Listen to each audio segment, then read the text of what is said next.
Good morning, everybody. Welcome to Karting Live TV, and we are at the Grampian Kart Club for the Scottish Karting Championships. We're at the Bondi Beach. We're at the Bondi Kart Track, where yesterday we saw. I was just wishful What a great thinking. start. What a great start. The sun is shining, and I was just taken away for a moment. We had two sets of heats for all of our classes yesterday. Today we get to the finals this afternoon. After another couple of heats to get through, that will define the grid for the all-important final. Massively enjoy, you mean? Absolutely. Well, if it's half as good as what we saw yesterday, then we are going to be in a delightful place watching the racing. However, I fear, before I introduce you, Nick, good point. The intensity is going to go through the roof by the time we get to the finals. Yep. Hello, good morning. My name's Joe Bradley, and alongside me is Nick Damon. Talking about intensity, here is Nick Damon. Good morning, everybody, and welcome to the Grampian Kart Club at beautiful Bondi. Right, do you want to explain geographically where we are to everybody in the world? I want to explain how he managed to get a six-letter word so wrong so often. Yeah, absolutely. We will continue to do that. We're on the northern coast of Scotland, not the very top northern coastline, but the second most northern coastline. Right at the top, we've got the very top end of the North Sea. If you point your finger out towards the sea, it's Shetlands and the Arctic Circle. Oh, have you decided the Shetlands on the way now? The Shetlands are up you told me it was straight into the North Pole. Well, it is, depending on where you put your finger. So we're having pronunciation and geography lessons here. However, today we might be that far north. We might be on the where the North Sea meets the North Atlantic. But it is a beautiful day, and there is no rain forecast, dare I say it. That could change at any moment, but at the moment, the forecast is for completely dry conditions. It's relatively chilly insofar as it's a 15-degree ambient, but a wind chill. It is fresh. The wind is coming off the sea. The thing is, Nick, the sun is beating down onto the tarmac, and it's a light grey tarmac here at Bondi, and so the track temperature will start to rise. And it's kind of quite perfect conditions, because our race tyres don't like it too hot, they don't like it too cold. This is absolutely perfect. They're the Goldilocks of tyres. They're very demanding. They don't want it too hot, they want it just right. As I've always said, karting, in fact any form of motorsport, it's all about the tyres. And people will be, after two heats yesterday, we're on the same set of tyres for this morning's two heats. We're on exactly the same set of tyres going into the finals. Now remember, the finals are 15 minutes long, apart from the Bambinos, they're 10 minutes. So to end the weekend on the same set of tyres with a 15-minute long final, you need to have looked after your tyres yesterday and this morning. Yep. So it's all, you need to be an intelligent driver, the everybody. thing to do is, if you're having a particularly bad heat and your manager comes in, what went wrong? Go, just saving the tyres. That was all. Just saving the tyres. That falling off the track and hitting the other person was entirely in my plan for saving the tyres. We saw a little bit of that, didn't we? People going off. Brandon Donoghue comes to mind. He went off into the lead, and then you saw him, the second place card come back towards him, then he switched it back on. Right, what have we got in store then? The rundown is Bambinos, then we've got Micromax, Intermax, the 177 senior class, Junior Max, the Honda Cadet class, Senior Max 162, the lighter category, and the KZ2s. That's our rundown. Right now, we've got our Bambinos. There are 4 entries for the Bambinos, and this is their second heat. They had a qualifying session, a time session, yesterday, and their first heat yesterday. This is the only class that has 3 heats, and then a final. Everyone else has to compete in 4. There they are, with there on the green card, the number 82 is Walter. Walter Forrest, who you spoke to. Rothy Norman. We're going to have a chat to Walter in our paddock show, which will come up in the lunch break coming up later on. Absolutely, as put together brilliantly by Ash and Joe. With hello to Phil B 4119. What's weather like today? And then interestingly, it was answered before I could by OT50 Race saying sunny. So there's always someone here. Good luck with the TRR guys today, says the Obracing 93. I'm upset with the way that YouTube has redone all the names. So you got these numbers after your name all the time. I want to say good morning to Ron Blanchard, Rocket Ron from the North of Scotland Car Club. He's watching at home but unable to make the trip. Hope you have an enjoyable day with us, Ron. And I'm pretty sure that Carol is by your side. Tea and biscuits is the order, maybe even a bacon bun for you this morning, but I hope you enjoy the coverage and you know that everybody's wishing you well, and we look forward to your next visit to the Bondi circuit. We've got the Bambinos lining up, And it will be a standing start for these karts. Walter Forrest, Regan Abercrombie, Zach MacDonald and Ross Elder. That's the field. Their number 82 was Walter Forrest. And Nick, have I mentioned mixed grids? Do you know what? It's really weird because I was about to say that myself. Go ahead. Yes, they are lining up randomly, as will all the classes, because it is a mixed grids environment. It's with the 4 heats, I suppose you get front, middle, back and back in your 4 runs. With 3 heats, it's front, middle and back. So you want to make the most of when you're at the back because you can pass people and make a lot of points. And then again at the front, you don't want to get overtaken. And away has gone Walter Forrest in the bright green machine. He got a second place in the first heat yesterday. As with all Bambino races, obviously these kids are very young and learning, so you get a little bit of spread, bit of field spread, as we say. And let's see if Joe can take us round this lap and describe to you the excitement of which is the Grampian Kart Club at Bondi. Bondi. Boindy. I'm being heckled by those of you who are regular. We'll come back to my previous thing.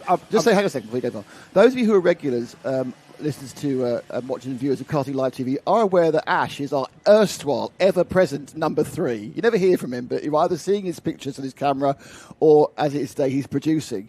Now, Ash, for some undefined reason, who now lives in Camberley and has lived in Milton Keynes, actually lived up here for 3 years, about 10 miles away. He's almost a native. And even he didn't know how to say it till we got here. Well, his grandma was born in Scotland, so he is Scottish. And his grandparents there now. We had a very nice meal with them last night. Very but anyway, nice so Walter's in the front of this field, and he's being followed around by Regan Abercrombie. Now, this is what we saw in Heat 1. We saw Walter go off, and we saw Regan follow him round and catch him, and then overtake him to take the win in the first heat. So we've got literally a copybook as these two. The green kart there is Walter Forrest. The second kart in that picture is Regan Abercrombie. Behind them in third and fourth is Zach MacDonald and Ross Elder. This, just to remind everybody, these are 6 to 8 years old, these drivers. And these are petrol-engined Coma Bambinos. This is the entry-level karting if you are that way inclined to put your child into karting, 6 to 8 years, and then they move on to one of our cadet classes, of which we have 2 here. 1 Honda engine class, 1 Rotax engine class. More of that when we see them, because at the moment, Nick, we've got a bit of a cat and mouse game going on between Walter and Regan. Well, Regan caught and passed Walter relatively easily yesterday afternoon, but it looks like there's been some changes. This is the thing about these kids, though. They learn so quickly. They probably learn overnight. By going to bed and waking up, they're suddenly better than they were yesterday. Well, we've seen it. We've seen it when you get young drivers, especially at this age, in the various championships that we've covered, where you see them come in at the beginning of the season, and they're about 5-6 seconds off the pace. And as you get through the season, they get faster and faster and faster until they're running at the front. And it's great to see how much of a... Kids this age, though, they're just sponges, aren't they? They just take everything in. And right now... And mostly sponges for your money. well, that's karting in general, isn't it? That's any motorsport in general. They say motorsport isn't inexpensive motorsport. That's an oxymoron, isn't it? Yeah, it doesn't exist. Yeah, absolutely not. People say it's the cheapest form of motorsport, but it's still blooming expensive. Yes, any form is. We were going to talk you around the track here just to give you an idea. So this is pit corner. Start, finish, any second now. Right, it's not the start, that's the finish line. Yeah. So we go through this section here. It's a hairpin right. It's called the loop. It restarts the lap, but as we come out of the loop onto the Bondi Straight, this is where we start the race. So it's a bit like if you watch IMSA racing or IndyCar, it's a bit like Mid-Ohio, where you have a different starting point to the finish line. It's exactly like Mid-Ohio. From here, we've just gone through the MTM corner, through the right-hander, and this is into the Seafield complex, which is a sweeping 180-degree, more than 180-degree corner, which feeds immediately into the second part of the Seafield complex, which is a hairpin left, but it's a very open exit. Now we accelerate through the kink with no name, and from the kink with no name, this is a great view, head-on shot into pit corner. It reminds me of Watkins Glen, that shot, into the final corner at Watkins Glen. But more of that later. And then this section here, across the finish line, that's where they trip the timing beam, and then into the loop to start another timed lap. 2.5 minutes remaining in this one. And at the moment, Walter is being challenged by Regan. By now, I think yesterday we saw Regan had overtaken Walter. Yep. He's now waited until 2 minutes to go before he's now challenged. Yet. battling out. Phil wants to know how long the track is. Well, it's 850 metres. With 7 corners, built in 1962. Mm-hmm. And Pauline Sadakowski said it really doesn't have to be that expensive. Well, there is ways of reducing the cost of motorsport. It doesn't have to be that expensive. That's true. I don't want to put anyone off, no. But then I don't want to have somebody come into the sport blindly. And expense is relative. It's more expensive than football. Yes. So you need a pair of pair of boots, a football shirt. Well, your shirt's 160 quid. Now, absolutely. Yeah. Well, it's not 160, about 70, isn't it? Well, for a team shirt. And for your shorts and your socks. If he plays for a team, and your ridiculously minimalistic shin pads you have now. Yeah. What did we see last night in the England-France third-place playoff? The ball was $1,200 worth of ball. Because it had a sensor in it. Of course. And there's about 14 of them now. You can get them much cheaper than that from Sports Direct. I know. Other sports shops are available. Regan Abercrombie now on the rear bumper of Walter Forrest there, fully aware of... The balls are vote. Sorry, so why it tickled me at that point. It did, yeah. Do you know? I know one person who bought a really expensive replica championship ball. Ash did. Yeah, Ash did. But was it Euro? What did that boy bought? Euro 2000 and something, isn't it? Yeah, 2014 or 2016, I think, whatever the Euros were. Here we go into pit corner. Abercrombie slots in behind Walter Forrest. These two have been absolutely nose to tail throughout. They crossed the line there. These Bambinos have got a lot of width in the track because of their dimensions. And yes, going back to that comment there, it doesn't have to be. There are ways of doing it cheaper. You don't have to be spending. I mean, the reputed budgets of north of £100,000 and £150,000 to do things like the Vera Tools British Championship. And Waller gets it all wrong. And I'm not quite sure. He turned in very, very early there, headed across the inside curb. Here's the crest glazing. Well, unfortunately, the loser out there ended up being Regan, didn't it? Because he had to avoid Walter's mistake. Yeah, Walter I'm pretty sure they didn't actually touch because I think Regan was actually aware enough to get out of the way from him. Regan saw it happen. And Walter made that mistake. He got out of the way, and now we continue. I think they're going to make it round. They are. I think so. Yeah, 7, 6, 5. It's very, very close. Oh, are they going to get there? And yes. Right. 2 more to go. 1.5 seconds on the clock as they cross the line there. Here they go then. 2 more laps remaining. Can Regan Abercrombie have a go? I'm sorry, Zach McDonald and Ross Elder have got a massive battle at the front here. As Regan goes to the left-hand side of the track, will Walter get his turning point right here at MTM? He does indeed. And then through the right-hander towards the Seafield complex now. Regan Abercrombie lining Walter Forrest up for a move. But Walter Forrest, it's very, very fast entry here. Will Abercrombie cut to the right, the left? No, he doesn't. He sits right in his wheel tracks, Nick. Yeah, I'm pretty sure that if he could have arranged this properly, Walter would have gone a second and a half slower and managed not to have this extra lap because he's under horrendous pressure now by Regan. Regan going left, going right. It's obviously with Bambinos, there's not a lot of braking, so getting past is more difficult to outbrake. You have to kind of drag past. Last lap they go right through the loop for the last time and then go up the straight, and it's really about can Regan get the impetus, the drive to go just past up the inside of Walter as they come to the MTM corner for the final time.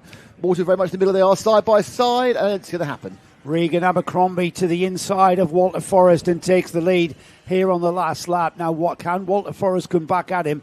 They're heading towards the Seafield complex. Walter doing all he can to get back on terms, but Abercrombie has timed that move for the lead absolutely to perfection here as we go into the final few corners now.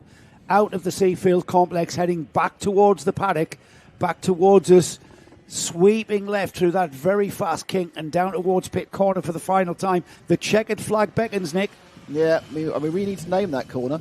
The sweeping left. It's got no name on our map as the checkered flag waves, and Regan Abercrombie, their fantastic result there, beats Walter Forrest on the last lap. Great driving by the lads, and I'm not sure whether Regan could have done that any earlier, but he certainly just saved it for a last lap pass. So it's quite a lot of awareness of where he was and where the timer was.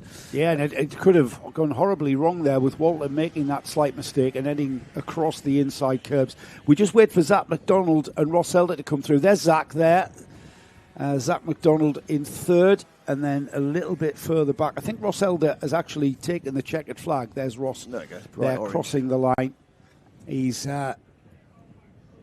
he was showing a lap down, of course. He's 32 seconds off the front, but they will get quicker, of course. So that's the second heat for Bambinos. We are about to go. I thought it was going to work. We're going to get the result up. Oh. Right then, what we got next? Next up will be the Micromax. Thank you. Well, because they're calling Intermax. I'm happier with that. No, they're not. Intermax is there. Micromax is there. No, but they're calling Minimax Intermax. Oh, I see. The confusion goes away, you see. Ah, right, okay. So you're better with Intermax. I live in a world of confusion. Well, we've got to wait a few more minutes for Intermax because we've got the Micromax class out next, and we've got. We had quite a time with these youngsters yesterday, didn't we? Let me just see if I can find the result from Heat 1. That went the way of Benjamin Finley with Lucas Seabright second. Luca Bacocchi with his first weekend in the Rotax class. He's a Honda Cadet driver trying out the Micromax because he has entered for the Kart Masters in 2 weeks at PF. Oh, that's a fun. Yeah, he's with Apollo Karts. I know. As that's 8 minutes from my house, I know exactly how long it takes to get there. Luca Bacocchi took the second heat win with Benjamin Finley second. James Strath, who is the lap record holder here, he was third. So going into Heat 3, we've got 4 heats to qualify for the... it defines the grid, doesn't it? That's what the 4 heats are about. We're defining the grid.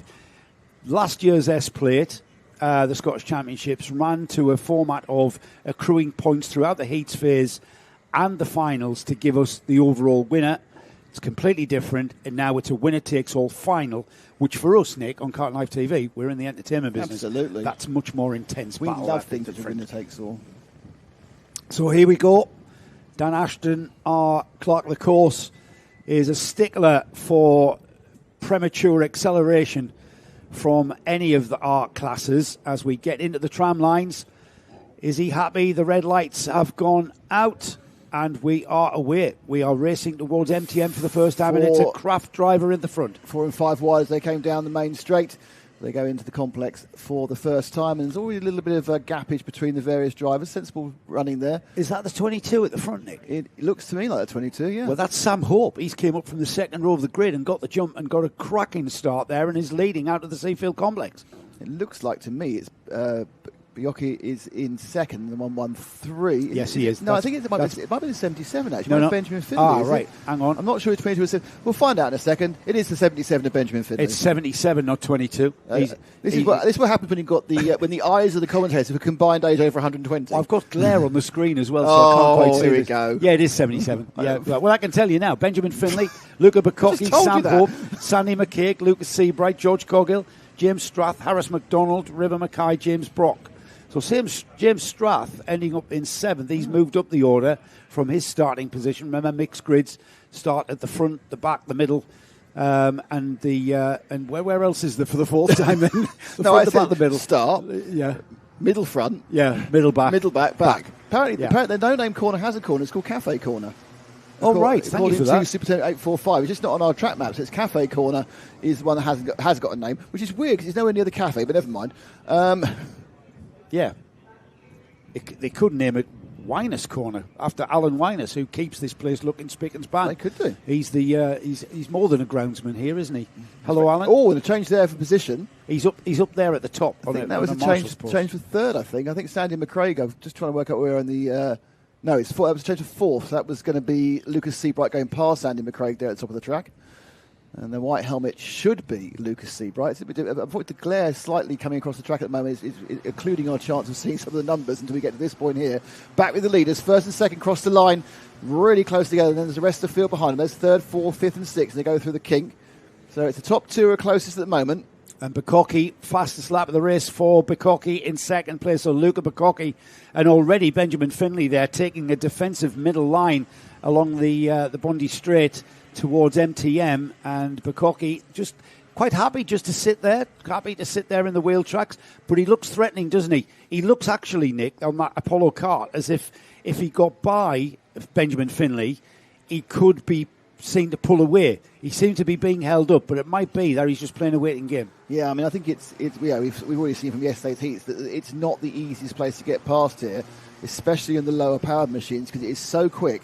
There's not a lot of braking, in anything outside of a KZ, to be honest, but it is harder. the obvious place and where most of the overtakes take place here is here at the end of the main straight going the MTM corner. Not happening this time. Yeah, we have seen other improvised overtakes. We have seen other mistake-driven overtakes. But on the whole, you need to get that drive. You need to get past the corner there. And you need to be very close before you can get there. But we have seen a couple of people try to sneak up the inside. But on the whole, the leading kart, if you take the apex, there's not enough room to get past. And Finley is positioning his kart. He's not exactly white lining because he's not down the inside as Bukkake goes down the inside of pit corner. And that's a very brave move because that corner is really, really quick. Hardly a discernible break. But down the inside into the loop has gone Finley, and Finley has snatched the lead back. So that was interesting because he did try a bit of improvisation there, did Luca, and it seemed to work. But the net effect 2 corners one is he lost the momentum. And therefore he didn't have the speed. And Benjamin just said, no, so I can get past you going this point. So good move by Luca, good attempt. He's not looking at the inside now, but the movement of the Benjamin machine, Finley there, just moved across, cover that one off, and he'll cover these next 2 or 3 corners off. Now, what does Luca do to get past? Well, we're heading back towards and through the cafe corner, cafe kink, let's call it. We've been told. And into pit corner. He's not letting that happen again, and Bukkake has to take the more conventional line. This way he keeps the momentum across the line. Doesn't have a chance to maybe have a challenge into the loop. And again, that's because Finley's positioning his kart in the middle of the track, out onto the Bondi Straight. How's it down towards MTM now? It's a slipstream battle here. And defensive driving from Benjamin Finley. Yeah, but it doesn't cost him. He's often defensive driving. Oh, it did cost him. He did cost him. He just went a little bit wide.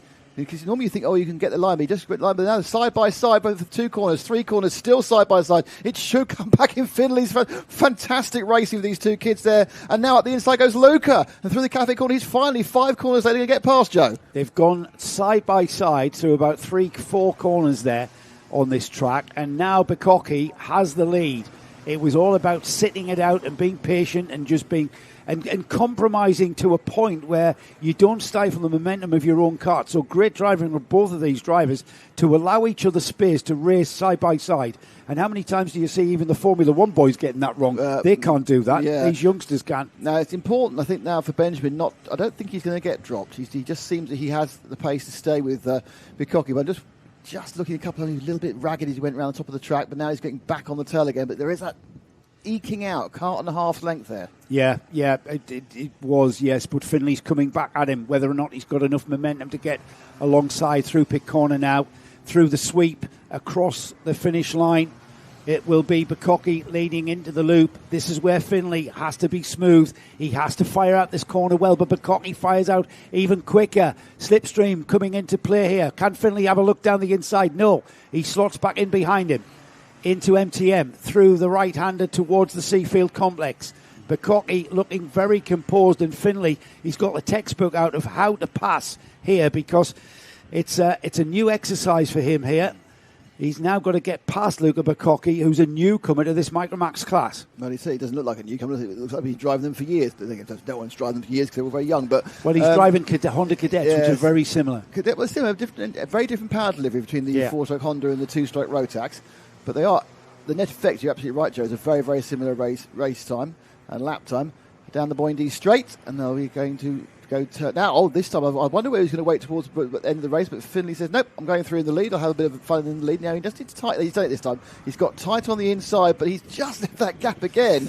But this time, Lucas says, no, that's not going to work. Finley had momentum out of the loop, but he carried that momentum alongside Bukkake. That was able to position the kart to take the lead. He's hung on to the lead out of the Seafield complex. Now, this is the bit where you've got to really follow each other through. Pit corner is where you need to defend. Benjamin Finley does that indeed. As they cross the line now, there's less than a minute, so 3 more laps of this race remaining, and it could be still either of these two who could end up in the lead. Yeah, interesting there. Luca tried a wider line and wider entry into the complex. I wonder where he thought that's going to give me more speed on the exit. Super defensive goes Finley as you go down the Boindi Straight and into the M10 corner. So he's gone super defensive. He now goes tight here, and this sometimes just leaves him a little bit vulnerable coming into the part of the complex. Not this time. It's Luca who's looking around, trying to see where can I perhaps make a move. Where is there a gap? Where is there an error? Where is there a weakness in my opponent? And at the moment, Finley's driving the line, and there's not really one. Because there's not really heavy braking area to outbrake. I mean, this is one of the hardly discernible use of the brake there. It's all about momentum. You've got to plan it. Here we go. Defensive line into the loop. Bukkake takes perhaps a more conventional line to fire him out of the loop onto the tail of Finlay now. Onto the Bondi straight. Finlay taking a defensive line down the right-hand side of the track. Bukkake takes the conventional line through MTM. He's still not got enough inertia to get him alongside. He does the switchback down to the Seafield complex. Finlay covers him off into the right-hander. This will fire them straight into the left-hander. Can Bukkake find a bit of space? He uses the tin opener in the left-hander, and they're side-by-side out of the Seafield complex, heading down towards Cafe through the kick. It's a one-line corner, that one, though. They sort themselves out. No, they haven't. They're still side-by-side through pit corner, and Finlay gets the lead back. This is exceptional racing from these two. Last lap, and they will be able to do another lap like this again. Now, that was a 5-corner, as you say, tin opener move there. So Luca Bukkake now really needs to work out how he can stay ahead, and he moved in beautifully there. It's almost like you have to come out of Cafe Corner and get up the inside and just hope that you'll be a wheel ahead. But now he's pushing it in the Seafield complex, and they're side by side going around this for the last time. They've been side by side for longer. They've been nose to tail. Oh, he's looped back again, switch back, and Finlay, I think on the right side, he's actually ahead of Helco. Bukkake had the switchback. He had the switchback covered off. Finlay was very intelligent there. He thought, he gets a little bit wide. He loses a bit of momentum, and Finlay can go around the outside, but can he? He's all over the outside curb. It'll be Bukkake who takes the checkered flag first, and Bukkake takes the third heat win in the Micromax Championship here at Bondi, as the rest of the field come through, and we apologise to everybody else in this Micromax field for ignoring you. Unfortunately, we had such a fight, such a scrap for overall honours in that third heat. But what I can tell you is James Strath, the track record, the lap record holder here, did make his way from almost at the back of the grid and came through in third. He was followed across the line by Lucas Seabright in fourth. Sandy McCaig was fifth. Harris McDonald sixth. Sam Hope seventh. James Brock eighth. George Corgill Jr. was ninth. And River Mackay rounding off a 10-kart Micromax field. Blimey. Now, we're very happy to have been... Oh, to get the final bit of there. Look at this. Showing some action right at the last corner there. Thanks, Ash. Yeah, I mean, that was just pure racing, wasn't it? It was Finlay, Benjamin Finlay ended up over the curb there. So, we'd like to say we've had a fantastic time here at the club, the Grampian Kart Club. The reason we're here is thanks to these people who've supported this event and Karting Live TV coming all these miles north.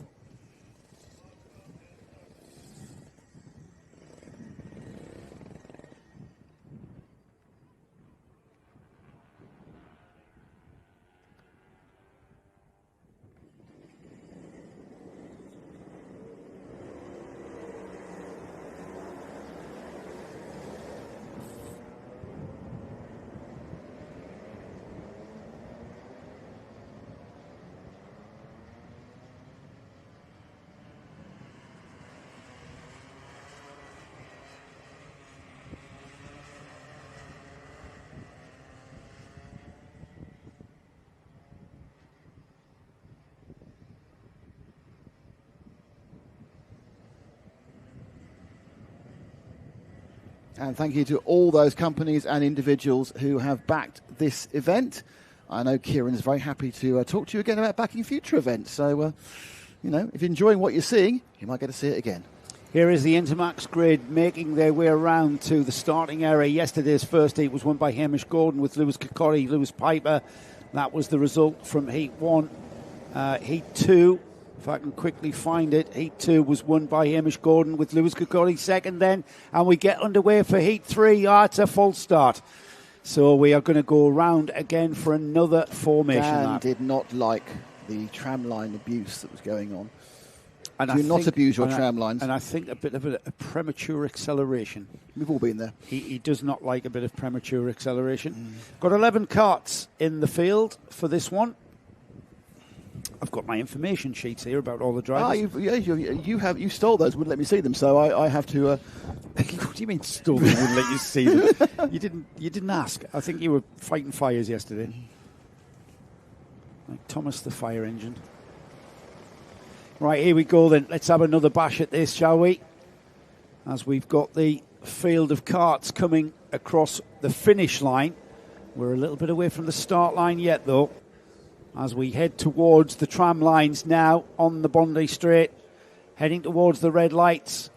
The red lights go out and we are racing towards MTM for the first time in Intermax for this morning's third heat. And those two we've got mixed with Jack Elder and Jacob Pierpoint at the front of the grid, and there's two cars broken away. It's a question, as you say, we've got two cars broken away. In fact, it changed the lead almost immediately as the light yellow and blue machine takes the lead. I think it might actually be the 13 and the 14. No, it's the 15 and the 13. So it's Lewis Piper leading and Jacob Pierpoint in second. So it's Piper in that blue and light green machine. And he goes past with Jack Elder in third, and the top three sprint up through the Boyne straight and onto MTM corner. Here we go then for the first time then across the line. It was Lewis Piper, Jacob Pierpoint, Jack Elder, Hamish Gordon, winner of yesterday's heats. We'll look for him moving up the order. But two karts at the front of the field now, equally spaced out. We're being joined by Jack Elder in third. It's not going to be long, I would think, with this 8 minutes and 1 lap heat duration, that we're soon going to have all of these karts coming together and starting to concertina up. The kart's still squirming as they try to turn into the corner there at the pit corner, and the tyres not quite up to temperature. They're going to be getting there by the time they get halfway around this lap now. So tyre pressures, tyre temperatures going to be where the drivers want them in a more balanced kart as we turn into MTM. Yeah, it's a good movement here, the top three. A little bit of a breakaway by Lewis. So we're going to see how that one works itself out. You can see how we've got lovely sunshine now here at the Grampian Kart Club. So we have silhouettes of the karts as they go around this, where they're being filmed from the left-hand side. But now they move down, and it's still a nice lead. And the order, what's the same at the moment? Well, Lewis is from Inverness, so he's kind of equidistant from the Grampian Kart Club here and the Golspie track, which is a little bit further north. So he's probably on home turf, so to speak, and he'll know this track very well. He's commanding a very comfortable and calm lead, I would say. He's not really under any pressure. He's composed. He's looking like he's not going to be hassled at all, but the other drivers are coming through. Hamish Gordon has just put in the fastest lap there in fourth place there. He's gone 39.523. And as I thought, Nick, these karts are closing up to one another, and Jacob Pierpoint there just can't quite get onto that rear bumper, and it snaps under braking there for Lewis Piper. That's going to cost him a little bit of time there as he got the car to over-rotate, I would say there, and that's cost him a little bit of time as Pierpoint now comes back towards his rear bumper with Jack Elder just trying to get on terms for that in that third place. Well, it's interesting that the karts aren't out to temperature because Pierpoint was making a radiator adjustment. So perhaps there is a little bit of heat out there in the ambient and the track as the top five now kind of snake together. They've all got a little bit of gap. In fact, they've dropped the fifth place man, Lewis Kirkcaldy, which is surprising because Lewis was all over the front of the field. Well, he's just put in the fastest lap as well, 39.426. Perhaps he's got past someone instead. But anyway, here we go through the complex. Yeah, it's because he's fourth. So he was actually already through and past that. They're dropping the fifth place man, who was Jack Elder. Aaron Rigg is in sixth. Aaron had a difficult first heat. He was leading and then he broke down. So he needs to make the points back. He's in sixth. But we look at the top four now, which is still Piper, Pierpoint, Gordon and Kilcuddy. Remember that Gordon and Kilcuddy were the two drivers who were all over the front of the field in the two heats yesterday. Now remember, Hamish Gordon, here he is, the lap record holder. Hamish is now in third. Kirkcaldy is the winner of heats 1 and 2 with Kirkcaldy following him through. Kirkcaldy will want to change that. Kirkcaldy, a former holder of the S-plate, if my memory serves. Seen him in other parts, in other kart tracks, carrying with pride that S-plate. And we've got a challenge for second that's about to happen here with Jacob Pierpoint under a massive amount of pressure from Hamish Gordon now. Kirkcaldy taking a watching brief. Out there in front, though, is still Lewis Piper, the Inverness driver, looking very composed, and he has the speed and the pace as Gordon down the inside. Not the inside of Pierpoint. And he's Pierpoint out, and Kirkcaldy said, thank you very much. And Jacob's gone from second to fourth in one part, the first part of the complex. Coming around through the sweep through Cafe Corner, and then have Pitts Bend is right up ahead as they come sweeping underneath our camera. And it is now a different order again. It's going to be Piper who's now going to be under pressure from the two drivers. Oof, some little wipe out there. They put the brakes on. The front end just slid across the track, but then it finally gripped and he turned in. So it's Piper from Gordon. Gordon looking very, very racy behind Piper here. I think Gordon's going to be going into the lead as they go around MTM.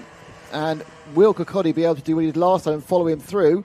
And whilst Piper was slightly unsettled, not this time, so Kirkcaldy is going to have to see Gordon getting away for a lap. Now, we were told by one of our viewers yesterday that Hamish Gordon was going to be, Kirkcaldy through into second, but Piper coming back at him side by side. A little bit of wheel banging going on through the Cafe Kink on towards pit corner now. Now, if these two continue to fist fight in that second and third spot, that's going to just play nicely into the hands of Hamish Gordon, who I was going to say, we were told yesterday that Hamish Gordon has been quite dominant here at the Grampian Kart Club, and that's proved to be good intel, because he's proved to be just that and been very, very hard to beat. At the moment, Lewis Piper's doing a cracking job, the Inverness driver, keeping Lewis Kirkcaldy behind him. Sorry, there was a car just stopped on the side of the road there. I'm not quite sure, but maybe it was a back marker, maybe it was Calvin Sherlock. But they also avoided going. That's a bit of a surprise. But they carry on going, and it is still now. There is our leader. And then Kirkcaldy now trying to get a clean pass on Piper. And Piper defending really, really well at the moment. He's doesn't want to be third. He wants to stay second. He's got a weird front end as he breaks in for the loop. Every single time it kind of washes out and he comes in. I think he's over braking, and what looks like a front end issue is actually his rear locking and then getting slightly out of line. It is, it's on the brakes. Yeah. He's kicking that out with the brake pedal. Yeah. Maybe what he wants to do, maybe it's giving him rotation. To me, it looks like he's making it unstable, but I am not a advanced kart runner running at the start of a race. Alan McNish, who played a big part in the Grampian Kart Club back in the day, Alan McNish used to be very much at ease on the brake with the thing completely sideways, with the rear end locked up to get the kart to rotate into the corner. And Lewis Piper following in the footsteps of Scotsman Alan McNish, two-time Le Mans winner, as Lewis Kirkcaldy. Three-time. Did he win three? No, I thought it was two. Three-time Le Mans winner. As Lewis Kirkcaldy following in his family's footsteps there. This is our Daily McNish argument. Yeah, as Kirkcaldy has made the move on Piper. Now, can Piper come back? Kirkcaldy already has pulled a bit of a cushion, and we're almost towards just 1 minute to go, and it looks to me, Nick, as though Kirkcaldy, cousin of Andrew, we believe, another Scottish sports car driver. Nephew. Yeah, one of the two. Tell us if you know. And he's chasing away. He's leaving Piper with a little bit of a gap, but Piper, who... Remember, Piper was leading this race from Pierpoint in second, and Jacob Pierpoint, that kart in fourth place there, third kart in the shot, now getting onto the rear bumper, and whether Piper can keep Pierpoint behind and continue in that third place remains to be seen, because he's about to be challenged. He's composed himself, he's been overtaken, he lost the lead to Hamish, he probably expected that. Kirkcaldy was then challenging him for lap after lap, and Lewis Piper doing a great job there, currently in third and adjusting his, as you said, radiator, just keeping that temp where it needs to be. Yeah. Well, actually now he's under pressure very heavily from Jacob Pierpont, who's now making a comeback as the ebb and flow of the tyres continues on. They've got this one and one more.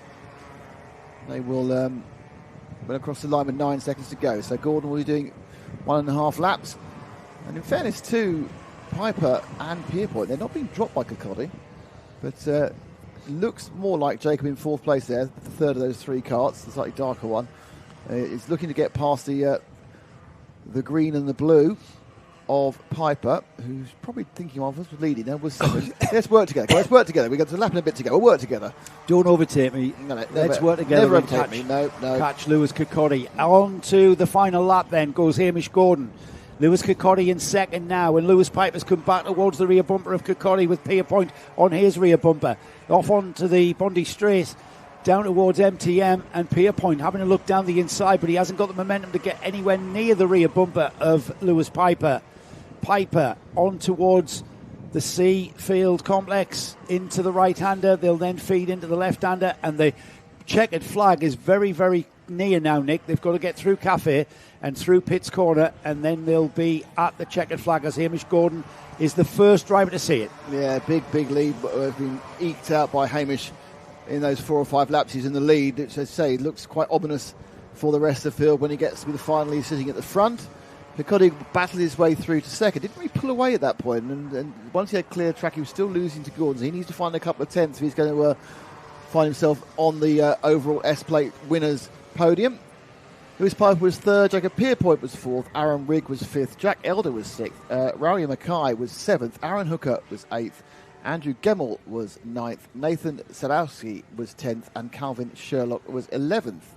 I just want to mention to people, so we are to the right of we're in a building to the right of that picture there, just on the That's the finish line as we have a look at the 177s that's lining up. So our view out of the window is beautiful. We can see all the way across, and I can see the red lights. However, somebody has parked a bright red car behind the red lights, and when I look for the red lights, I can't see them. I can't see the red lights.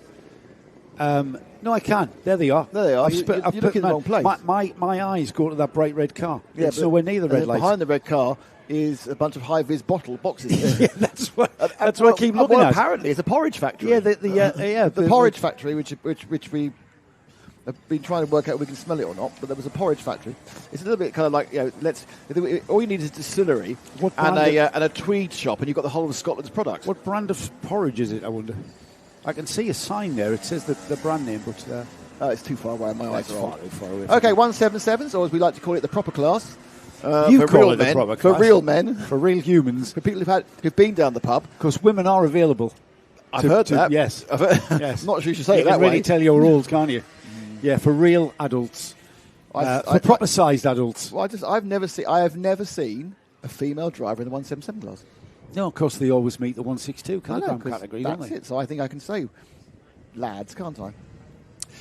The two drivers at the front of the 177s have gone off and are now being told to wait for the rest of the grid as they will come through. Excited. Yeah, we're back with we've got the number 30 there. That's just lined up. That's Jonathan Shearer. He's sponsored by Tickety Boo Orkney. Really? I'd love to know if anybody knows what Tickety Boo Orkney is. If anybody knows where it is, tell us. What's Tickety Boo Orkney? Sell tickets. But I'm not sure what attractions you have in Orkney to buy tickets. I don't know. What is Tickety Boo Orkney? Somebody tell us. Here we go then. The red lights are on. They've gone off. We are racing towards MTM. Really? That was very much out the tram line, one of the carts at the back there, but they are going through. This one's been a bit of a benefit for the craft machines, isn't it? Who've been out the front the whole time. Well, Braden Donoghue, who is from Dudden.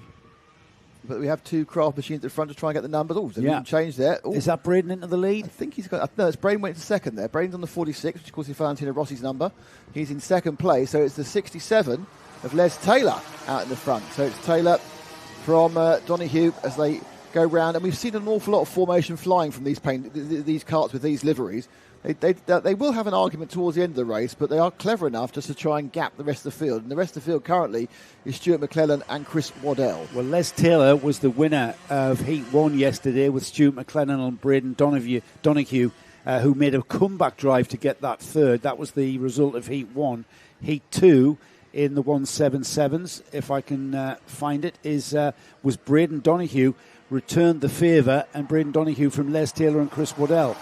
So it's the same protagonists at the front of this field, it seems, Nick, with Les Taylor, Braden Donoghue, Stuart McClellan, Chris Waddell, Jonathan Shearer, Ashton Lee Forbes, Scott Burnett and Alan Garriock. Fabulous Alan Garriock. Yeah, the fabulous Alan Garriock, absolutely. Yeah, I absolutely am. I'm in awe. Our people. Because he's our age and he's out there racing. I bet that quarter-hour final is going to be a bit of a challenge. There's Alan, you are absolutely doing us proud here. Our age group, our old age group has been done proud by Alan Garriock, who is out there. 64 years old. Been involved in racing for over 40 years, and now is making a comeback and back out on a novice plate. Brilliant stuff. 4 carts at the front though, Nick. Yeah. 2 of them Craft Motorsport. That's the Scottish team of Lewis Gilbert here, and racing on home turf. And proving that they know how to set a cart up for this one. DRT third and fourth. So the 2 Scottish teams here that are very prevalent in the paddock here at the Grampian Kart Club at the front of this 177 field. Yeah, I mean they are eking away the craft carts. Before they've been streaking away, so there's been some improvements and changes overnight. There's a little bit of a kind of a follow me you with McClellan and Waddell in third and fourth, but 2 craft machines. Going around Pitt's corner now over the it's not start finish, it's finish. Yes, yeah, very finish. Distinct. And they go up the Boyne straight, and at no point here at any time has Braden Donoghue made any attempt to go past Les Taylor. And my guess is, with 5.5 minutes to go, that's not going to happen for at least another 4.5 minutes. Yeah, I mean, Les Taylor won Braden Donoghue had a spin, remember, in Heat 1, and that put him down the order, and then he worked his way back up to third. That was won. The first heat was won by Les Taylor. He then started well in the second heat and went on to take the win. So Braden Donoghue, as these two look like they're absolutely on the limit in these 177 Rotax machines, proving to be working together, not challenging one another. Good team tactics here. The two DRT drivers, Stuart McLennan and Chris Waddell, are following them round 2 by 2 into the Noah's Ark they go. And behind the top four, Jonathan Shearer, Ashton Lee Fubister, who leads the novices of Scott Burnett and Alan Garriock. Yeah, they flow round again. The two of them really are just following round and eking out a gap. The gap now is out to just about 1.1 seconds between second and third, which is a huge amount in this sort of distance environment. Yeah, we're still 20 seconds away from half distance, to be honest. So there's still plenty of racing. I get a feeling that, you know, there might be teammates, but Braden Donoghue is playing a waiting game here. He's playing a waiting game insofar as he's just following his Les Taylor around. They know each other well. They're in the same awning. Mm-hmm. They're sharing the same setup data, no doubt. Probably. They're overlaying their over laps. Data. They've got the GoPros out there. Yeah, I mean, possibly. But more importantly, I think absolutely he's sitting there. I mean, it doesn't necessarily mean when it comes to it that Braden can get past, but he certainly isn't going to be dropped, as they've got very similar speeds. And of course, Braden is benefiting from the slipstream. He's getting a couple of 10.3 every single lap. Now, whether he can turn that into a move as we go with 3.5 minutes still to go at the end of the Boyne Straight, who knows? I usually talk about the 2-minute bell. When we get to the 2-minute mark, we usually see the intensity move up the order and we see challenges being made. However, here at Bondi, it's a little bit different. It's an 850-metre track, a 37-second lap time. That 2-minute bell goes towards, I think, a minute. I think it's about a minute to go before we see any challenges, because this track is very, very fast and flowing. It has very, very limited availability on discernible hard braking areas. So you've really got to plan your move. And if you plan that move too early, then the person you've overtaken can plan his move or her move back towards you, and you can make the move too early. So we see it coming very late in the day, like we've just seen with the Intermax, the Micromax. Now, interestingly, the Jax 8665 has told me that Braden's nickname is Brenda. Now, I know, believe it or not, but it's Brenda. Brenda. With the fact that Brenda gets a mention. Brenda Donoghue. We'll back away from that now, but there we are. We don't know if it's true. If Braden wants to come up and tell us, well, he's not going to be able to hear this. What am I talking about? It's all right, the whole Greg Paddock. We mentioned Brenda. We're not going to call him Brenda because we don't know him that well. And we don't know if it's even the correct. And we don't know if that's true or just a bit of a jape. If it is a jape, a jolly round jape. of applause. Well done for your jolly jape. Absolutely. You've got it mentioned. Perhaps you can put in some fake advertisers next. Supporters. Oh no, that never can. Henry's not here. That's next weekend. That's next weekend. Yes. Access Karting. If you want to invent some artistic sponsors, Henry will read them out because he doesn't engage brain. He doesn't. He reads out whatever's in front of him, and that will be next week from Buckmore Park on Karting Live TV. But this weekend, all of the action all day long is live here at the Grampian Kart Club to bring us our Scottish champions. The S Plate will be awarded this afternoon, just before tea, when we have our trophy presentation and the S Plate's been awarded. Whether or not it will be Les Taylor, whether or not it will be Braden Donoghue, Chris Waddell, Stuart McLennan, because it's all about the final. The process that we are engaged in at the moment is to define the grid for the final right now, and at the moment Les Taylor, I think the bell has gone because Braden Donoghue, his body language has changed somewhat, Nick. Now we get a little bit more urgency. We've been playing a waiting game, been managing the tyres now with, just over a minute. Now we go racing, and now we might see a challenge. But he didn't seem to get a very good drive coming out of the loop this time. So it's going to be an interesting move. Little drift, thinking about defensive driving there by Les Taylor. Didn't need to. So Donoghue's going to get probably two more. I think he's going to get two more after this one. So they're going to come round with about 15 seconds to go, I think. So he's going to get two more. Looking close. He didn't get a good drive last time. In fact, in many ways, I think he's looking close. I think it's been slight. I think the bell has been dropped effectively by Taylor, isn't he? He's trying to get those kart legs. And Alan Garriock, who we mentioned, our 64-year-old returnee to karting, is the back marker that we can see just coming into the picture. They're going to be coming upon Alan, who has got a lot of experience. He's back on a novice blade, but he's got a lot of racing experience over the years. And he's got the leaders with him now. Alan will then get out of the way. It does not cause any problems there. Alan Garriock plays a little bit of a part in this race as we've got the leaders now back and out of the Seafield complex, racing down towards the Cafe King and into pit corner. It's Les Taylor, the new Leeds driver, continues to lead, and it will be the last lap board that they will see this time by. Yeah, it's last lap, and it's really going to be all about, and he's better this time. So will Braden get the drive? But it just leaping out the corner there with the 67 of Les Taylor. Les looks over his shoulder, just once, long look, but he could see that Braden wasn't trying anything. Now looking into the complex.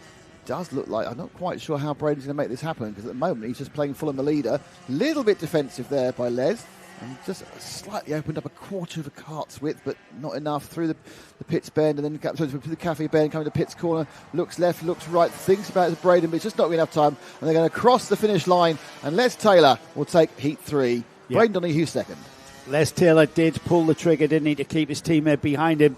Behind the two Craft Motorsport drivers then in first and second was Chris Waddell and Stuart McLennan third and fourth. We had Jonathan Shearer in fifth place. Ashton Lefaubister, the first of the novices, in sixth. Scott Burnett, who's making a comeback from last race in 2002 in the WTP class. That's it's a cadet class as far as my memory serves me rightly, WTP. From St Combs, Scott Burnett, born in 92, do the maths. He's far too old to be doing this, but he's crazy enough to continue doing it. So welcome back, Scott. You came seventh. And Alan Garriock, who's far too old to be doing this, but it's absolutely awesome that he is. Yep. And it's great to have you there going round and round, Alan, the number 61 there on the novice plate in 8th spot. We're going to be on board with William Alexander in Junior Max. The junior road tax class already lining up, and we'll be able to take you on board live with William and see, monitor his progress from on board. We'll keep an eye on the front of the field as well, of course, and see what the action is at the very front and the more important parts of this race. But we'll be able to go backwards and forwards from William as he gets the get-go. There he is. As the junior Rotax Max class is released. Switch yourself off, Nick, if you're going to do that. As the juniors are released yesterday, their heats went like this. Heat 1 for junior Rotax. That was won by Jacob Jack from Nathaniel Gray and Ian Campbell. And then Heat 2, we had Heat 2 in the juniors. Was won by Lewis Stewart, with our onboard William Alexander taking a fine second place with Vinnie Lewis in third place. Let's see how this one pans out, though. As we head towards pit corner, the front of the grid is nicely formed. It's the number 79 that is leading the field round on that right-hand bank. We've got our camera cart right at the back, which is great. We're bound to see a lot of action from William Alexander from that position. As we head across the line then and head towards the start. Two nice trains of carts in the tram lines. That looks good. The red lights go out and we are racing. We are, yeah. Actually, I saw one person leaping out the tram lines quite early was William Alexander at the front. Let's see who's taking these. Not William in the lead, by the way. It's a weird way it counts the initial first lap, but we are looking at the lead is probably Vinnie Lewis, but it doesn't look quite like him. It is 79. 79. It's Wojciech Lipinski who has snatched the lead. Yeah, easy to spot with that bright white nose cone and side pod. So David Hyons is second, I think, and then Nathaniel Gray, Alexander March, Caden Thomas, James Darling, Shay Laird, actually top 7. Gardner, Tyndall, Campbell and Strachan continue down the field. Lipinski under immense pressure there. Two carts challenging as Nathaniel Gray, the KR Sport driver, goes down the inside and into second place there. He's now going to be challenging Lipinski. As Lipinski off to the Seafield complex. He's through the left-hand part now and under massive pressure now from Nathaniel Gray. Nathaniel Gray has got his mind set on that lead. The number 79 from Blackgowrie. Up the inside, the 37 takes the lead, and Nathaniel Gray there straight in, eased out. Wojciech there. So Gray in the white and the blue. He's leapt himself to the front of the field. Behind him, there's a kind of train of junior maxes. 1, 2, 3, 4, 5, 6, 7, 8, 9, 10 or 11 perhaps, in with a chance of doing something towards the top 5. But the leader, is now Nathaniel Gray. And Lipinski, who came across the line, having led the race in the previous lap, came across the line in third. He's now down to fourth as Nathaniel Gray gets off and into the lead. And it's David Hyons who is then in second place, the number 25 right on his rear bumper. The number 25 from Bird Motorsport, the distinctive livery, the pink, white and green livery of that number 25, easy to spot, as is the blue and white of KR. And Nathaniel Gray getting a little bit too leery on the brakes, and Hyon's doing it exactly the same thing on the grass. He basically went wrong. I mean, he just didn't get the turn into the first part of the complex. Went on the grass, lost himself, as you can see, half a second, put himself right in the clutches of Alexander Marsh, Darling behind him. Alexander, by the way, our camera car's up to 11th, so he's been climbing the field quite quickly. There he is, right behind the 95. He's behind the 95. He's behind Lewis Reed. So he's got Reed ahead of him. So Lewis Reed has overtaken Alexander on the previous lap. They're now absolutely nailed up together as they come down into the complex, and it's side by side. Oh, a little bit, almost a bit of a touch there, but they just managed to avoid each other by a couple of centimetres. So Alexander now looking very much to try and move forward in the field. But Reed, as they go round the MTM corner now, coming into... getting very close, very, very close towards the Seafield complex through the right-hander now. We'll switch across to the left-hand part of the complex here through the sweeping left. You can see how open that is and how fast it is. Heading down to the Cafe Kick now, flat chat through there towards pit corner now. It's a very fast corner here. They all close up as we go through the kinks. The right-hand sweeps across the finish line and then into the loop. Oh, and everybody gets tripped over each other. We're all tripping over. That's Wojciech, who's dropped down to ninth, who was leading earlier Lipinski. It's Wojciech's his first name. Lipinski is his second name. I'm doing a Henry thing. You are doing that, yes. Lipinski, Reed and Alexander. This is the battle we're watching here as they go through MTM. Heading to what? No, that's Pitt's corner that we're at now. I totally lost my bearings. With our leaders now, and Gray and Horns still in the same order, but give Horns is due. Arthur, little error. 3 laps to go. He's now managed to just track with Gray, and they've opened up a really comfortable lead on third place there, Joe. It's now 2.2 seconds to Alexander Marsh and James Darling in third and fourth. I mean, they're lapping very, very quickly, but I think David Hyons, who's put in a fastest lap, 37.757, they're not hanging about at the front, but they're not making any kind of challenge. Hyons playing a very, very cool game here. David, I think brother of Gemma Hyons in the Bird Motorsport awning. He's following Nathaniel Gray round. Nathaniel quite happy to sit there, looking very composed, not under any kind of pressure, not really sort of responding to any pressure, and just keeping a cool head. So back to the fraughtness of this one. This gives you a good idea of what it's like. I mean, you can just look at it. There's 3 of them now having an argument. The 73 is the kart that's next. Ian Campbell's come through, I think. So Campbell's been recovering back through and gone past Alexander, who's lost a couple of positions whilst we were off him. There's now 4 karts ahead of him in I couldn't say a trade, 5 karts ahead of him. He gets past 1 there. So they moves up a position. This is what the middle field of a competitive max class looks like. It is chaos every lap. And Campbell has got ahead. That's the number 73 kart ahead of us there. He's got ahead of William Alexander. William being stifled by the karts, the tussle that's going on in front of him. It looks absolute chaos there. It looks chaos from this angle, in fact. It probably is. Look at that 5-kart train about to be joined. Behind William Alexander is Lipinski and Vinnie Lewis. And then comes up the straight. He doesn't gain anything. Oh, he's done it inside. And the 95 attempted to wipe off the front of the car. I mean, this is not deliberate, of course. I mean, Lewis Reed was in no way trying to do anything to William there. But it's the way it looks as they pilot their way around the twists and turns of the circuit. You can see the tyre pick up a little bit of grass that time, just throwing off in that front left. And he just dropped a little bit of time. Now I'm wondering whether on the right-hand side is the kart, actually. He seems to be a little bit circumspect. There he is. That's it with the green flashings. That's the number 11. That's William coming through the infield now and going through the loop. And it's all stretched out a little bit. Still Gray from Horns at the front.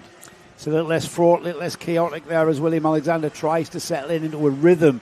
Hasn't been able to do that because he's been embroiled in an absolute nose-to-tail battle there with a number of karts there. We'll stay on board with William for this lap into the left-hander of the Seafield complex and then back out towards the into the loop, I should say, as we head out towards the Bondi Straight. That was a back marker there behind the third place car. It wasn't, that's a 66 lap down on a novice plate as well. Your top 2 there, minute and a half to go, and they are still nailed together. You can, as you were happy to say yesterday, couldn't put a picture tent over them. Yeah, is it? Well, has the bell gone though? Has the bell gone? David Hyans. Are they playing chess? Yes, are they playing a high-speed game of chess here? I'm wondering if such. Nathaniel Gray on the number 37. He's down as a privateer, but he's competing with the British Championships with KR Sport. He's on his KR Sport kart and kit and what have you. Have we got some information here? Talk. I don't know. So down to about a lap and a half.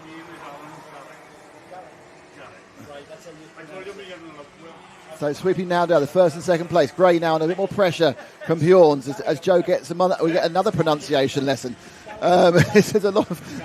You move up a few 100 miles south, and all the vowels sound different. Yeah, forget the I, forget vowels. So what you're saying is that we're not. So in Scotland you forget vowels. What you're saying is the Williams team principal we call James. Please come up and tell us. Yeah, I'm happy. It's great. No problem at all. We're English, and Scottish names seem to be beyond our pronunciation capabilities. We are towards the final lap board coming up next, Nick, as we go through the right-hander towards the Seafield complex for the penultimate time. It's going to be one lap to go for Nathaniel Gray, and the questions will be answered as that fastest lap of the race has been snatched from David Hyans, second kart in that picture, and goes the way of Ian Campbell, who's down in 10th. Wow. And he just put in a 37.639. A lot of people further back are stymied by the karts around them. These two have had a lovely open period where they've basically been pulling out about 0.3 a lap over James Darling and Alexander Marsh. In fact, Marsh has been dropped in fourth now, so this is the only real tight battle, this second and third one. Sorry, first and second one. The third and fourth is not a battle. So, right, a few corners to go. In fairness, Gray looks comfortable. Yeah, I think he's been. Yeah, we've been managing the pace, haven't we? Looking very, very comfortably. And Nathaniel, of course, very experienced at the highest level of British karting and the Vera Tools British Kart Championship, running with one of the best teams in the country, KR Sport, and showing that he's brought that experience to here. He's wanting to carry the S plate, which, of course, he can run in the British Championship. Yeah. He can carry the S plate, and he's heading towards a good grid position here. I have got not the brain capacity to work out grid positions going forward after 4 heats, but the result of this third heat for Junior Rotax is Nathaniel Gray from David Hyans, James Darling in third, Alexander Marsh fourth, Shea Laird in fifth, Cruz Strachan in sixth, Callum Gardner in seventh, Ian Campbell got up to eighth at the end of that there. Andy took fastest lap, Jacob Jack was ninth, Lewis Reed with 10th, and then we had Caden Tops, William Alexander, Jack Cruikshanks, first of the novice drivers. Wojciech Lipinski was 14th. Logan Nixon, 15th. Ruud Tyndall. Now, how do we say Ruud? I don't know that one. Right, okay. Ruud Tyndall. I think it's Ruud something, I think. Theo Ingram, Oren Fraser, Lewis Stewart, Vinnie Lewis. Oren Fraser, another driver, the number 66, on a novice plate. Let's just see where he is from, if I can get him up on my fact sheet here.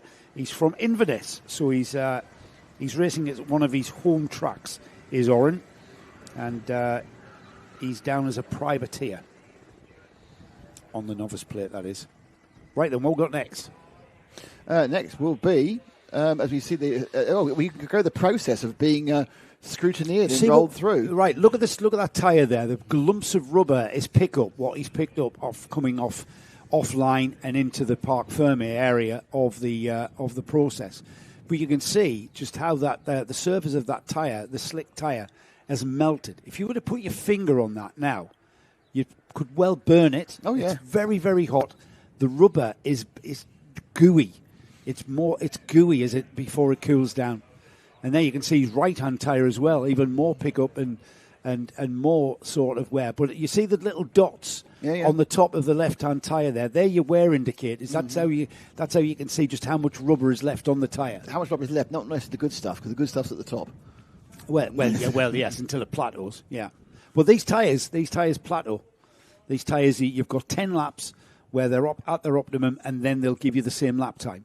Now then, our Honda drivers, Ash, if you've got a camera that can pick up our Honda drivers being taken escorted off, they're going off for a little briefing from Mr. Ashton. That's Mr. Ashton in the cap and the orange coat. Now, He's giving them a little bit of a training session on what he is wanting from the start, because there was no kind of grasp of concept of staying within the tram lines yesterday. It was basically head towards the lights in any fashion you want. They looked a bit like the Red Arrows when they do that spread out version of their route through. So Dan is wanting a more clean start. He wants two trains, two lines of carts, one on the left-hand side tram line, one on the right-hand side tram line, and you're not allowed to break that tram line until you cross the line. No, and Dan is very, very a stickler for correct starting procedures. Yeah, well, I always like it when it's a really aggressive sort of junior race, and they get it wrong twice, and they get stopped with a red flag, and there's a good telling off. There's a reason why Dan is a stickler for safe racing. Yeah, absolutely. No, I'm not saying anything. Yeah, I know that. And Dan, the most dangerous part of any motor race is the start, when everybody's close together. And when everybody's heading towards that first corner, that's the trickiest part. So the drivers have been briefed. They know what Dan Ashton wants. This is where they've got to apply what they've been told right. Yeah, that's what's a bit, yeah. into actual practice. So that remains to be seen. So Honda Cadets coming next, everybody. And they are on the in the collecting area, about to be released. It's another rolling start for these Honda Cadets. Honda Cadets, of course, are one of our two cadet classes. They are from the 8 to 12-year-old range. We've got a lap time, a lap record of 42.3, and that is held by a driver that's on the grid, Luca Picocchi, on the Apollo kart. Double duty Luca, as he is. Yeah, he's trying out the Micromax class because he has got a plan to do kart masters down in PF in Lincolnshire. Next weekend? Couple of weekends. 2 weekends, yeah. Next weekend, the most important event is Buckmore Park. That's right. In 2 weekends, it's the Bassingham Village Show. Is it really? And apparently also the Kart Masters. Yes. But Bassingham Village Village far away Show, from each other. Yeah, we're still working out if there's going to be enough water for us to enter various... Have you got a stand? We've got a stand. No, you're not making jam like you did last year? Well, let's see what Rachel does. Maybe something flour related, I don't know. Well, I mean FLOWER, not FLOUR. Here we go then. Honda Cadets have been released. Yesterday's first heat for the Honda Cadet category went the way of Luca Picocchi from Oscar Forbes and Aaron Hawcutt. Heat 2 in this class was, again, Luca Picocchi. He seems to be the driver to beat on that Apollo kart. Oscar Forbes was second. Aaron Hawcutt was third. So are we going to see an exact copy of what we saw yesterday? That is about to be answered as we cross the timing beam to get towards the start, crossing the timing beam in front of us. Here they come. Nice pace, isn't it? No, but, and two lines of carts as well, Nick. Yeah, the question is, will they remember for the second heat today? Well, we're going to wait and see. It's in the kids' short-term memory, which is excellent news. They're in the tram lines. Look at them itching to get away from the tram lines. The bright lights go out. And we are racing, and immediately they spread out. Picocchi there on the left-hand side of the screen on the red and white Apollo kart is in the lead. So it's immediately our favourite takes the lead and goes through the complex the first time in these cadet machines. Sounding very different, of course, from road tracks, being 4-stroke. They do sound like what they are, which is a sort of a version of the Honda engine we see in lawnmowers, but obviously very heavily tuned up. But they've got that kind of thumpy, thump feel about them. Well, they're a 4-stroke, aren't they? And they're single. Yeah. A single-barreled 4-stroke. They have been a stalwart of British karting, British cadet karting. That's where it all started at this age group with the Honda engine. It got a little bit out of hand before we brought in controlled engines. Got really crazy with their engine tuners, selling engines for tens of thousands of pounds. Really, it got a bit silly. We've put more of a control on it these days. And it's a very affordable way of going karting for your 8 to 12-year-old. Picocchi, it is that leads from Bruno Simonelli. And this is what we saw yesterday. Simonelli is following him round. Aaron Hawcutt, Mark McLeod, Cohen McIntosh is on a novice plate, and he's the first of the novices in that 5th spot. Good move early on there, but he got a front 2. And it's... in fairness, it was these two yesterday, wasn't it? What you said, yeah. Simonelli, sorry. Simonelli. Easy to say. Yes. That's obviously a previous MotoGP, and there's a little move for the lead there, and Simonelli does take past. I'm just looking. Simonelli finished 9th in the first heat. at the back, and I think he had Didn't a problem. Didn't he spin out in that one? He had a problem. Heat 2, Simonelli was 4th. So I think both times he's had little issues because he has got the pace. It's indicative of the fact he's leading at the moment. Yeah, he's got past Bukaki. Whether Bukaki will settle in and let that happen. He's sponsored by Sure Cleaners, Luca. He's with Apollo Karts, as we said. He's from Inverlochy, and he holds the track record of 5 tracks in Honda Cadet. You know what I'm going to do, Nick? If you talk, I'm going to message someone who'll know the answer. Try and find where the five tracks are. We were thinking about it yesterday, weren't we? So these two are nose to tail. And whether Bukaki is literally, he's looking up the inside, and he says, "No, I want to be in the lead. Thank you very much." Now he may go a bit wide, and he does, and there we are, the cafe corner. He got in the lead. He was leading for that short shoot, and now the cafe corner, the pit bend, he's back behind Simonelli again. Very early on, plenty of this race to go. Was this almost like the opening jabs, like in the first 2 or 3 rounds of a boxing match? Let's have a look. Here we go. No, okay, that didn't work. I'll try again. Behind them, it's Hawkup, McLeod, McIntosh, Noble, and Martin, or Martin and Noble, and we're back down Boindy Straight, and these two are as close as you can be without occupying the same actual piece of tarmac. Now I wonder whether Luca's going to try it again. He's in the or is he going to play a waiting game, you mean? Well, last time he did it, he was ahead for 50 yards, or 15 metres. But he kind of wondered it because he's looking like he's quite racy. He's got a bit of pace. That second kart with my favourite sort of giraffe colour, orange giraffe on the nose, and a little bit of a nudge there, actually. You could see that as he head wobbled as he just got slightly slowed by the 33 machine of Simonelli. Well, you've got a lot of experience out there in both Simonelli and Bukaki. Simonelli is leading by, nothing really, as Bukaki absolutely glued to his rear bumper. But with half distance just approaching, 9 seconds, 8 seconds, 7 seconds away from half distance, there's still plenty of race. And Bukaki has enough experience to know that if he starts squabbling with Simonelli, then that's going to bring Aaron Hawkut, who's third. He's only 3 seconds behind. That 3 seconds will disappear. A further 7 seconds is the big gap towards 4th place, where Cohen McIntosh is running in 4th, and he's the top novice. And then we've got Mac McLeod, Oscar Forbes on that number 50, the red and white. He's got the Marlborough signage on there, but it's blanked out because you're not allowed to do that. We can't say Marlborough, we have to say Philip Morris product, yes. Yeah. Nathan Martin is behind Oscar, and then Austin Noble and Maya Bramley round off a 9 car. I feel a bit sorry for Aaron. He's got himself completely in no man's land. He's 4 seconds effectively behind these top two, and he's 7 seconds ahead of the next one. So he's just driving down on his own. He's like a lonely little puppy looking for someone to play with. It's a very lonely third place, and but you know what? If these two leaders start to challenge, if Bukaki starts challenging back, the Scottish Saltire on Bukaki's helmet there, representing Scotland when he goes off racing around the UK in proud fashion. He wants that S-plate, but then so does Simonelli. They all want the S-plate. They all want to show that off wherever they go racing. And at the moment, we're playing a waiting game here, Nick. What is it? I think it's a high-speed game of chess. It is a high-speed game of chess, Paul Bateman. So, yeah. AFF Motorsport, our friend from Bathurst, says, I've done those extra briefings with young drivers about the starts. So obviously it's an international thing. Young boys and girls very keen to get going, and not perhaps quite so keen to stay in the tram lines as they should do. So for about the 6th lap now, Bukaki has effectively been just in the wheel tracks of Simonelli, and Bruno not able to gain anything, and Luca happy where he is, quite close there. First chance there, Simonelli sort of thought about going defensive, decided against it, and they sweep round again, and both of them took a little bit too much curb for their comfort. That's the sort of thing that there's a 10-year-old, they'll just shrug off, whereas I went over the curb like that, I'd have back problems for a fortnight. They are running at a pace here. They're running at a pace. They're not affecting one another's run, and that's because Bukaki hasn't pulled the trigger. He's just put in the fastest lap of the race there, 43.088.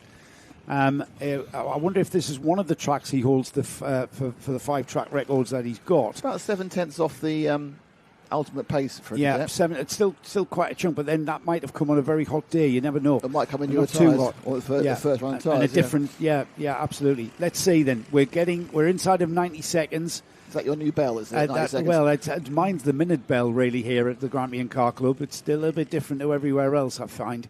850-metre length track with a 42, 43 second lap time for these Honda Cadets.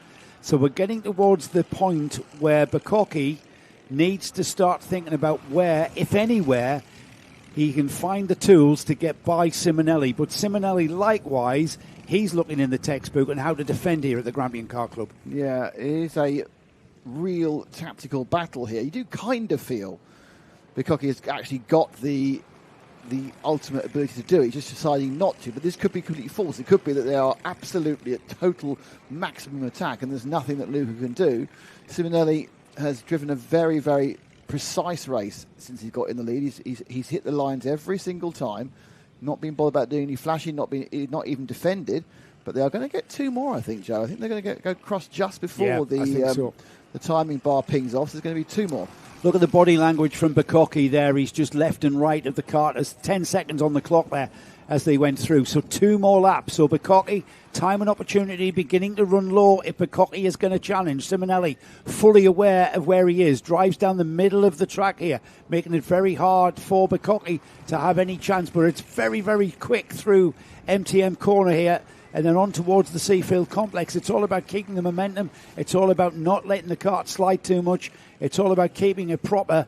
And Simonelli driving an absolutely outstanding race to keep Bukkake behind him. And I think we're going to see, if anything, whether or not Bukkake has any... No, a defensive line into pit corner from Simonelli just makes that move very late towards the left-hand part of the track. And there's the last lap board. Yeah, and this is the key point. As he exit from this complex, the loop, this is what really counts. Now, Lucas is as close as he can be, and they already have become hugely defensive, Simonelli. Now, going out wide. Bukkake, can he get a sweep through and perhaps cut up the inside? He certainly can. What a beautiful move. Now he's got to just kind of slow the kart down, take the inside corner, and that was all coming from, in fact, a better drive out of the loop, and then a maximum defence move from Simonelli, who's now trying the side-by-side, but I don't think it's going to work. That is pure track knowledge from Luca Bukkake here, as he made that move down the inside of MTM. They are side-by-side to pit corner. It's Simonelli on the outside, a little bit of wheel banging going on, but Bukkake's going to have it. Bukkake's going to take the checkered flag, and it was a well-timed move there. He pulled the trigger when he knew he had to on that final lap, and that left Simonelli with little or no opportunities to come back at him. So Bukkake takes heat 3. Bruno Simonelli in second place.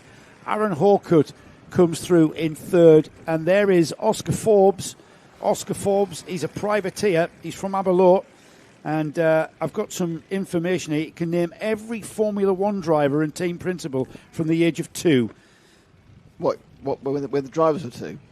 Well, no, he was 2. When he was 2, he could name every Formula One driver and team principal. Wow. He's now, he's born in 17, so he's 7? 9. Not 9? Yeah, of course he is. 9. Yeah, my maths is Your rubbish. maths? Absolutely. Anyway, behind Oscar Forbes... That's the second time you've done it, but every single time you're 2 years out. And I know, there's a theme. There's a theme. So behind Oscar Forbes... We've got the overtake being replayed, by the way. Oh, there it was, textbook. Can we have a look at that again, please, Ash? The crest glazing replay. There's the move there. Just takes a wider line. He knew Simonelli was defending, and he knew that door would open up on the inside line out of MTM. Very clever driving, not just from the winner Bukkake, but Simonelli as well. He didn't really have he couldn't do anything else. He had to defend, or else Bukkake would have been down his inside. So it was between a rock and a hard place for Simonelli. Perhaps next time we'll try and be second on the last lap. Absolutely great racing. I was down to 4th place. I want to mention the first novice in the field. That was 5th place Nathan Martin, with Cohen McIntosh in 6th, Maya Bramley 7th, Mac McLeod was 8th, and Austin Noble rounds off a 9-kart Honda Cadet field. We're back to the adults, or the older kids. This is the age for Senior Max is 16 plus, or if you're 15 in the year of your 16th birthday, you can then move up to the Senior Max class. This is the 162 kilogram minimum weight category, and we've got a full field of, I think we had about 20 karts, didn't we? Let's have a look at yesterday's Senior Max Heat number 1. Senior Max Heat 1 was won by Rhys Bailey. We had 17 karts took to the track. It was Rhys Bailey, Max Taylor, Gemma Highhorns. And then in Heat 2 for Senior Max, we had Leo Massey, Rhys Bailey, another second place. Alexander Wilson took third. So it's a mixed competitive field, this, Nick, and competitiveness all the way down the order, I feel. Yep, it's all about the... this is, I think, from memory, this and the KZ were the most competitive heats we saw. And they got the numbers as well, which makes it seem more buzzy, effectively. But the S plate holder is in this one, who we talked to as well, don't we? We've got a interview with Stephen Napier, the current S plate holder. He had a bit of a bad day yesterday. He had a non-finish, didn't he, in his second heat? Fourth or fifth. So he won't be starting from pole for his defence, but many things can happen. It's a 15-minute trials, don't forget, so there's a huge amount can happen as the karts line up to take the start for this, the third heat of the Senior Max. Oh, out the tramline early. Is that going to be taken? That's Maya Simpson, who's down into the first corner at MTM. It looks like Maya Simpson on the 96 has clinched the lead at the first turn. She's still, I think Maya's still got it. It is the 96 at the front, isn't it? Purple, it's her. I'm just trying to see the number. The numbers are really kind of they're very just hard. Bouncing around, aren't they? And also the way the lights. I'll tell you what. If we talk amongst ourselves, there's a lovely kart leading, there's a lovely kart second, a beautiful kart third. Here we go. Cross the line then. Just waiting for my timing screen. You were right. Well done. To update Maya Simpson in the lead from Jonathan Edwards, Ollie Miller, Max Taylor, Jackson Inglis, Stephen Napier, the S plate holder in 6th.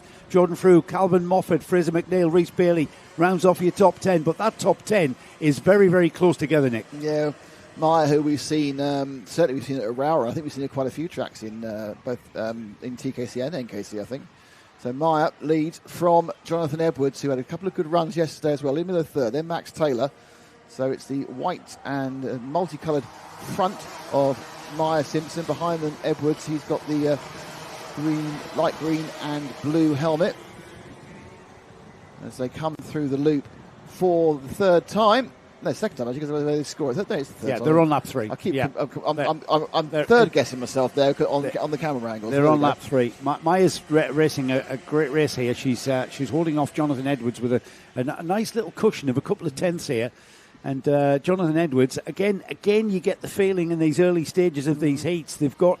They're racing intelligently. Yes, they're racing as hard as they can, but they're just not taking it to that edge where they can ruin the tyres. They are driving these tyres and being very, very clever because they know if they overdrive these tyres, they'll just ruin them going forward for the rest of the day.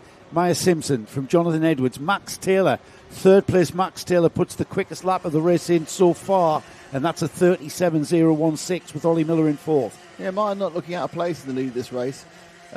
Which kind of goes to show how open this Senior Max has been as the lead is snatched away from her by Edwards. There's a slight error, I think. Curse of the commentator there. There was a slight error there. She turned left and she just overcooked it slightly. You saw that it's three-wheeling, which isn't necessarily always a problem, but that did mean she kind of over-rotated and lost drive. And looks like she's going to drop to third because a very good move into the loop there by Max Taylor on the 57 kart. And now we have teammates at the front again. Yeah, Craft Motorsport fronts the field up in Senior Max with their two drivers, Jonathan Edwards and Max Taylor, now at the front of the field. Maya Simpson not dropping away too readily, though. She's staying on terms with them. A little bit of a gap before we see Ollie Miller and Stephen Napier. Stephen seeming to have that car going a lot better than he did yesterday. He's the team principal at DRT, and he's got a DRT teammate in the form of Is Maya Simpson with changed for the lead, the Craft Machines, and the second time in a row at that part of the track going into the loop. The 57 of Max Taylor says, thank you very much. I'm not playing at Mr. Waiting Game like all these other drivers are being. I'm going in the front and I'm going to try and pull away. So Taylor now leads his teammate Edwards. Third is Simpson not being dropped. Then Napier and Miller. Well, just as we come around now, we'll see how far behind they are. Well, the answer is Napier not very much, Miller a bit more. But the top four were covered by just over a second earlier, and I definitely think they've slightly dropped Miller this time. But the problem is that some of these karts, when they're actually running in free air, are fast at different parts of the track. Yeah, Maya Simpson's a privateer, by the way. She's got a blue and white livery, so I thought that might be DRT. She's about to be challenged by Stephen Napier, who is indeed DRT, and he's moving on to the rear bumper of that third place blue and white kart of Maya Simpson. We are at half distance, so still plenty of racing there, using all of the curb on the inside on the S-Plate driver there with the orange trim on his helmet. He's about to challenge down the inside into the left-hand part of the Seafield complex. And Napier, who's got that competitiveness now back, he wasn't really on song with the pace yesterday. It seems that whatever tweaks he's done overnight, I'm not saying he's worked through the night, but whatever tweaks he's done overnight, he might have done indeed. He's now getting on terms with the lead pack. And he did work overnight. He only worked the same amount as our timing guru, Stefan, who also worked overnight to sort stuff out. So little things you might not know, little things like the green now, the top left, that wasn't there, and the checkered flag, all these sort of extra things. Stefan is an absolute genius when it comes to reinterpreting timing. But anyway, it's working perfectly. Yeah, new timing system for him to work with, wasn't it, this weweekend? In some ways, I think he enjoys it, but in other ways, thinking, wow, he's working till 3 a.m. Yeah, we really are delighted. We really are delighted. Karting Live TV being able to bring you the Scottish Kart Championships from the Grampian Kart Club. We'd like to thank everybody at the Kart Club for welcoming us and being so helpful, making our job really, really easy and making it a delightful experience up here at the top of Scotland. Beautiful weather all day long. It's forecast to stay like this, sun shining. It's a little bit chill in the wind, but that's what you expect when you're near the Arctic Circle, or nearer to the Arctic Circle, I should say, than we're normally used to. So Taylor is showing his class here because he's easily now gapping this field today. But you're absolutely right. Stephen Napier has come back from a very disappointing yesterday. I'm sure if he came in here to tell us why. Because this is a different Stephen Napier than we saw yesterday. The current S-Plate holder, the man who won this championship last year. I don't know which track it was held at last year. Apparently he does a rotation. The Scottish champion does a rotation of the 4 Scottish clubs. Ah, right, it goes, I see. It goes Larkhill, here, Crail, and the track up there you were telling me about. I forgot the name of Goldsby, thank you. Well, what you'll find if you stay tuned in the lunch break, by the way, when we finish our heat phase, another set of heats for all of our classes to come. Stephen Napier tells us this event is all about keeping those tyres for the final. So there was definitely no tyre management going on there. Not when he did save his tyres in the second heat. 6 minutes of tyres, but absolutely. Of course that's to the detriment of your starting position for the final. So I'm sure that wasn't the plan. One thing I don't know is, are all 4 scores counting? Yeah. All right, so you don't drop a score then? No. Okay, well that is a problem then. Yeah, it is. It's going to be a problem, yeah. Four heats, points derived from that will form the grid for the final. And we've got Napier now moving on to the back and the tail end of Jonathan Edwards. He wants to get a DRT kart ahead of a Craft Motorsport kart. This is Scottish inter-team rivalry coming to the fore here, with Lewis Gilbert's team being very, battle very of the competitive. kart clans. Battle of the kart clans, I like that.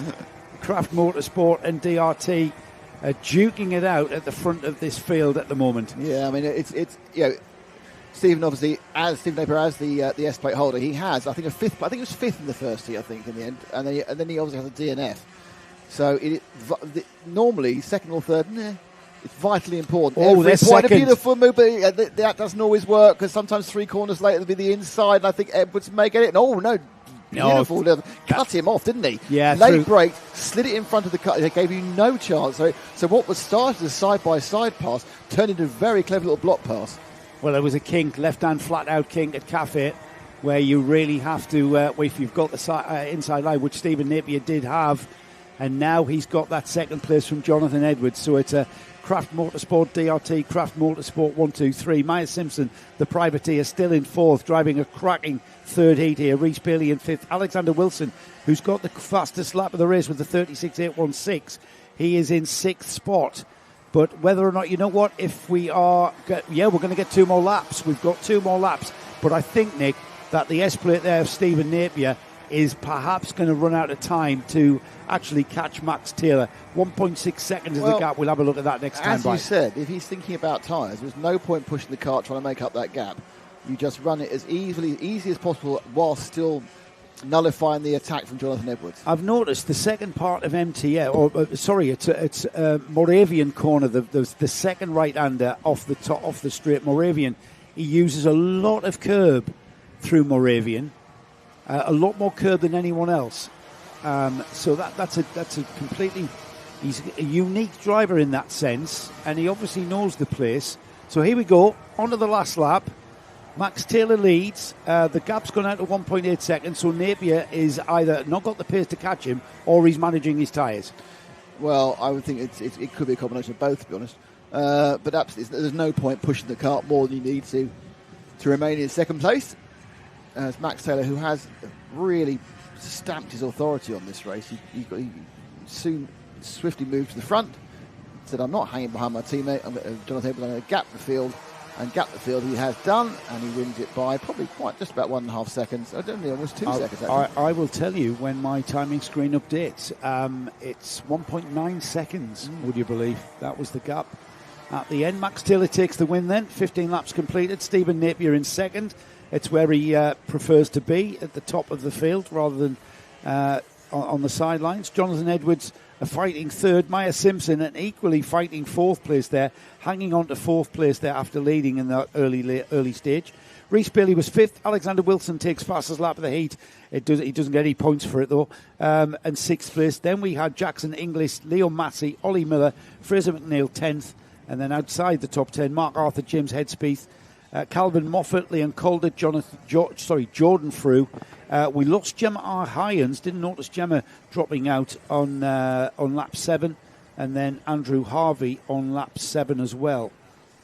So 2 retirements there. KZs are next, and that will conclude. This is the last of the third heats for our classes here, and the KZ class, the gearbox class. Perhaps the fastest class in UK karting, short circuit karting that is. These are for over 16s. They've got a top speed here at Bondi of just towards 90 miles an hour at the end of that straight. Just the 90? Just the 90, yes. Because they miss out the loop, so they every single time they fire up that Bondi straight at full chat. 6-speed gearboxes. And they will lap this 850-metre track in 32 seconds. Yeah, that's pretty impressive. They just have hand clutches. They have a hand and a foot clutch. They have no, they have a hand clutch. Yes, and we saw some foot clutches in the gearbox first, didn't we? On the older cars. Yeah, different carts, yeah. Yes, here we go then. They have been released. They will get 2 formation laps. They miss out the loop as well. Forgot to mention that bit. That. Oh, you've mentioned that. Yeah, okay. Job done. You know, I try and mention the bits you forget. Oh, problem with the 21. There's an issue for the number 21. That's Ryan Simpson from Macduff. Now, whether it's an issue, he's just let himself get. I think he may have had an issue starting, so he's getting himself back in position by only doing effectively 1 warm-up lap. I see a mechanic running back, which I assume may well be his mechanic. We are being led around by James Kochilek from Liverpool. So he's made the journey north, and he's probably very pleased he has, because there's a fabulous track up here in the Grampian area of Scotland, here at the Grampian Kart Club, Bondi Circuit. Been around since 1962. 64 years of kart racing here. Okay, so they will, of course, now come round slowly, but they are going to line up on the grid. Yeah, standing start. These karts, as you mentioned, Nick, 6-speed gearbox. They've got brakes on the front axle as well. Oh, got a retirement. That may be that 21. That's a retirement. Just not saying it is. I didn't quite see the number, but I think it might have been the 21 who's struggling earlier on. Here they all go. They line up onto the grid. Here we go then. This is quite a sight here. And it was a 21. He's rejoined. He's rejoined. So he's stopped. So they've done a tweak and he's rejoined, but I assume at the back of the grid, the 21 cars. Great work here. We will see the full acceleration of our KZ2s. The red lights are on. We've got another wave around. There's something that somebody's not happy with. Is it the fact that the 21 just joined the back and they may want to put him back into his grid position? No. I think he'll have to start in the back of the grid if he's pulled off into the pits. And you've kind of forgone that, I would think. Yeah, my interpretation of the regs. Just somebody, there'll have been somebody out of position or something. The start marshal, very experienced with these KZs. It's a very healthy class up here in Scotland. Yes, we've got some people from the UK. We saw at Fullbeck, Rhys Duthie is a driver that comes to mind here. Rhys down the grid here for this mixed grid field. He's down in 13th, according to my timing screen. And Rhys doing very well a few weeks ago at the Fullbeck Kart Club Gearbox Festival, which you can see Still there on YouTube on Karting Live TV. It'll be there on It'll be there till digital degradation in about 200 years' time. Check it out. So you've got 200 years to watch it. Watch it tomorrow. So KZ's very, very healthy up here in Scotland. Not so healthy, certainly where I'm from in the northeast. In fact, I don't know anybody who races a KZ. I know somebody who's got one in the garage and is reluctant to get it out for some reason. Being in the garage and racing it. Here we go then. The start line marshal allows the red lights to go on. We've got 1, 2, 3, 4, 5 lights are on. The lights will go out and we are racing. And then just look at that. Look at the sight of that there. 0 to 60 in under 2 seconds for these karts as we head towards MDM through the right-hander at Moravian and off towards the Seafield Complex for the first time. I felt there was a little bit of a jump start there. It may have just been different clutch actions. But certainly the kart in the front right seemed to be, front left, sorry, seemed to be well, you can only really gauge that if you're watching the lights as well. I just gauged it, and he went before everyone else. Well, he might have just timed it right. Well, no, I'm not accusing anyone of anything. I'm just saying it looked a bit wrong to me. Here we go, across the line for the first time then. When did you become a defence lawyer? Well, you were accusing. Robert Strachan. Robert Strachan is our leader from Jack Simpson. He's already got a bit of a cushion. James Kochliak in third with Neil Anderson, Aidan McDonald, Milo Manderson on the 82. He's up to sixth already, and then Greg Moyer. Yeah, they're carrying that huge amount of speed these machines do. They fire out of every corner because obviously they have a vast amount of ratios to choose from. They're not just stuck with a single speed like a normal racing kart is, so you can have all sorts of levels of power provided by a lower gear or a medium gear or a high gear. It's quite a short stack, I would think. The 6 gears are not spread by much. Yeah, it's kind of a one-handed track, isn't it? You're very rarely off the gear lever, down the box into MTM, and then flat out through Moravian, I would think. Acceleration zone towards the Seafield Complex. I'm just wondering if Milo Manderson, who's now up to fifth, he's the fifth kart in that shot there, has travelled the longest distance up to here. He's from Calverton, Buckingham. Wow. He was a run. Multi-club champion in the junior categories, London Cup winner in 2024 in junior Rotax. Milo currently holds 3 lap records in the KZ's class at Forest Edge, Blackbush and Woodthorpe. Oh, they've told us where they are then. That's good. So he's hunting around like the New Forest area. This is a very long way away. Yes. Yes, as more movement there in the field. 73, I think, he has been moving forward. Isn't it? James Kochielek, he was under pressure and trying to move. I think he's in second, actually, now. There's a little bit of shuffling about as they went around. They sorted themselves out quite quickly on these machines. Don't forget, gearboxes are absolutely suited to two-stroke engines. Two-stroke engines are... You can tune them to be peaky with a very narrow power band. Once you've got a gearbox, you can be sitting in that power band the whole time. So... that's why it actually is. You'll find that a gearbox kart on a 2-stroke is even more effective than a gearbox on a 4-stroke because you've got more torque on a 4-stroke. Oh, sorry, I was drifted off there. Thanks, Nick. Thanks for that technical insight. Robert Strachan leads by 1.2 seconds from James Kochliak, who was under a bit of pressure. Oh, we like that today, are we? Jack Simpson and McDonald. Yeah, you just went down a little tunnel there, didn't you? I was enjoying myself. You just really talking about gear ratios and stuff. Yeah, brilliant. Yes. Yeah, everyone else. Did you mention torque curves? I was about to. Yeah. Oh, lovely. Then you cut across by falling asleep. It was marvellous. We've got a bit of a risk. If you'd like to hear more about torque curves, please message us on Karting Live TV. Yeah. Anyway, there's a kart race going on. Apparently, there is. There's a move. Inside, nice move there. That looked like Aidan McDonald on Jack Simpson there. I'll have to confirm that as they come through. Here they come through pit corner. A bit drifting these things as well. There is. That is power oversteer.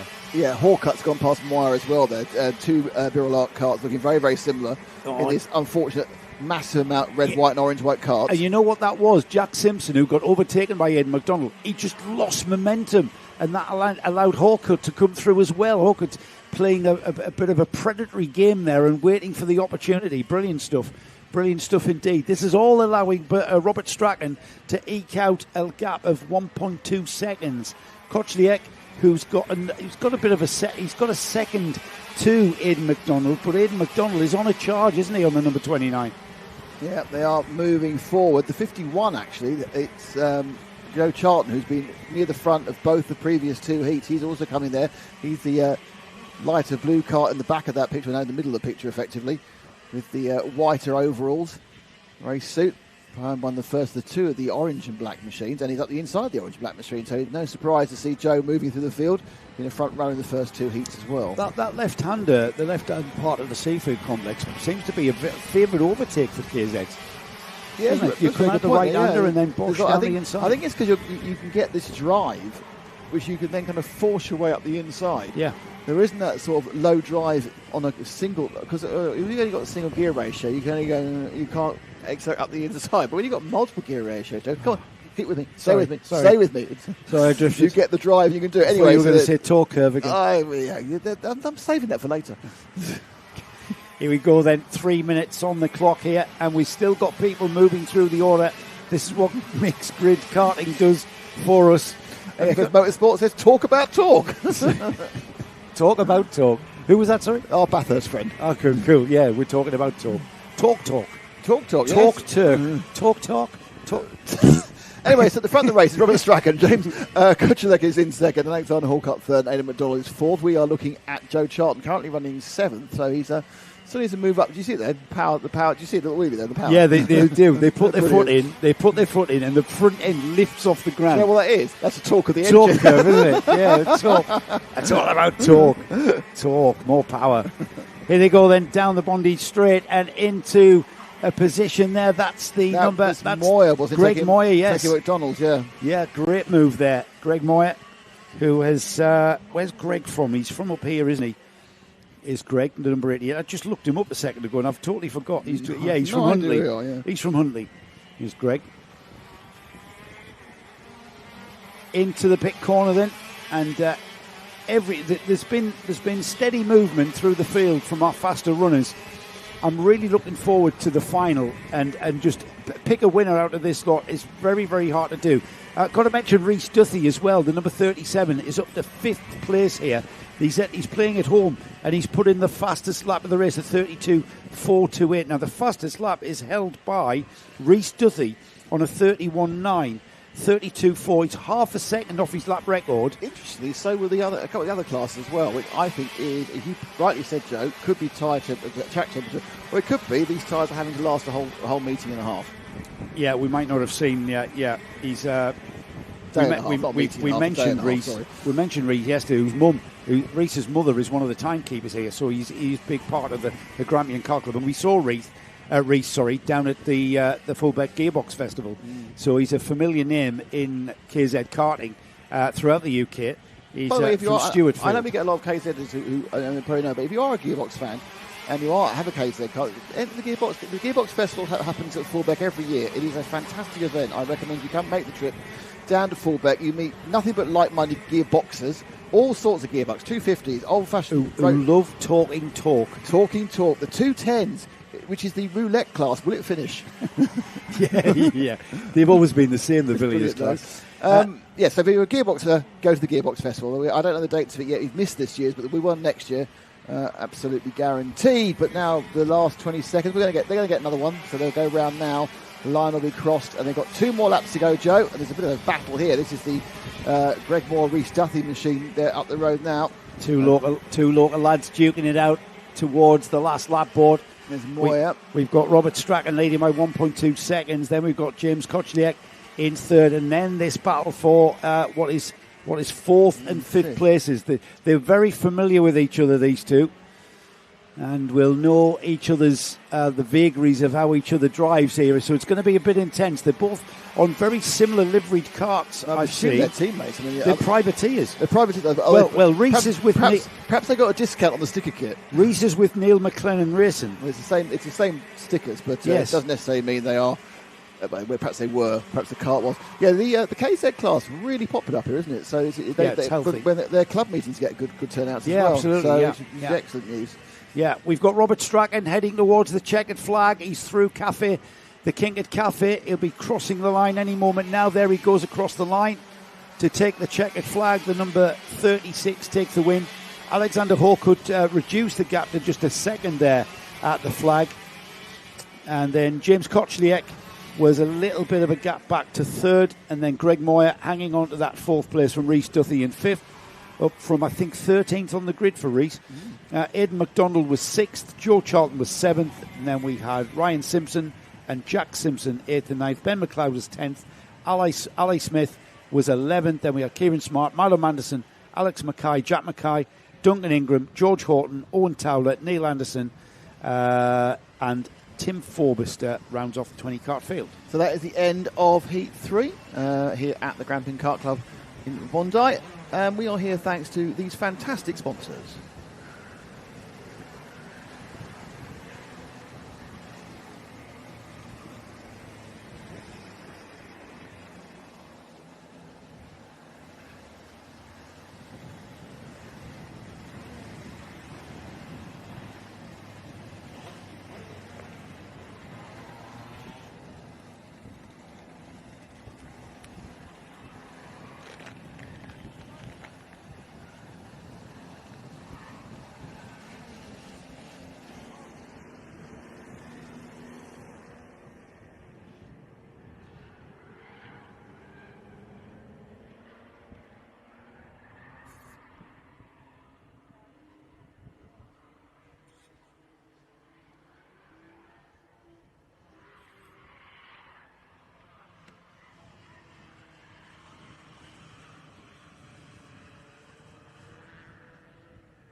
So Bambino class being released for the third and final heat. Now, this is the class that are only doing 3 heats.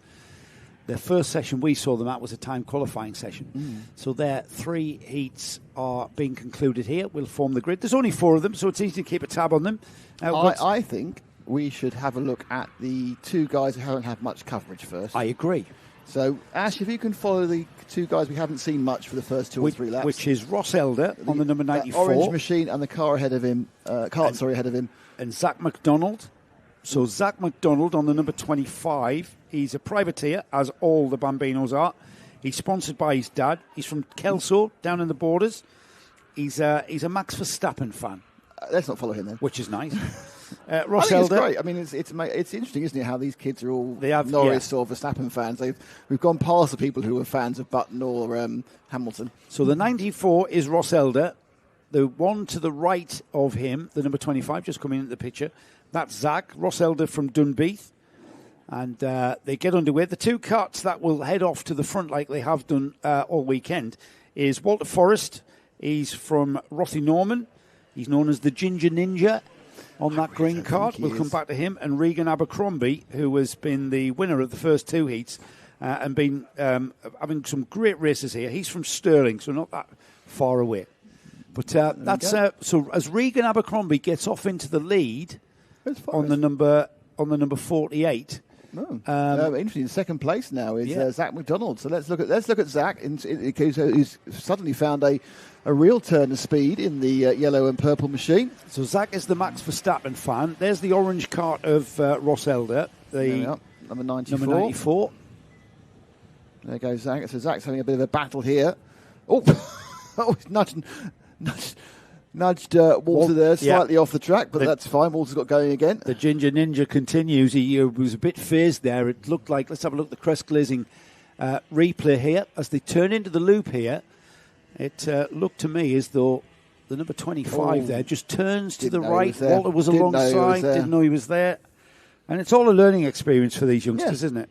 As you say, winning's nice, but having fun's more important, and learning's even more important. Well, considering the age group for this Bambino class is at 6 to 8 years old, the primary objective for any run out on your kart is to have fun. If it's not fun, then do something else. Yeah. If your kid doesn't like it, give him a tennis racket or a football or whatever, or a rugby ball. We're in rugby country, aren't we, up here? Are we? Yeah, the borders are renowned for rugby. We're not in the borders, are we? No, the borders are quite a way away. That was many miles away. Yes. I live closer to the borders than up here. Yes. Kelso. Who's from Kelso? One of these drivers are from Kelso. It's Zach McDonald who's from Kelso. Di's from Kelso as well. Who is? Diana.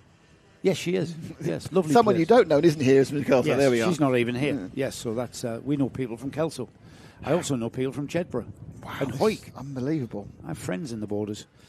Zach McDonald, the number 25, is who we're watching there. He realised he wanted to show him, so he's got himself into second. Should we drop back and have a look at? Let's have a look at the orange kart in 4th place.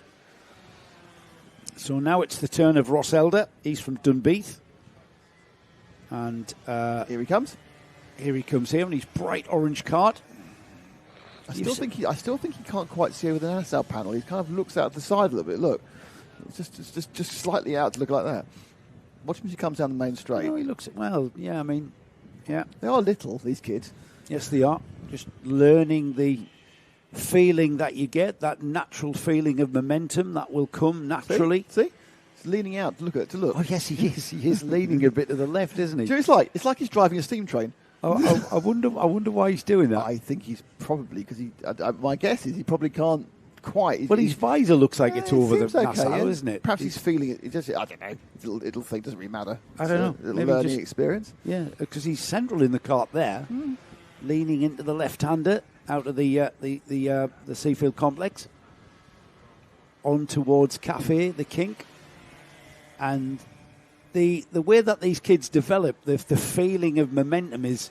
Yes, you can sit them down with a walk around the track and say you need to be over here and you cut in here and you take this line, but it's got to be a natural feel that they acquire and they develop this natural feel for momentum, and it just let it come naturally. I've seen kids being bawled and shouted at from the trackside, and it just parents. If you're one of those parents, stop it because you look ridiculous. You look absolutely ridiculous at this age. Your kids have got to be having fun from this activity, and it is a great family hobby because you get to travel. You don't have a kart track in your back garden unless you're really affluent. But it's pointless because there's nobody else there. Do. They do. They have Rower, don't they? Yeah, the hunters do as well. Yeah, that literally is in their back garden at Warden Law. The house is over the hill. But yes, it's a great activity to share with your kids. And you see a lot of people with more than one kid who's racing, whether it be Bambinos, one in Bambinos, one in cadets, one in juniors. I've seen that happen as well. That's a headache of a day, isn't it? That's the 94 Ross Elder. I think it's a bit of a battle between second and third. It may well have come to an end, but I think they actually are running together, second and third. Just going through the complex now, and they are. I can see out the window, and we'll come back to in the shot in a second. Here we go. And so second and third are really quite close. It's here we go. Brilliant stuff. Great camera work. Walter Forrest is up. Zach McDonald. Zach McDonald we were going to show anyway, but now he's shown off by being in part of the thing. Well, Zach McDonald has found pace. He's running ahead of Walter. In fairness, in the last 2 hours.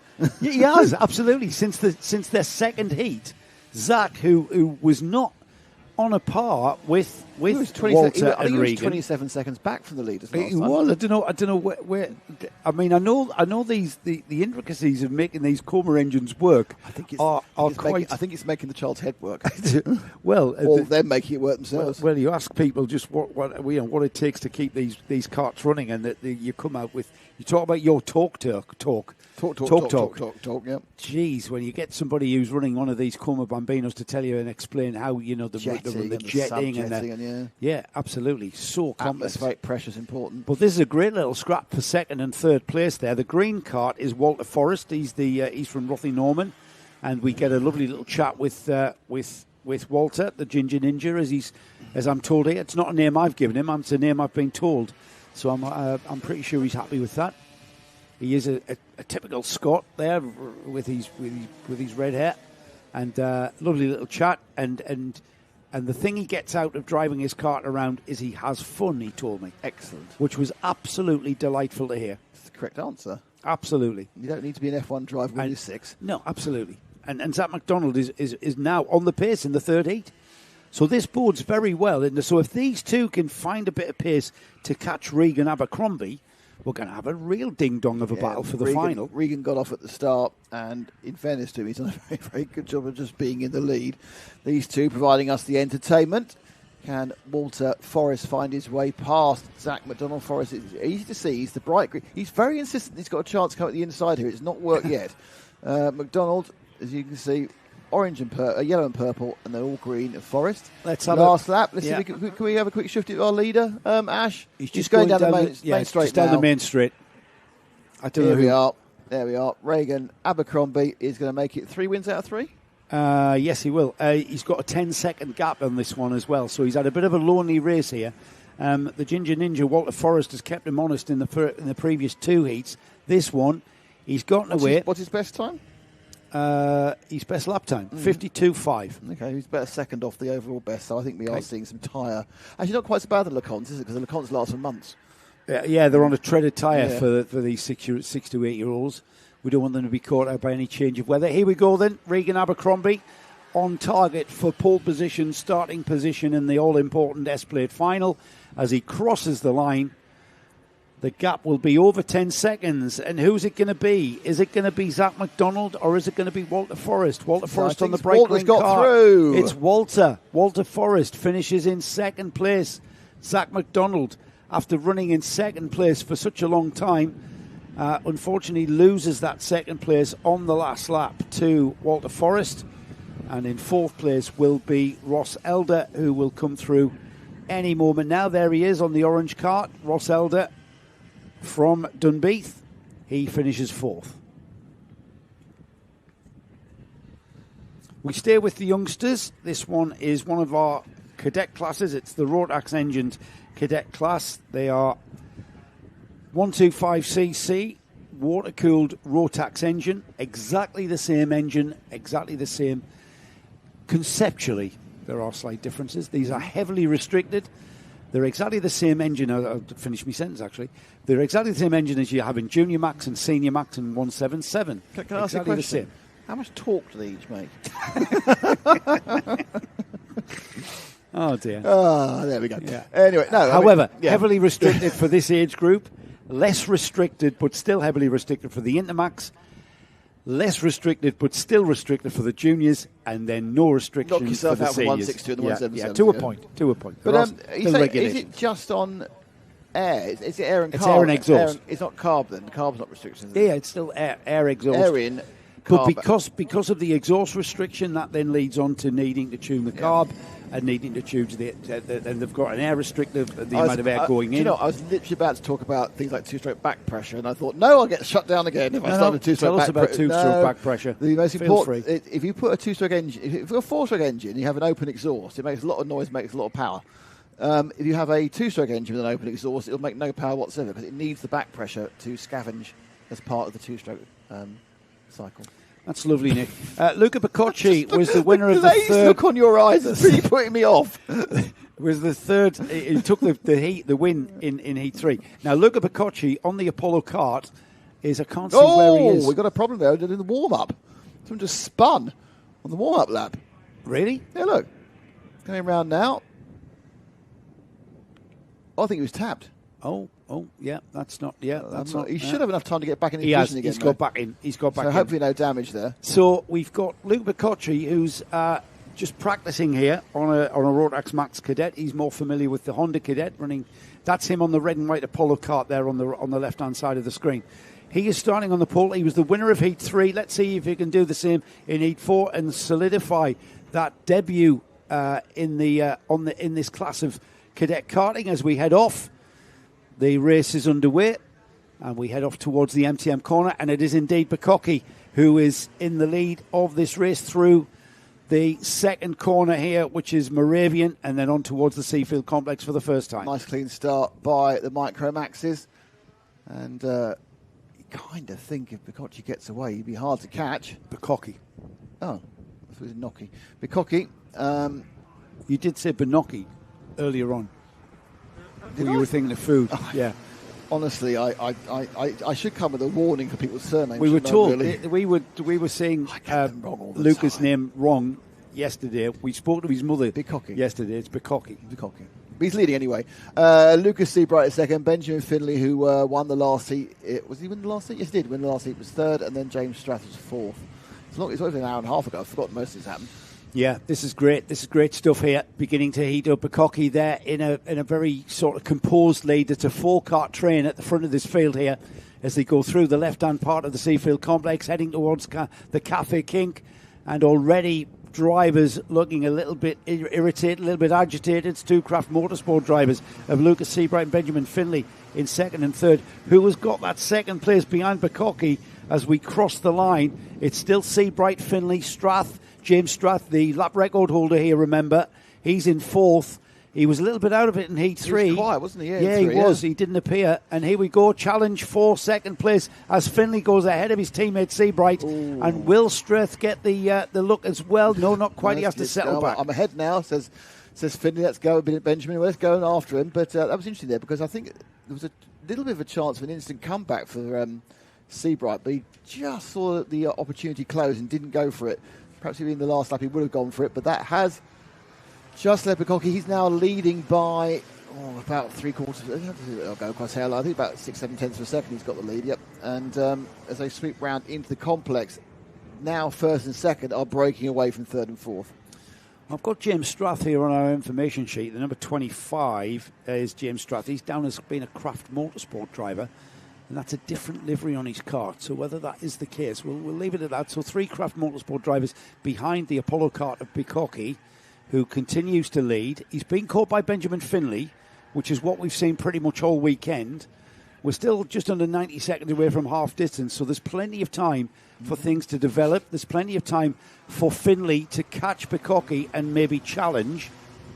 As we'll just remind ourselves, Micro Max Heat 3 did go with Bukkake. Finley was second.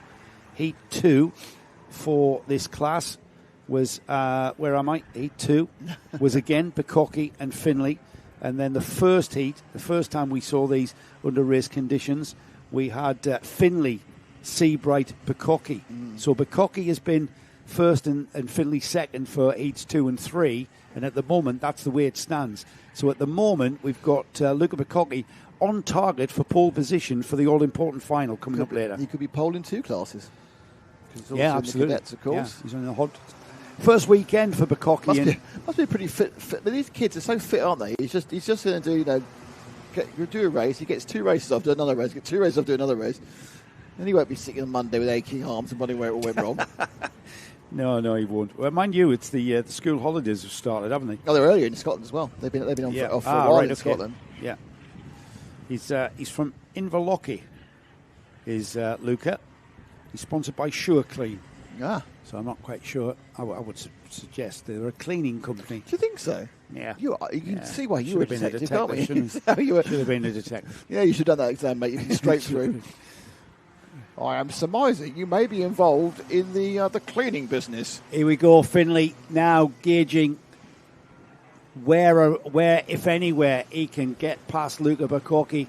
Bukkake will continue to try and remain composed. It's a bit early to start scrapping because they're both clever drivers. These two, they've both got a bit of experience underneath them, and so Bukkake not looking over his shoulder. He hasn't looked back at all, and that's the way to do it. Oof. Just do not look back. When you look back, he does hang out around that corner. He absolutely is. He does that every single time. I mean, obviously, he decides the fastest way. So getting rotation by slightly locking the back. I'm not obviously know what the situation of these tyres and whether that puts extra wear on them or not. Normally, when you scrub across the top, it does, but not every rule of full-size motorsport applies to karting. He's just letting it breathe. He's letting that momentum breathe, isn't he? And just flipping up the radiator flap there to let some air through. Very thin radiator on these Micro Max. Yeah, a lot of curb there at Moravian as well. Into the Seafield complex, these two. I think we've got Finley playing a waiting game. Now, he hasn't been able to... We swapped places a couple of times, didn't we, in the previous 2 heats? I think if he's going to do it, he needs to do it the last lap. Yeah, because that's what happened last time, isn't it? Yeah. Do it the last lap, Finley, and see what happens. Benjamin, sorry, Mr. Finley. Yes, Mr. Finley. Here we go. Very, very... Oh, so tight together, aren't they? Yeah, and you can see by the body language they're getting towards that time in the race because they're completely aware of where they are race time-wise. They've got a huge timing board under just what they can see as they cross the finish line. Again, a lot of curb at that right-hander at Moravian, which is a very fast right-hander. It's not exactly 90 degrees. It's quicker than that. And you can carry a lot of speed through there. Heading back towards the paddock now through the Cafe Kink. They'll cross through the kink and into pit corner there, the right-hander, and then accelerate flat out through the kink over the finish. I did it. I know, it's a nightmare, isn't it? The loop, is a right-hander, left-hander, then onto the straight here. Can Finley have a look? There's 90 seconds or so on the clock. Does he want to have a look? He's not. He's not having a look. He's playing a waiting game. I mean, he's taunting us. He's as close as he can be, because if he's any closer, he'd be actually in the same seat as Luca. So he's just waiting behind him. He's absolutely taunting us. When is he going to have a look? When is he going to show Luca Bacocchi his cards? Bacocchi staying composed. Still hasn't looked over his shoulder. Doesn't need to. He knows Finley's there. He can hear his engine in his peripheral hearing. He knows exactly where he is. And with a minute on the clock now, 3 more laps, Nick. That's what we've got here. Yeah, we're not used to having such short laps. Not with a minute on the clock. Not with a minute. It's a couple. There's 3. I mean, this is just an incredibly quick track. It's 850 metres, so it's actually a little bit longer than Clay Pigeon. It's about 4 seconds faster, 5 seconds faster than Clay. Yeah, that's a good point. Most tracks are a little bit longer these days, but it's a fabulous circuit. I really like it. I just think it's got a huge amount of flow to it. I get the impression it's a really fun circuit to drive. Yeah. There's a great video that Brad Philpott put out. He did a KZ race earlier in the summer, just on the edge of spring, actually, a few months ago. And it's a great video, as Brad Philpott's videos tend to be. And it's really insightful about the track. It kind of, for me, I was like, that's Bondi. Never did come here when I was karting. Here we go then. Bondi. What did I say? Bondi. I'll get it right. We won't. It's fine. Bondi. 2 more laps. So we are on the penultimate lap. Yes, we are. The penultimate time around the complex. And the right-hander, they're going to come into the cafe bend and the pit bend areas here, sweeping through. Finley still hasn't shown us his cards. Here we go. He's going to have to do it this time. Whatever happens, he's going to be second on the grid, I suppose, so he doesn't really need to. Oh, look at this, though, Nick. He's right on his bumper now. He's helping him along. I think he's touching. Now we get defensive driving from Bacocchi into the loop for the final time. Looks like Finley might have the momentum. He's got momentum because he had a quicker line out of the loop. Down the inside has gone Bacocchi to defend that line, and Finley's alongside. Can he do what Bacocchi did to him last time and undercut him? No. This is going to be a switchback, is it? No, because into the Seafield complex, Bacocchi has the line. But they've got side by side now, but it's going to be inside for the next 3 corners. And he just couldn't stay side by side going through the first part of the second complex, through the cafe, looking up the inside. It's a long way round when they've now turned to the right through pit bend, and they're going to go across it. I think Bacocchi's done enough to win this one, but some of that, I think, was because actually he made a slightly poor exit, which balked Finley as he went up the straight. So great win for Benjamin Finley, Luca Bacocchi. We are going to have a massive final. It wasn't so much that Bacocchi made a mistake. Bacocchi was defending in the loop. But I think he went wider than he wanted to. He was defending into the loop, which put him on tighter on the left-hand bit, and that just stifled the exit speed. Bacocchi took a wider line. He had more momentum on the straight, but he didn't have anywhere to go because they were coming through the right-hand part of the loop onto the straight. Great stuff. So that bodes very, very well for the final. Oh, gosh, yeah. So the result of that, 50, can they do it for 15 minutes? So Bacocchi won that one. Luca Bacocchi 113 is your winner. Benjamin Finley second. Lucas Seabright's third. James Strath is fourth. Sam Hope, James Brock, Sandy McCraig, George Coghill Jr., Harris McNeely, and River Mackay, because they went off there, and they all made the trip. Harris who?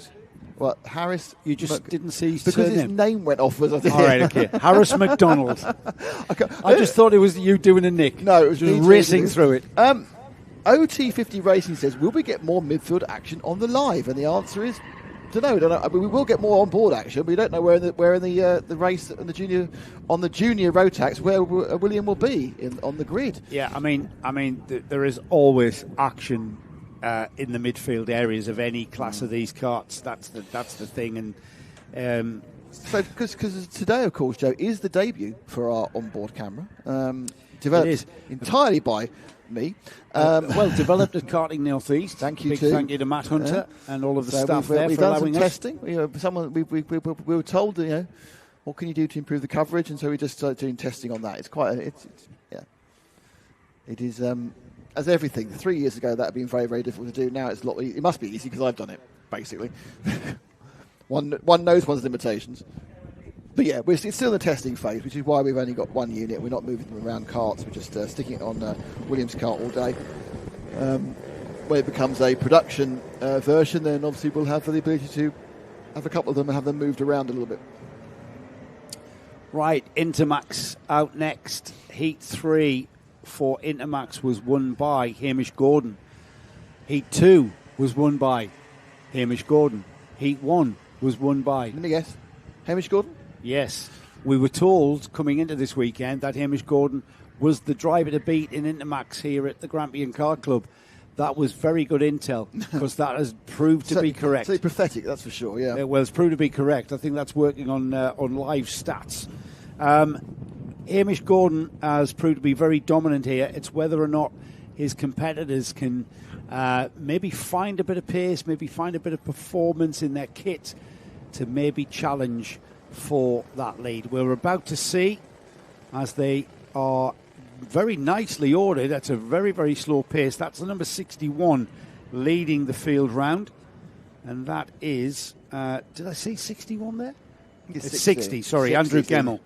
He's a privateer. He's from Ayr. You can say he's a privateer. He hasn't got a sticker kit. And he has got a sticker kit, which is very easy to spot. The number 47 is alongside him, and that's Nathan Sadakovsky. He was the ladder kid who I caught climbing our ladder. And he quickly got down. As we go racing, Jacob Pierpoint, Calvin Sherlock, Lewis Piper, Jack Elder, they're all in there as well. As we head towards MTM for the first time, and everybody, dare I say, as they head towards Moravian, using a bit of curb there. And it's interesting, actually, how the main straight, they fan out 4 or 5 wide, but we haven't, I'm going to go for touch them, but we've not seen any real incidents in the first corner. Everyone gets back in line again, don't they? It's because it's quite open. Yeah. I think you can get in there. You're not kind of like really being condensed down. But it's good to see. Leader is a 75, and that is Hamish Gordon. Oh, well, leader's Hamish Gordon, fair enough. In second place, it's Lewis Piper, who led early on the last heat. There's Jack Elder, Aaron Rigg, who actually led the first heat. So we've got people who have led the odd meter here or there. But, Hamish Gordon is the man absolutely to be in this class. Obviously, he's got his teammate in second because they are they're stickered the same way. Painted. When Lewis Piper made a mistake there, he's lost second place. He just kind of got a massive amount of oversteer. Yeah. Did he hit the curb on the inside of Moravian? Possibly. We'll find out now, thanks to Ash. Thanks to Crest Glazing, I should say. Absolutely. For bringing us to just too much. That was what it was. Just too much. Oh! Yeah. Little bit of... thank you.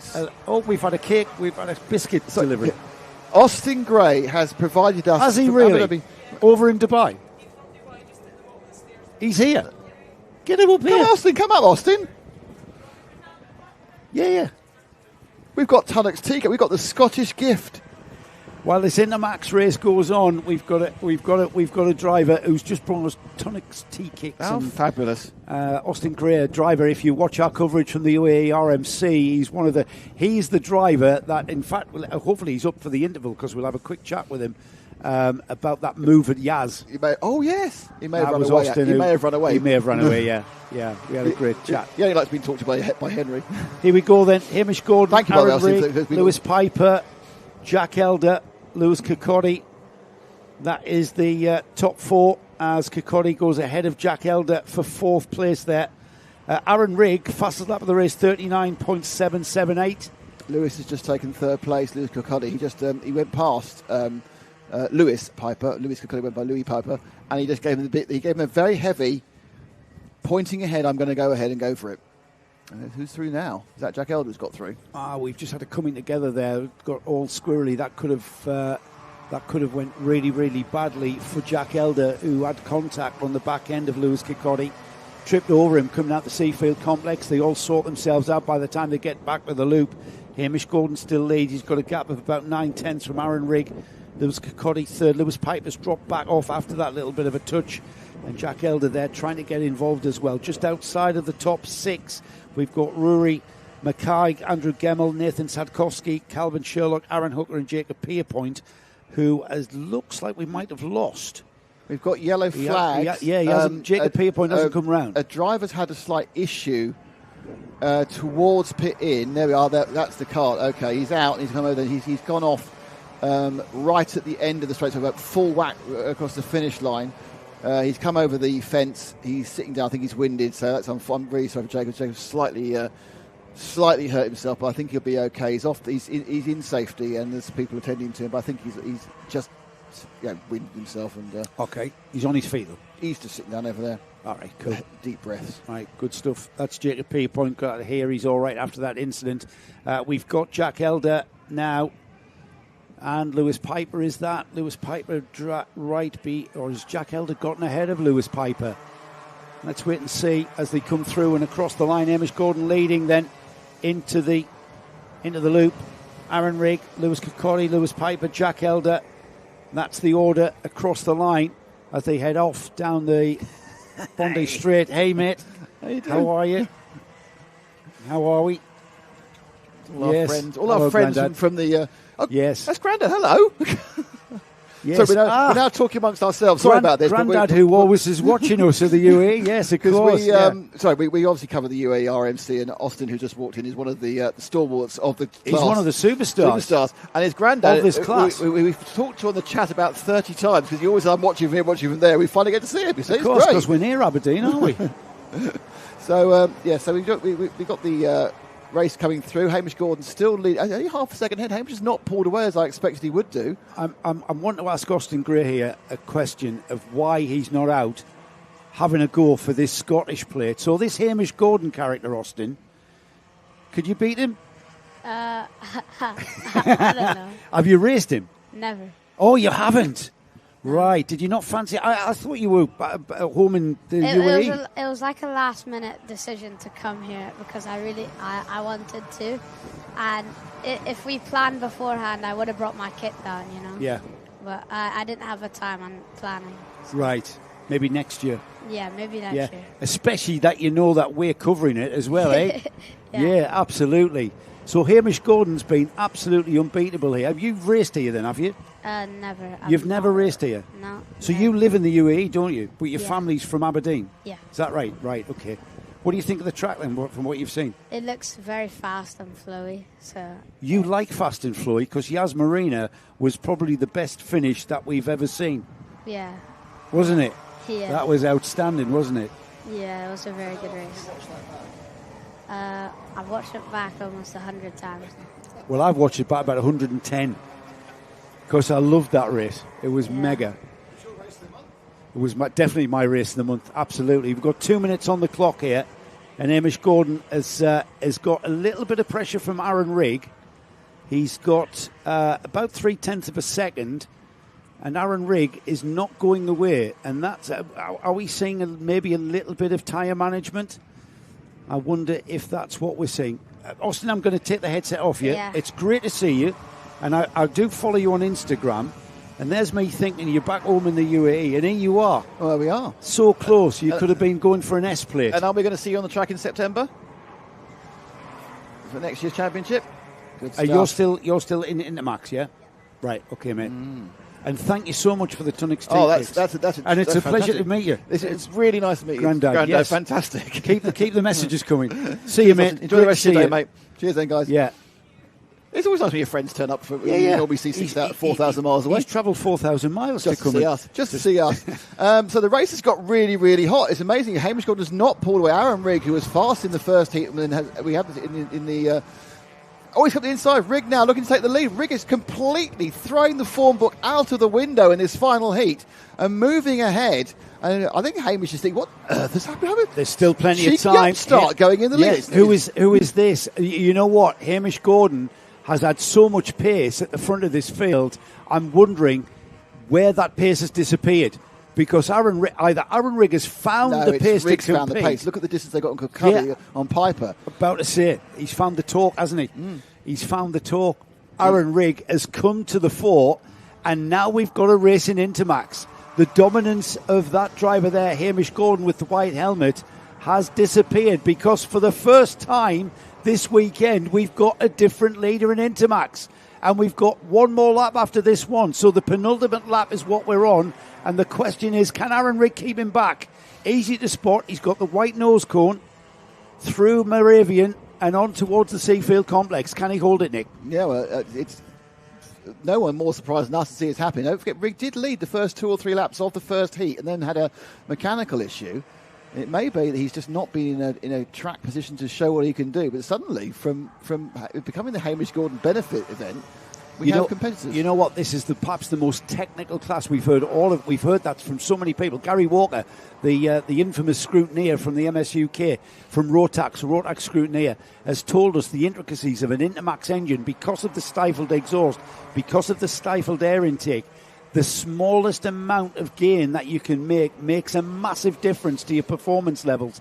And perhaps, you know what? Perhaps Aaron Rigg has worked on getting his engine to work where he wants it to work, because now it's working and he's competitive once again towards Hamish Gordon. And he's still in the lead on this last lap with only a couple of corners left. It's going to be checkered flag for Aaron Rigg. Aaron Rigg takes the win and stirs the melting pot. Wow, okay. Absolutely. Well, things you didn't expect to see happening only 10 minutes ago have happened. Fantastic performance. But I'm not saying Hamish made any mistakes. It's a fantastic performance by Aaron. Lewis Kirkconnell comes in third, a couple of seconds back.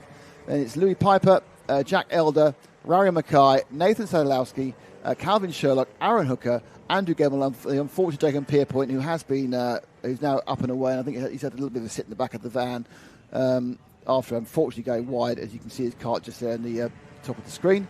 But he has run his course. But hopefully he'll be up and ready for the final. Dr. Zoot says, first time watching, great coverage, great information. Apparently he particularly likes information about talk. He likes the talk, Turk. It's so good to hear and see the enthusiasm for the young drivers. Well, of course we've got enthusiasm for young drivers. These guys are great. We get better racecraft from these kids than you will. These kids need to teach the Formula One boys and. Well, there's no girls in Formula One. We'll teach the Formula One boys how to drive and how to race alongside one another. Yeah. That's the thing. Formula One boys, they don't know how to drive. They don't know how to race. They are bigger, the cars, in fairness. No, mate. When somebody comes down your inside, there's compromise. You've got to compromise. That's how you race. Unless you're Dutch. It's called racecraft. My point exactly. I didn't want to say that. Didn't want to name any names. I did name any names. No, you didn't. No, you didn't.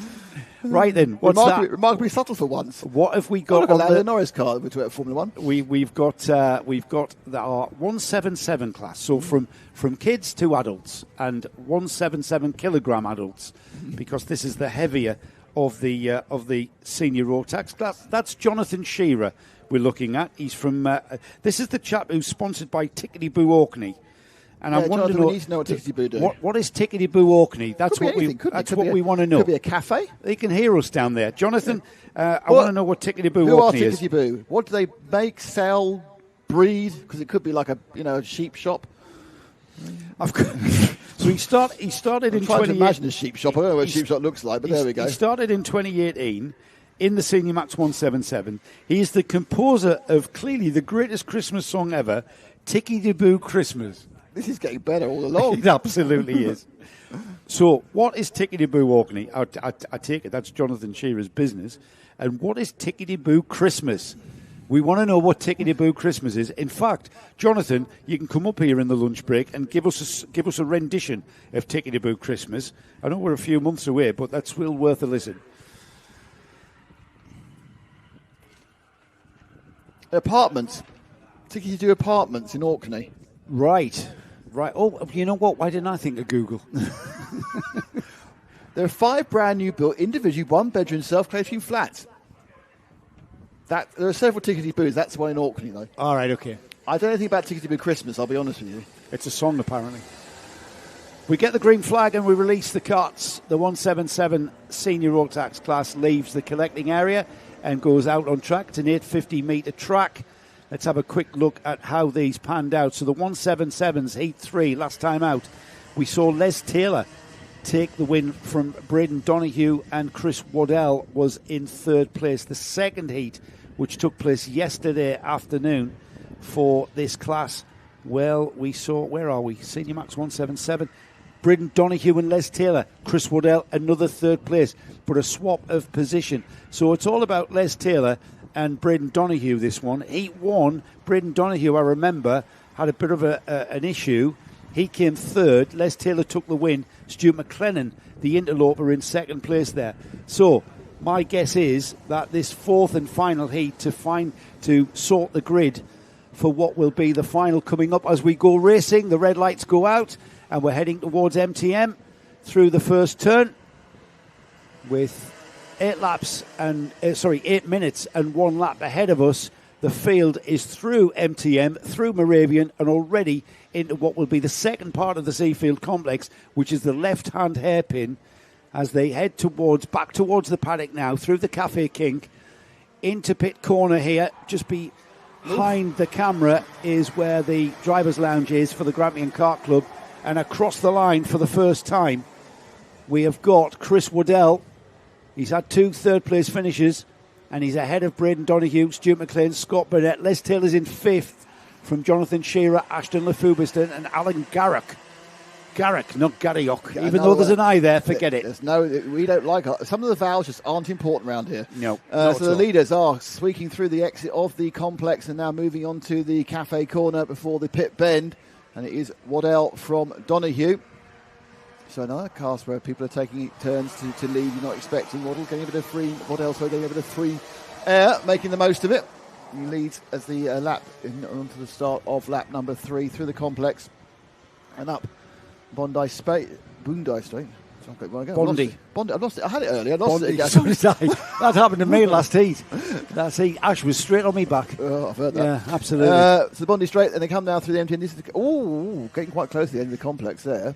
And that was coming from 3 or 4 corners back, wasn't it? Yeah, Braden Donoghue was just keeping his powder dry there. Waddell made a small mistake. It's the inter-team rivalry here, because we've got the team down for Chris Waddell is DRT GMS.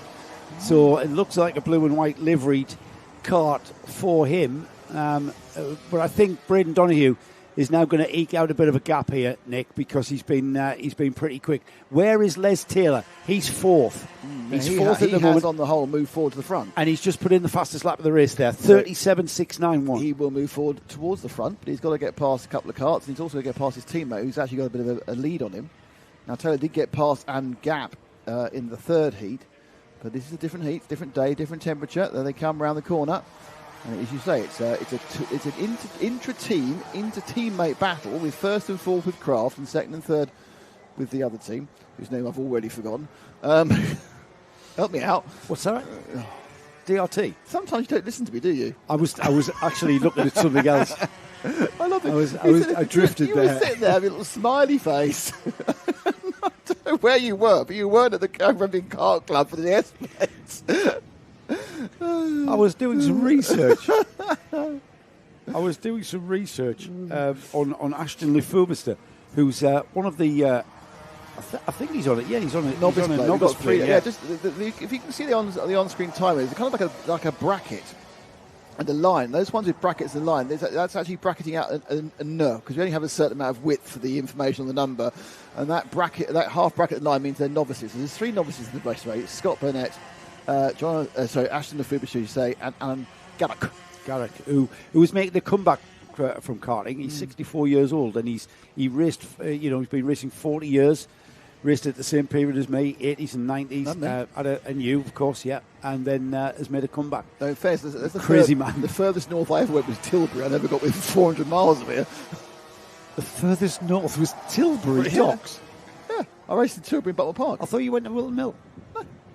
I went from Tilbury. I never actually raced properly. No, that was my second failed attempt to get it up, but I passed my arc test and broke my rib at the same day. All right, you didn't actually race. Never raced. I used my kart for a very nefarious purpose. I actually used it. I can't wait. It's a bad story for me, so I'm not sorry. All right, it's legal. It was all legal. All right, just not ethically right.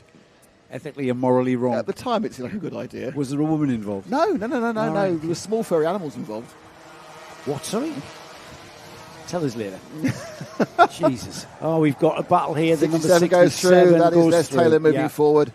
That was the first time I've really seen. Place. It's not very often we've seen, and I did think that the loop is the crest glazing replay here. I did think the loop was going to be a favourite place here because you come off that fast kink and then you're down the inside of a hairpin. It's a good move. Again, it's the Scottish clan team rivalry of Craft Motorsport and DRT that are duking it out in the 177s. We are inside the second half of this 4th and final heat for the 177s. Question is, Joe, can Les Taylor bridge the gap to Braden Donoghue? He's no. 1.67 seconds behind. He did when he was in the lead before. He's been able to gap Donoghue. But and then other times they've been nose to tail. Actually, I think what we're probably going to see is that driver management thing coming into play here. Braden Donoghue doesn't need to lean on those tyres massively for the next 2.5 minutes. They're going to be the front row. And neither does Les. That's the front row of the final, the grid for the final that's coming up. Chris Waddell is probably going to be in third place as well, because this is what we've had. We've had it's whether or not these three have kept any of the powder dry, they've kept something in the toolkit that they can pull out in the final and maybe sort of upset the apple cart. This is what S-Plate meetings are all about, especially when it comes down to that all-important final at the end of the day. It comes down to that one race. These are just preliminary heats to form the grid for the all-important final. What counts is where you finish in the final. And what counts at a plate meeting, whether it's an O-Plate or indeed this one, the S-Plate, the Scottish Karting Championship plate, it's about where you finish in the final. And whether you've kept something in your tyres to maybe you've just been driving around and managing your tyres all weekend to give you that extra edge in the final. But you've got to balance it with not being too far back on the right, grid. Now, obviously, it's a little bit easier when you've got here an 8-car grid with 3 novices. When you've got a 20-car grid, it's you can have the best tyres in the world, right. but you start 17th, you're not going to be able to use them. Yeah, that's right. So it's all that kind of that ebb and flow. People need to. There's a lot of these drivers have got a huge amount of experience. They've worked out what to do. They'll know what they know what they can achieve. Some of these guys are super quick. Some of these guys aren't super quick. But it doesn't necessarily mean they can't still do well if they are super intelligent. Absolutely. As we get towards the final stages of this fourth and final heat, but you're right. Les is not gaining on Braden. You're absolutely correct. He's just staying at 1.6. Both of them have decided that's absolutely fine. Yeah, I think they've got a pace. They've got a rhythm. They're not overdriving. They're not taking too much out of their tyres. They're heading towards the checkered flag. Less than a minute remaining here. So they're going to get 2 more laps after this one. Scott Burnett, that is, on his novice plates. The black plates with the white leg means you've got novice plate. White helmet, red kart machine there. Haven't seen much of Scott, but he's doing a good job in 5th place. Top novice. And that's probably I would expect when he signed up at the start of the day. He's got a bumper problem. His rear bumper's down. I don't think he's got mechanical, but he's got his rear bumper is dragging on the floor. Well, this is his comeback. He hasn't raced since 2002. He's missing out. I mean, I don't want to say anything. Oh, it's loose. Yeah. That's a loose bumper on Scott's kart. To be honest, it's going to be okay because he hasn't received a mechanical yet. And if he does receive a mechanical, he's got a lap to finish it, and that'll be the last lap. That's so right. Be okay. Yeah. So he's going to be able to get across the checkered flag, and there's no real discernible reason why that has come loose. But Scott gets a little bit of camera time.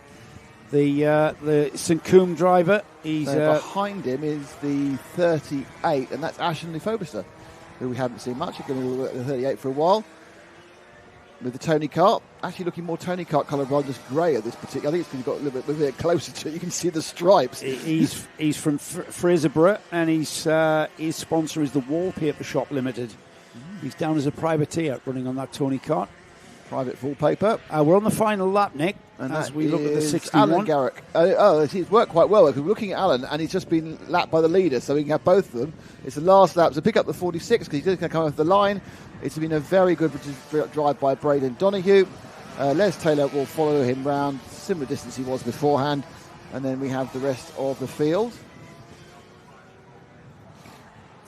Rest of the field streak through and complete their fourth and final heat. And we have Braden Donoghue then takes the win. Les Taylor in second. That's going to be the front row of the grid for the final. Chris Waddell and Stuart McLennan. I suspect that's going to be the second row of the grid. We then got in 5th place Scott Burnett from Ashton Lee Fobister. Jonathan Shearer and Alan Garrick rounds off the 8-kart field.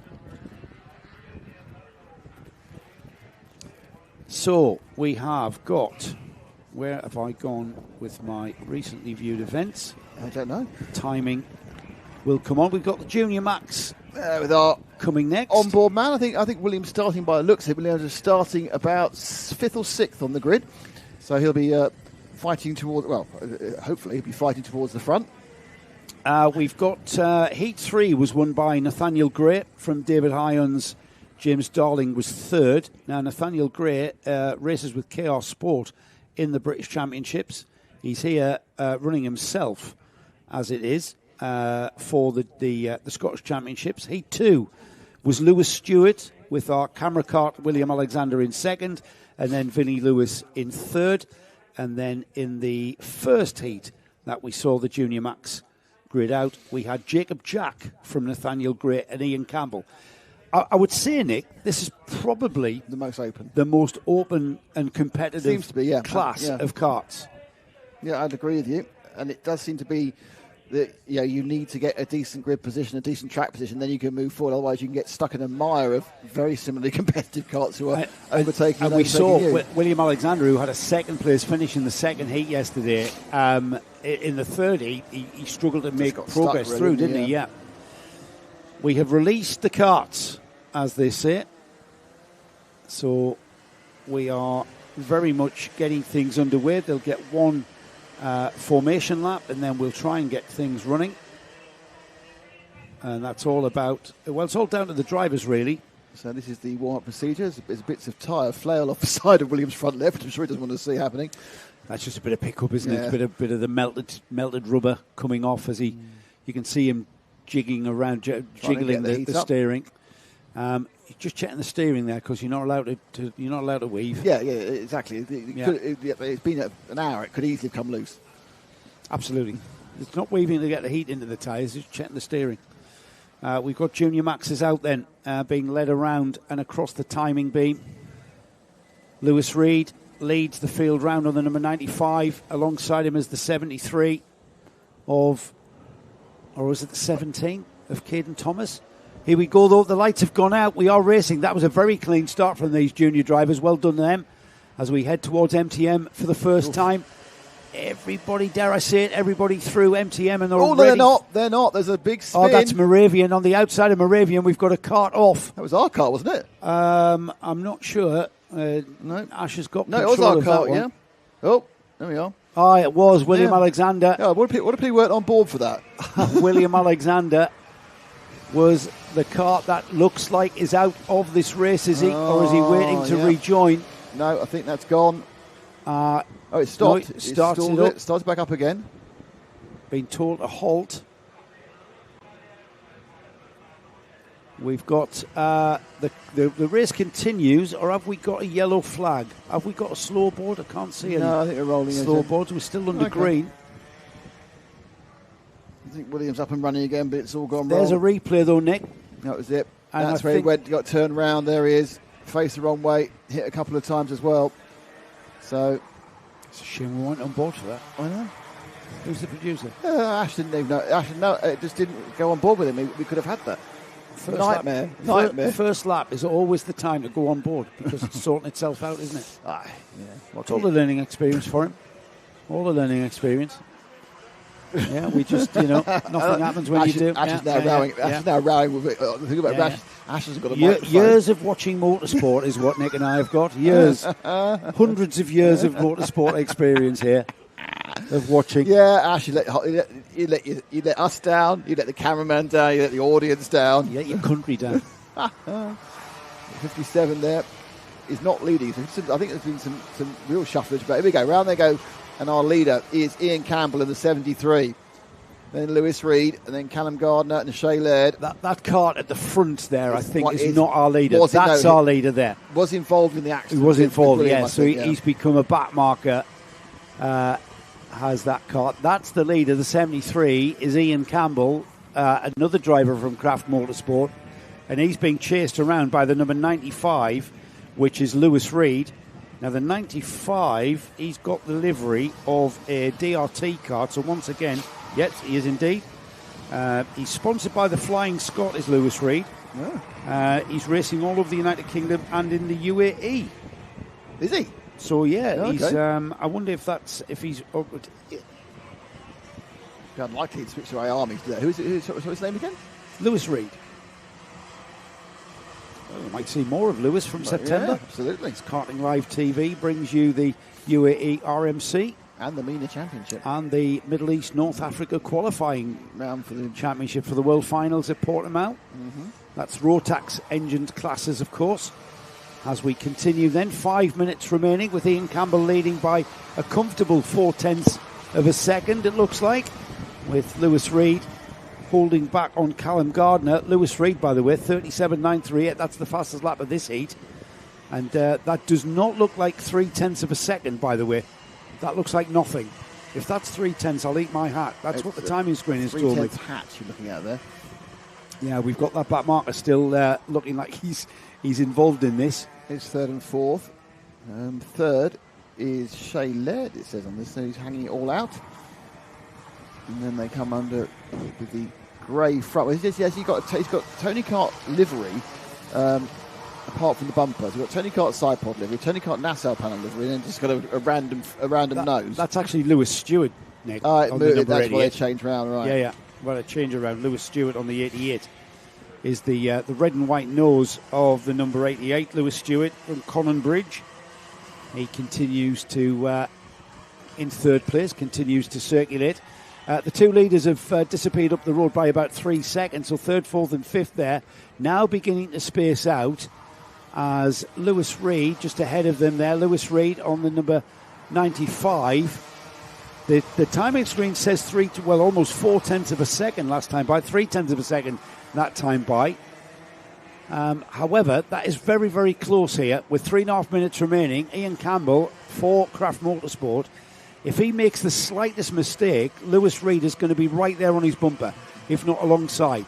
So this is a little bit of an interesting one insofar as, and significantly, I noticed, Nick, that the other kart involved in that accident and a retirement is Nathaniel Gray.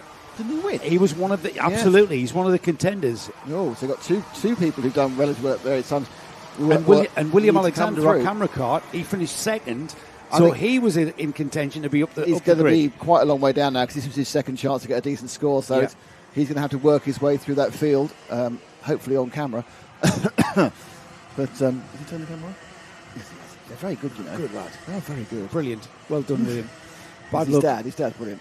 Yeah. But they've got fresh tyres now.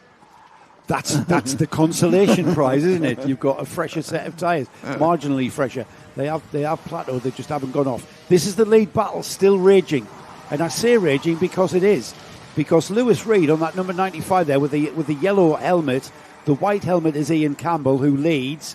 They are gaining ever so slightly on that back marker, which is, I'll just confirm, that Vinnie Lewis is the driver there who they're catching, the 57. Now Vinnie is out of place because he was involved in that first lap incident. And whether or not he's going to play any part in this lead battle remains to be seen because he's got the pace to stay that distance ahead of them. So with 2 minutes remaining, I doubt very much whether they're going to catch him. There's the leader, though. Have we got Lewis Reed playing a waiting game, Nick? It's hard to tell, isn't it? Because, Campbell seems to be able to keep a couple of kart lengths ahead, but you don't really know, as a radiator reduction is made by Lewis Reed, how hard everyone's pushing at the lead. Their eye line's been slightly stolen by the back marker, I think, as well. I mean, they will know they're first and second. They won't be under any impression that they're not first and second. But it's not a clear run the whole way through. Left-hand turn now coming onto the cafe corner. I think Ian's pulling away. That's my call on it. I think he's comfortable, yes. I think he's responded. I think he's responded at the part of the race where if you've got anything, if you are managing your tyres, so to speak, and managing the pace, still a very quick pace, don't get me wrong here. They're still, they're still on the edge. They're just not pushing that little bit extra to get that little bit of nth degree through every corner, through every braking area. So he has responded, and now he gives himself that cushion. He knew Lewis Reed from the DRT team was there, right there on his bumper, and now he's responded. We've got back markers approaching. Who are scrapping. They've got scrapping back markers. This is the problem. It's not just a lone back marker going all on a bad day. Those three have all had a bad race, as they're actually having a race. So this could be a major problem. With getting past three back markers who are racing themselves, this could be the issue. 2 more laps remaining, and back markers have to be circumnavigated. The back markers keep out the way. They do not cost the leader any time whatsoever. And the number 57 there is Lewis. Some good blue. Is Vinnie Lewis, yeah. Some good blue flag observations there, and some good blue flagging by the marshals as well, because they will have got them through. There they are. They have gone through. Vinnie Lewis has got out of the way. That's Jacob Jack. That's our fourth and fifth man with the moment. That's Jacob Jack and Shay. And this is very uncharacteristic for the junior road race class to be coming upon back markers, but because of that kerfuffle in the midfield order, a lot of the karts were delayed, and so that's why we're now having to get around back markers. The back markers have opened the gap up here on the last lap. 3/10, they doubled the gap. But, Ian Campbell should, if he doesn't make any mistakes, if he continues that rhythm, and it is about rhythm in driving anything around a racetrack, you get into a rhythm, you stay with that rhythm of when to press the brake and keeping that momentum up. Yep. And Ian Campbell, I think, Nick, has got this. Yeah, I mean, it was looked under pressure, as you said, for a while from Lewis Reed, but I think in the end Ian Campbell just had a little bit extra, tiny bit in hand, and he takes the checkered flag and will win Heat 4, and that will significantly improve his starting position. Second place is Lewis Reed, third place is Lewis Stewart, then we've got Jacob Jack in fourth, Shay Laird in fifth, Cam Gardner in sixth, James Darling in seventh, Alexander Marsh in eighth, David Horns in ninth, Jack Cruikshank, the novice, in 10th, then Theo Ingram, Caden Thomas, Cruz Strachan, Wojciech Lipinski, Vinnie Lewis, Rudra Tyndall, and then three karts that didn't make the trip, Logan Nixon, Nathaniel Gray, and rather annoyingly our camera kart, William Alexander. We've got three more heats remaining before we go to our lunch break, where you have got the paddock show to look at. We've got some very interesting interviews. We talked to Lewis Williamson, who is one of the superstars that have come out of the Grampian Kart Club. He's been in single-seater racing and now in sports cars. We talked to Gemma Hyans, Kieran Smart, who's racing in the KZ2 class, but Kieran also looks after the PR and media for Grampian Kart Club. Walter Forrest, our Ginger Ninja in the Bambino class. Lewis Gilbert, who is the team principal at Craft Motorsport. Now, Lewis is a karter that has been at the very top of the British karting scene for some time now. He has just announced that he's about to go into having a season of GB3 single-seater racing. He's just announced that he's going into the British Touring Car Championship and debuting with the West Surrey Racing Team at Thruxton very, very soon. Bit of a run. Absolutely, great to see. Yeah, but and then we also get a chat with the current Senior Max S plate holder Stephen Napier, and he gives us some great insight as to just what it takes to win the S plate, albeit a different formatted event last season. Yeah, every heat counted for points, didn't it? And he rolled it all through. Honda Cadets are what you've got lining up. I noticed then the number 16, Cohen McIntosh. He's from Elov. He's down as his sponsor is pending. So Barry deal pending. It's Cohen McIntosh's first season in karting. Okay, he's in the Honda Cadet Championship. He's been diagnosed with dyspraxia. We know somebody else with dyspraxia. Truswell. Oh yeah, Truswell has dyspraxia. Paul Truswell. Good friend of ours, Paul Truswell. Which is a development of coordination disorder. So he has hypermobility in both his arms and legs. Ow. So it makes this particularly challenging for Cohen.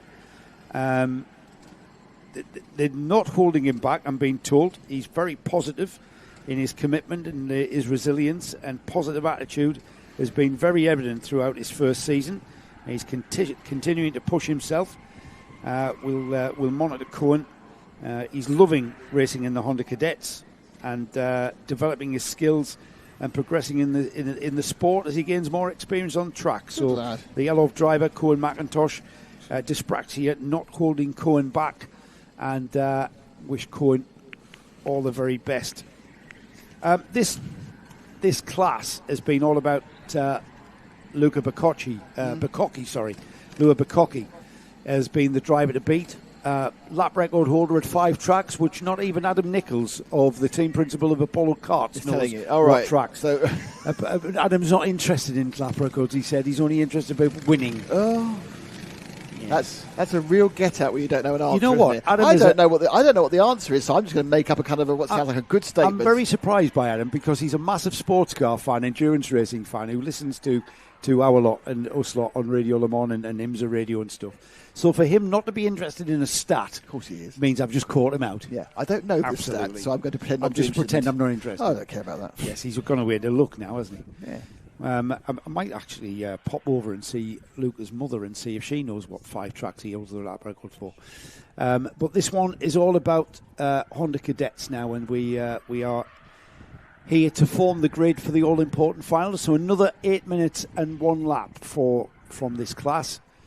Another driver of that's certainly caught our eye is Oscar Forbes with that red and white kart and the Ayrton Senna replica helmet. Aaron Hawkut has been right there, hasn't he? He's from Tifty and Fivy. That's his hometown. Nathan Martin, who has not put his hometown, so I don't know where Nathan is from. Austin Nobles from Cruden Bay.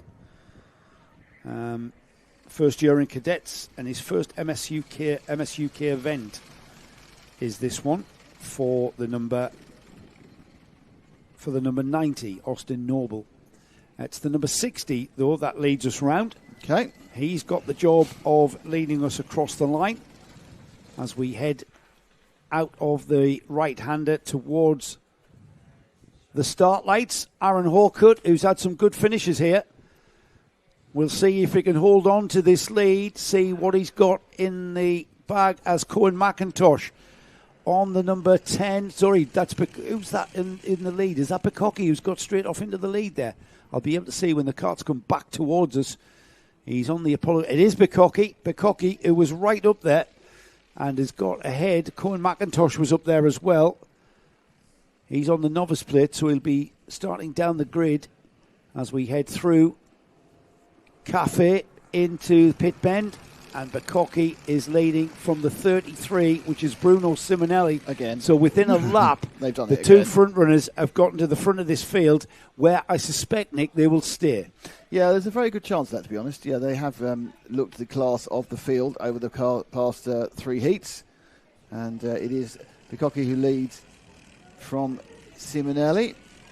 Going through the complex for the second time. 7 minutes to run. Now, they will be the front row for the cadet final as well, barring some ridiculous disaster that happens in the remaining few minutes of this race. And I suppose at this point, do you give away all your secrets, Joe, or do you just hold it all back? We've seen this so many times with these Honda Cadet drivers. These two have followed each other round, and then they wait until that little bell rings. About the minute here at Bondi. The minute bell before they start making their move. Shall we drop back to the 4th place battle, Ash? Because we've seen these first two the whole day, really. So this is the 4th place battle, which over the line was Mark McLeod, Cohen McIntosh, Oscar Forbes, Nathan Martin. I'm not sure it's still that order, to be honest, because there was kind of a coming together and a moving about in the complex at the start of the lap. And in fact, we look up the inside again. So this is the battle for 4th place in cadets.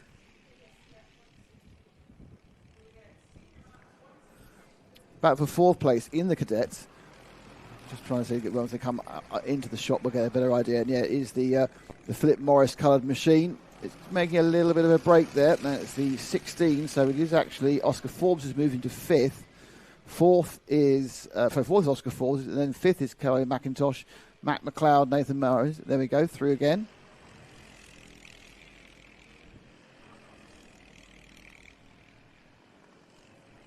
Cocky and Simonelli leading quite convincingly.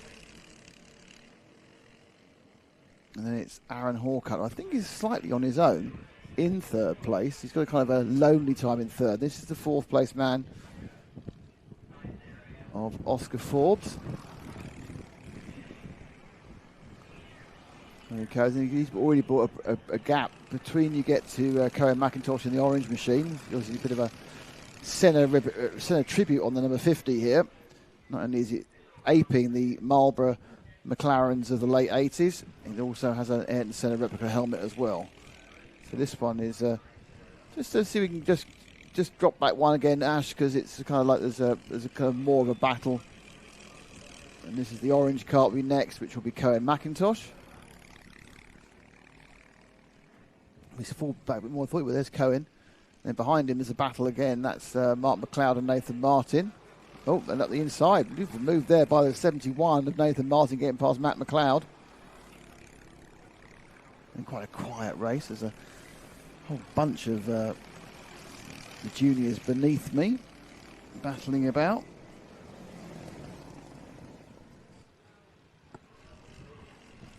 So the 71, Nathan Martin, the novice. fairness, the cart ahead of him is a novice as well. That's Kerr McIntosh. So there's a lot of people who are in their first 6 races. Black plate. Normally the classes have different colour plates, different colour plate, different colour letters, depending on what class you're in. But if you are a novice, whatever class you're in, you're a black plate with a white set of numbers ahead of it. So 71, Nathan Martin. Can he in any way close down the man ahead of him? Who's Kerr McIntosh. Now, interestingly, that's behind him. That's a multicoloured machine. That's the 90 kart of Austin Noble. Unfortunately, I haven't got the list of things about the drivers, because it's interesting that somebody takes that off me. So Austin Noble in the 99. Let's see if we can find a bit of a pen picture of the young man. There's the 90. He's a privateer. He is from Cruden Bay. His first year in cadets and first MSUK event.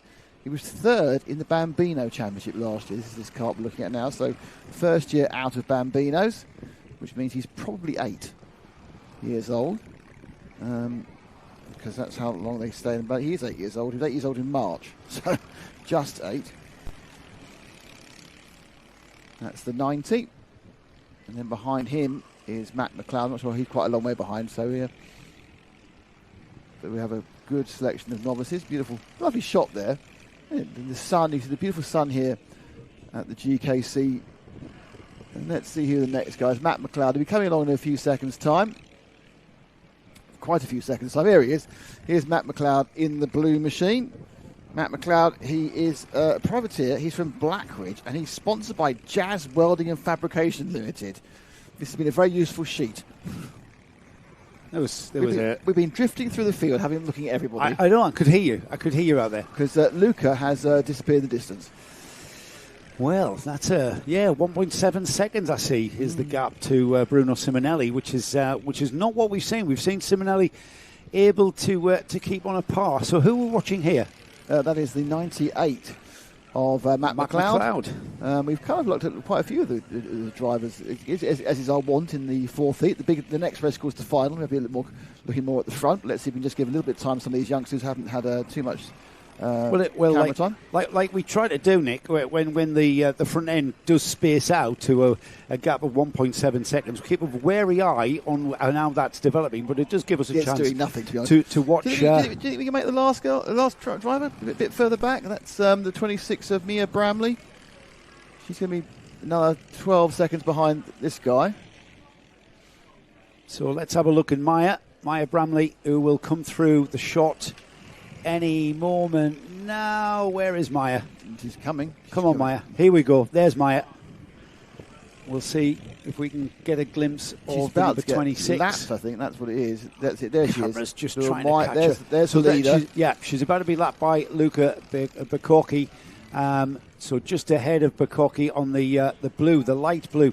That's kind of like, I tell you what, I think I've seen Maya walking around. She's got Mercedes. She had a Mercedes T-shirt on, and if you look at the colour of the it looks like Petronas. Quite Petronas, yes. It's going to go. It's absolutely. That's a Petronas tribute from Wick.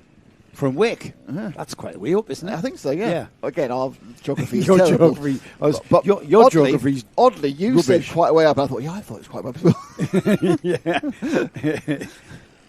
Yeah. Where's she gone? Is that all we've got on Mia? Yep. And the fact that she's from Wick. We've got her age, and she's a young lady. She's a privateer. So we can't say her age. She's a young lady. So not allowed. Well, you know that she's age appropriate for the Honda Cadets. Yes, very good point. Well made. We have got a novice as well. And she's a novice. So off the plate for some reason, and hasn't caused the leaders any problems, and has used her head very, very wisely. We are down to 0 time, but we have a lap and a half to go. But we do have a lap and a half to go. Let's pick up the leader, Luca Bukocki, who is 2 racing ahead of that. Racing in both of the cadet classes here. The Honda engined cadet class is what he's racing in, as well as the Rotax engined Micromax class. He's in preparation. He's here at one of his home tracks, and he's here in preparation on the Micromax to prepare for Kart Masters, another event that is going to be looked after by Dan Ashton, our clerk of the course. He'll be the clerk of the course at PF International in a couple of weeks. So last lap for Luca Bukocki, and I would suggest, Nick, that this fourth heat win is going to put Luca on the pole position for the final. Yeah, he will I'm confident. Unless there is something happens in scrutineering. Yeah, of course. Which there is very little chance because it hasn't happened the previous rounds. Everything that we talk about is provisional because we have got a clear tech. So we call the results. We've had. I'm not aware of any technical issues that have manifested in scrutineering so far this weekend. And as we see, Luca Bacocchi coming through to take the checkered flag. There it is flying now just in front of us there into the loop in flamboyant style to take the win from Bruno Simonelli in second place. And then we have Aaron Hawcutt off the front row at the start, finishes in third. Oscar Forbes through in third. Yeah. Yeah, so that's a change. My timing screen did not update very quickly there. So Oscar Forbes on the number 50, the red and white Philip Morris liveried kart with the... I unfortunately said the M word while you were away. Did you? Yeah. Not allowed. Yeah. Oscar Forbes then takes the third place position in the fourth heat. Aaron Hawcutt is fourth. The first of the novices, Nathan Martin, is in fifth place. And then we had Cohen McIntosh in sixth place. He's the second of the novices. Austin Noble has just gone through, the number 90. He's seventh. And then Matt McLeod finishes in eighth. Maya Bramley will finish in ninth place. Nine kart Honda Cadet field is all complete. They have completed all of their heats. Their grid is set for the all-important final. And next up, straight away, back down to the collecting area. And this one, if the junior Rotax Max is perhaps the most competitive and close class, I think secondarily, is that even a word? It is now. Is the Senior Max, as ever, one of the better subscribed classes. Senior Max has been all about that driver, or that couple of drivers. I'm just trying to find them. In fact, let's have a look and see who won the third heat and have a look down. So third heat for Senior Max was won by... It's been all about Max Taylor. Where is... Hang on. You do all right. Hang on, no. Talk amongst yourselves. I think Joe may press the wrong button. Yes, I have. What we'll do while Joe's pressing the wrong button is we will celebrate the reason we're here, and that is our fantastic sponsor packages put together by the team, and brought us to the Scottish Karting Championship. We massively enjoy, but it can't be done without these marvellous people and organisations.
Thank you so much to all those. Here we go. Here we go. We're about to go racing for the fourth heat of Senior Max, heading towards MTM Corner. Off the long Bondi Straight into the first turn then. Let's see if everybody can get through here cleanly. We're still on relatively cold tyres, so the kart's still moving around. Have we got a wave around? We have indeed. It's a full start. It's a full start. After all that, went early. A full start. I went early. We said, oh, here they go, and they didn't go. Yeah. So Heat 1 was won by Rhys Bailey from Max Taylor and Gemma Hyons. Heat 2 for Senior Max was won by Leo Massey. Rhys Bailey was second. Alexander Wilson was third. Heat 3 was won by Max Taylor. Stephen Napier finally gets his his kart switched on. Jonathan Edwards was third. So this is really open as well, Nick. Max Taylor probably the favourite, but we could be wrong. Some very funky graphic kits out there. That's number 16 is Gemma Hyons, which we'll hear from in the paddock show. Red lights are on. Red lights are no. It's another false start. Oh, they'll be in trouble in a second. It's another false start. Oh, you're only allowed two, and then you get sat down and told off. So I'm looking where Dan Ashton's standing, and Dan Ashton is standing just on the final turn. So he's got a rearward view looking at those two lines of karts going across the line. So he's got a great view of the process and the start procedure, and something's not making him very happy. And I assume it's getting out of the lines too early. I think it's acceleration too early. Okay. He's a stickler for the acceleration line. And that's because he doesn't want them going excessively fast into turn 1. Seems fair enough. That's what that's why the rule total sense, to be honest. That's why the rule is there. Okay, so they're going for the third time. Are they going? They don't get it right this time. They'll be red flagged and sat down and talked to. Yeah, slow board's been shown to the two karts at the front. Gemma Hyans on the pink and green livery kart, the blue and white DRT colours are James Headspeeth.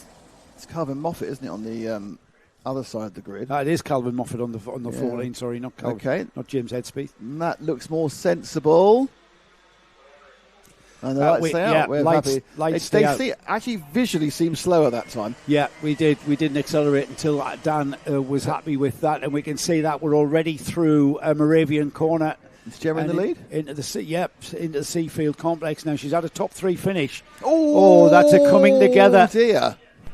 And that's going to allow Gemma to get forward. Here's the crest glazing replay going into the left-hand part of the Seafield complex, and he just gets it wrong. Slid right. It's one of the Craft Motorsport drivers, and I couldn't see a number there. Didn't have a chance to see a number. He's running second. So Gemma Hyans leads across the line. Max Taylor, Calvin Moffat, Maya Simpson, Jonathan Edwards, Jackson Inglis. That's your top 6, and there's a move down the inside. Big error there by the kart that's being swamped as 4 parts gone past him. So the kart that's going to drop down a lot. He just went a little bit wide on the exit of MTM, and that was it. He just got swamped by a swarm of other karts. So Gemma Hyans will lead across the line in first place then. Max Taylor is in second. And then we've got Maya Simpson moving up to third place ahead of Jonathan Edwards.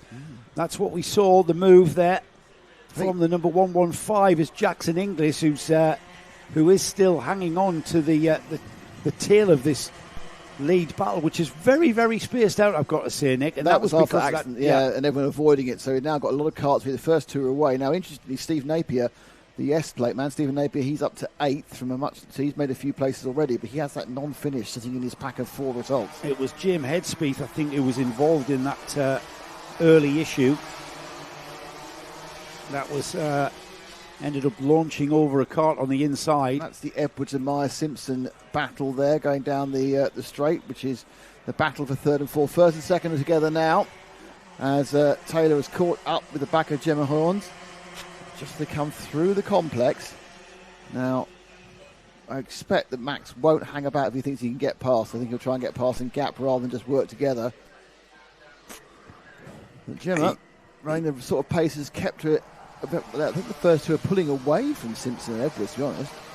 Yeah, he'll try and get by as quickly as can, but we know how quick Gemma is around here at the Grampian Club. Bird Motorsport is another one of the teams that are local to this track.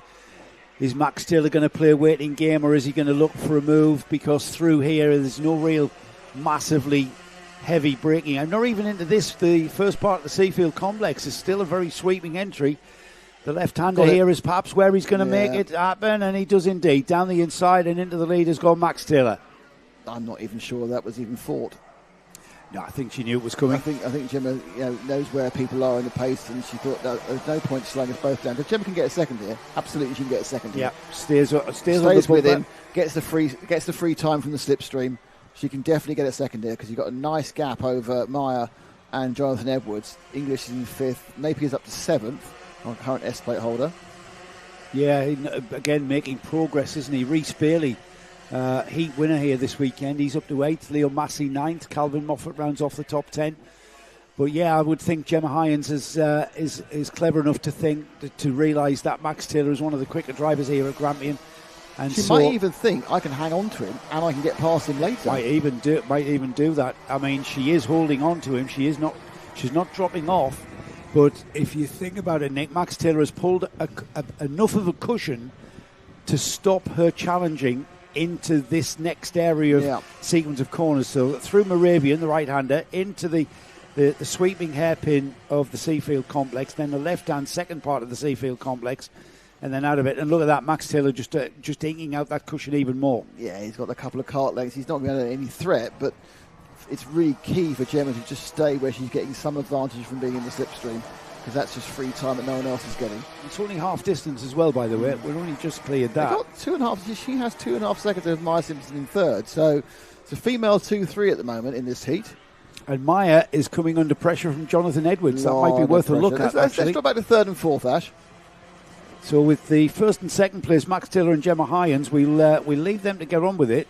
Gemma, I think, is relatively happy to follow. This is the battle for third and fourth then. Maya Simpson and Jonathan Edwards.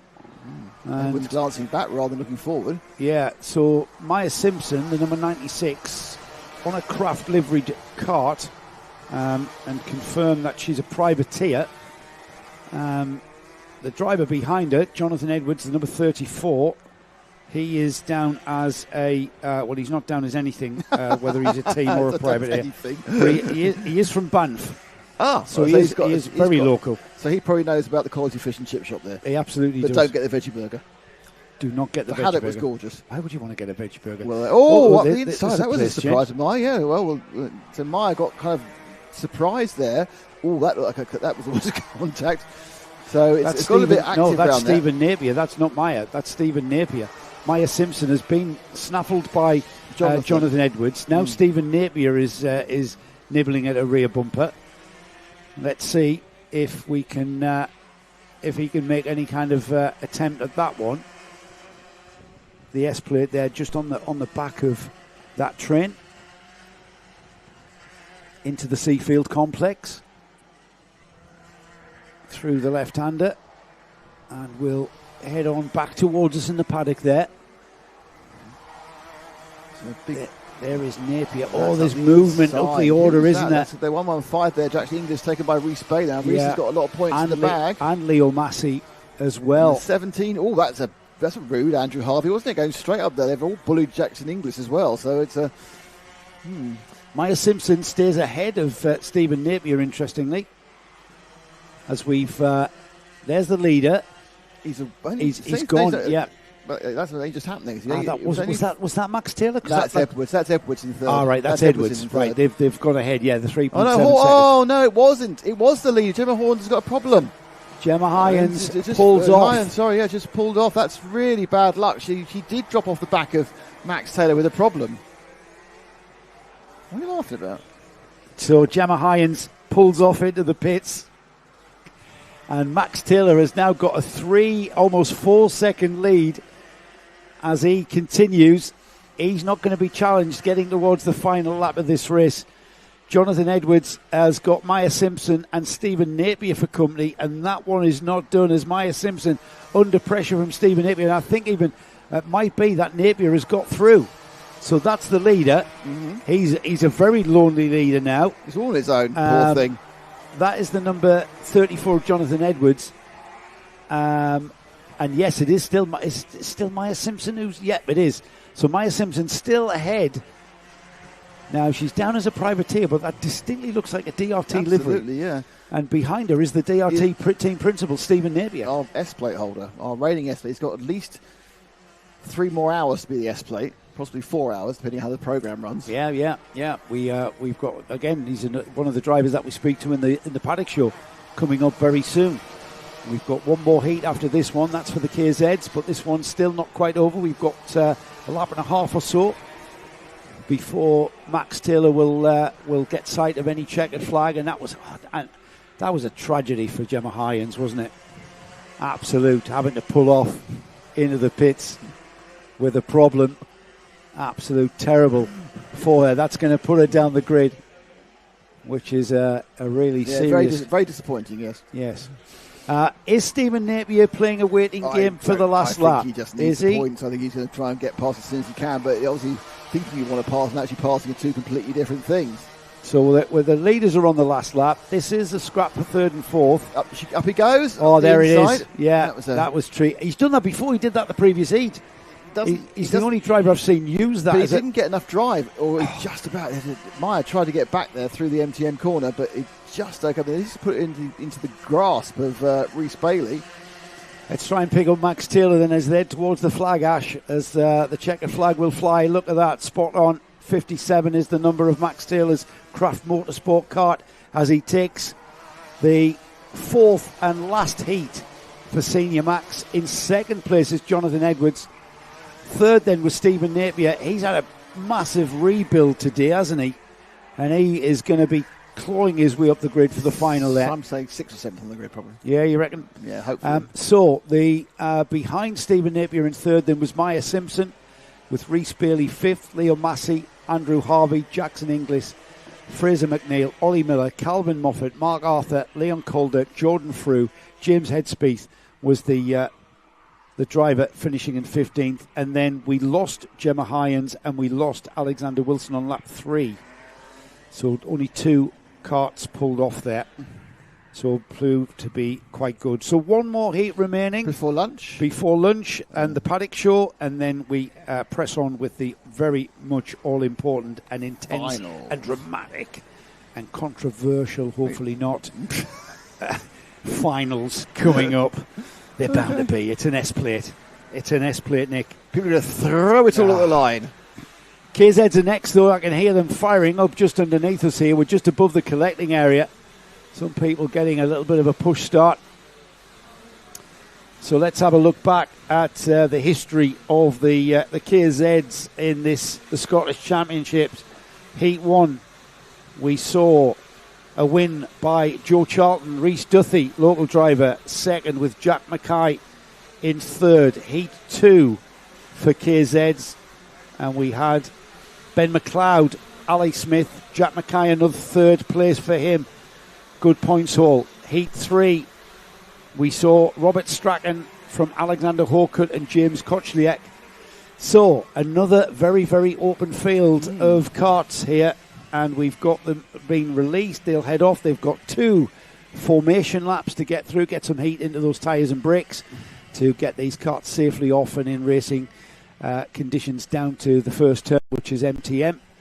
They are just in the middle of the Seafield complex now as they make their way around. We've already got a kart pulling off with a problem, not able to identify who that is, but they will get another run by. Just to remind everybody that they will miss out the loop part of the track here and just go through this sweeping right-hander onto the Bundy Straight and heading down towards MTM. The kart that pulled off has now got going again. What's his number? I think it might be this 21 that's got some engine issues. No, it's 22 this time. It's the 22 who had the issue. 22. He stopped. He did something. I don't know whether he was having an issue with his plug or something. That's Ali Smith, who was up the order. Ali Smith has had a good run as well. He'll be able to get himself back into his grid position. He's got 2/3 of a lap to do it. But don't forget, and it is, of course, a standing start as well. He's already streaking through the pack as they are slowed down by the marshal. Now, they are not a rolling start. They will end themselves onto the start-finish, and they will park up. Now, we haven't actually had a clean... We've had 2 re-go rounds, haven't we, so far? They've had X red flags and gone around. We had a false start. And possibly with the potential that the 22 is out of position, that might happen again. We'll see. He's still trying to gain place as the 22. I'm just watching him out of the corner of my eye. Well, Dan Ashton is right there at the front of the grid this time, taking up his position there. He'll step over the plastic barrier, no doubt, and get out of the way. It's a standing start, and once again, we've got a great camera angle here. Just standing at track side will give us a great view and a great idea of just the acceleration. These karts 0 to 60 in 2 seconds. Top speed at the end of the Bundy Straight is 90 miles an hour. If it's not 90, it's 89.9. All the lights are on. All the lights are off. Look at that, accelerating. Somebody getting out of the way with a slow start there and having the heads up to get out of the way as we go through MTM for the first time and into Moravian. Out of Moravian and heading towards the Seafield complex. Everybody looks like they're through, Nick, without any issues. I can't see across there. I'm looking at the track, and everyone is snaking through quite successfully. A little bit of tripping over each other there, but just cost a quarter of a second here and half a second there. Top 2 have got away quite nicely, and that seems to be the 60, I think, or maybe Alexander Hawcott. It is Alexander Hawcott leads. Second, it's Rhys Duthie, then Duncan Ingram, Milo Mans, Alex Mackay, Robert Strachan, James Kochilek, Ali Smith, Joe Charlton and Ben McLeod are your top 10. Into the lead has gone Rhys Duthie by the looks of it, ahead of the number 60, Alexander Hawkett. Now, Rhys Duthie is a driver that's local to the Grampian Kart Club. His family's very, very heavily involved. His mum here is a timekeeper, so he does know. The reason why I'm mentioning this is because he's got massive local track knowledge. And we know how quick he is here. In fact, he's the lap record holder, isn't he? At 31.920 is his track record. Whether or not he looks at going anywhere near that, let's have a look at the crest glazing This replay. is the overtake. Textbook, isn't it? Just come up the inside. I've got the gap. I've got the bit of track. Let's keep going. I'm now the leader, and Rhys Duthie sits in the lead. Now, the second and third are coming back together again. Once again, a selection of orange and white machines. They're Birrells, aren't they? Birrell Arts, but Birrell also Arts. one of the logos, one of the liveries, sorry, is a bit orangey and a bit white. So we've got 3 Birrells in a row. Absolutely, Birrell Art. Obviously, by far the most popular chassis in KZ. Yeah, Duthie Motors Limited is Rhys Duthie's sponsor, the family business. So Ingram's in third in the 85. Alex Mackay is in fourth in the 55. The 4 of them sort of equidistant at the moment, spread out as they go through the complex, and then they turn left and loop back on themselves at the end of that, and then they're going to come down the little short chute, which is coming up now, into the cafe turn, and they will then sweep hard. They break a little bit in this right-hander right in front of our camera, and that's Pitts Bend, and then of course we have the finish line, and they go nowhere near the complex. They haven't got to. They can put their foot down and go at 90 miles an hour.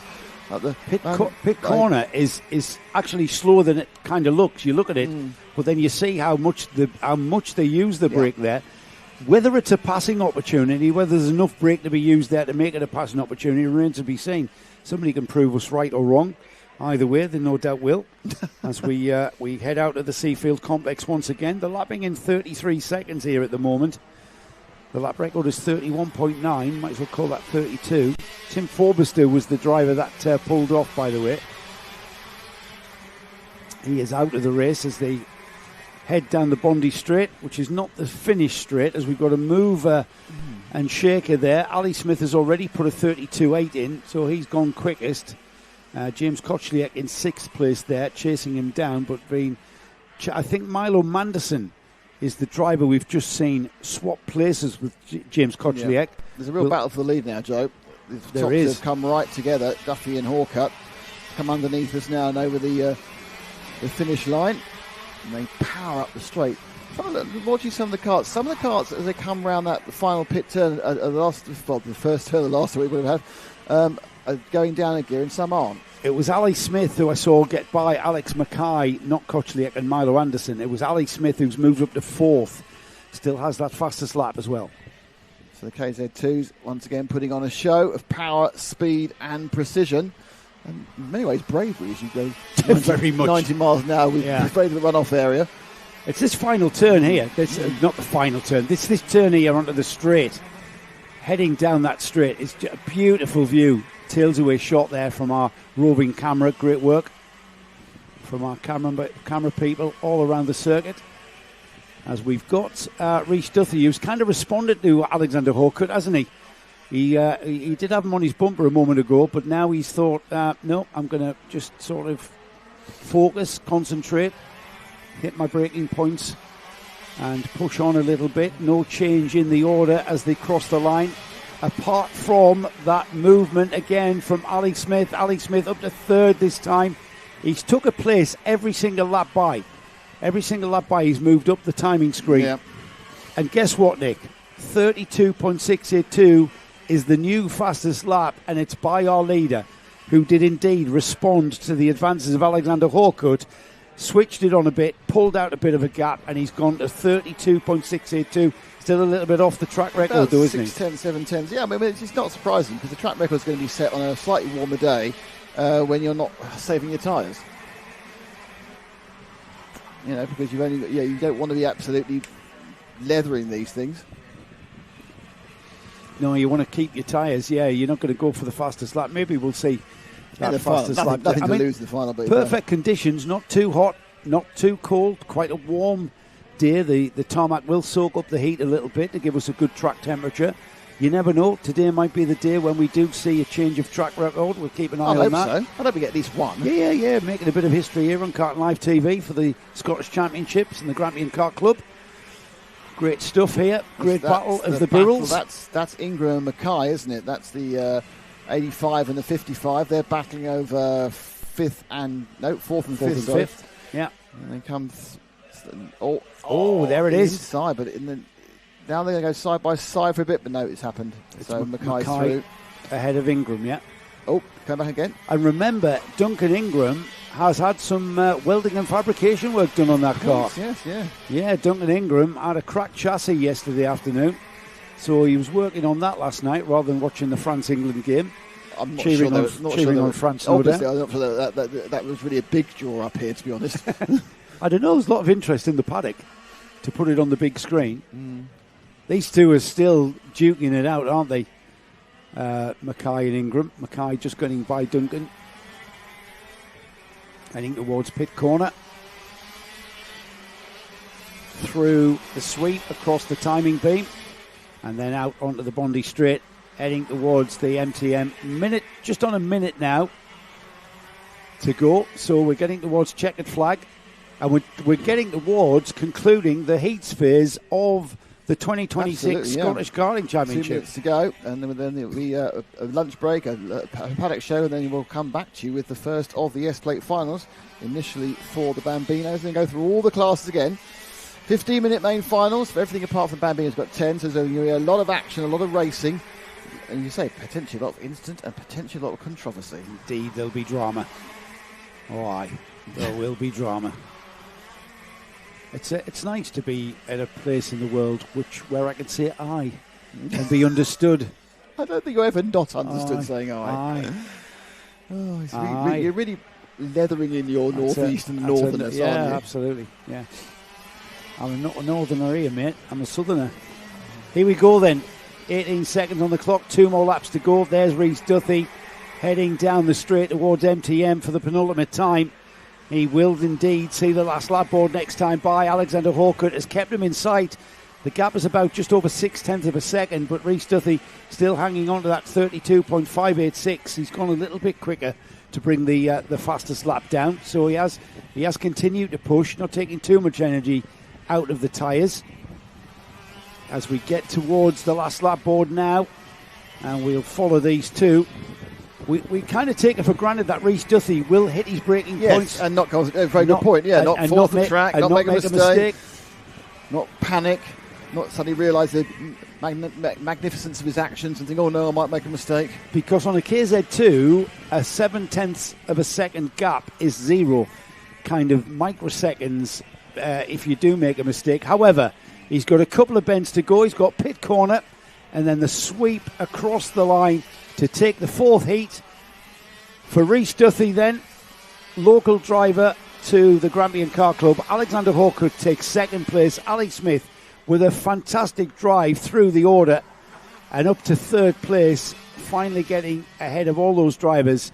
Alex Mackay being the fourth place driver, Duncan Ingram on that newly repaired chassis in fifth, James Kochliak in sixth, and then we had Ryan Simpson, Joe Charlton, Ben McLeod, Jack Mackay, Greg Moyer, Aidan McDonald. Kieran Smart was 13th. We then had Robert Strachan, Jack Simpson, Owen Towler, Gordon Horton, Neil Anderson. We lost Milo Manderson on lap 6, and Tim Forbister we saw drop out before the start. Well, Nick, that concludes our heats. We go into our lunch break and our paddock show, and we'll be back in about 45 minutes or so. Don't go away, put the kettle on, make yourself a cup of tea and settle in for the paddock show. Well, hello and welcome to sunny northern Scotland, the Grampian Kart Club and the Scottish Karting Championships. We have gone as far north as I think I've ever gone. Joe got a nosebleed, even though he is from the north, to the fantastic Grampian Kart Club. This is an amazing circuit. It is, as you can see, quite blustery by the windmills, but a really enthused group here to become a Scottish champion. The S-Plate, Joe. We've seen these S-Plates at Rowrah. We've seen these S-Plates at Warden Law, but we don't know what they mean. Now we're finding out. Scottish champion. Scottish Championship this weekend. I mean, if you think about it, in a global sense, Scotland, such a small part of the United Kingdom. Well, it isn't. It's actually huge, but you know what I mean. A small part of the world produces such talent in motorsport. Jackie Stewart, 3-time world champion. Jim Clark, arguably the greatest racing driver. But then you've got Dario Franchitti, who, you know, 2-time Indy 500 winner, an IndyCar champion, Marino Franchitti, ALMS champion, Robin Liddell, sports car champion. Alan McNish. I was about to say it, McNish. And we don't talk about David Coulthard because he's rude to me once. I was about to say it. I was getting to Formula One. Yeah, Nishi, who I did my first race with. I saw mine as underpants. Anyway, it's going to be a fantastic. We have every single class from Bambino to KZ2s. Yeah, we have. And I think it's got that special one-off. We love one-off events. We love O-plates. We love championships because it's all about that final race. And we're in Scotland, the land of great pies. Great pie. It's going to be a fist fight because it's like, if you're familiar on Karting Live TV of the O plates that we've screened before, this is what today is about. It's about that getting that S plate to carry for the rest of the year. So it's all going to come down to the final. A little bit of a different format to what they had last year. This year is going to be an absolute cracker. And this track is a hidden gem. Wherever you are in the United Kingdom, you've got to make that trek. We have. The weather's beautiful. I know Nick's wrapped up, but he's from the south. I'm from the northeast, so I've got a T-shirt on. It's a beautiful day. I was more trying to show our new logo gear. One day there'll be merch, everybody. But before there's merch, before you get chilblains, you need to do your usual thing and meander around the paddock, talking to the interesting, great and the good of the Scottish Karting Championships. It will be my pleasure. Grampian Kart Club has been around since 1962 here at Bondi, a track that has been the heart of Scottish karting. And Kieran Smart here. Kieran, you're not just a competitor here this weekend, you're also media and PR for the Grampian Kart Club. You've just sailed by the 60th anniversary, dare I say it, 64 years here we've been karting. What's the thoughts going forward? How long can we continue this? Another 100 years? Yeah, definitely. There's a really strong team of volunteers here who have made this event what it is. So I think over the years, Grampian Kart has been really ambitious. So we've had lots of chairmen who have then led the club through lots of development. So the circuit's had expansion, we've had these new buildings put up, and obviously this weekend is like the big one where we've got you guys up to sort of showcase it to the world. Yes. And we've just made a bigger deal of the Scottish than maybe in previous years. Yeah, great facility here, Drivers' Lounge where we are now with a lovely catering facility. What is it about Scotland, Kieran, that produces motorsport artists, champions? I mean, you know, I'll probably read the list off during our broadcast, but what is it about this little part of the world that makes everybody here so fast? I think we're really lucky that we've got 4 great clubs within, a few hours of each other. So that we've got a really good network of club racing that allows people to then develop their skills and go down south and compete on the sort of bigger stage. All the tracks are very different. So like Golspie's a very fast-flowing circuit, Boindy a little bit more technical, Crail a bit more technical again, and obviously Larkhall's a lot more familiar to people. So we've got a good spread of tracks for drivers to develop their skills on. Yeah, that's a good point actually. The Scottish plate is an event over one weekend. There's quite a bit of jeopardy then from that, isn't there? If you don't get it right first. 100%. And the great thing with the Scottish is it all comes down to the final. So obviously the heats get yourself in position for the start of that final, but if you've had a bad couple of days in the heats, you still have an opportunity in the final to try and work your way through. So it does make it a little bit more exciting than it just being based on points. Yeah. Now, what we've seen is in other one-day events, it can get a little bit intense. Is that what we're likely to see here this weekend? Potentially. I think over the years I've seen some great recovery drives when people have been involved in incidents, and I think it just gives every competitor that feeling that they've still got an opportunity, whereas maybe if it was all races count, you get to that final and you kind of know who's in the mix. So well, we're in the entertainment business, so we love that jeopardy. We're catering from Bambino level all the way through to KZ2s. That's obviously a very, very good objective from the club. Yeah, so we've done a really sort of good job over the last couple of years, I guess, of developing our club grids in all classes. The junior categories are quite tricky because there's so many options, which is it's made it tougher for club racing. But we're fortunate that we've managed to develop those grids, and here today we've got representation of them all, which is amazing, and most of the grids in double numbers. So it's great. Take your Grampian Club hat off now. I'm talking to Kieran Smart, the KZ2 driver.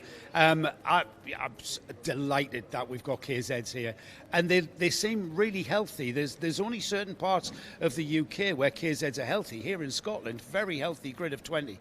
Yeah, 100%. So I came into this class a couple of years ago, and that's just when we kind of boomed a little bit. So we've got a really strong club of 15 plus KZs month to month. And most of the people racing today are club members. It's great we've managed to attract some guys from down south to come up and race as well and give us that little bit extra on the grid. But yeah, I mean, it's an impressive class, and I think even just from a spectator point of view, people love coming here and seeing and hearing those karts because they've just got like so much energy, and they're just exciting to watch, aren't they? You know, They are mega. They are mega. What sort of speeds are we seeing you guys into turn one? it's between like 85 and 90 by the end of the straight. Yeah. Right. And slight variation. We miss out the loop chicane, so you go through that right-hander. It's a really exciting place to watch. We've got our camera right over there. Nice. Yeah, I mean, that's a really good, and it's got a bad bump as well, so if you don't quite get the perfect line, you'll see a lot of this going on that corner. Right, really? So like it is a tough corner. Although it's quite a straightforward 90-degree corner, it is actually quite tough in a KZ kart to nail it and not find yourself bouncing towards the off the track, which is Is there any truth in the rumour that the Scottish drivers have had a separate briefing to ensure that nobody allows an English driver to take the S-plate south of the border? I couldn't possibly say it. Kieran, I wish you and everybody at Grampian Kart Club all the best of luck. It is an absolute pleasure and honour for you, for Karting Live TV, to be here, and hopefully it's a partnership that will go forward for many, many years, and we're going to put the S-plate on the map. Yeah, definitely. Thank you. That's the objective. For such a small part of the world, Scotland has been a hotbed of motorsport talent. And this young man who started here at the Grampian Kart Club, Lewis Williamson. Lewis, I remember you back in your single-seater days, which was a lot of years after your karting, but your single-seater days took you to Formula Renault, which is when I remember you on the total package, Grand Prix 3, Formula Renault 3.5, some sports cars, which we are a big part of as well. I remember you. So I remember you a lot. Yeah. This is where it all started then? Yeah, this is where my first race in motorsport happened almost. So I was 8 the weekend of a kart weekend here at the end of the year, and many years ago now. And I remember it was snowing.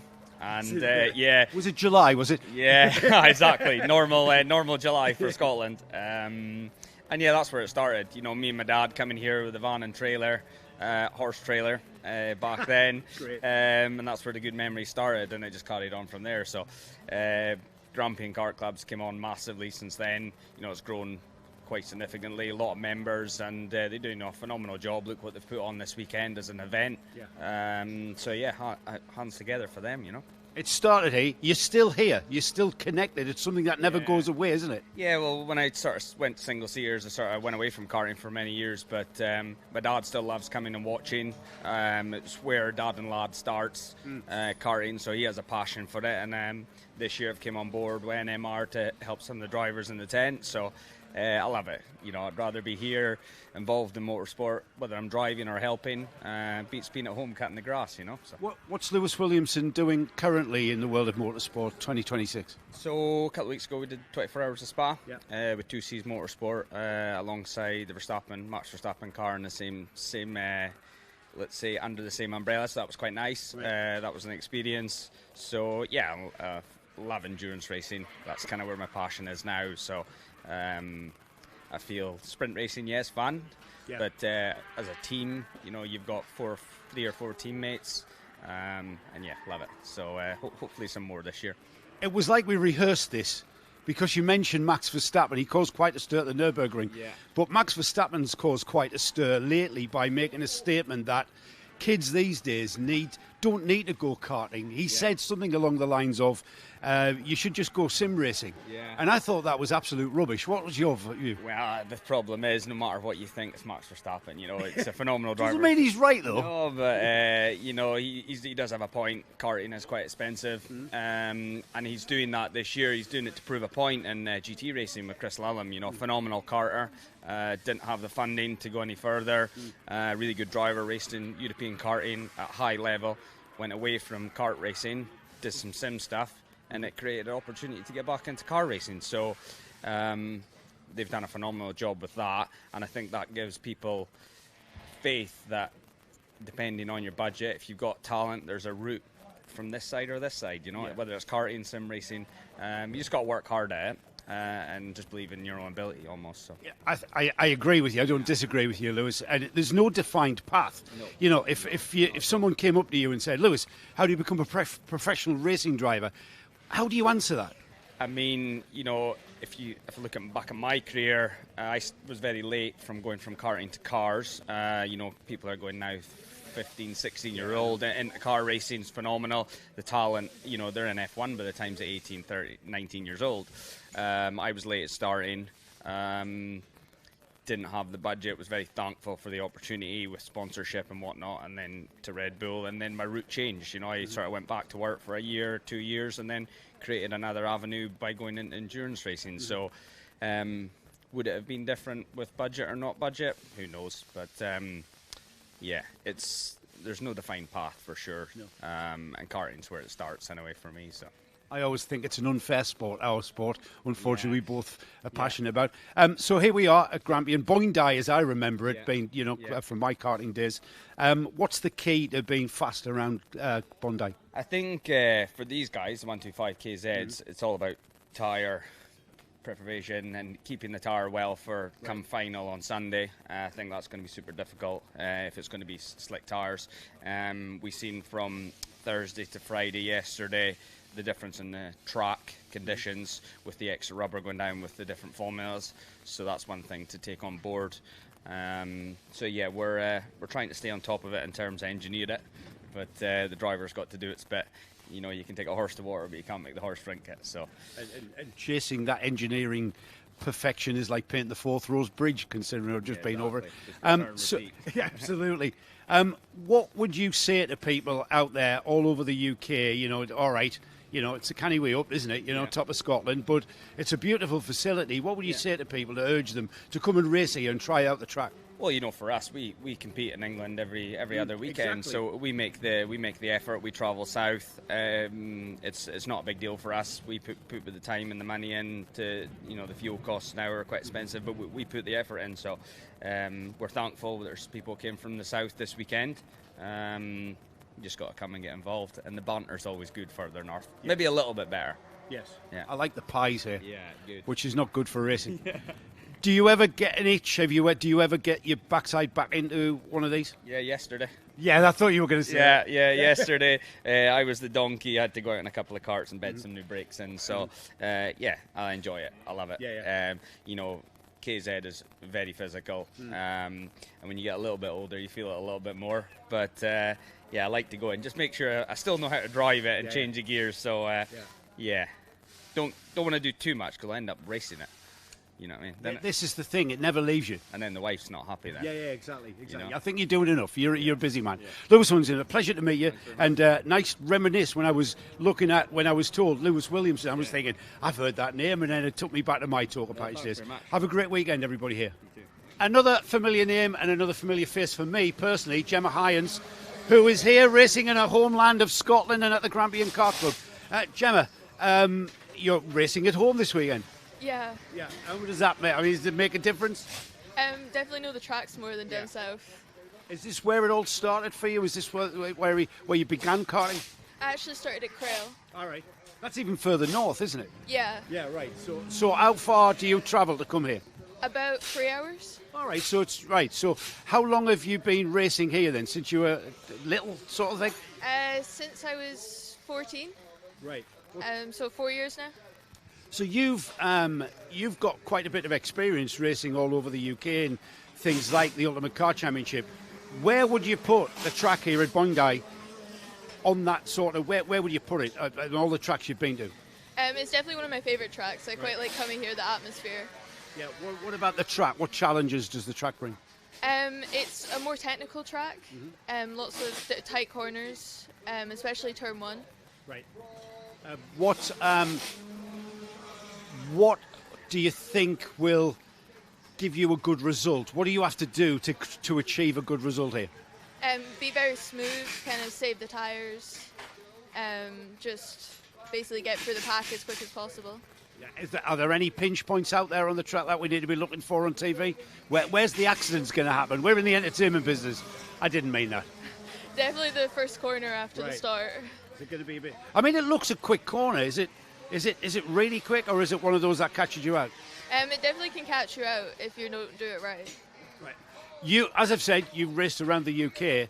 What would you say to everyone, all of those people south of the border? You know, you trek down to the UK. down to England, I should say. What would you say to them about bringing them up here to the Grampian Kart Club? It would definitely be good having more drivers up here. It's a good atmosphere, good track, and a lot of experience you can gain here. And what struck me is the friendly atmosphere in the paddock, and everybody, even though you're here, you know, you've got all of this team support, there's still a lot of support, inter-team support of people helping people out. Yeah, definitely. Yeah, have you found that over the years? It's never changed? Yeah, they'll never see somebody stuck here. If you're really stuck, somebody will help you. Yeah, spare parts and stuff like that, even engines. Yeah, definitely. Yeah. Now you're racing in the senior max class. Give anybody new to karting an idea. So you mentioned turn 1. What sort of speeds are you going to be hitting into turn 1, or is it something you don't want to think about? It's speeds like going up the straight. It's probably about 80 mile an hour here. 80, right? Yeah. Okay. Yeah, and not that much slow through the corner. Not really, no. So is it something that you find that's quite physical here at Grampian? Definitely. Lots you don't realise how physical it is until you're out there. So what will Gemma Hyans be happy with on Sunday afternoon? What result are you looking for? Definitely first. There you go. That's the spirit. Gemma, it's great to see you again. Lovely to see you, and I look forward to seeing you race out there. Gemma Hyans, everybody. The Bambino class, as ever, a big part of the Scottish karting scene up here at the Grampian Kart Club. And Walter Forrest here is driving the number 82. Walter, this is your kart, and it's going to be easy for me to see because it's nice and bright and green. Yep.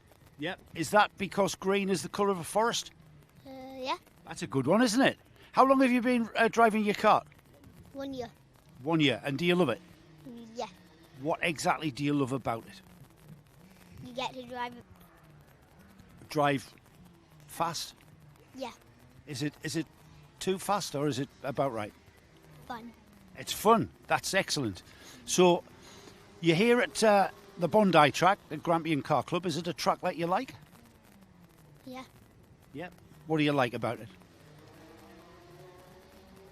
I don't know. You just like it because it's fast, I would imagine. Yeah. Yeah. Who are your other competitors? Who are you going to race with today? Zach. Yeah. Is he quick? Yeah. You have fun though when you're racing, Zach. Yeah. Yeah. So it's I know you've got your wet tyres on, but they're not wet tyres on a Bambino. Is this a wet tyre on a Bambino? Or they're all weather tyres, aren't they? Yes. So that's the tyre that you run all the time, isn't it? Sometimes in the red. Right. So what are those pedals for? Blake and going. So the one on the right is the Blake and this one on the left is like go. Yeah. I've noticed this on your steering wheel, Walter. I like that. That's brilliant. Is that Alfano? What does that tell you? The how speed, how fast you go, but how fast your temperature is. So how hot your engine is? Yeah. And do you have to think about all of that? No. It does. When you go past the lights, every time it'll show up a different number or stay at the same number. Right. And if you're not going quick enough, do you go quicker? I don't know. Well, that's kind of what you do, isn't it? Mhm. So, Sunday afternoon, does Walter Forrest want to win the S plate? Yeah. Yeah, of course. That's a stupid question I've just asked you, really, isn't it? Are you looking forward to it? Yeah. Brilliant. It's going to be sunny tomorrow as well. What? Sunny. It's going to be sunny. Yeah. I know you're Scottish, but the sun does come out here, doesn't it? Yeah. Thank you, Walter. Walter Forrest here, one of our Bambino drivers. And as ever, it's a small grid, but the thing is, these kids are having fun and they're going to be proper racing drivers. You're going to be a racing driver when you grow up? Yeah. Yeah, absolutely. Look out for the name Walter Forrest. A familiar face in British karting, not so much the past year or so. Lewis Gilbert here and Craft Motorsport, another Scottish talent that has come down from this part of the world.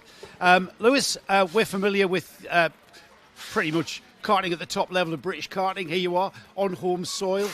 You were telling me this is where Lewis Gilbert's one of the first tracks that you ever raced at. Yeah, obviously when we first started karting, we done a lot of Scottish racing, so yeah, Bondi was one of our first years of racing, and one of the first tracks that we've been to, so yeah, great to be back here, and nice to see how much has improved, and the track's looking great, so yeah, you always need to come back to your roots, don't you?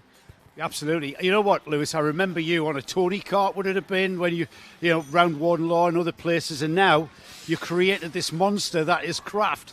And look at the amount of customers that, I mean, you've got your team principal head on this weekend. You're not in the saddle at all, but this looks just like a massive headache, mate. I know. Well, obviously, when you're racing yourself, it can get quite busy. So that's why I've took a step back a little bit on the karting side anyway, just to help all the guys here. So yeah, I actually get just about the same enjoyment watching the kids go around and try and do well. It's great to see them improving and coming on. So yeah. I can't thank Ibd enough for being a part of our team, so it's good to see it being thriving. Yeah, you've answered a question I was going to ask you about that satisfaction you get from this side of the fence. I want to talk to you now. You moved away from karting and you went single-seater racing. How did you find that experience? Yeah, GB3 was amazing. I mean, the cars are incredible. The speed that they go around at, the downforce is just, the experience was incredible. We had some good results at Spa a couple of weeks ago, so yeah, I mean, it was just, the experience is amazing. I can't, it's hard to describe it without someone jumping in it and feeling it, but yeah, it was mind-blowing. Did you find, Lewis, that the experience that you created, or you accrued, let's say, in karting was a benefit to you when you went cars? Yeah, definitely. I think a lot of the fundamentals were very similar. Like obviously a lot of racecraft come in useful in the racing anyway. Just knowing where to go in, where not to go in, just picking your situations right. So I think there's definitely a lot I've learned and a lot that I can be thankful for from karting that's put me forward so much in racing. You're going to need all of that racecraft with this week's exciting news that Lewis Gilbert here is going to make his debut in the British Touring Car Championship, pretty much the top premier championship of British motorsport. I mean, you've obviously got to be ecstatically excited about that. Yeah, the news is amazing. Yeah. The whole build up to it has been incredible. Just, it's almost just so surreal. I'm still pinching myself a little bit to say that it is actually happening. So, yeah, we were out in the car yesterday, and yeah, just honestly incredible. The boys at WSR doing an absolute amazing job. So much experience. The cars are amazing. We're back out next week at Thruxton. So yeah, really looking forward to getting out. Thruxton is going to be your debut. It is an absolute scary place. Before we talk about, in fact, I'm not going to talk about the scariness of Thruxton. You're going to be working with Dick Bennett. Now, I don't know if everybody knows that, but Dick Bennett was, he ran Ayrton Senna in Formula 3. He was in touring cars. He's been in touring cars, around touring cars in the UK for many years. I mean, that can you imagine what you're going to be able to glean from that? Yeah, the experience that Dick has is incredible, and the knowledge that they have between the British F3 and the touring cars it's just incredible, like just speaking to him for 10-15 minutes, you feel as if you've learned so much from him already. But yeah, Dick's amazing, and the job that the boys do following his footsteps is amazing. So yeah, I'm really looking forward to working with them and really digesting what he thinks and how they work, because they've won a lot of championships, so they definitely do a lot of things right. Yeah, not only are you putting yourself in the fire by going to Thruxton, but British Touring Cars, mate, I'm sure you're going to do a cracking job. Thank you. You're going to be rubbing door handle to door handle, no doubt, and we wish Lewis Gilbert, another Scottish talent here from this very small part of the world, at the very forefront of motorsport worldwide. This is what it's all about this weekend. That thing there, the S-plate, the Scottish Championship plate, and that belongs to Stephen Napier here, who last year clinched the S-plate. So here we are, Grampian Kart Club, Steve. Yep. Are you going to keep it? I'm going to try my best this weekend anyway. Be difficult. There's a few local guys that are very, very fast, but we'll give it a good go. It's a little bit of a different, it's quite a lot of a different format. Last year it was about accruing points through the heats and the final. Yep. This one, the heats are just going to place you on the grid for the final, and it's going to be a fist fight, isn't it? Yes, it will be, especially up here. The track's very abrasive, and the D5 tyres won't last that long.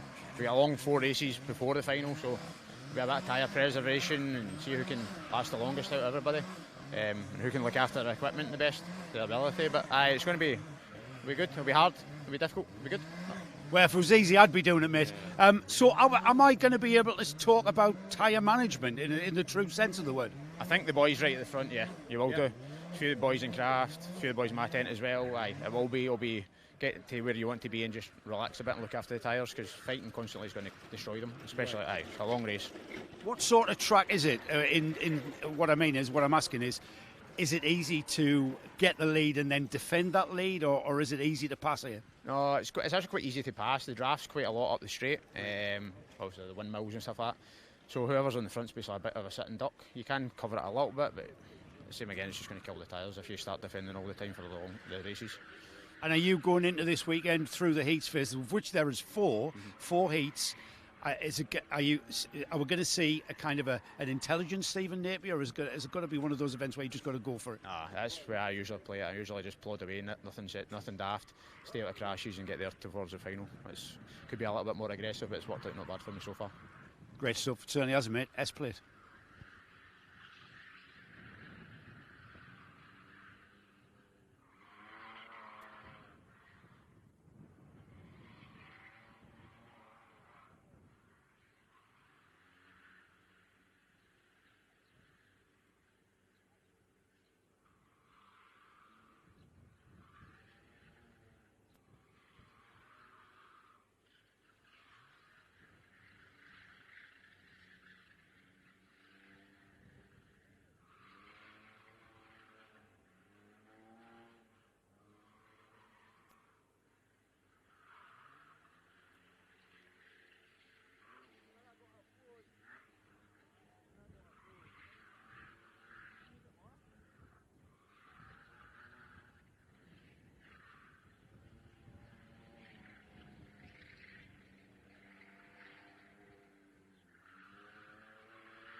Take that, electric cars.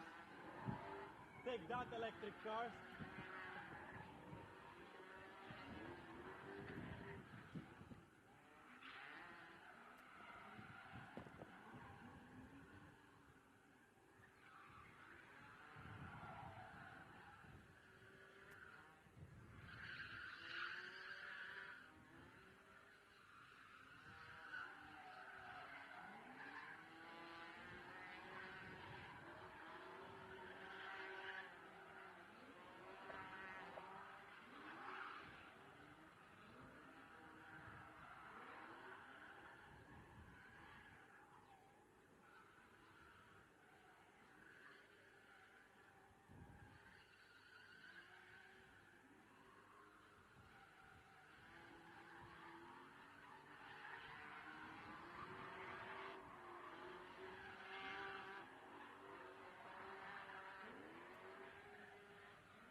Both fine.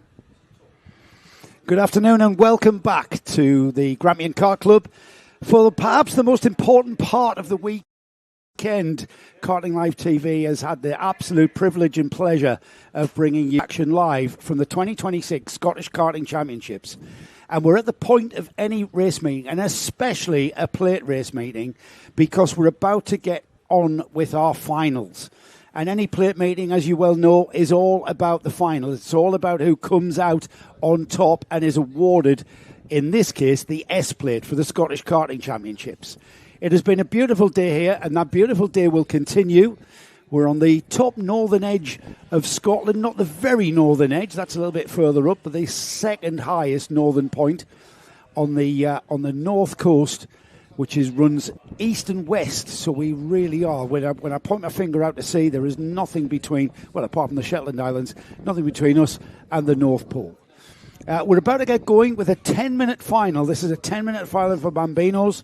All of the other classes that you've been watching this morning and yesterday afternoon, our finals are of 15 minutes and 1 lap. So a little bit of an extra duration and a little bit of an extra physicality aspect is going to come into the finals for certainly our drivers. And certainly when it comes to the final part of the weekend, tyre management is going to come to the fore. Now, I hope you enjoyed our paddock show and an interesting chat I had with the current Senior Max S-Plate holder, Stephen Napier, where Stephen gave us some great insight as to just how important it is to think about your tyres throughout the weekend. Think about not leaning on the tyres so much, because if you have, this is where you're going to find out. Not so much for these 4 karts. These are on the LeConte all-weather tyre, and they're a very robust tyre. And as we get things underway with Zach MacDonald, Regan Abercrombie, Walter Forrest and Ross Elder heading down the Bondi Straight into the MTM turn for the first time. And it's Walter, the Ginger Ninja, heading off into the distance. Yeah, I don't know why it's still making me laugh for the 17th time, but he does. told me that. I know. So everyone who was watching the lunchtime show would have had the excitement of seeing the Ginger Ninja himself talking to us. That show will be put up onto on the internet, on YouTube and Facebook tomorrow. There'll be where you can watch and see at your leisure the paddock show. Yeah, and obviously relive the excitement, all of the excitement, all of the drama that has unfolded so far today. So across the line for the first time to complete the first 3 quarters of a lap, let's call it. It's Walter Forrest leads from Regan Abercrombie. Here comes Zach MacDonald and Ross Elder. They're in 3rd and 4th. But right now, we've got Walter Forrest, who lost a little bit of an edge, didn't he, in the third and final heat? Oh, third, yes, good point. It was a third heat for the Bambinos. Yep. And he ended up coming 3rd. However, that's all now in the past, and what's in front of Walter Forrest is a clear racetrack because he's in the lead. But we've seen this before, haven't we? We've seen him go off in the lead on, I think, 2 previous occasions, and then Regan Abercrombie has come past him at different times of the race. One time it was right at the end, and one time it was quite early on. So these two fighting for the lead to become the first S-Plate winners of 2026. And looking a bit left, looking a bit right. And Regan's obviously got as long as he... As long as Regan, is it Regan? You can never tell, because it's the same spelling, you pronounce 2 different ways. So Regan Abercrombie in the dark machine. It's very easy to recognise Walter because he's in the all bright green machine. They come up through the MTM corner and they'll go into this corner that's called Moravian with a short shirt, and they come into the Seafield complex. And as Nick goes off and has a little coughing bout, I'll pick this up as Regan is now pressing onto the rear bumper of Walter Forrest. Coming under pressure is young Walter from young Regan Abercrombie as they go through the sweep of the left-hand sweep of Cafe into pit corner, and then they will go through the flat-out kinks, the sweeps across the line then. Walter Forrest, Regan Abercrombie, fastest lap of the race for Abercrombie in 2nd place. There goes Zach MacDonald in 3rd, a lonely 3rd. Ross Elder getting faster and faster, those two, as the weekend has progressed. We've seen them improve their lap times absolutely massively since we began yesterday morning. But it's Walter Forrest, Nick, that leads through Moravian, the right-hander, that it leads down to the Seafield complex. But can he, or how long will he stay ahead of of Reagan, who has really been able to so far pick him off towards the end. But you can't tell because that was yesterday and now it's today, and they probably learned about 75% more than they knew 2 days ago anyway. So it's a completely different set of kids who are actually racing that started this meeting. I just want to say hello again to Ron Blanchard, Rocket Ron, who's been a big part of the North of Scotland car club. That's up in Golspie, and a big part of the Scottish karting scene with his wife Carol. Wish you well, Ron. Hopefully you're having a great afternoon watching the action from the Scottish Karting Championships at home. As we continue then with Walter Forrest and Regan Abercrombie, not yet showing any cards here, Nick. Regan Abercrombie happy to sit in the wheel tracks of Walter, and as these two Bambinos are running as fast as they can at this point, we will see if Regan has been playing a waiting game very soon, I would think. Yep, he's certainly trailing at the moment, isn't he? He's in the trailing. He's in the hunter and the hunted. He's just having a look and see what's going on. But there goes Regan. Oh, he's having a look down the inside, isn't he? You thought about it then. Not really any room there. Into the loop now, across the line. They've completed 5 laps into the loop. Yeah, when they come across the line, it's obviously you can't see it because it's against our camera flow. They do have a board telling him how long there is to go. So he knows there's 5 and a bit minutes left. So he knows how long he's got to make that move. Yeah, we're still 20 seconds away from half distance, so there's plenty of time for things to change. But at the moment, this is a bit of a cat and mouse, a bit of a high-speed game of chess, or a medium-speed game of chess. It's Bambino. It's a speedy game of chess, but it's not. It's a 40-mile-an-hour game of chess, because that's how quick these karts are. And there's the thing about Bambinos, there's very little difference between their top speed and the speed through the corners.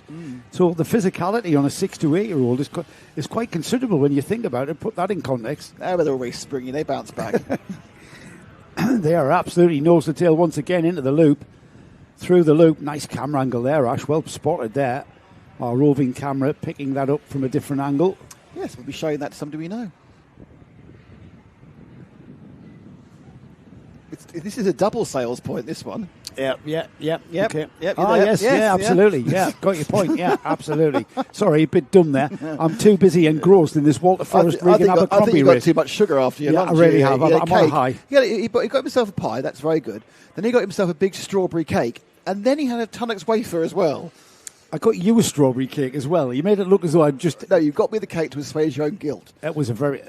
It was very nice. From the cafe here at the Grampian Kart Club. I have to say, the pies are very lovely. The pricing's pretty reasonable. I'm going to say this is the best cafe of a kart track we've been to. Yes, it is in so many ways. I mean, I know the pies are Scottish pies, so they've got that different pastry. Really nice. Absolutely packed with that. By the way, you got the steak one. You don't feel like you've had your trousers pulled down like you do at Wilton Mill.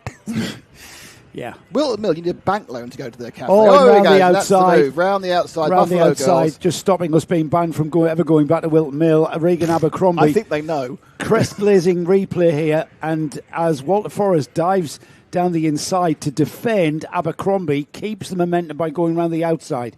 So that's a great little drive from Regan. He was playing a waiting game, and now he's already pulling away. I got a question on this chat. When's the cadets final? I said the cadets final is in about an hour. What cadet? Micromax or Honda? I think Honda. Honda cadets in about an hour. Micromax is next.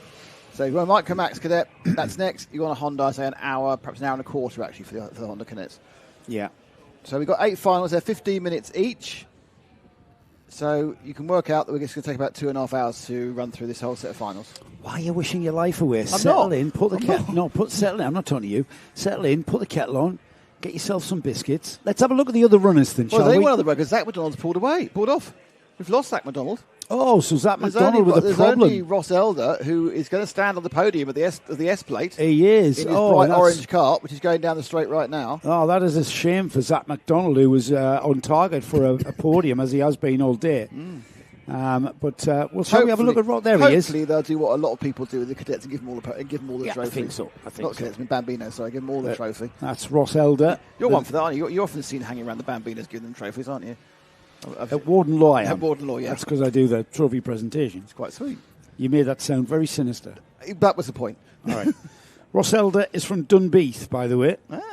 And Anything else about him? No, I haven't got any. I don't know what his experience is. I would imagine his experience is only a couple of years. He's not 8 yet, that's why. He's 7. Yeah, that's right. He's yeah. 7, he's 8. Yeah. He's 8. Maybe a year. Oh, it's his birthday in about a month. He'll be 8 in a month. Yeah, day before the 16th, which is the date in So the 1977. youngest of all, it was Zach McDonald, who's not in the race anymore, because he's only 6 and a half. Mm-hmm. So Zach McDonald is 6 and a half. Reagan is 7 and a half. Walter is 6, and he just turned 7, turned hasn't 7, he? Walter. Just yep. turned 7 in May. Oh, they're so old. Yeah. And accruing experience all the time. We have just over a minute remaining in this Bambino final. At the moment, the leader's just gone into the loop as we follow the third place Ross Elder. He's just coming out of the Seafield complex and heading back towards the paddock through the cafe sweep. We've been told that's what the name is. He's still leaning to the left. He is. He in is. His seat. I mean, I'm not saying there's anything wrong with that. It's just the observation. Yeah, and the seat does look like he's fit. It's not like he's flopping around in a bigger seat. No. So yeah, I think he's quite little even for Bambino, to be honest. Well, let's with 40 seconds on the clock, let's pick up Regan Abercrombie. Let's get our leader, who is where is he? He's just coming. He's about to go through the pit bend, about to come down to our low live camera. There we are, straight on. There we go. There he is through pit bend now. So sorry, pit corner. You will keep calling it pit bend. It's called pit corner. Doesn't pay attention. There's a lot of criticism going on around here. There is. Into the loop then for the penultimate time. He will see the 1 lap to go board next time by. Regan Abercrombie, who is from Stirling. Again, all of these karters are privateers being run by their parents. The other driver, the Ginger Ninja, Walter Forrest, he's from Rothy Norman. And again, he's been run by his dad as a privateer, as you're not allowed to be running with any teams in Bambinos. It's the entry-level karting between the ages of 6 and 8. You don't have to. If you get to 9, you can still enter karting. You don't have to start in Bambinos. But if you get an interest and you want to come and join us and have a look, Grampian Kart Club. They have a website, very good website, easy to navigate.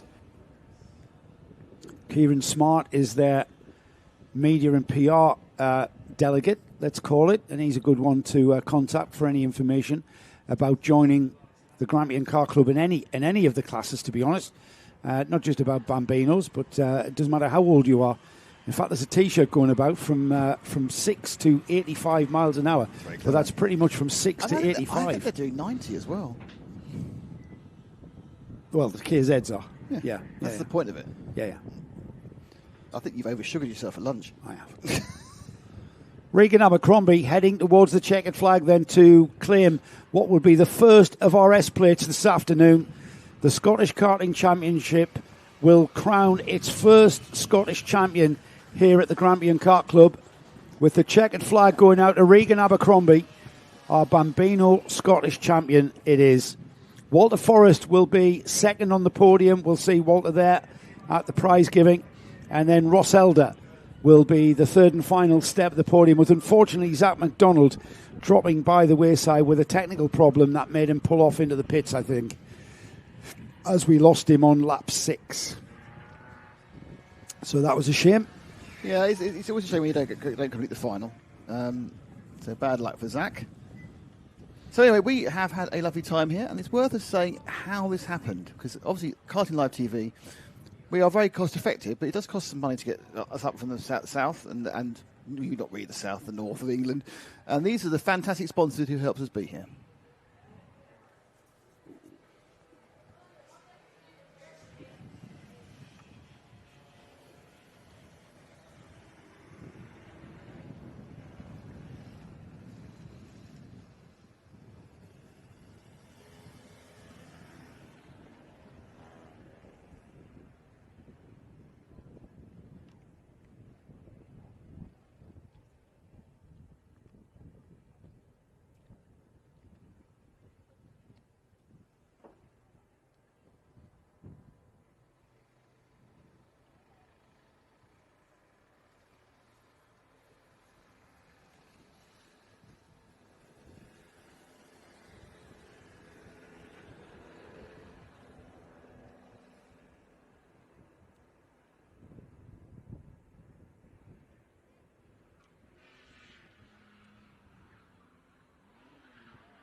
Thank you very much to everyone who supported the S-Plate Champions, Scottish Championship, and the Grampian Kart Club. Usually when you point at me, you want me to talk. You pointed at me and began talking, which is very off-putting. So we're going to move on. I can't rely on you because you had to sugar. We're going to move on. We've got our Micromax Championships final. Here we go. River Mackay, Sam Hope, James Strath, Harris MacDonald, Lucas Seabright, Benjamin Finlay, Sandy McCaig, James Brock, George Coghill Jr. and Luca Bacocchi. That is not the order. No, I'm not saying it is. That's just the order. That's just numeric order of the entries, to be honest. Yes. Unfortunately, I haven't got any grids for the. Fired up. It's just updated. Luca Bacocchi and Benjamin Finlay. No surprise there. Bacocchi is making his debut this weekend in the Micromax class. He's a Honda Cadet driver normally. He's on a voyage of discovery here in preparation to compete at the Kart Masters yearly event, the annual event down in PF. And he's out here and he's showing that there's very much difference driving-wise between a Rotax Micromax and a Honda Cadet. So by putting that kart on pole, Luke Bacocchi will lead the field round with Benjamin Finlay alongside. Lucas Seabright and James Strath, who is the current lap record holder here, don't forget. They're on the second row. Third row of the grid is Sandy McCaig and Sam Hope. On row 4 is Harris MacDonald and James Brock. And then row 5, rounding off a 10-kart field, George Coghill Jr. and River Mackay. So around they all go. Getting ready to get themselves in line under the eagle eye of Dan Ashton. We haven't actually seen, I think, any false starts in this particular class. Famous last words, isn't it? Been very good. It's very, very colourful karts as well. There's a lot of colours in the livery kits. Red lights will go out, and they do not go out. And Nick did hex that by saying we've had very good starts, and already we've already got karts spearing off there, and I'm not quite sure. A little bit of confusion there. The lights didn't go off. The yellow lights beside the red lights came on, which should indicate to the drivers that it's a false start. However, confusion in the midfield, and we had karts accelerating and karts not accelerating, and hence they had a coming together. I'm not quite sure who it was. We've also had a kart spinning off. It's obviously my fault, because I said it was at the Seafield. Yeah, it was your fault. At the Seafield complex, we've had a kart spin, but we had a kart spearing off and hitting the barrier just on driver's left. No, he's down there on the. No, he's off and off. He's absolutely fine. Obviously not very happy. Yeah, now that's halfway down. 85 of James Brock, unfortunately. That's halfway down the Bondi Straight. So, unfortunately, already one down. We've got a straggler as well. Have we? We had a kart spin. I think he's joined on the back. Back in the back, yeah. Yeah, here we go. Let's have another go at this thing. I'm going to get underway for the Micromax final. No, he's sending them round again. He's sending them round again. So Dan Ashton not happy with something that he saw in the Micromax field, and is he going to try and get that damaged kart off? No, it's behind the barrier. Oh, okay, the kart's behind the barrier. The kart is very safe. We have got the field then taking advantage of the situation of another what's the word? Rolling lap, reconnaissance lap. A formation lap, that's the word I was searching for. Another formation lap, getting even more heat and energy through the tyres, getting those tyres even more so up to their operating temperature, their optimum operating temperature, hence the operating pressure as well that comes in. And as we see them coming through pit corner, heading towards the start line, they'll come past us, underneath us, across the finish line. Finish line, if you're just joining us here on Karting Live TV, the finish line in a different place to the start line. See that at other tracks in the world. Here we go then. We're in the tram lines. We look nice and orderly, and the acceleration is good as we get going. No, not again. False start again. It's going to be a red. It's going to be a red and a talking to. I'm just watching Dan Ashton across on the infield. What's he got up his sleeve, I wonder? Normally it's a red flag and talking to. So I'm not. We haven't got direct communication with Dan. We can just read his mind. They didn't seem to be accelerating too early. It's hard to tell from that us, perspective, though. I can't even see where the acceleration line is, so I don't know whether or not. And certainly from our camera's perspective, that head-on shot, which is fabulous to watch from a racing perspective, but to as a judge of fact, it's virtually impossible to be able to tell that. Yeah. Whereas Dan Ashton is there, right there on the acceleration line. And he's a stickler for premature acceleration. Absolutely. He's not fond of it. Oh, yeah, it's made him have to go a bit slower. It's not about the speed, it's about when they go. Bukkake leading the field towards it. Okay, they're going quite late. Yeah, now it goes. Now we go. Now we're racing. Oh, and they've come together. Yeah, we've got two karts barging into each other. 73 of Seabright. That's two Craft Motorsport karts coming together. 79 Sandy McCaig, I think. Bukkake off into the lead, though, and he's being led round. He's leading round, I should say, Benjamin Finlay. That looks like Seabright in third. We'll confirm the numbers. 25 it's James Strath. Yeah, in third. Yes, he's in Seabright third. was involved in that coming together in the line, so I think he lost a couple positions. Right. Here we go then, pit corner for the first time. Remember, 15-minute slog here.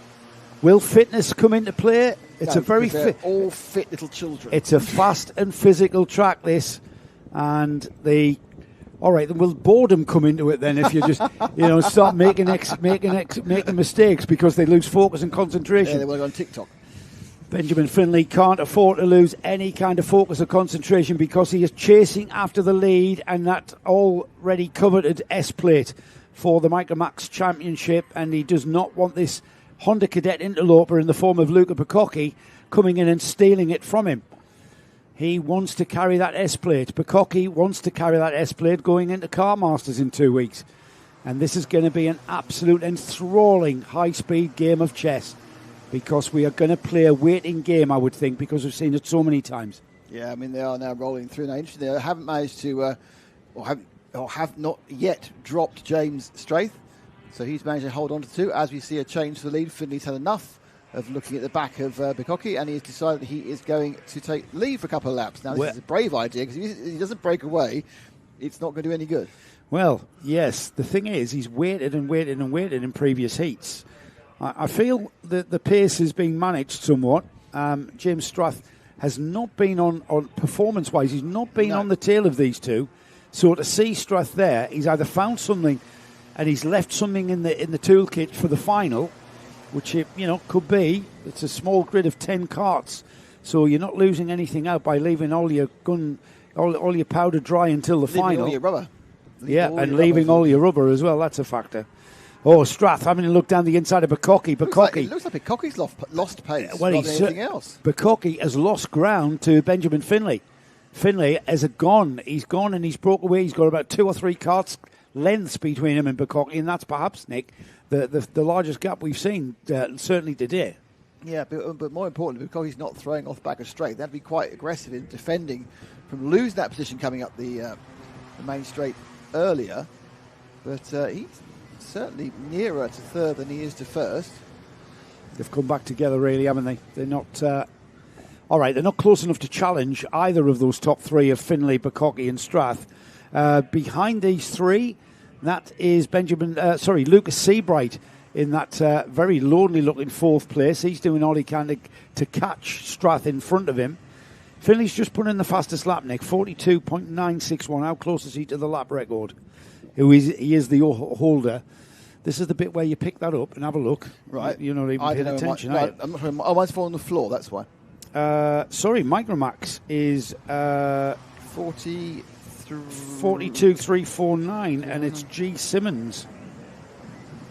G. Simmons is the amazing how record holder. The Honda Cadet and the Rotex times within 400ths of a second of each other. James Strath is the Bambino lap record holder. Yes. Moving up into the Micromax Cadet classes for this one. I think we saw Strath he was the 2025 Bambino A-Plate champion. So in his first season of Micromax karting. So he does know the track. If you can go fast in one class, you can go fast in another.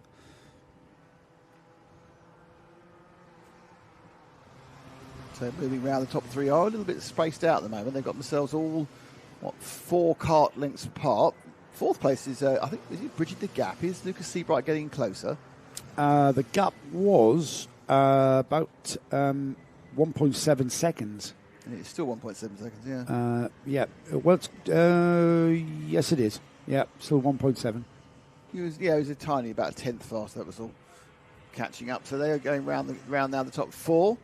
And this is, I'll be honest, you're not giving us the action we were expecting. No, I expected it to be. I mean, we've seen Benjamin Finlay and Luca Bacocchi circulate absolutely nose to tail, as if they're sort of conjoined by a bungee tie or something. That's the number 73. Then Lucas Seabright. Let's see what the gap is as he crosses the line. So, would you believe Seabright? He's got his head down, and he's just put in the fastest lap of the race, 42.802, and again, he's only gaining a tenth on James Strath in front of him. We haven't even got to the point of how long a heat race is. There's still 9.5 minutes to go. We're still 90 seconds away from that. There's a lot of ebbing and flowing to be done, but at the front, the top 4, spaced out, equidistantly really. It's like 0.4, 0.6, but the movement may well be Seabright in 4th place coming towards us. Yeah, I mean, definitely looking like Seabright is latching on to that number 25 of James Strath in front of him. So a 43.0, 42.8 for Seabright. So he's gained another couple of tenths. He's brought the gap down to 1.2 now from 1.7. So half a second in a couple of laps. And we're just under 9 minutes still. So still plenty of time for Seabright on that number 73 to catch Strath in front of him. It's, you mentioned how fit these kids are because they're kids. However, it's the focus, it's the physicality of maintaining that concentration is what perhaps could be deemed questionable over a 15-minute race length. Yeah. Yeah, I mean, certainly, you expect that to be one of the hardest things for the kids to learn is that long concentration. But obviously, I suppose it's ability to focus is one of the first things they get taught. And obviously, sometimes they'll do practice runs which are a lot longer than 15 minutes. Mm. I mean, if you go to any practice day, around the majority of circuits, it's very rarely an open pit lane. It's usually about a 15-minute length session. So, yeah, I mean, I very rarely see it, certainly at the tracks I'm familiar with, where they run it any longer than 15 minutes because they've got to make room for other, the older kids' classes and stuff. So, but he's caught him. He's absolutely caught him. The gap is, we're going to see it because they've just come through. 3 tenths. It hasn't. That's 4 tenths. Mine hasn't updated yet. Yeah, it is. Down to 4 tenths of a second. He's beginning to pick up the slipstream here, Nick. He's got the slipstream. The James Strath just ahead of him on the 25 has now got Lucas Seabright, and James Strath will be aware that Seabright has caught him because now he can hear the engine. He can hear the engine in his peripheral hearing. You've got the tone of the Micromax behind you, and whether or not James Strath has got anything that he can respond with and maybe switch it on, try and catch Bacocchi in front of him. The gap, by the way, between the leaders, Finlay and Bacocchi, is 1.2 seconds. So Finlay has certainly kept his powder dry, kept his cards hidden, and now he pulls it out for the final. Yeah, but again, there's every chance that to change in the remaining 7 minutes. So right now, it's James Strath who's under pressure from Lucas Seabright. Of course, this is the step on the podium. This is the podium step we're talking about. It's not for nothing. This is the podium they're fighting for. Chance to. I'm going to throw this thought out here. I'm going to throw this out here. On an S plate meeting, on any kind of plate meeting, the podium's irrelevant. It's all about the win. It's all about I mean, yes, you could say, you know what, I came second, I came third, I came fourth, and some of these drivers will be, they're in their early stages of development necessarily, so new to the class, and should be happy with a second or third. But if you come second, then on a day like this, it's all about the win, and that's what. Are you turning to Ron Dennis for second is first loser? I hate that term. That's why the intensity ramps up in the finals of an S-plate event. Yeah. By the way, Stephen Napier's granddad, who is the D in DRT, right? It's Dougie's racing team, Dougie McDowell, was telling me that last year's S-plate, which Stephen has, was the same format as this. No, all about the final. It wasn't about heats then? Apparently not. Okay. So we've been misquoted. We've misaligned. Okay, but now we've seen that Staith is now being taken by Lucas Seabright. He's picked up that third place in that lap. And can he now bridge the gap, which is 1.6 seconds to Luca Binocchi? My idea is probably not. So James Strath is in his first year of Micromax. So he has come from the Bambino class and been a very successful Bambino driver. So he is one of those drivers that are referred to of finding his feet in a new class and running at a front runner's pace here. He's not that far away from Benjamin Finlay. Finlay has taken the fastest lap away from everybody, though, with a 42.687. We are still a little bit off that 42.3. Not that far off, really. 0.3 is achievable. And now is the time to go for the lap record, I suppose, Go on, Ben. if you can. Beautiful day, perfect conditions. Not too hot, not too cold. Ambient temperature, I'm told, 16 degrees. That'll give us a track temperature of about 25, I would think. Probably about 22. Sort of wind cooling it off. It's always 10. It's always 10, isn't it? The sun's out. Okay. If it's really hot, you can go up 20. So if it's 30 degrees, it's 50. Depends on the intensity of the sun, but 16 degrees, it's probably 25, 26. Okay. I bow down to your better knowledge of the interface between sun and track temperature. If anybody knows the exact track temperature, it's quite a light surface. Please tell us. Yeah, I know, that's the thing. It's quite a light. It's light grey here, isn't it? It's not black, is it? Not black as coal. No, it's a light grey tarmac we have here at the Bondi Grampian Kart Club. So 1.4 seconds now, the gap between second and third, as Seabright tries to get close to Bukocki. Bukocki has got a gap of just under a second from Lucas Seabright, who seems to be continuing that charge, doesn't he? Because not only has he gotten by James Strath, he's continued that progress away from Strath, but getting towards the rear bumper there of the Apollo kart of Luca Bukocki. Yeah, I mean, it's a good movement. Again, interesting, we've seen a couple of things we didn't see in the heat. We didn't really see this sort of pace from Lucas Seabright. We didn't see Finlay being able to dispatch Bukocki either. So already this one's not quite as we expected it to be in the finals. We've seen from the heats. In fairness, absolutely Seabright now is catching up Bukocki quite quickly. With just under 3 minutes remaining, I would estimate that Lucas Seabright has got time. He's catching Bukocki every single corner, every single braking point, every single turning in point. He's catching Bukocki ever so slightly. So last time by, 43.058 was Bukocki's time.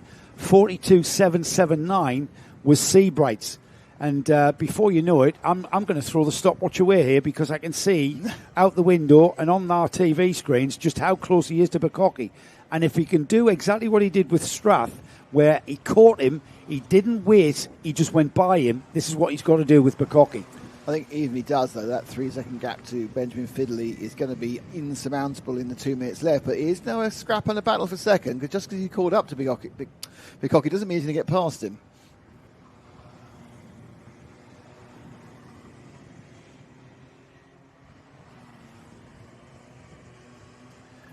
So as we get this now heating up, hasn't it? Somebody's turned the gas up because this second place is now under dispute. Here we go. We're already side by side into the second part of the Seafield complex, and Bukocki will very much know. Lose the place. In fact, he's about to lose the place as if he was standing still. I'm not sure the performance edge of Bukocki has left him, because that was far too easy for Seabright to get by. Yeah, I mean, it is a little bit. You're sitting there going with what Bukocki, he doesn't seem to have the same raw pace. He's 4 and a bit seconds now behind Finlay. He's give him his due. He's fighting back as best he can, but you just feel that it might well be that either this driver's gone off, the tyres have gone off, or the engine's gone off. But these engines are pretty much nailed down. There's not much you can do to them. So, yeah, I mean, there is a lot you can do with them, actually, Nick. You've got to keep them on the edge. And because they're very limited and stifled with exhaust and air restrictions. But once you've got them running, are they liable to go very suddenly? They can go off like that, and without any discernible warning. something like an ECU can cause a problem. A plug lead can cause a problem without any kind of discernible sort of symptom. Get talking to one of the engine builders about a Micromax or an Intermax engine, and they'll talk to you for hours about torque curves. Yeah. Here we go. Bukocki's coming back though. He's kind of been woken up. We're only seconds away from the last lap board, and it'll be the last lap board for Benjamin Finley next time by. And Bukocki's got that second place back. He's kind of woken up, but look at that. Over and under. Seabright seems to be able to just drive past out of the Seafield complex towards the Cafe King. He just positions the kart on the inside. Is that a grip thing? I mean, they're not sliding around, but it seemed that he just was able to do that. If you come up, you compromise the rest. We're going now, obviously, we have to now look at Benjamin Finley. We've hardly looked at it at all after a fantastic quarter of an hour of racing. Got up to the back of Bukocki very quickly, went past him in a very decisive move, and Benjamin now is going to come through and take the S plate in the Micromax final. And congratulations to Benjamin Finley, S plate winner, subject to souveniring, for 2026. Second place, who's got through, and Bukocki got it back again. Bukocki got it back again on the last lap. Wow. Got past Lucas Seabright. James Strath comes through in fourth place. Just waiting for the rest of the field to come through into their finishing positions. It's Sam Hope in fifth, Sandy McCraig in sixth. Bit of a wait, and it's Shuey Harris McDonald coming in just now with that yellow machine. It is. And that will be George Coghill Jr. River Mackay will be ninth, and unfortunately James Brock didn't even really make this. He made one of the starts, but not one of the starts that counted. Yeah, he was involved in that incident on the false start, wasn't he? That put him off, poor James. Commiserations. He'll be back to race at the Grampian Kart Club. But it's all about Benjamin Finley, this one, who has taken the S plate for Micromax class. And we will move swiftly on now as we are already on the grid for the Intermax grid. With Micromax being sorted, the Intermax is next. Is all about the 11 drivers that have lined up there. Lewis Kokori, I saw there, the number 114. We haven't got the grid order. The 11 drivers are there. Jacob Pierpoint is down there. Now, Jacob obviously finished the last race in the wall and sitting in the back of the medical van. So hopefully Jacob is there in kind of a 13. Yes, he is there. So Jacob is back out again. So that's good news. Kart and driver recovering from a bit of a shock. Yeah, it was a bit of a strange one, that, wasn't it? Yeah. So it's going to be a bit of a delay because they've got to go and rescue the kart that's stranded by the side of the track at the Bondi Straight. I've got the grid. No prizes for guessing who's on the pole. Hamish Gordon. You're right. Hamish Gordon is our pole setter. We were told that this driver was very, very hard to beat here at the Grampian Kart Club. That's proved to be the case. Absolutely unstoppable. However, Aaron Rigg did it last time. In the last one round, but Aaron starting. How far back is Aaron? Fourth. Oh, he's on the second row, so that's not too far away as we recover that kart of Brock. Here is the grid then for the Intermax class. Hamish Gordon on the pole position with Lewis Kokori alongside. We've got Lewis Piper and Aaron Rigg sharing row 2. Row 3 is Rory Mackay and Jack Elder. Jacob Pierpoint and Calvin Sherlock share row 4 with Nathan Sadakowski and Andrew Gemmell on row 5 and Aaron Hooker on the novice plate, rounding off what will be an 11 kart Intermax field. Bright blue 99, that is Rory Mackay, who does like blue. Rory, lots and lots of blue. Blue helmet, blue flashings, blue, 3 different colours of blue in the sticker kit, blue on your overalls. I believe he likes blue. And very easy for us to spot. Thank you very much for that. Absolutely.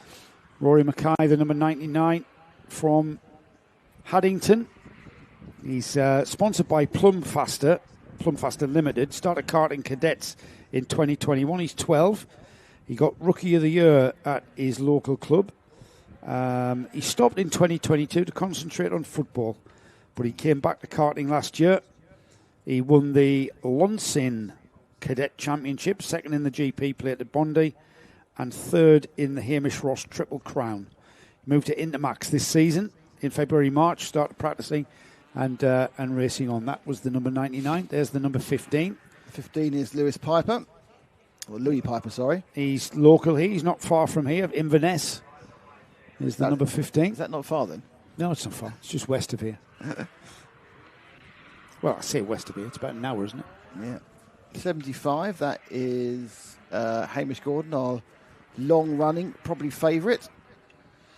Again, a combination of metallic green, metallic blue, bit of white, the Solitaire in the nose cone. This is obviously kind of a personalised colour scheme. I don't think it's a team scheme, is it?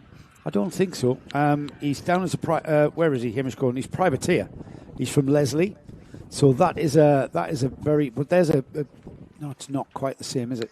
But he's got the Scottish Solitaire blended into that graphic that forms his sticker kit, which looks really, really good on Hamish Gordon. There's the number 13. I noticed Jacob Pierpoint. Back from his unfortunate end to the last race, looking fully recovered. Abacus Groundworks in Edinburgh are his main backers and carrying the number 13. So he's not superstitious, is he? And he's from Bonnyrig. I ran the 13 for a bit at the Northumbrian Kart Club. Just to prove it wasn't bad luck. It's not superstitious. Just it was always free. It was always there because everyone else was. Yeah. So it's a way of saving money on plastic numbers. No, I mean it was. I don't mean it's free. It was always there to take up. You know, there was nobody going to clash. No, I understand what you meant, because obviously you have to change your numbers because you couldn't get your number. You'd have to peel off the sticker. Yeah, that's right. You know, and let's be honest, the budgets we were both on, I think those plastic stickers were quite an important part of it. Make or break the deal. That. Yeah. New numbers. Jeez. I used to race number 24. Did you? I wanted 23. My birthday. Didn't have it. It was already taken, so I got 24. Should have said 32. How's that work? 23, 32. So we are on our warm-up. Hopefully just one. Hopefully they can get it right. Usually Intermax, they're really, really anxious, these drivers at this age. Intermax, remember, are 10 to 13 years old. This is the class that you can stay in. You can qualify for juniors at 12, but you can stay in Intermax. Usually, if you're a smaller framed driver, then you will. Kokori just waving at his team or his family. And there's Dan Ashton on the left there, just making sure that they've got the message about what he wants from this start. They're in the tram lines now, heading towards the lights. The lights go off and we are racing. We get things underway very, very well and very quickly, and that's Hamish Gordon at the front of this field, Nick. Yeah, it's a good start there. And again, they fan up, but they blend back in for the first corner. And immediately, pre-race favourite, Hamish Gordon establishes a lead of about 2 kart lengths coming through the complex for the first time. I'm just trying to identify who's in second. That's Lewis Kokori. That's Kokori. Kokori comes through in second. Okay, so it's 1-1-4 of Kokori into second place. That's kind of how we expected it to be when we got here. But I think Aaron Riggs put himself in third, and that was a situation where Aaron was faster than Lewis and even faster than Hamish. But of course, Hamish now, perhaps rather than playing it safe, wants to make a break in case he gets swallowed up by the very fast-running Aaron Rigg, who's in third at the moment. Yeah, we saw the potential from Aaron Rigg in the fourth heat, didn't we? And if he can carry that and get by Lewis Kokori, which is first objective on his list, he's right there with Kokori. Kokori making the job hard. Remember, relatively cold tyres for these drivers at the moment, so the karts are sliding around a little bit more, not quite as balanced as the drivers want them. These tyres will be coming in by the time we get round into the third lap, so they'll be where they want them. The correct pressures, or the pressures that have been gauged to be the right pressures on this extended final duration, 15 minutes and 1 lap. It's a bit longer than the 8 minutes and 1 lap heats that these drivers are used to. And as we've gone through, here is Rigg going for second. He completely ignored the let's work together. Oh, he shouldn't have done, because he's now down to fourth. So, well off. So Riggs made a major mistake there.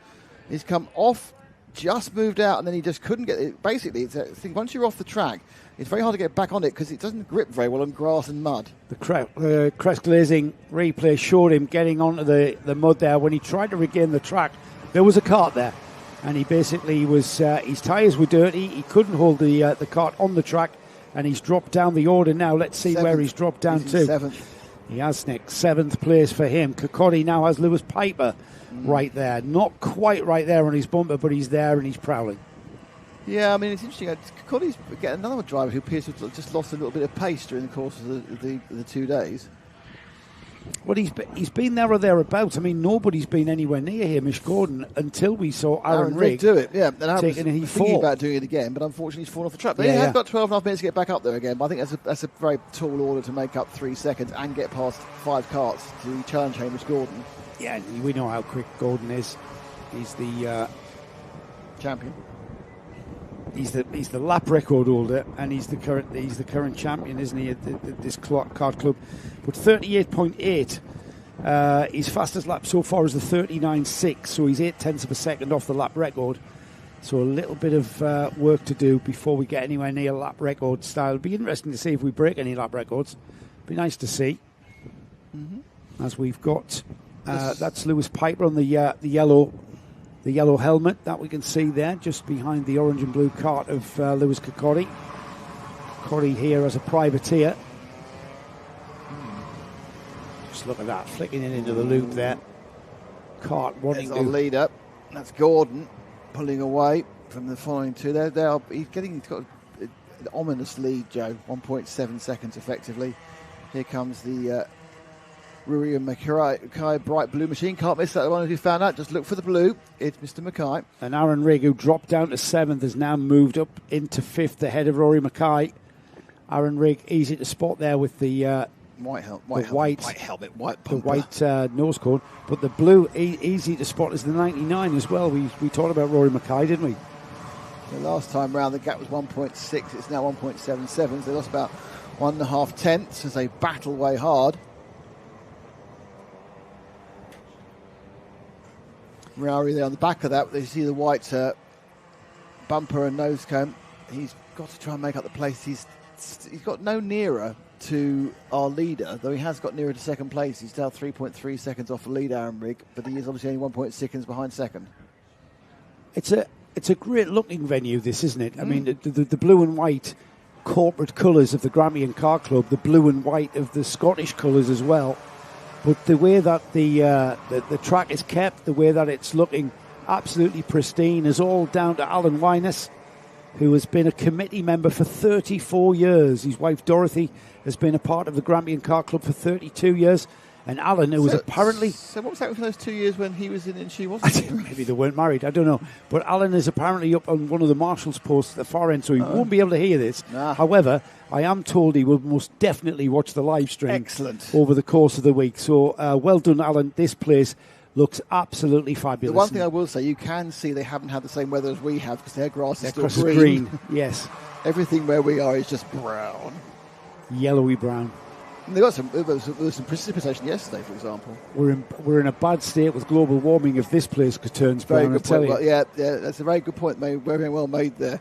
So it looks like Colley's just managed to get a little bit of gap on Piper. And more importantly, Aaron Rigg's got past Jack Elder. So Aaron Rigg now in 4th as he comes this big comeback trail. Did you mention his fastest lap as well? No, I didn't know because I haven't got that information. 39.4. So he's absolutely on it. And if he hadn't fallen off the track, he possibly could have challenged Hamish Gordon. But now his job is to get onto the podium, which Joseph is pointless in S-plate. I don't agree with you. Well, it's kind of a consolation prize, isn't it? But it is all about the accolade of being the Scottish champion and being able to call yourself the Scottish champion. The last S-plate, by the way, was run in October. Yes. So a short year. Yeah, it's kind shorter of rain. It gets, they work out when the 4 clubs, which the 4 clubs had. It was Lark Hall last year. Yeah. So I think it's one up north next year. Goldsby, I think so, yeah. And then obviously Crail is a 4th track. And they rotate so they get it once every 4 years. And they try and find a date that's free of obvious clashes. Aaron Rigg down the inside at pit corner. He's going to sit side-by-side action there as the nice number 15 comes back there from Lewis Piper. That was really, really great racing. See what I mean about racecraft? The compromise there. They were side-by-side, and here comes Rigg again down the straight. Work together. Into MTM. Let's work together now that I'm ahead of you. And then through the 2 corners there at MTM and Moravian, and now into the Seafield complex. Piper has got somebody else. He's got Jack Elder for company now. Jack Elder coming back to the rear bumper of Piper. Yeah, it's a pity, isn't it, really, that Aaron made that mistake. early on, because we could have well had a challenge for the lead. I think he's got 7 minutes. So these races are very long at 15 minutes. He's still got plenty of time to get back towards Lewis Kilcuddy, but he won't get anywhere near. He's got almost the time of a heat. So if the heat was starting and he was starting there, it wouldn't be an issue. You'd be thinking, oh, he's going to catch him. But so Gordon is 3.5, 3.7 3.6. Yeah. So 3.6 over 8 minutes. Yeah, right, let's look at the lap times. 39.9 was Aaron Riggs' last lap by. 39.6 was Hamish Gordon's. That was last time by. So that gap is extending. We'll keep an eye on it. 3.6 seconds between Rigg and third. We've got Lewis Kirkcaldy in between them as well. Let's factor in that as well. So Aaron Rigg hasn't got clear road all the way to the bumper of our leader Hamish Gordon. He's got to get past Lewis Kirkcaldy as well. Yeah. But I think he was trying to get past Kirkcaldy, made a bit of an error, and I think he'll be able to do it again. But yeah, we are getting, as we thought, we're getting to the back end of the tyre life. Is someone going to have a tyre that suddenly isn't quite as good as it should be, as it's done crying enough after the heats and the warm-ups and the first half of the final? Into Cafe. And then on towards pit corner. That is Piper and Elder who are scrapping there. Lewis Piper fourth, Jack Elder fifth. I think second and third's about to explode, to be honest. I think it's going to be a case where it may even be down the straight this time if you look at the in the distance. Yeah, there's only 2 tenths. Oh, look at that. There's 2 tenths have gone, Nick. They're bumper to bumper. Through Moravian. Lewis Kirkcaldy is losing the time in open running to Gordon, whereas Aaron Rigg is actually, I think, running at the same speed as Gordon, so it's becoming a relatively easy way of getting past. There we go. Still side by. In fact, no, he's ahead. So Rigg got through whilst we were having a look at the leader. So Rigg now into second place. Right, the gap. Let's see what the gap is, Nick. Just waiting for it to update. Keep waiting. 3.7 seconds. Now, the last time through, Hamish Gordon's lap time was a 39.657. Aaron Rigg, considering he had to overtake Lewis Kirkcaldy in there as well, was a 39.767. Now that Aaron Rigg's got clear air between himself and the leader, we can now monitor how he's going to start lapping. Lewis Kirkcaldy just cannot hang on to the rear bumper of Aaron Rigg. No. He's dropping back. Lewis Kirkcaldy is not on the pace of Rigg or Gordon at this part of the meeting. He was to begin with, but not now. So round they go. Fastest lap. Is that a new fastest lap for Rigg, or is that his old fastest lap? That is Aaron Rigg with a 39.463. That's his old one. 39.641 for Gordon. 39.592. So Aaron Rigg is pulling that gap back, but it's still at 3.6 seconds. He's going to need to pull 3/4 second lap, and that he's going to have to pull a lot. And there just isn't that performance difference, is there? No, that's the thing. If he hadn't lost it early on, they'd be if buts and maybes, they'd be right together. Lewis Piper and Jack Elder are still duking it out there. The yellow and blue cart there being challenged. Down the inside has gone Elder, slides wide. Piper goes alongside and takes the position back. So these two, absolutely great racing here. It's going to be a drag race down the Bondi Straight, heading towards MTM. Piper, the yellow and blue cart there, has the fast line through there, but Elder matches him through Moravian and on towards the Seafield Complex. Yeah, I mean, it's a little bit of a bun fight between these two in the lower reaches of the top five. But it is interesting how Kirkcaldy has been dropped by best part of a second already by Rigg. Rigg is effectively circulating a very, very similar speed, within a couple of hundredths of Gordon. So Gordon is not only alive, but he's alive and winning. Gap's gone back out to 3.7 seconds between Gordon and Rigg, by the way. Whilst we continue to watch this little scrap between Lewis Piper and Jack Elder, we'll keep monitoring the lead battle as Aaron Rigg has got clear air now between himself and Hamish Gordon's rear bumper. We'll see what he can do with that. Yeah. So the blue, the 15, Lewis Piper holding back the 20. Jack Elder, they have swapped position a couple of times already. This is the closest battle on the field at the moment in the track. The third place, Kilcuddy, has been dropped by Aaron Rigg, who I think gained about, or may have lost a couple of hundredths of a second in the last lap, just not moving one way or the other on Gordon. They are very, very tight on time.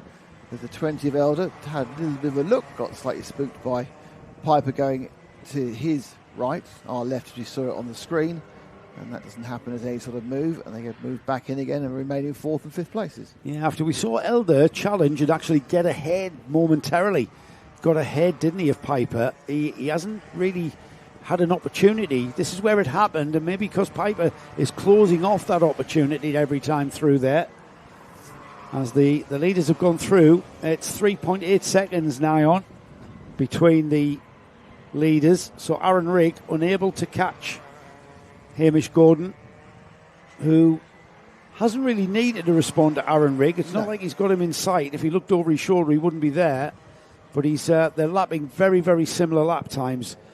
Lewis Kirkcaldy doing 40-second lap times. He's about half a second off their pace. Yeah. So Kirkcaldy dropping away from the two leaders at the moment. Yeah, that's been the kind of the story of a lot of today, rather than yesterday. Kirkcaldy was all over everybody and trying to get close to Gordon. That pace hasn't been there for Lewis today. Aaron Rigg goes round again in, I would say, almost identical time to Hamish Gordon, less than a tenth either way in it. And we are now down last 3 or 4 laps. Aaron Rigg went a little bit quicker. 39.618 for Gordon, 39.533. There's literally hundredths of a second in it. As Piper and Elder catch Lewis Kirkcaldy. Minute and 20 to go. Not quite sure whether Piper and Elder can maybe challenge for that third and final step of the podium. It's still something to aim for. I know I talk about the S plate, and it's but it's an S plate. It's a plate mate. Off, are you? It's still about bad about this. A podium finish. You're still going to get a trophy for it. So it's something to fight for. And these two, if they continue to lap like this, I'm talking about Lewis Piper and Jack Elder there, the blue and yellow cart and the orange cart of Elder. If they continue to work together, which they are, not challenge one another. They are catching Kirkcaldy, but we're inside with 40 seconds, Nick. The time has run out. So there's going to be a couple more as our leader goes across the line now. Yeah, so our leader crosses the line on 26, so he's got 2 more left. So there's 2 more to go after this one. So they're going to have, 24-lap final.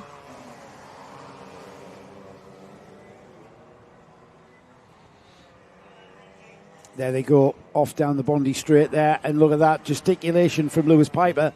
He's telling Jack Elder to work with him, tapping the helmet. Let's go forward. Let's catch Kirkcaldy. Kirkcaldy can respond. There's a half-second gap, or there was, over the line. It doesn't seem to come down much either way. No, there is literally nothing in it at the moment. It's closing. Lap times are absolutely spot on with one another. And we're on the last lap. We're about to go into a 3-card battle for the third and final step. We're going to have to break away and give Hamish Gordon some camera time, I would think. Our leader here, spot on, great camera work from our camera people out there. I was going to say in the countryside. Well, it's sort of the boondocks, perhaps. There is Hamish Gordon, who got off on the lead and was never challenged, mainly because Aaron Rigg made a mistake, which cost him 3 or 4 seconds. And he is now 3 or 4 seconds behind. Well, we were told he wasn't going to be challenged. We were told he's going to be dominant, and that's exactly what that young man was. So he will carry the S plate for Intermax on his kart for the rest of the season, wherever he may race. And it was Aaron Rigg who finished second, and with fastest lap of the race, no consolation there. Lewis Kirkcaldy did, in fact, hold on to the third and final step of the podium, with Lewis Piper fighting fourth, with Jack Elder right there with him fighting as well. Behind them, Jacob Pierpoint was 6th. Rory Mackay on that bright blue kart was 7th. Calvin Sherlock was 8th. 9th was Andrew Gemmell. And then we had Nathan Sadakovsky and Aaron Hooker rounding off the 11 kart Intermax field. So we will have a brief sojourn before the 177 Rotax guys go out. So 15 kilograms is all that it takes from being a whippet to a real human being. What's our sojourn? Our sojourn? Yeah, he said we have a brief sojourn. Brief break. Right, who have we got in the front row there? 67 Les Taylor, no surprise. And the his Craft, teammate, the 46. Craft Motorsport driver. Braden Donoghue next to him, who may or may not be called Brenda, we don't know. Yeah, I'm not sure. We're not going to call him. Second year of racing, new to 1.7. First time at Grampian, would you believe? No. He's come up from he's from Dudden. Where's that? Which I'm not sure. I'm going to check that out. Where is Dudden? So that's where Braden is from. We release the cards. The grid is this: Les Taylor and Braden Donoghue on the first row of the grid, the front row. Second row of the grid is Stuart McLennan and Chris Waddell. Jonathan Shearer and Ashton Lee Forbes are the first of the novices, are on row 3. And then we have Scott Burnett and Alan Garrick on the fourth and final row of the grid. So they come round to slow down, get themselves in order. Can't see much past a winner from the front row, but we've been surprised so far about things changing during the course of the event, so there's no reason why this shouldn't also change. It's in Cheshire. It's near Chester. Okay. So Oulton Park will be his home car racing track. And Wigan, I think, will be his home. Three Sisters, maybe. Yeah, Three Sisters, yeah. Here we go then, in the tram lines, the 177s heading down to the lights. The lights go out, we are racing.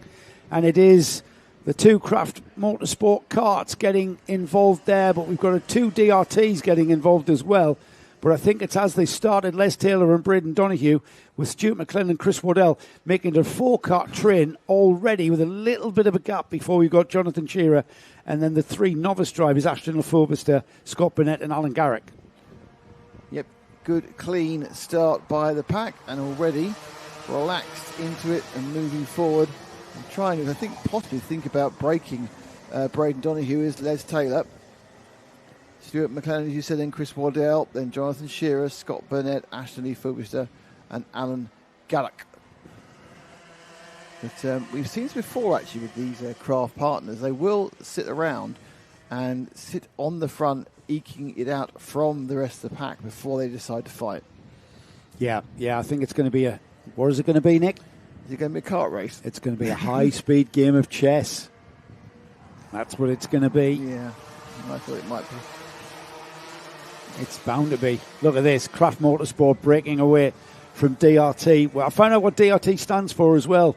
Dougie McDowell came up to give us a little bit of background. It's a team that's been going for just under 2 years. Dougie is Stephen Napier's grandfather. Stephen has been racing on and off since he was a small child. Ever since he was a small child, I think Dougie said he's now 38, 36 or 37 or 38. So he's an adult now. They're running 9 drivers. Wow. And it kind of evolved from, hey, Dougie, can I come in your awning? Hey, Dougie, can I run you? And Stephen said, we might as well form a team. Get a sticker kit, form a team, That's DRT. It's absolutely the key point. He must have a sticker kit. So you know what the RT stands for? Dougie's race team. It's exactly what it says on the tin. Yeah, absolutely. There's no mucking about. Absolutely. Tremendous stuff. And they have been at the forefront and at the front end of all of our Rotax grids here. This team here is Lewis Gilbert's. We know the Potenza Racing engines, and Lewis Gilbert knows how to put a kart together and how to go fast, and he's passing that on with an absolutely huge awning. Hope you enjoy the interview with Lewis, with some exciting news of him joining the fray as a British touring car driver. He'll be immediately having to sign autographs overnight. Sitting down there. Yeah, overnight. A selection of people with various haversacks and plastic bags walk down. People stopping and staring at you. Incredible. Alan Taylor, 50-year-old fishmonger, decided he was going to go touring car racing. I was his team manager. And literally overnight, from a Clio Cup driver to a British touring car driver, people stopped and stared at him as he walked through the paddock. Alan loved that. Yeah, was the only reason he spent $250,000. Most of which was on rear bumpers. Yeah, and front. Yeah. And batteries. And alternators. And windscreen wipers. Here we go Probably then. shouldn't have bought such a ropey car. Braden Donoghue, by the way, or Brenda, as he's known affectionately. We think. We'll take a guess. And by his mates. It's just put in the fastest lap of the race. Well, 37.6. They're once again putting on a show, these two, aren't they? They are pulling away quite easily from the rest of the field. Currently it's 1.3 seconds between Donoghue and McLennan. And then you've got the DRTs as a pair. So it's, as you said, it's the Noah's Ark environment. And behind them, it's the Lando Norris kart number 30 of Jonathan Shearer, and then our 3 novices. Scott Burnett, Ashton Lee Frobisher. They're coming a returning novice in Alan Gallick. Are we taking a gamble, or are we waiting for Braden Donoghue to have a go here? Can he have a go? That's the question. He's right there with but we can't leave this, can we? Because Braden. All right, we've had 4 minutes of this, or just over 4 minutes. When is he going to pull the trigger? When is he? Because whenever we come off him, that's when he does it. Yeah, I know. If we decided to put our cameras on the novice drivers, you just know Braden Donoghue, who they can't see the big screen actually through pit corner, so it's not like the big screen is like can be seen, because you've heard sort of drivers driving past big screens and keeping updated as to what's happening in the race. As we've got Les Taylor, who has been... I've looked at the big screen a few times now. It's interesting to see sometimes there's like no one watching the big screen. Sometimes there's lots of people watching the big screen. It seems, I'm not quite sure whether it's the people involved, where it's the race, and they think, oh, I'll see the big screen, see what's going on. Most people are just watching at the side of the track, which would make sense. And I've turned around a couple of times. I mean, loads of people at the big screen. You had a race this morning, which was, I think, while I was doing something technical. And it's all oohs and ahs and everything. Oh, really? Yeah. You mean the people watching? And it was being watched by about 50 people. yeah, really. So it was a bit like a crowd atmosphere. Yeah, exactly. And I look out there now, there's about 3. So I think it's absolutely the class and the racers who decide what you're going to look at. Yeah, we've got an 8-kart field in the 177s. You can see your preferred driver just by looking and using your eyes. Well, they are out there, and we can take you right up close. Doesn't matter where you are in the world, Karting Live TV can bring you to the track. So there's the first, second, there's third and fourth. Then just in the background, 5, 6 and 7 are right together as well. And Alan Gallick, as he comes back from a lengthy retirement, is running in 8th. Shall we? I'm going to call it. Let's go back. Let's go back to 5, 6 and 7, Ash. I'm calling it because I just feel that if I get it wrong, you'll be happier than if you get it wrong. And here we are. This is your 5, 6 and 7. It is the Lando Norris kart, the third Jonathan Shearer, and then our 2 novice drivers, the 21 soaring away as he turned in Scott Burnett and Ashton Lee Frobisher. Noel Burnett getting up the inside, thinking of having a move on Shearer then. Looking to the left, looking to the right, and he's very racy, isn't he? That's the red and black with the white helmet of the 31. They've slightly broken the third place, the 7th place, but Ashley Frobisher. These two really putting on. A lot of power being applied there by the Lando Norris machine of Shearer. You could see the kart getting slightly out of shape. Good news is our leaders are further apart than they were, so I don't think it's going to happen at the moment yet. And these just giving a bit of track time to these people a bit further down. Here we go. And it's interesting that now the 21 of Burnett made a mistake and he's fallen into the clasp, the clutches of Ashton Lee Frobisher. And this is the battle for 6th. Going through the complex.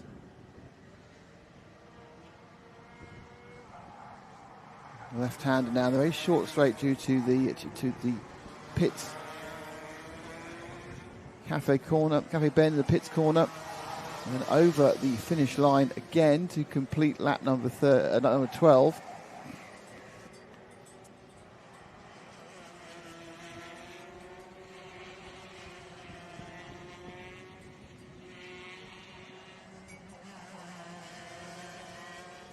And they come round now. So this one looks like it's settled down again. So let's see if we can find our leaders again.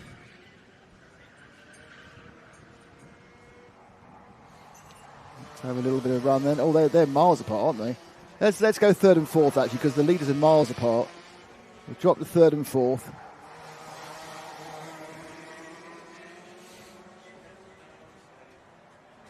So as we've looked around the field, we are going to be trying to pick up Alan in a minute, Joe, but 3rd and 4th are sort of they work. No one's really trying to put on a show. No one's like dicing and slapping each other with backs of and then with what back of their hand. I don't know. No, wasn't quite sure I was going with that one. Well, the thing is, right? Everybody's driving as fast as they can, and everybody's maximising their braking points, maximising their turning. Look at that! I mean, the turn into pit corner. And the back ends are slewing round and they're on the limit and they turn into the loop there and they're trying to just eke out a little bit of performance here, a little bit of performance there. But so is everyone around you as the third and fourth carts head down the Bondi Straight. We've still got the Braden Donoghue fastest lap of the race at 37.6. They haven't gone any quicker. They've dropped off a couple of tenths off the ultimate pace. They are just following through. I think what we might do, if we stick with our leaders, we will pick up Alan again being lapped. So can we move to our leaders, who look a bit close this time? So coming down the main straight now, the two leaders, but ahead of them is Alan Garrock. So Garrock. Yeah, I got it first time. I corrected myself wrongly. So that's Garrock into. Oh, it's not the first time either. I can tell you. It won't be the last. There he goes. There's Garrock now, just around the outside of the. Then just for a bit of fun, Ash, you stay with the car they just lapped, which is the blue and the yellow machine. That is Alan, who is our hero because he's 64 years old. Obviously, to me, a senior man. To Joe, a contemporary. He's from Kirkwall. He used to race back in the early 80s at Hooton in Orkney, remember? Oh, yeah, he's the Orkney racer. Yeah, he's been marshalling at Golspie since 2018 and then has decided to give karting a go again 40 years later. He's 64 and he's loving it, which is, you know what, that's exactly what this sport is all about. Yeah, absolutely. The participation element of this sport, the participation element of driving a kart around any track, wherever you are in the country, driving a kart, driving a Rotax Max kart. Alan's making that look easy. 15 minutes. Yes, Alan's making that look easy. Wow. Everybody's making that look easy. It's not. The physicality, especially a track like here, like Bondi, is absolutely fast. It's so fast, it's trying to pull your neck off. I bet he's feeling this now. I bet he's feeling this. I bet he sleeps well today. He's 11 minutes in, he's done 2 heats, he's just coming back to it. He's feeling this now. You might not see extra time in the World Cup if it goes to that. You'll be asleep on the settee. I'm not sure if he's heading back up to Orkney because that's a ferry involved, isn't it? Yeah, absolutely. Okay, so that's enough of Alan. Let's see if we can. I think the closest on the track is third and fourth. I know we're jumping about a bit, mate. We're trying to find some action. Third and fourth is close on the track. They're just coming through the complex now. The two DRT machines, as Alan gets off the track for that one as well. And there they are. That's our closest battle. The gap officially timed at 2.5 tenths. No real attempt by Chris Waddell to get past Stuart McLennan. So McLennan is sponsored by McLennan's Garage at Loanhead. I think he may be involved in the ownership of that garage. I think so. There's a connection there. And Chris Waddell is sponsored by the Horizon Crane Hire and the LMR Kart Store. And he's from Falkirk. The LMR Kart Store sponsor one of the events championships we run, don't we? I'm sure I've seen their different kart store. A different LMR Kart Store. No, it's not LMR. You said it was. You just read out LMR. No, LMR Kart Store is Chris Waddell's sponsor. Yes. But the other kart store is not LMR. No, there is an LMR Kart Store. Where? I think it's sponsored. I think it's involved with Lucy Lovell. Yeah, with someone to do with it. It's not. That's a different one. Okay, fine. Let's not have an LMR Kart Store argument on air. Yes. I will. What I will do is I will send you the logo which I have been sent to cover things with. Oh, really? Uh-huh. For the Access? I think it's Access, yeah. But I'm not saying it's now. It may have been in previous years. That could have been just a dream. Yeah, I'm often dreaming about sponsor logos. I've had to resize. Yeah. Can you resize these logos? Oh, all right. So 2 minutes to go, and I'm going to say something completely non-controversial. This race is not exploded with action. No, it hasn't. It's been, and I expected to see Braden Donoghue maybe challenging on Les Taylor a little bit more than he's been able to. But Les Taylor disagreed with me, didn't he? Yep. He didn't want that to happen at all, which is fair enough, because it's all about that S-plate. It certainly is. I think what we need to do, you know how they have a little chat with the Honda driver? We need to brief the drivers beforehand as well. IKD kart store. No, there's loads of them. I know. There's so many kart stores. It's not. Trust me.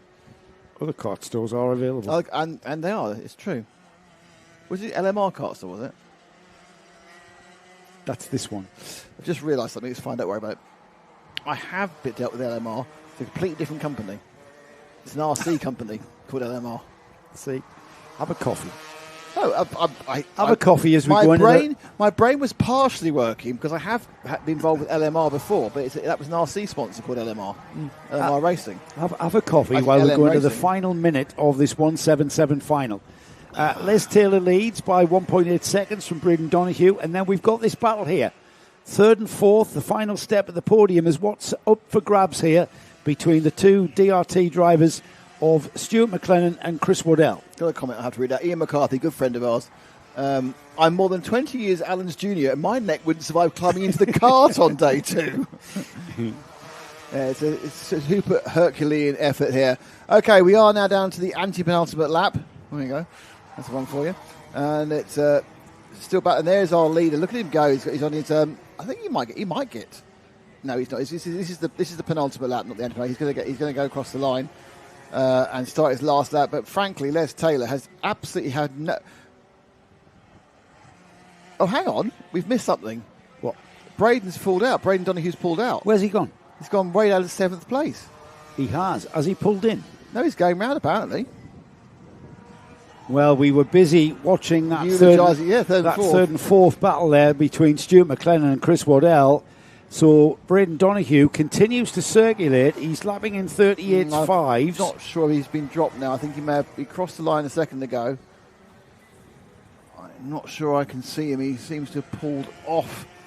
He did go round once slowly, and now he seems to have pulled out. So it did explode into life, but not in an exciting way. So the final lap last week called Les Taylor. Very bad luck to Braden. Really bad luck, because you deserve to be on the podium, at least with your performances so far today. But the winner and the S-Plate champion, the Scottish champion for 2026, subject to scrutineering, is Les Taylor. Les Taylor and Craft Motorsport then take another one. And second place, Stuart McLennan holds off his teammate Chris Waddell in great fashion there across the finish line. And there is Scott Burnett, first of the novices in fourth. Ashton Lee Forbister will finish. 25 laps completed. He will finish in fifth. And with Jonathan Shearer in sixth, Alan Garrick in seventh. We lost Braden Donoghue on lap 23 there with just a couple of laps to go. Braden Donoghue loses out with a problem. Okay, so... Well, congratulations to Les Taylor, his teammate, Craft Motorsport, with the 177 S-Plate.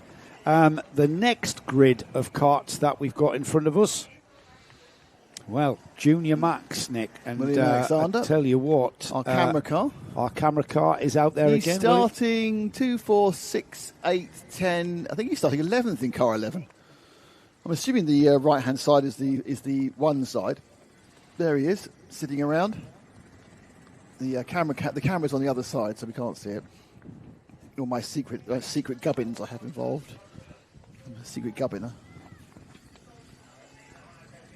So, they are not in the timing bar order is not necessarily timing bar order is the order. Order. Is it just numerical order, that is? Yeah, numerical order, of course. Pick a winner, because we've had many winners in this class throughout the 4 heats. Started yesterday afternoon with 2 heats. This morning we saw another 2 heats before lunch. So is it Callum Gardner on the pole? No, that's row 3. So on pole is the 18 and the 55 who are sharing. It's James Darling and the 18. Who's the 18? It's Jacob Jack. They are on the front row. I've got the grid. Go for it, man. Jacob Jack and James Darling on row 1. We've got Nathaniel Graney and Campbell on lining up on row 2. Row 3 is Shea Laird and Cruz Strachan, with Callum Gardner and Lewis Reed on row 4. Row 5 is Lewis Stewart and David Hyans. William Alexander starts on row 6 alongside Caden Thomas. Jack Cruikshanks, first of the novices, starts on row 7 alongside Theo Ingram, with Vinnie Lewis and Alexander Marsh sharing row 8. Row 9 is Logan Dixon and Wojciech Lipinski. Ruda Tyndall and Oren Fraser round off a 20-card grid on row 10. So we can see the tyre cleared up as William ran through that first lap, cleared off some of the gunk, and the tyre looking much fresher on the front left. And they all now crawl round to the start line as they test their steering just one last time. Let's go. The 15-minute junior final. Shall we hop on board for our onboard for this start? Here we go. This is what a start feels like.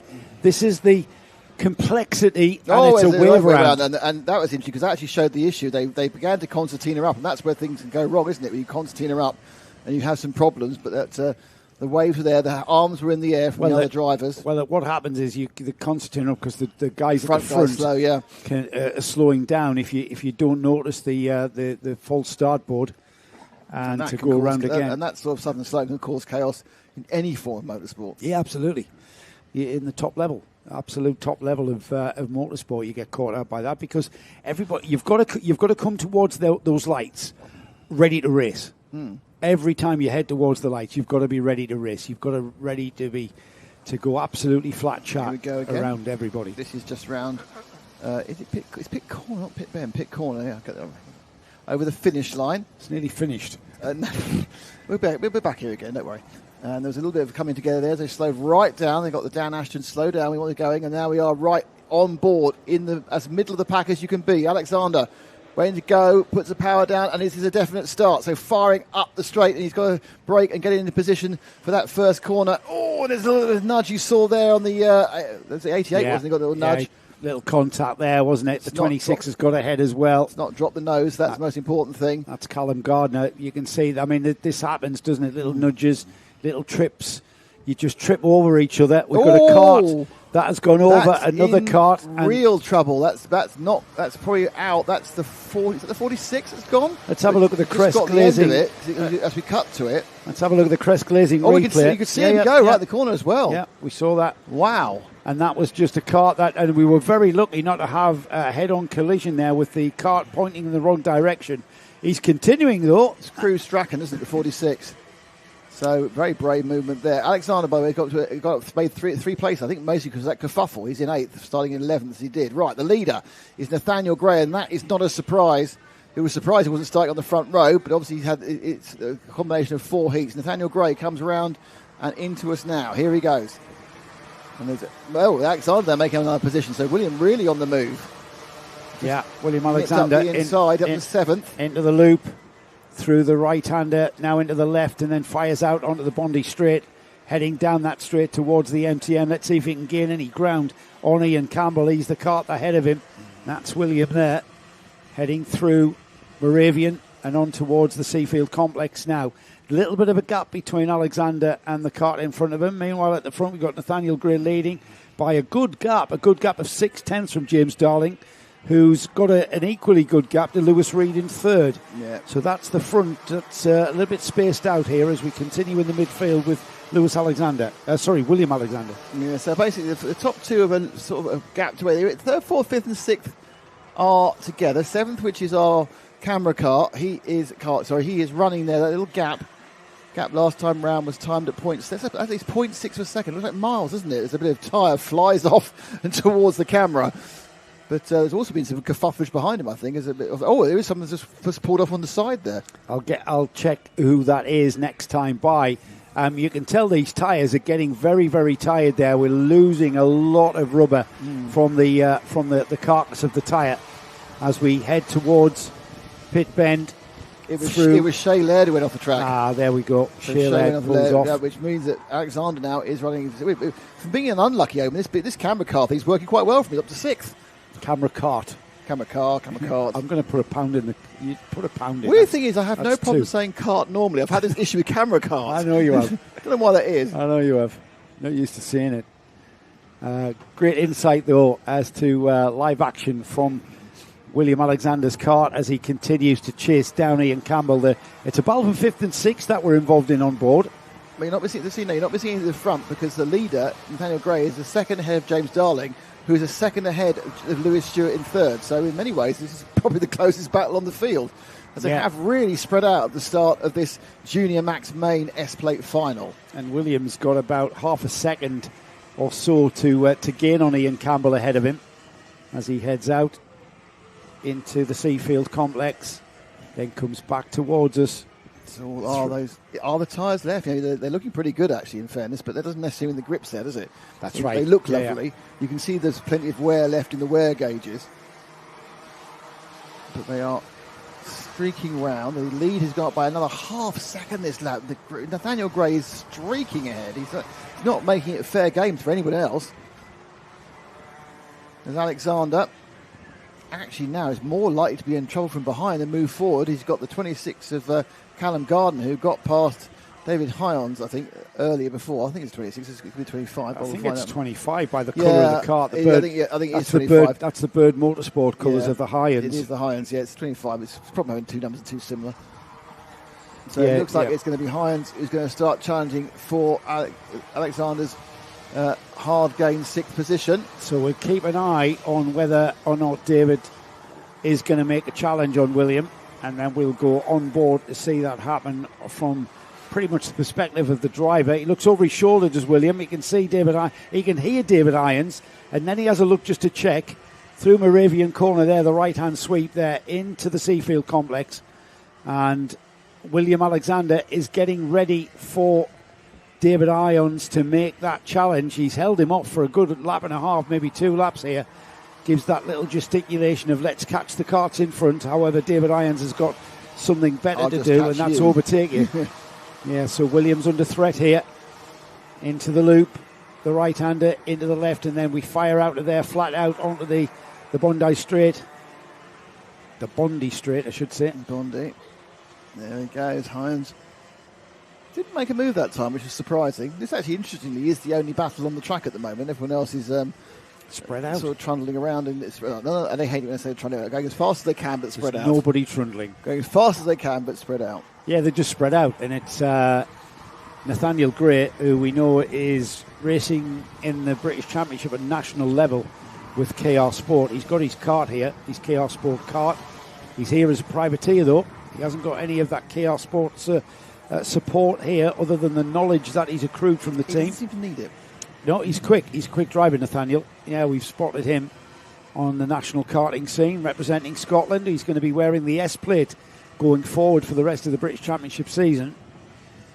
As we continue to monitor William Alexander, our onboard kart camera, as David Hyons is still there on his rear bumper. Now, from that perspective, you have no idea where David Hyons is. And as we go through across the line into the loop, Hyons at the pace, Nick, as we've seen this so many times, has the pace to catch, but not quite just enough to get by. Yeah, he needs to just pull out of the slipstream and go past. Not bothered to do it. This is the 55. This is second. Actually, second and third have come together. In fairness, this is a good spot. There was second and third have come together.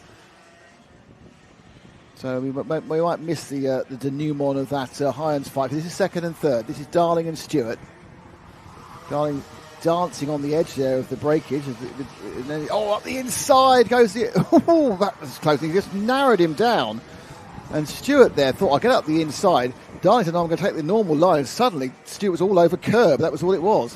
Yeah, here's the crest glazing replay to have another look at that. Has a look down the inside, sliding on the brakes, coming out of the cross the line, getting it all nicely crossed up there. But what that did was he had the kart rotated into the corner. He was able to get on the power a lot earlier, whereas the Stewart kart, Lewis Stewart, couldn't get the kart to turn into the loop.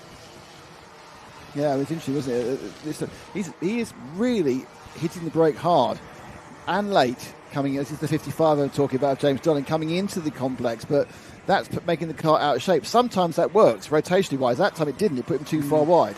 And remember, he's not bothered about tyre wear now. He's just going to go flat out. However, Nick, we're just inside the distance of a heat here. We've still got 7 minutes. And David Hyons has got past Alexander, so Alexander's dropped down to 7th. But this is the battle a bit further up the field. And they're being joined by Lewis Reed as well for 4th place. So this could become a big battle. The leader is away by 3 seconds now, Nathaniel Gray. We've all showed for 1 lap at the end. Yeah. They sweep round low. The rest of the field now. Yeah, Lewis Stewart is getting himself recomposed to have another crack at James Darling for second. Meanwhile, they're about to be joined by Lewis Reed, a driver who was featured before on Karting Live TV in the UAE RMC. Yeah, and the Dubai O Plate. Dubai O Plate, yeah. Check out the records. Check out the live stream, still available on YouTube for the previous season. There's the new RMC in the UAE restarts in September. More news on our pages. It'll be as bright and sunny as this, but a slightly different temperature. It'll be a lot different. Yes, a full 30 degrees more, I think. This time of year. Here we go. Defensive driving from James Darling. And Lewis Stewart is about to be... Yep, here he comes. Lewis Reed's latching onto the back end of him. Absolutely. This battle is slowing them both down.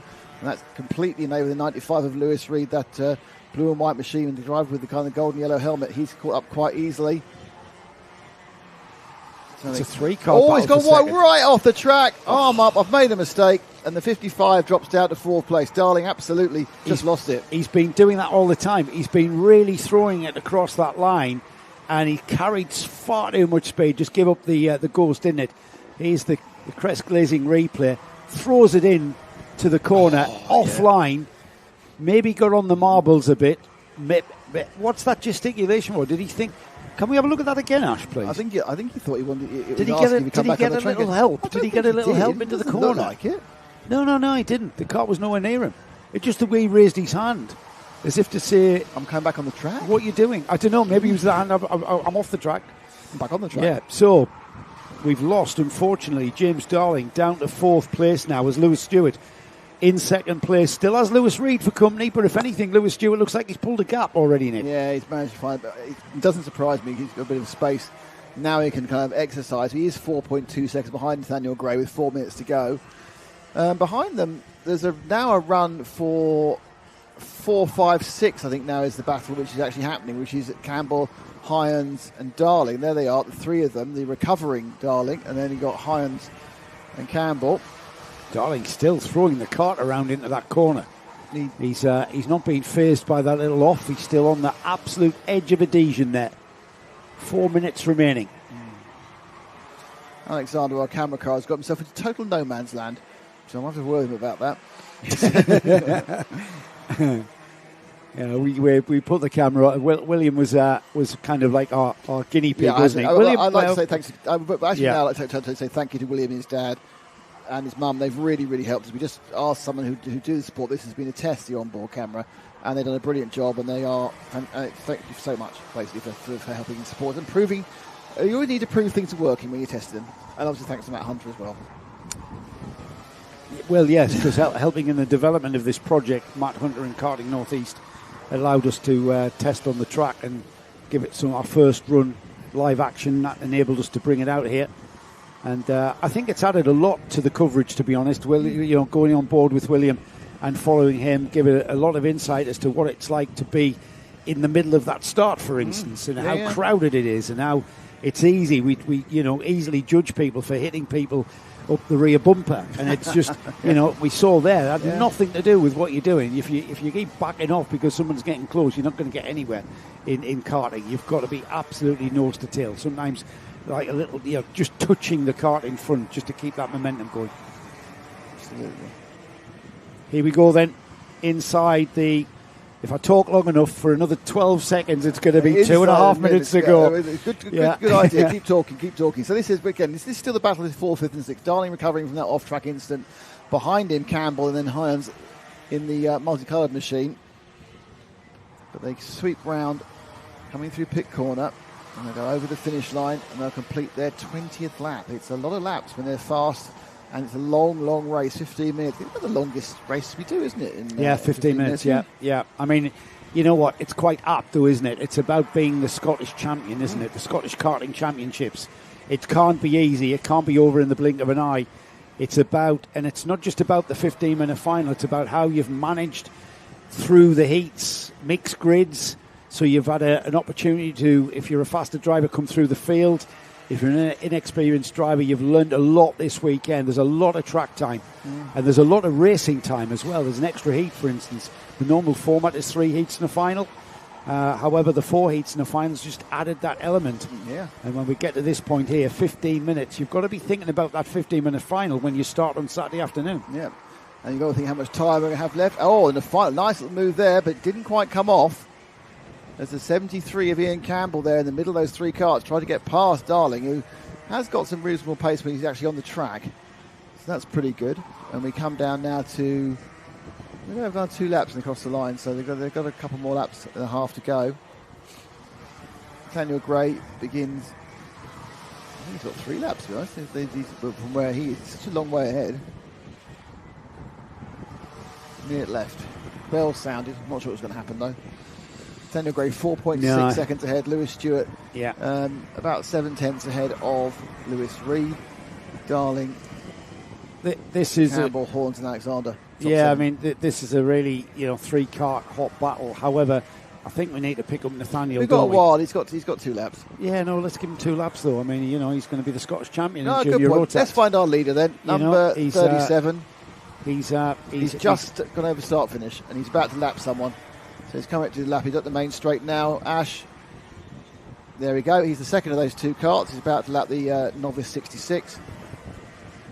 So Nathaniel Gray with his KR Sport livery, the number 37, has pretty much dominated this final. He hasn't dominated the class all weekend. He wasn't in the front row. Yeah, absolutely. But I think when it's worked for him, it's worked really, really well. And certainly he is a clearer. He's been a bit blocked at the moment by the 60 of Oren Fraser, but I think that's because Oren's inexperienced about what's going to happen. Here he goes. Well, plus Nathaniel will not want to risk this win overlapping or overtaking, I should say, a back marker. I mean, there's not much you can say about it. We haven't covered him because basically he's been brilliant. He's just gone out there and done it.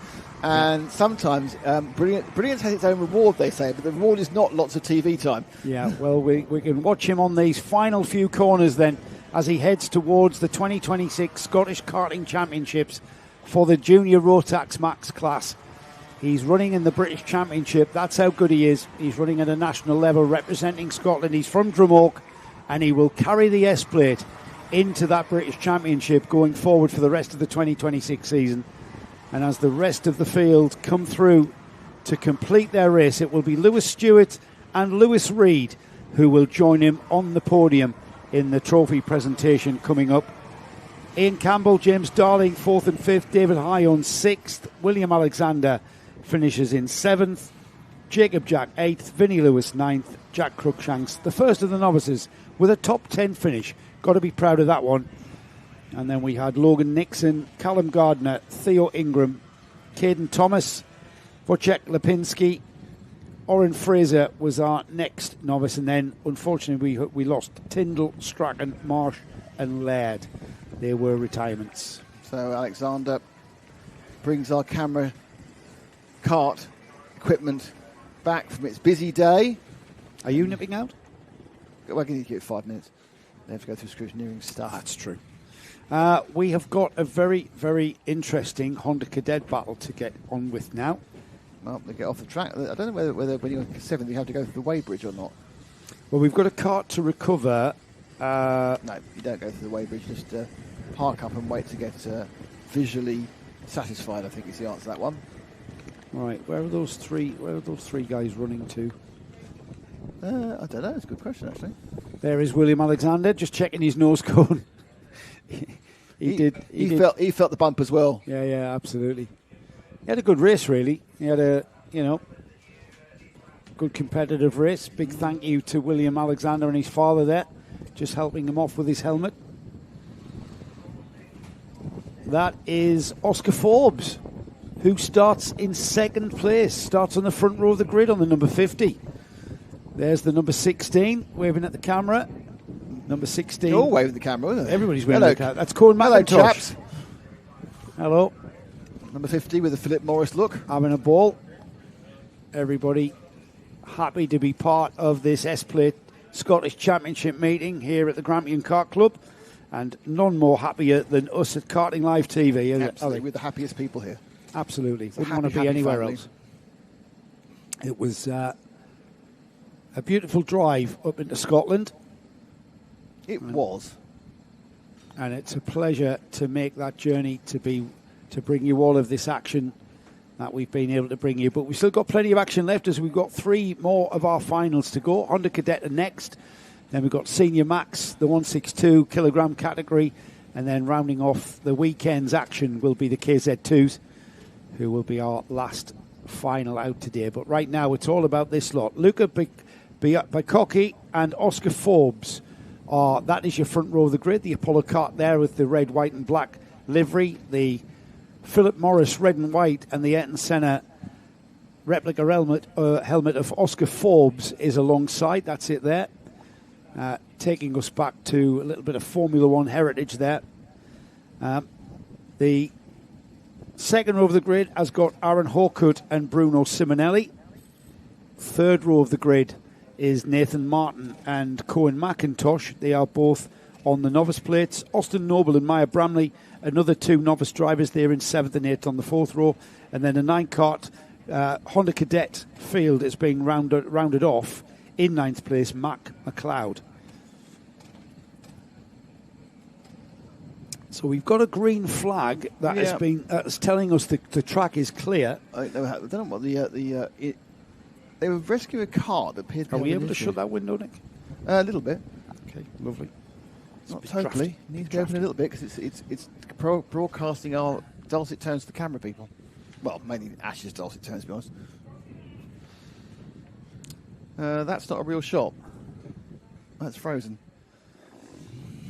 So we look like we're clear out on track, and we are clear out on track because we are releasing the karts. We're releasing the Honda Cadets out on track.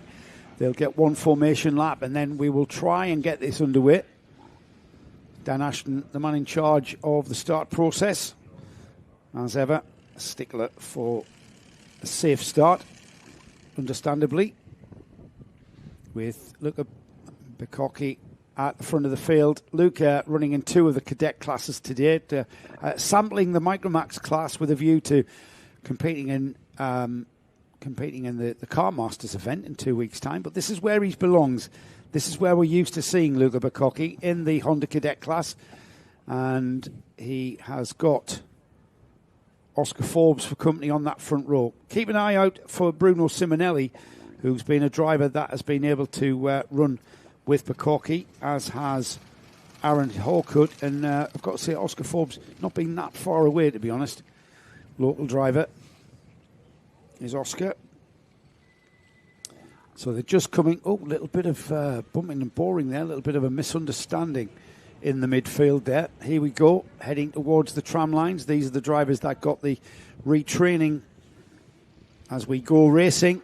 And look at that. We are literally 4 wide there. And Bicocchi has been caught out massively, and he's at least 4th or 5th place there through turn 1. He's up to 3rd at Moravian. But heading towards the Seafield complex, he's down to 3rd from pole position, down to 3rd, and that looks like Bruno Simonelli has got into the lead. But straight into 2nd place he comes. He just drives his way past. Bad start. But Bicocchi managed to get into 2nd, but he's given a bit of a breathing space to Simonelli, but there's 15 minutes space back up again. 3rd place is the 71 Nathan Martin, the novice driver. Fantastic start from Nathan. This is great Honda Cadet racing. We're used to seeing trains line astern, bumper to bumper in this class of racing. At the moment, it's not quite that, as Bruno Simonelli has pulled out a little bit of a gap there. Not quite sure what happened at the start, but it was certainly the pole position driver, Luca Bicocchi, who got caught out. He's made amends for that, though, and he's gotten through. He's got Nathan Martin. First of the novices is Nathan on that white and blue kart, carrying the novice plate. Cohen McIntosh, excellent first lap for Cohen. He's up to 4th place. Things beginning to settle as we've got Bicocchi now catching Simonelli. Yeah, it's first thing he's got to do is bridge that gap that he lost with the bad start. But these two have been kind of nailed together in pace the entirety of the event, and so you kind of think that when Bicocchi gets there, is it necessarily going to be that easy to get past Simonelli? 4th and 5th having a bit of battle. The Philip Morris machine, the number 50 of Oscar Forbes. Then you've got Matt McLeod in 6th. So the 6 karts of the 9 very much involved in a fight for the podium. Yeah, we've had, certainly in the Honda Cadets with these two youngsters, Simonelli and Bicocchi, we've had very much high-speed games of chess. Waiting games have been employed. Whether or not we're going to see this, but Bicocchi is now right there on the rear bumper. There's probably 2 karts lengths, 1 to 2 karts lengths as they come across the line to complete another lap. Simonelli and Bicocchi, there is, forget the timing, you don't have to check the timing screen. You can see there, you can see exactly how far away from each other they are. Yeah, it's as close as it can be. But it's all about now when you make the move. Ooh, middle of the corner, though. He had a bit of extra speed, didn't he? I think it was about to give him a little bit of a love tap. Didn't happen. But it's all about when you make the move now. When do you decide to pull the trigger for Bukaki? And Which is now. Which is now. But then this over and under doesn't always work. And what tends to happen is Bruno comes back under again now. Didn't bother. Didn't have this. No, it wasn't about didn't bother. If he could have bothered, he would have. He just didn't have the speed. That perspective gave us the wrong perspective. It looked like he was alongside. He wasn't. He was actually behind. And he just didn't have the push out of Seafield Complex, the left-hand bit of that, and just couldn't pull alongside. So now he has to settle in behind Bukaki. Bukaki will get his head down and want to extend this lead beyond reach, really, of Simonelli. That's the objective. That's the battle for third. And we've got Oscar Forbes moving ahead of the novice Nathan Martin there and getting back from the front row of the grid. He's now third as Nathan Martin coming back at him. Yeah. Martin there just dropped out of the top three. But he is, as a novice, this is a good performance by him overall, even if he is his fourth. Top two. Well, he had a sniff of the podium there. He'd have had a taste of that in the air. Taste of podium. I'll give you a taste of podium. I leave Solomon. As we I'm continue going to on. love you and leave you while I do something technical now. Okay. We've got just over 11 minutes then for this to develop. We've got the leaders going off 2 by 2, Bukaki and Simonelli. Oscar Forbes still has Nathan Martin as Oscar Forbes pulls out perhaps the biggest gap we've seen back as the leaders continue. Now, can Simonelli do what we've seen him do earlier? He's now back on the rear bumper of our leader. Bukaki can just get his head down and race into the loop. They turn right. Now they turn left. And this is the all-important left-hander because this one leads all the way down the Bondi Straight towards the turn at the end of the straight, which is the MTM turn. From there, very fast right-hander coming up there. It's called Moravian. And then into this sweeping Seafield Complex. First you turn right and then into the left-hander here. All feeds into each other, the Seafield Complex. And then we're heading back towards the paddock, through the sweeping left. Into the pit corner here. Simonelli right on the bumper. Cross the line. 7 laps completed. And we once again head down the Bondi Straight in towards the MTM, and it looks like an absolute tussle. Thank you again to Mr. Alexander's dad. Just took all the kit off for me and gave it to me. These are the perfect people, these are. Are we doing that next week then? I'm going to ask someone. Yeah, of course we are. Because we need someone who can just turn it on and off and do all that sort of stuff. Yeah. And I think I know who I'm going to ask. Okay. Yeah, I've got that. I know what you mean.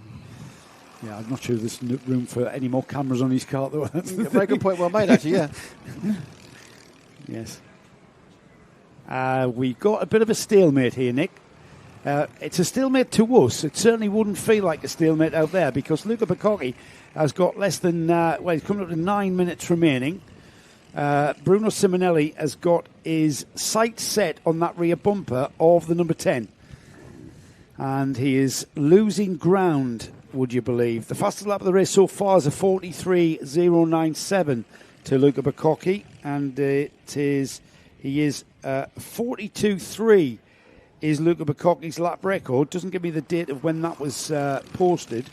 But he is the current holder. It will be a very long time ago because he's quite young. Yeah, exactly. It's only like 1973, is it? It's not going to be. It's not going to be 30 years ago. It's like it's when your team posts its biggest win, 17-1 against Corinthians in 1872. Actually, I just honest, I actually saw my team's biggest ever win. Did you really? Yeah, we won 10-0 against Chesterfield. Bloody hell. Back in 80 something. Really? Yeah. And you were there? Yeah, we won 8-1 the previous weekend. Did it feel as crazy as last night's third place playoff? 10-0's quite crazy. The keeper insisted he was injured, but I didn't see it. No, there's not many games ever going to live up to that one. That was a very entertaining match to watch. It didn't mean anything, but it was an entertaining match to watch. It was quite nice that people got some goals. Like watching a cartoon. Anyways, back to the front of this Honda Cadet field. This looks very, very stagnant here because Simonelli just can't make any ground on Bukaki. Only halfway. I know, we have literally just gone by halfway now. 7.5 minutes gone, 7.5 minutes remain. For Cocky it is that leads, and he continues to lap the quickest out there on the track at 2 minutes, a 43.264, 43.268. Look at the difference. Well, that's 4 thousandths he won't get back. He's lapping 4 thousandths of a second quicker than Saminelli. Brilliant stuff. That's how consistent these karters are. And how close they are. We've seen them closer this afternoon. That's the thing. We've seen them closer. No, I agree. They're a little bit separated, aren't they? It's not... what we actually need is Bruno to get a bit of a hurry up. I'm not saying he has to win, just has to get on the tail as quickly as possible. What's happening a bit further down the field? There's a 3-kart train of karts just coming out of the loop, heading down towards MTM. So second, third, fourth and fifth are kind of close, are they? Is that third, fourth and fifth? No, they're not. That's no, they're 6th, not. 7th and 8th, yeah. I don't know, some karts are quite close. There It's we are. actually 7th, 8th and 9th. As we go on a search for them. Search for the karts that are racing close. Yeah, if you just stay there. Just stay there. Who knows? Here we go, there's 2 karts. They are due. No, after these two. After these two? Oh, we're going after for these three. two. Oh, Here's here's the 3. Here we go. These are the ones we've been looking for. These are the droids we've been looking for. Yeah. This is the back 3, actually. This is Noble, Bramley and McLeod. In reverse order there, yes, is what Nick said. McLeod, Bramley and Noble. But McLeod there in the 98. It's the white helmet of Mia Bramley. And then behind you've got that kind of stripy front of the 90 of Austin Noble. So those are your 3 karts. Interestingly, sporting very different plates because I think Myers and Austin Myers' novice plate is black on yellow rather than black on white. Whereas a black on white plate for Austin Noble's traditional novice plate, and obviously the proper Honda Cadet, which is red on yellow for Matt McLeod. So these 3 will continue, and they're having a great little scrap, aren't they? Learning a lot, these drivers. Oh, lovely move there! Oh, Maya! Oh, I say. Maya just hit over the, just tripped over really. It's very difficult to gauge that, and Maya's just learned a big lesson, Maya Bramley.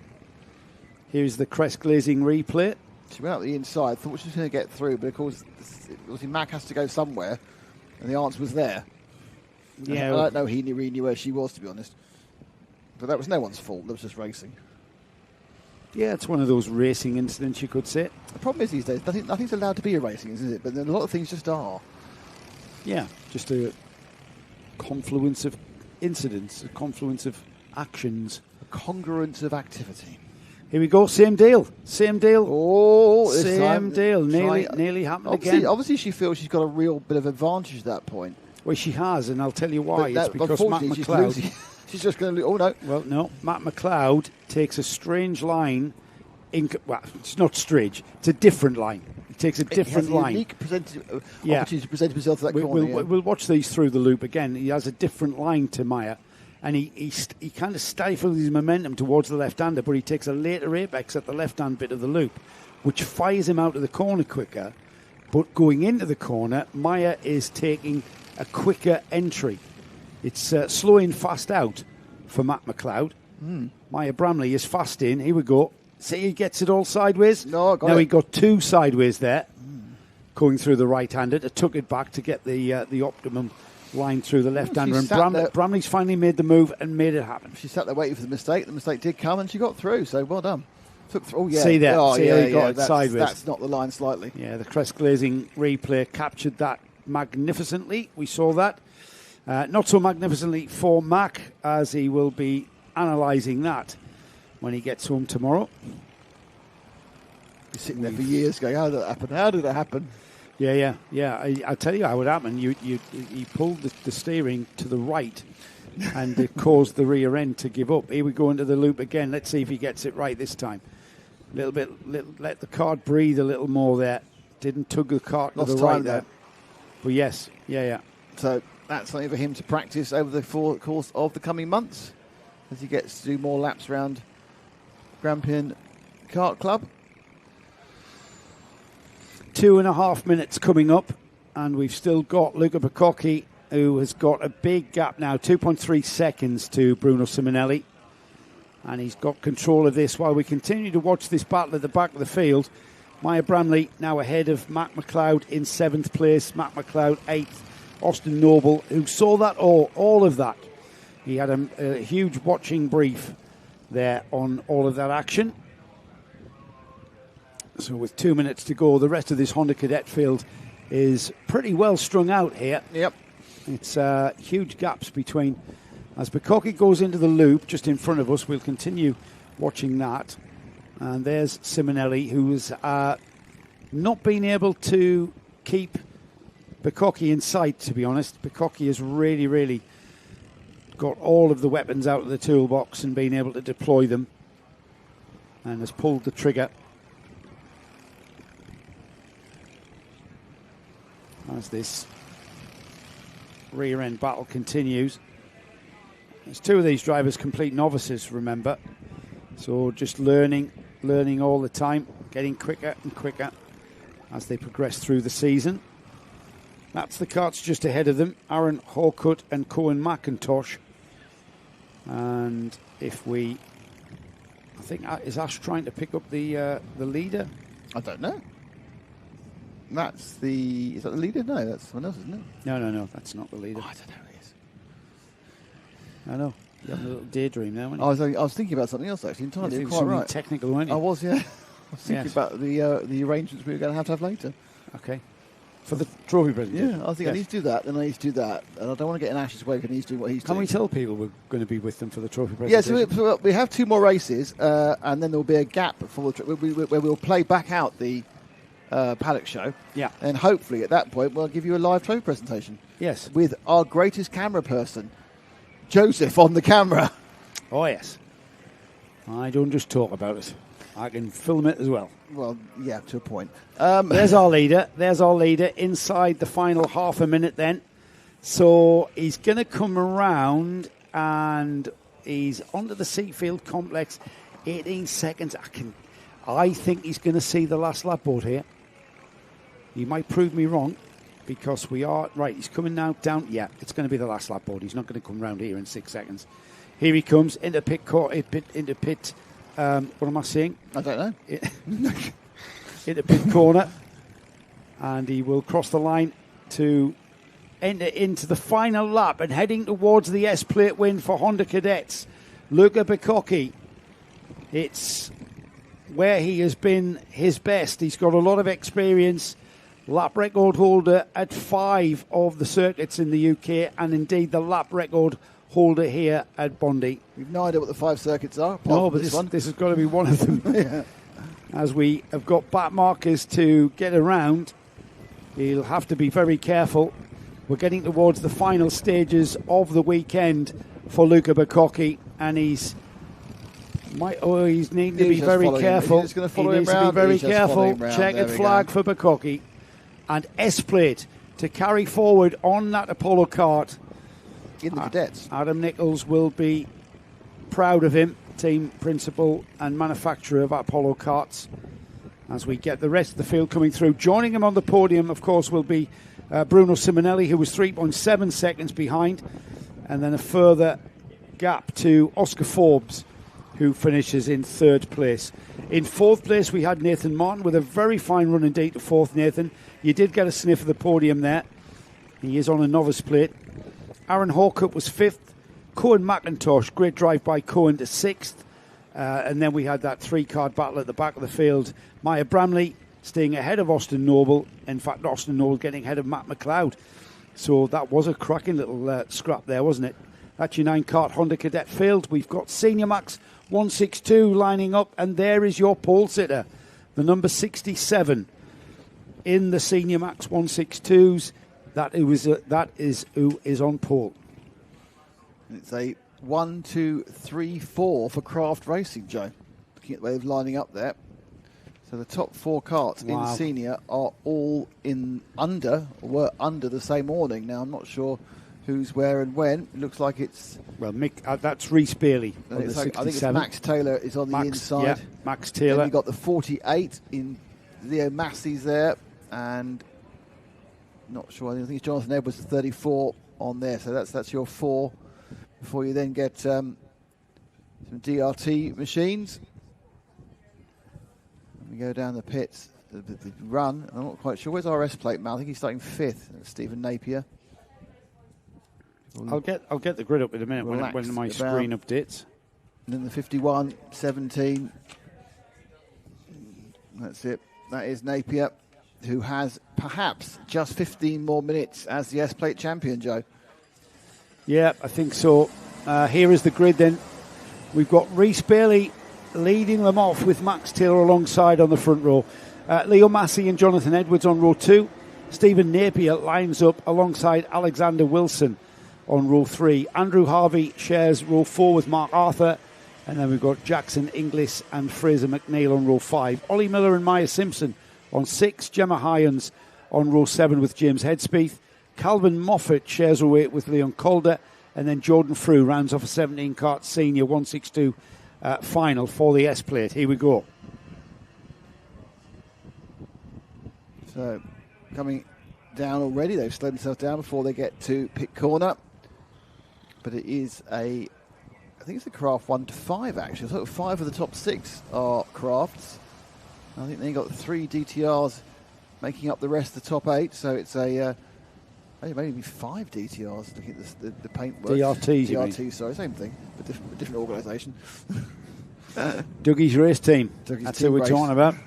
DRTs. Okay, are they going to get away?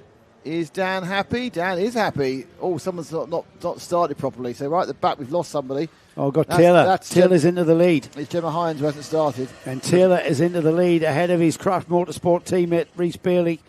He's done him at the start from the outside row into the Seafield complex for the first time, then through the left-hander, heading straight back towards the paddock here.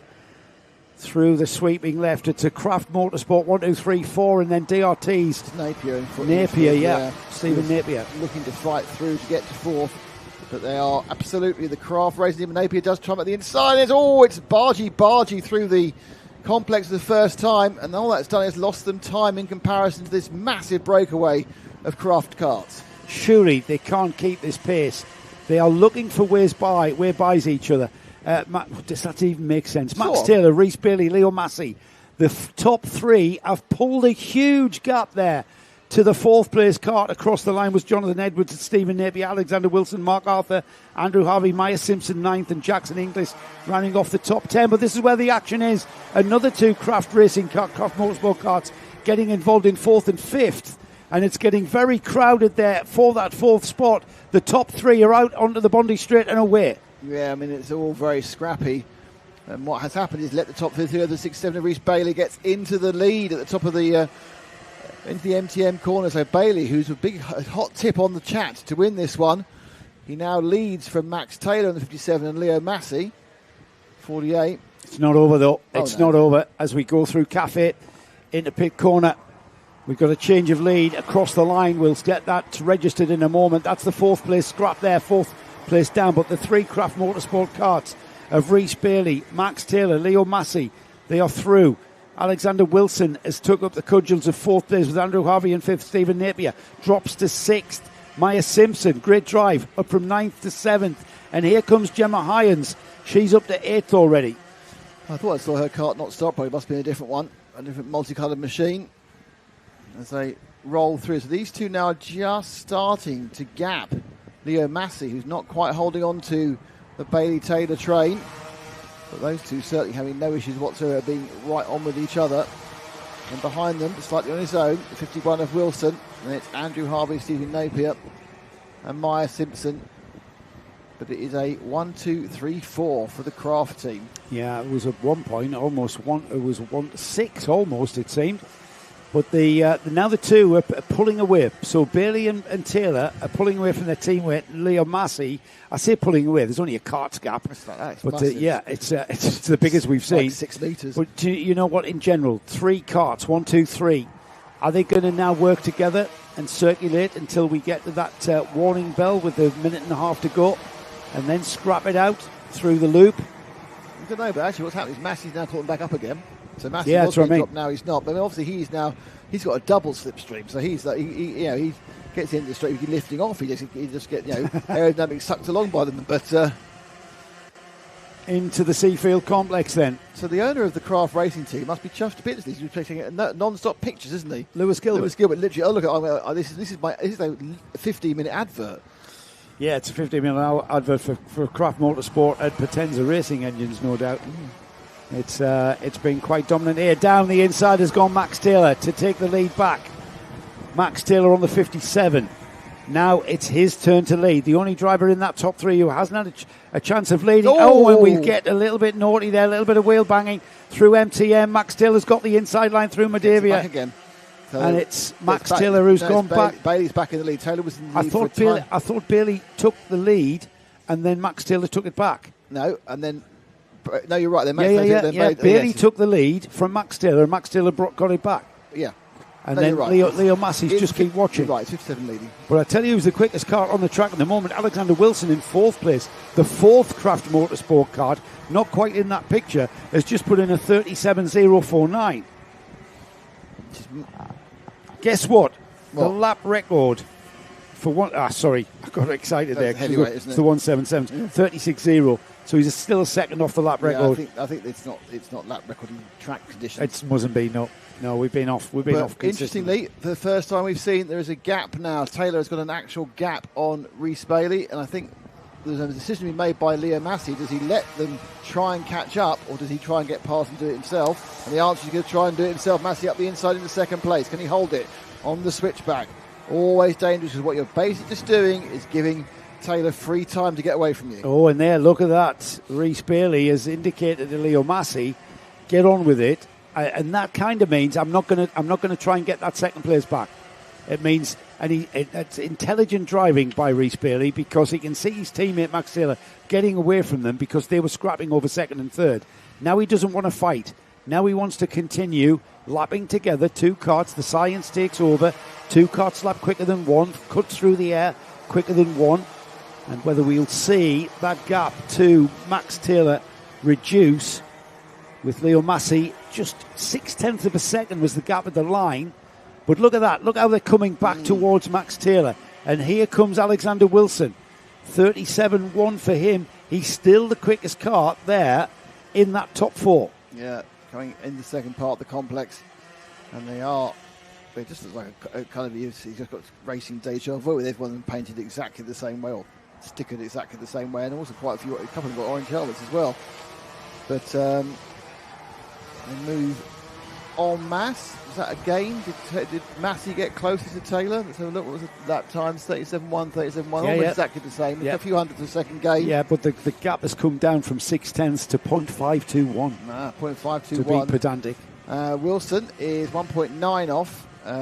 Steve Napier is probably enjoying his last 7-8 minutes as a champion, because he is 4.3 seconds off. And we are still a minute away from half distance.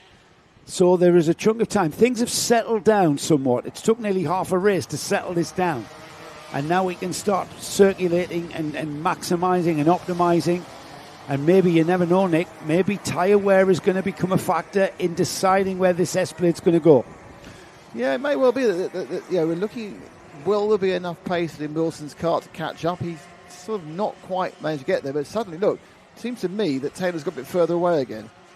It was 0.628. He gave a tenth of the last lap, and I think he's a little bit further away. It may be that the Massey-Bailey battle for second place is all that's going to be on the table for these various craft members, apart from a win for Max Taylor. Here comes Alexander Wilson, though. He's been the quickest kart on the track for the last few laps, and he continues to be that. He's catching, he's latching onto the back of Rhys Bailey's slipstream here, onto the Bondi Straight. You can see the gap there, first, second, third, and there is fourth. He's been the quickest by literally hundreds and thousands of a second, but the gap is coming down. The science is about to become involved in this, because he's about to latch onto the slipstream of those three karts in front of him. And I think, Nick, towards, 7 minutes remaining, still got a chunk of time, we could end up with a four-kart battle here, four-kart train, heading towards the checkered flag and that all-important S-plate. Yeah, we can certainly only hope they will come together, but Taylor looking pretty strong. It's going to need some concerted effort from the other drivers to rein him in. Half a second between first and second, 4/10 between second and third, a second between third and fourth, and then a huge gap, 2.4 to Harvey in fifth. Gemma Hines has come up through the field to sixth place. Great run by her. Yeah, great after run. I prematurely said she retired. So she's Calvin Moffat. Well, she's overtaken Stephen Napier, who we know the DRT driver is last year's champion at his home track at Lark Hall. Massey took a 10th and a half out of Taylor's lead. So should be getting a very strong slipstream now up the straight. Yeah, we're gonna start with 6 minutes remaining. We're going to see whether or not Massey can start challenging Max Taylor. Once they start having a go at each other, that's when the two behind them, Rhys Bailey and Alexander Wilson, will come back towards them. Here we go. If they're clever, they won't. If they're clever, Leo Massey will just get towards the rear bumper, and I think that's what he's doing, Nick. But I tell you what, Rhys Bailey and Alexander Wilson are coming. And the gap's down to 0.2. I think the smallest gap can be is about 0.1 and a half, because that's the length of the kart. You can't be in the same place if you're not side by side. So Massey absolutely on the tail of Taylor. That's the 48 of Massey, the 57 of Taylor, the first two in your frame.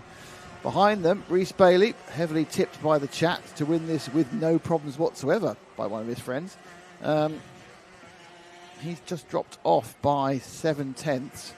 But as you said, it only takes a bit of scrappage and he's right on the tail of these two. Yeah, I think once Leo Massey decides to pull the trigger, they're fully aware, remember, of just how much time is left in this race. They've got a massive digital notice board that they come underneath just across the timing line at the finish line, and they can see clearly how much time is left, so they can time it, they can follow.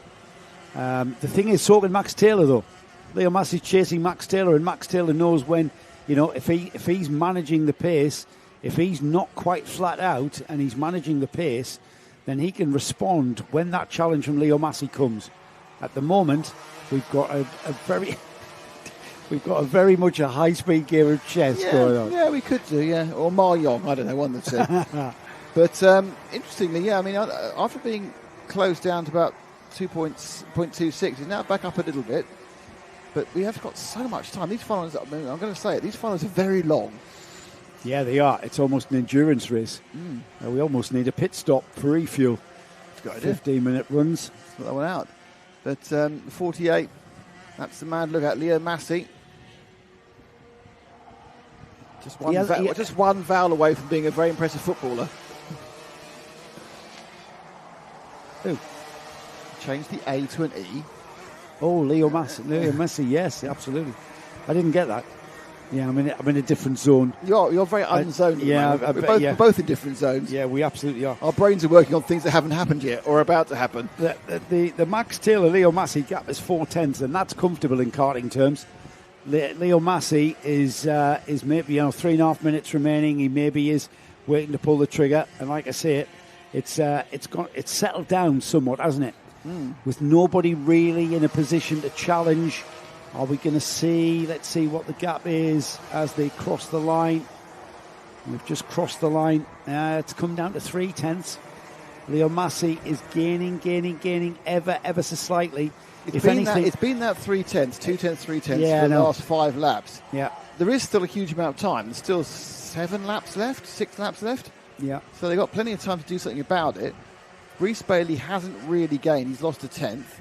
The rest of the field's not really doing an awful lot either. Wilson is dropped off.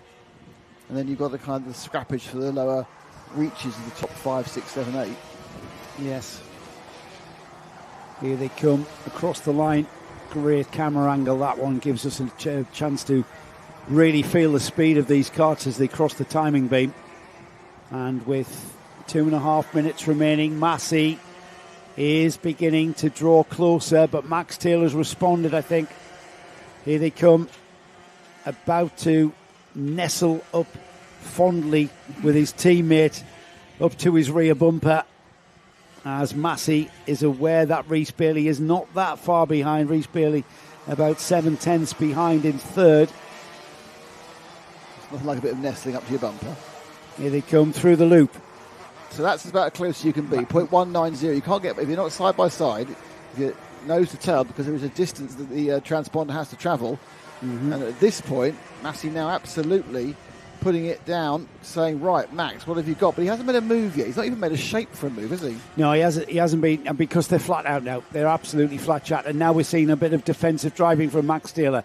That means that Rhys Bailey and Alexander Wilson are going to come into the play as we continue on into the final 90 seconds or so.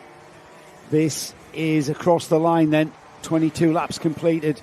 Look at the gap there through the loops. A tighter line from Leo Massey is not necessarily the fastest way through there. Prove me wrong, please. But he's right there in the slipstream of our leader, Max Taylor. This is where we saw Max Taylor defending out of the first part of the Seafield complex here. He goes down the middle of the track towards the left. Not so much this time, but still down the middle. And less than a minute, if he starts stifling lap time, then we will see Rhys Bailey come back towards them. So Rhys Bailey was 1.05 behind last time. Gained a 10th on that one. One tiny bit of defensive driving. He's a 10th of a second nearer. They are going to get 2 more after this. Yeah, absolutely. Still plenty of time. There's plenty of time. There's not. Because a lap is only 2, maybe 2 opportunities. Not 3 opportunities, but 2. There's one there. 1.5 opportunities, really. There's one there. There's a really brave one coming up through Cafe, this sweeping left-hander, into this one here. But this, you do go on the brakes there, but it's a kind of a daring do or dare kind of move. Okay. 2 more laps to go after this. Sorry, 1 more lap to go after this one. It will be the last lap. Penultimate lap, And if anything, if Max Taylor now has to respond to defend, and he knows his teammates there, they know each other very, very well, running from underneath the same awning at Craft Motorsport, sharing the same data, no doubt. Massey. Same engine power from the Potenza engine. You would hope. You would think. Right, okay, last lap about to start. Leo, you need to do something. You're not even shaped for a move. You need to try and win the S-Plate. You need to become the Scottish champion, Leo, and you're going to have to do something about it. Following will not provide you with anything apart from a second step and a bit of a plastic trophy. Right, what are you going to do? Left, we're right. We are defensive now. Can you get up the inside? Not yet. Coming through the complex. Here we go. Max Taylor knows he has to defend. Little bit of a nudge there. Not quite enough to put him offline as he defends into the left-hander of the Seafield complex. They're now running back towards us, back towards the paddock through the left-hand sweep. This is perhaps the last opportunity, and Max Taylor, beautiful positioning of the car there in the middle of the track here, and he'll go through the sweeps, and the S-plate is his by a mere 0.160 of a second. Max Taylor had it in hand, didn't he? We were building the tension, but I was pretty confident that Max Taylor, because they were so close, so evenly matched, it was a big ask. Defying the laws of physics would be the only way that Leo Massey could get past Max Taylor. Yeah, Max Taylor had that a little bit more under control, it looked like. Here, Massey, I think possibly should have been a little bit more aggressive and tried a few things earlier. Just, doing those few little jabs you get in a boxing match to see what you could get, perhaps try and force a mistake. But didn't happen. Rhys Bailey was 3rd, Alexander Wilson was 4th, Gemma Hoyans was 5th, Andrew Harvey was 6th, Steve Napier, the S-Plate man, he is no longer the S-Plate man, was 7th, Jonathan Edwards was 8th, Maya Simpson 9th, Mike Arthur was 10th, Fraser McNeil was 11th, Jackson Iglis was 12th, Ollie Miller was 13th, 14th was Liam Calder, 15th was James Headspeeth, then Jordan Frew was 16th, and not making the trip was Calvin Moffat. Now you can have a go at me. No, I was just. I mean, it looks like where you didn't have a go. He was flat out. They were flat out the whole race. I didn't say they weren't flat out. Well, you can't. I mean, you can't. Where you're going to get the extra performance from? If you're coming out onto the straight at the same speed, carrying the same speed all the way down, braking at the same point, the maximum, there isn't a difference. There's no differentiation of performance. So, in all credit to all of those 4, 5, 6 drivers at the front of the field, which are the ones we were focusing on, there's nothing in it. It's not just a case of, I'm going to put my nose down. Because if he could have poked his nose down the inside, he would have. Well, I have to agree to disagree. No, I think you're right. But sometimes you can try and unnerve someone. No. Well, or I think he couldn't really get it anyway. We're not here to debate Well that done. one. We are absolutely here to congratulate Max Taylor. He will carry the S plate forward for the rest of the season into next season, into 2027. Well done to him. Well done to Craft Motorsport, being dominant in the senior Rotax Max class here at the Grampian Kart Club. And we're also here for the final race of the day, the KZ2s. It is. It's kind of a point of the weekend where I think Should we say thank you to our sponsors? It's very sad. It is sad. Whilst we're having a cry, let's have, when everyone's watching, let's have a little bit of a thank you to our sponsors.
So they have released the KZ2s from the collecting area. They all seem to have fired up.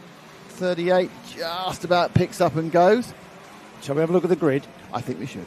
It's local boy Rhys Duthie lining up on the pole position and leading this field round then. Joe Charlton alongside him. This is going to be an absolute ding-dong, isn't it? We've been looking forward to this. Ali Smith and Alexander Hawkett are on row 2. James Kochliak and Alex Mackay on 3. Jack Mackay and Greg Moyer are on 4. Row 5 is Ben McLeod and Robert Strachan, with Ed McDonald lining up alongside Ryan Simpson on row 6. Kieran Smart and Milo Manderson up from in England as lined up on 7. Jack Simpson and Duncan Ingram line up on row 8. Row 9 is Owen Towler and Gordon Horton. And then rounding off a 20-kart field on row 10 is Neil Anderson and Tim Forbuster. And they come up to the top of the track. That's the 48, the CRG of Ben McLeod. And we wait for them to slow down. They obviously are doing 2 warm-up laps because they're KZs and they want to.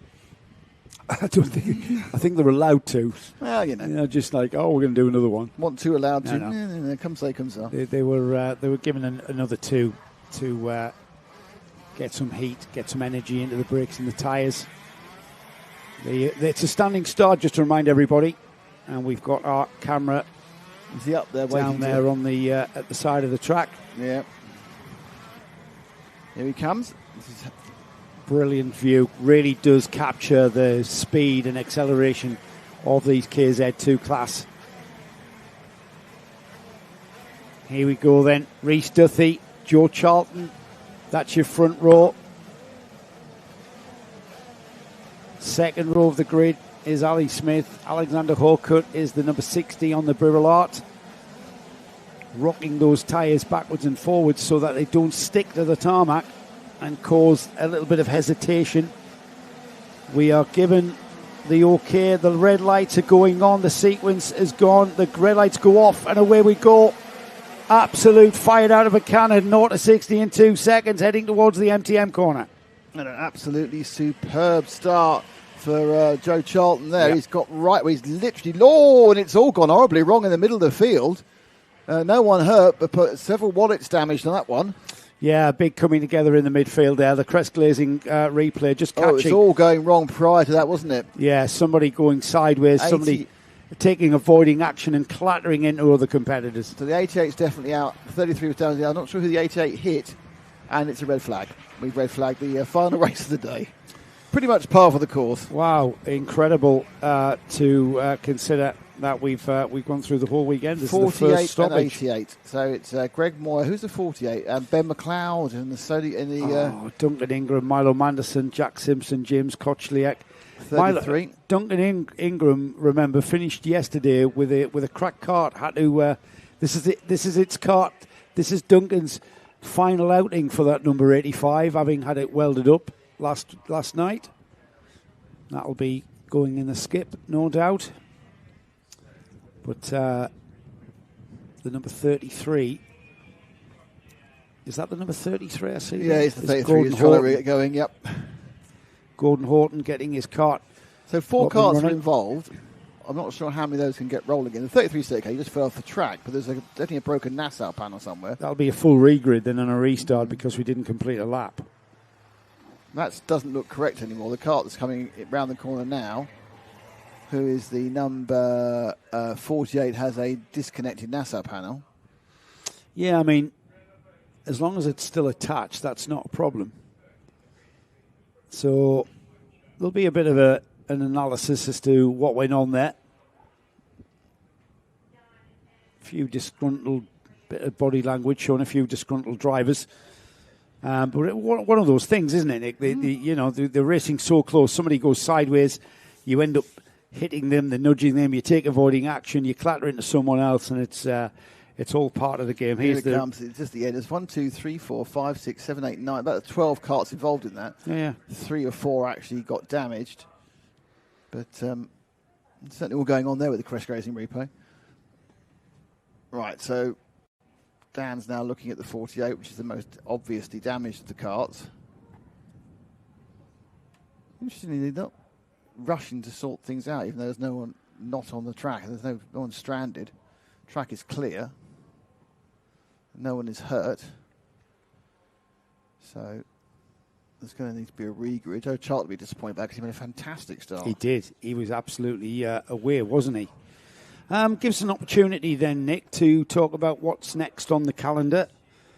The calendar for Karting Live TV, I should say. Okay, good question. Well, we are obviously currently...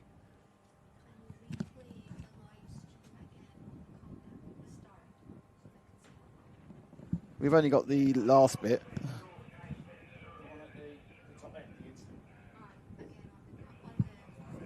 Okay. Ash, if we can play the crest glazing replay again. If you can make sense of what happened there, you're a better man than me. We've been asked to, hang on. To work out that was Reece Duthie's man, by the way. Yes, it's all kind of just gone in there, hasn't it, really? You see, do you want us to do it again? I know. Stan want it again? We'll do it again. Do it again, Ash. Mr. Ashton wants to see if he can make sense of it. Because we can't. If he makes sense of that, he's a better man than me. Oh, up in the air for one of the cars. Yeah, it was... the 12 was right up in the air of Jack Mackay. Just one of those unfortunate racing incidents that can happen in the blink of an eye. All right. Is he wanting any more? All right. Well, we've got it. We'll not scrub it. So Dan Ashton there making sense of that. That's his job, I suppose. Good luck, Dan. So what have we got on the calendar, Nick? Right. So we are obviously here for another 20 or 30 minutes. So next week we trip our way happily and merrily about as far away as you can go south to Buckmore. I supposed to lead slightly further south, but to Buckmore Park for the Access Karting Festival, the TKM Festival. It's celebrating 10 years of the TKMs within the Access Karting banner and its previous incarnations. We have 202 entries. TKMs are probably, 30 plus years old since we saw the Formula TKM emerge. So we're doing, that's going to be a TKM festival, a bit of Saturday afternoon running and then the whole of Sunday again. We've got a week off after that. All live on Karting Live TV, obviously. Then we've got a weekend off. I think I'm going to the local village fete. Where are you going on that weekend? I'm probably helping my daughter move house. Not good. But then luckily, I'm trying to look for a karting event. But luckily... I'm trying to get a job off Dan at Kartmasters. But luckily the following week, we are together again at your place. Together again. So, Warden Law for the NKC round 5. Getting to the season's almost over, isn't it? Round 5. And then after the NKC round 5, which is the first full weekend, it's the 7th, 8th and 9th of August, we've got a massive gap. Well, I go on 2 weeks We've holiday. basically got August pretty much off. We come back on the first week of September. I'm going to lie by a pool in Morocco. We come back with a full-size event, is what we come back with the Porsche Super Cup event, which is probably isn't much interest to people watching karting. It's not even on Karting Live TV. Yeah, well, it is car racing, though. And then the It's following, not on Karting Live TV, the though. following week, we are at Clay Pigeon for the final round of the NKC and perhaps the final ever major race event at Clay Pigeon before it comes to Caravan Park. I would, yeah. I mean, the word is that again for the bottom end of the country, Clay Pigeon being around karting in the UK for many, many years, being one of those stalwart, ever-present venue in British karting, and to think that it's about to disappear into whatever they've got plans for. The NKC is looking like it's going to be the last national championship do like it. to visit it. And I would imagine there'll be a farewell kart meeting that will take place there. Clubby, yeah. Like a clubby where, if anybody... You get a chance after however many years it is, and it is the 48 is being retired for Ben Trout. It's too badly damaged to race. Following week after that, we're back at Warden Law again. For Access Karting, that's right. Round of their championship. The following week after that, we have a dichotomy. We have two things happening. So this is the final week of September. We have the club meeting at Fullbeck. The Fullbeck Car Club, yeah. Or we have the first round of the UAE Rotax. No, sorry, the Rotax UAE Invitational. The warm-up for the UAE Rotax Championship at Al Ain in Abu Dhabi. So I'm wondering which teams go to Abu Dhabi, which teams go to Fullbeck. Weirdly, even though it's only 8 miles from my house, I'm going to Abu Dhabi rather than Fullbeck. So that's and then the following week after that, we're back at Al Ain again for the Middle East North Africa Championship. And then takes you to the first week of October. The Karting Live TV's UK season. No, concluded, is it? No. Oh no, we've got a historic thing. 22nd, 23rd. I think it's in November. We're at Three Sisters for the World Cup of Historic Formula A. Oh, love it. We have Henry back on duty with us. Henry and Joe will be waxing lyrical about things that are very old, which they're both very qualified to do. Which isn't each other. No. They're both very qualified to do. The problem is we had to find a lumpy sofa for Henry to sleep on. I will do our best. We'll do our best. More karting. You know what we should do? You know that Wigan is an Airbnb. Yeah. What we should do is not tell him he's got a room, make him think he has to sleep on the sofa. Oh, yeah. More karting here at the Grampian Kart Club. Reordering the grid. Has Dan contacted me? He has. Sorry, Dan. I'm doing my job. The countdown is a repair window. End of the timer. They have to be ready to race. Right. Oh, there's a repair window. Okay. Right. What's the countdown?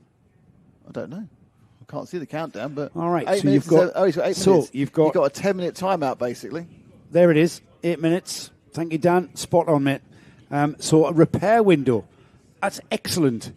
I love that. So you've got a chance to repair your card, get it back onto. So the NASA panel that was flopping around, you've got a chance to refix that. Whatever else, I would think there's a bit of steering geometry out from what I saw. So that clock ticks.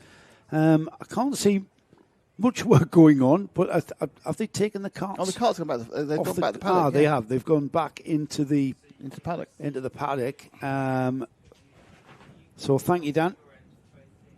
So we've got 7 minutes. Let's have a look at our sponsors again, shall we? Nick? I think that's a good idea. We need to give these people love because that's why we're here. Yeah, that's who's paid for this.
Well, the major change has been that since we ran that 1 minute thank you to our commercial sponsors, everyone's left me in here, so I'm now all on my own, trying to work out exactly what's doing. What I would have done, you see, normally is I've just gone, well, these are our next events. comment says, Tom's M8, is that Dave Cam commentating? I don't think I sound like Dave Cam. It might be Joe, might be a bit northern. Another car gets wheeled off the grid. Countdown now is 5 minutes and 46 seconds. It's I think it's the 21 that's got wheeled off the grid. Ryan Simpson. And they're looking to see if they can reorder the grid. Obviously, it wasn't too out of shape because of the fact that we ended under the lap. So, of course, there had been some massive major kerfufflage in the middle of the field because of this incident at the first start, which did really involve the field. And they get going around again. Anti-crest glazing for the advert. One person's back, but it's not the person who's going to talk to me. It's just Ash, who's doing important things called battery changes.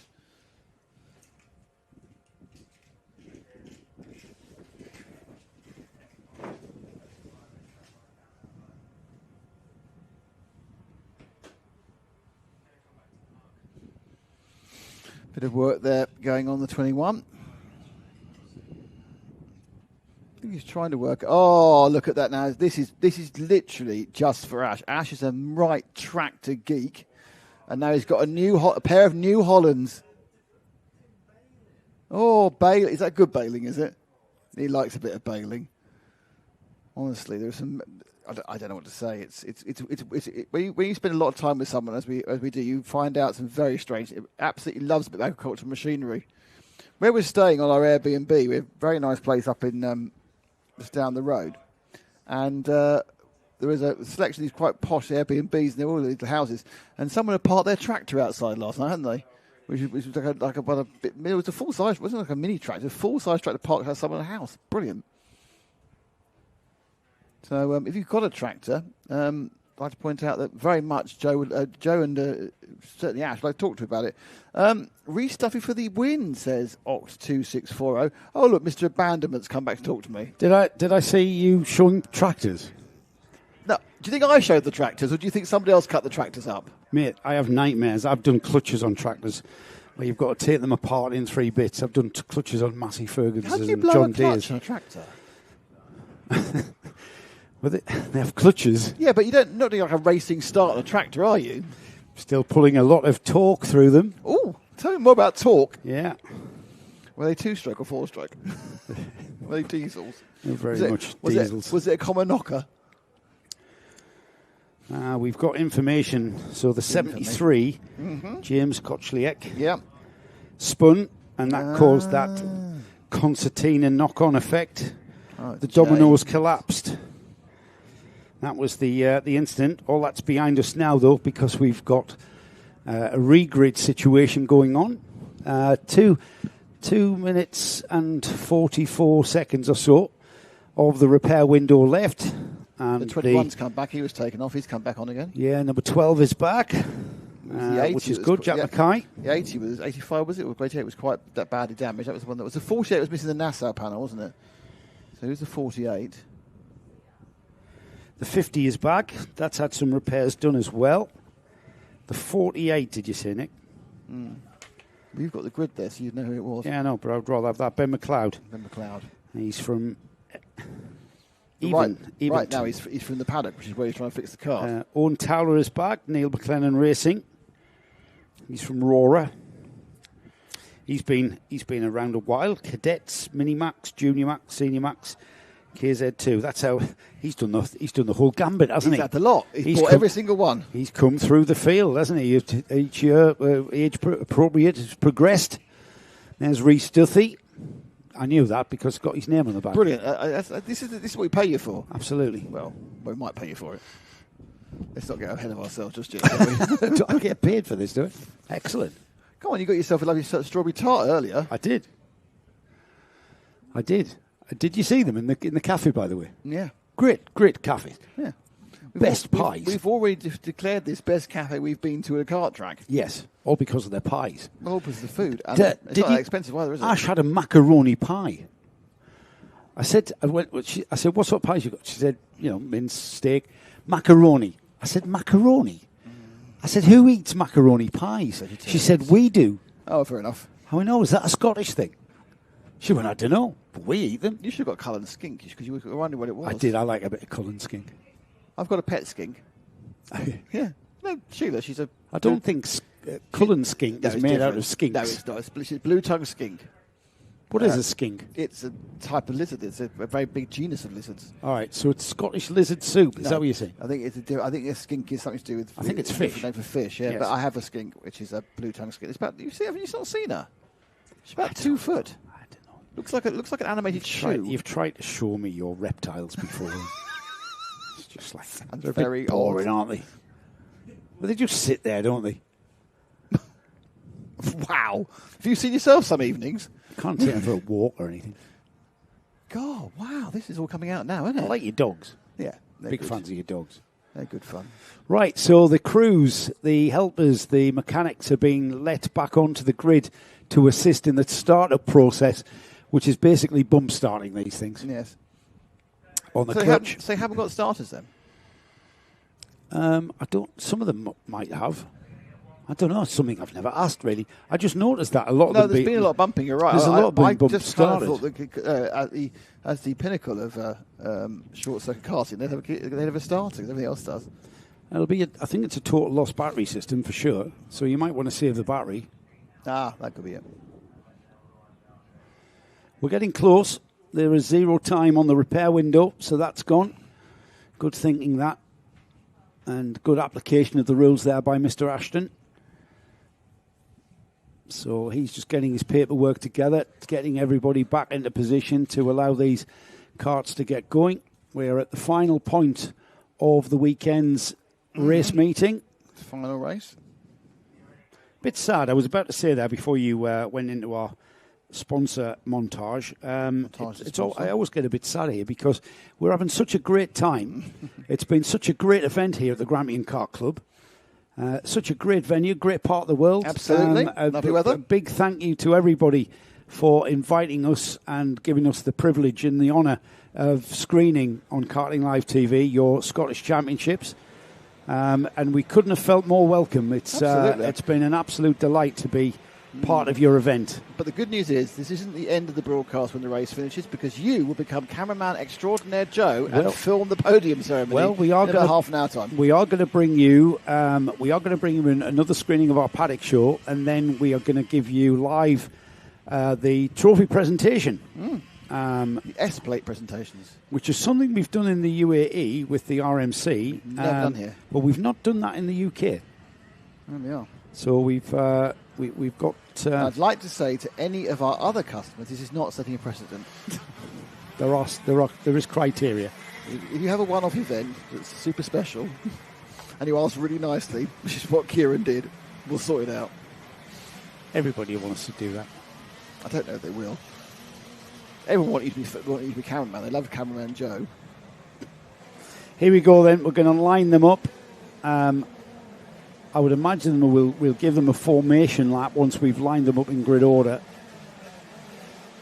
and then bring them back around. Or are we going to get them? Are we going to race them? Wow, they're going off cold. Is this counting to restart? Yeah, we've got a red light sequence. Red lights are on. We're about to go racing again and again. We see the acceleration. Look at that fabulous sight of these KZs heading towards MTM for the first time. Hopefully we'll get through this one. No incident to report there through NTM and through Moravian and on towards the Seafield complex for the first time. And it's Charlton who's done it again, Yeah, Nick. Joe made another great start there. He just launches so brilliantly off the line. Oddly, not quite as good as the last one, but still enough to give him a bit of clear air to second place. And they come to begin to get through the first lap. And it's as the timing shows, it is Rhys Duthie who's got that second place. Alex Smith third, Alexander Hawcott fourth, and Alex Mackay fifth. Now remember, we missed the loop part of this track out and go through the right-hander off the finish line through a very fast right-hander. It's not flat out by any means. It's down 2 gears at least from what I can see. And then clip your apex, get back up or back on the throttle and up the box. But we're already out of the Seafield complex and back towards the paddock already. Joe Charlton leading. Rhys Duthie in second. No, he's not. Ali Smith's got second place from him. Oh, really? He just nipped in a second ago. Rhys Duffy's third. Alexander Hawcott fourth. And Mackay, a bit of movement around. Ryan Simpson moved up 2. Kieran Smart, the PR manager here at the club, he's got himself up to 9th. And Mackay, Milo Manderson, who we've also had, who had a good race in one. Milo had a good race in one. He was right at the front in one of the heats. And we were showing him quite a lot. But now, Joe Charlton, he's not pulling away, but he is leading. Yeah, he's not pulling away. He's now got Ali Smith, who's all right. He's put in the fastest lap. It was only the second rolling lap, or racing lap, I should say, through that massively fast right-hander, and then heading down the Bondi Straight towards MTM. Looks like Smith is coming underneath the rear bumper now of Charlton through Moravian and on towards the Seafield Complex, which is a sweeping right-hander leading straight into a very open hairpin left. And then the short burst down to the kink at Cafe, into Cafe. Pit corner this one. Look at how close they are, Nick. And it's flat chat through here on the brakes, down the box, and then back on the throttle. Look at that view. Tails away shot there on the Bondi Straight, all the way down towards MTM. So Rhys Duthie not being dropped despite being overtaken relatively easy by Ali Smith early on. Obviously these cars did start the race with relatively cold tyres, having sat still for best part of 20 minutes. Yeah, good point. And then you get them to go around the corner. So they are all still coming on song, and Joe Charlton absolutely not gapping the second two behind. So his top 3 train and just trying to join the party is Alexander Hawkop in the number 61, the many orange carts, in 4th, and behind him is the first big gap, and that's 5th place of Alex Mackay. But this has become a 4-cart train. MTM corner. The number 51, Joe Charlton, turns in. They're already towards the Seafield Complex, and now they're beginning to box up together. This is going to start tripping over one another if they're not careful. Owen Towler I'm looking at 51, Joe Charlton. What am I talking about? I don't know. He's Thompson Racing is what I was searching for. That's who's leading this race, with Joe Charlton all the way up from Warrington, making the trip. And it's paying dividends because at the moment he's on target for an S-plate. But the 3 drivers behind him, Ali Smith.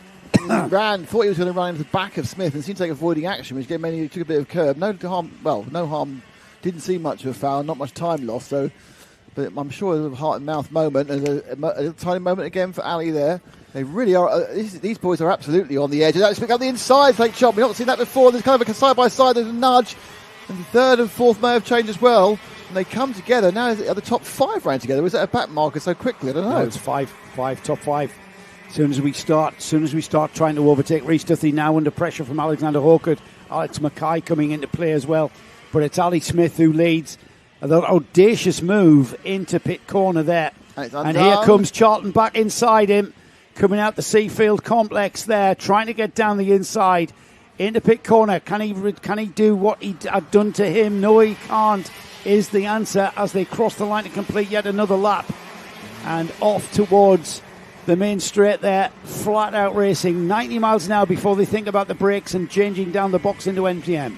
So the top 3 just have a tiny bit of breathing room over 4th place Hawkut. That's Smith, Charlton and Duthie. Smith is trying to break Charlton, but I think if Charlton just is concentrated on catching up rather than concentrating on overtaking, he will easily bridge that gap, and we'll be back to having at least 3 abreast in a chain, perhaps even 4, perhaps even 5. Kieran Smart, our erstwhile PR man, he is now running in 7th. Change for second place, as into second place has gone Rhys Duthie. He's got ahead of Joe Charlton. His tyres have come on, I would say, from Rhys Duthie. The leader, though, is certainly the 22, Ali Smith. He's with Wallace Racing. He's from Fetter Angus in Scotland, and he's at the moment pulling a gap. But can that gap come down now that Rhys Duthie has got some breathing space? And into third has gone Hawkut. Yeah, Joe Charlton down to 4th. So Charlton's not in a great place in his setup wise at the moment, but he's coming forward. I'm sure he'll come back again. He's looked quick the whole time. If 1, 2, 3 and 4 will have a bit of a gap about them, doesn't mean they'll stay having a gap about them. They've got one at the moment. Yeah, they're pretty spaced out here, 1st, 2nd, 3rd and 4th, and indeed 5th with Alex Mackay. Ryan Simpson's got the fastest lap of the race. He's currently 6th and trying to get on terms. In fact, 1, 2, 3, he is on terms. They're a train now, a train of 6 carts now, filing through pit corner, through the kink, across the line. Ali Smith down the box and then accelerating hard, going back up the box. keeping those revs, keeping the engine on the power band, getting the maximum out of them. It's going to become a 6-kart train, isn't it? Ian McCarthy tells us no starter battery or harness on the KZ karts as they're already heavy enough and easy to bump start by all accounts. Right, there you go. Thanks, Ian. Nothing's easy to bump start on a cold winter's morning. Here we go. Look at that, getting a bit ragged there through the Kinkard Cafe towards pit corner. Just look at the way these karts are gripping the drivers there, beginning to show a little bit of fatigue in one or two of them there, with their necks beginning to go, certainly through the bend onto the main straight into the Seafield complex now for the 22, and now he's got Rhys Duthie right with him. Rhys Duthie, remember, started on the pole position, dropped down the order a little bit on the restart, and now comes back on. His kart is switched on, massively switched on here for the number 20, the number 37, now on the tail of the 22, into the corner onto the straight there, through the loop corner, let's call it. And it's not going to be long, Nick, as we approach half distance, for Rhys Duthie to have a go and challenge for the lead. Yeah, Duthie and Smith, though, made themselves a little bit of a gap back to Hallcutt, who's currently in third. Now, I suppose it's a question whether Rhys thinks, do I want to just sit behind for a couple of laps and continue to increase this gap, or do I just go for the lead thinking I can lead and move away? Because just because you're right doesn't necessarily mean he's got extra pace. It is easy to it's much easier to follow than to lead. I think he's trying to find a way by. This will be it. Find a way by. Rhys Duthie looks down the inside at the end of the straight into MTM. He has to, discretion being the better part of Valerie, slots back in behind the 22 into the Seafield complex. Is he going to have a dive down the inside? No, he's not. Through the left-hander. They're being rejoined by Alexander Hallcutt. Ryan Simpson's coming into play as well. He's in fourth. You see one aborted or blocked overtaking attempt, and that half-second gap they had towards Hallcutt has virtually gone entirely. Do you sit there for 3 minutes just eking out so you know I'm either first or second? This is the question. They have dropped the fourth place man. Ryan Simpson now off. Alex Mackay's off. Joe Tarleton, his what I thought was very solid challenge for the S-plate, has also gone away. Yeah, Joe Charlton dropping out of contention here. This is the top three. Alexander Hallcutt has been one of the fastest drivers on that barrel all afternoon, and now he's in contention. All three of these drivers at the moment showing in contention for the overall win. However, Ali Smith would disagree with me, because he's the only one who's got his eyes at the moment in that lead. Down the straight, can Rhys Duthie have a look? No, he's not quite close enough. He sits there in the wheel tracks. And if anything, Ali Smith, with that challenge from Rhys Duthie, has responded, and look at that, he's responded and is really flat out now. You can see that just the body language in the kart, the back end just breaking away on the throttle there as he changes direction. Certainly at this point here, the rapid change of direction to get across to the left-hand side for pit corner. Yeah, it's great movement, great racing. But it is a bit cat and mouse at the moment. You kind of wonder, Duthie, who was looking very, very aggressive at one point, now he has settled back down again. And they are dragging along Hallcutt with them. Ryan Simpson remains a second and a half behind. So perhaps the idea of just relaxing a bit hasn't really done what they wanted to do. I'm telling you now, mate, there's no relaxing. I know what you mean. I know what you mean. There's no relaxing out there. We are flat out racing these KZs right now. Absolutely on the edge. Absolutely maximising everything. Look at that, the way they're turning into that one there. That loop corner onto the straight. All beginning to settle down now. We've got 5 minutes on the clock and things are settled. Whether it remains that way towards the final couple of minutes remains to be seen, because Ali Smith has responded and is solid in that front, because Rhys Duthie just can't quite get close enough to maybe mount a challenge when we get to this point here, maybe. Pitts corner, where there's a distinctive break and change down, turn in, you can slot down the inside just like Ali Smith did. No, not this time. But again, looking really, really like he's within half a length of doing something, but does he want to do it? It's not that he can. The half a length is not. He's gonna, he can't just push a button and go that half a length further on. They haven't got an overboost button. They haven't got a boost button. There's nothing. Blow, this is pure. That's what I thought motor racing had these days. No, mate, this is pure. They've not got a battery to make him go faster. This is motor racing purity right here. Motor racing purity. Driver, engine, gearbox, chassis. It's what it's all about. Can they get an audio upgrade? Get an extra 5 horsepower. Into MTM corner. the short burst towards Moravian, then through that fast section of kart track, through the sweeping right-hander. Look at that. He's kind of having a little sniff there, isn't he? Yeah, the fastest line was the line taken by Hawkup. He gets closer and closer. I wonder where Brian Simpson's got a little bit closer in fourth place. He's now 1.5 seconds. Let's see if they go across the line any second now, whether that's come down or just visually. Yeah, it came down by a couple of tenths, but we've still got 3 minutes and 20 seconds to go.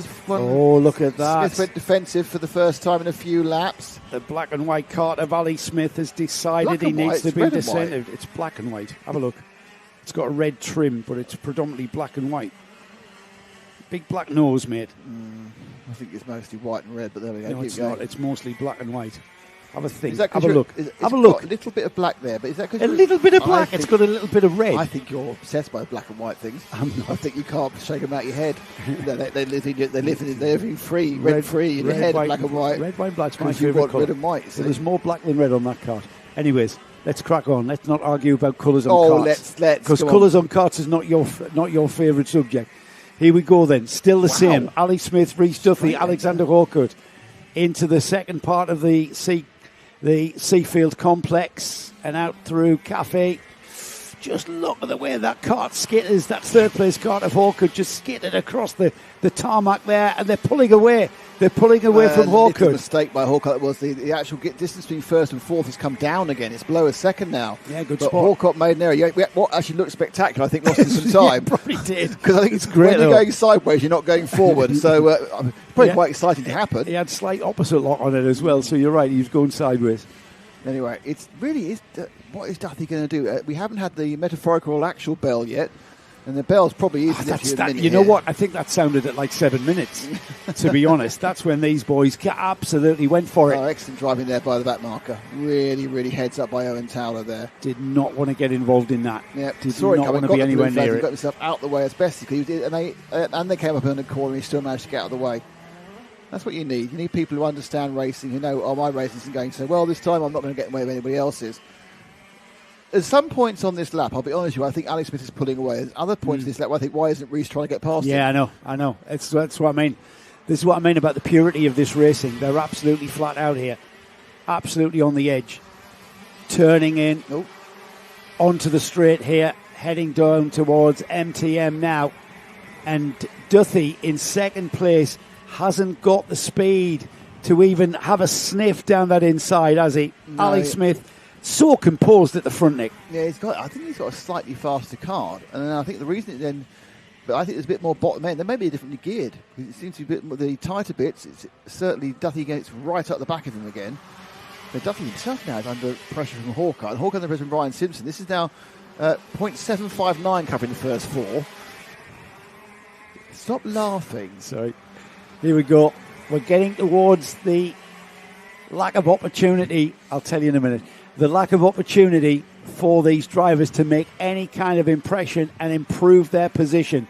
The thing is, it's all about that first place is up the inside has gone on Rhys Duthie. Hawkut has got second place. But look at the gap they've given Ali Smith in doing it. Yeah, but that's going to disappear, Nick, because Hawkut has been playing a waiting game, if anything. Hawkut, has he got a different opinion here?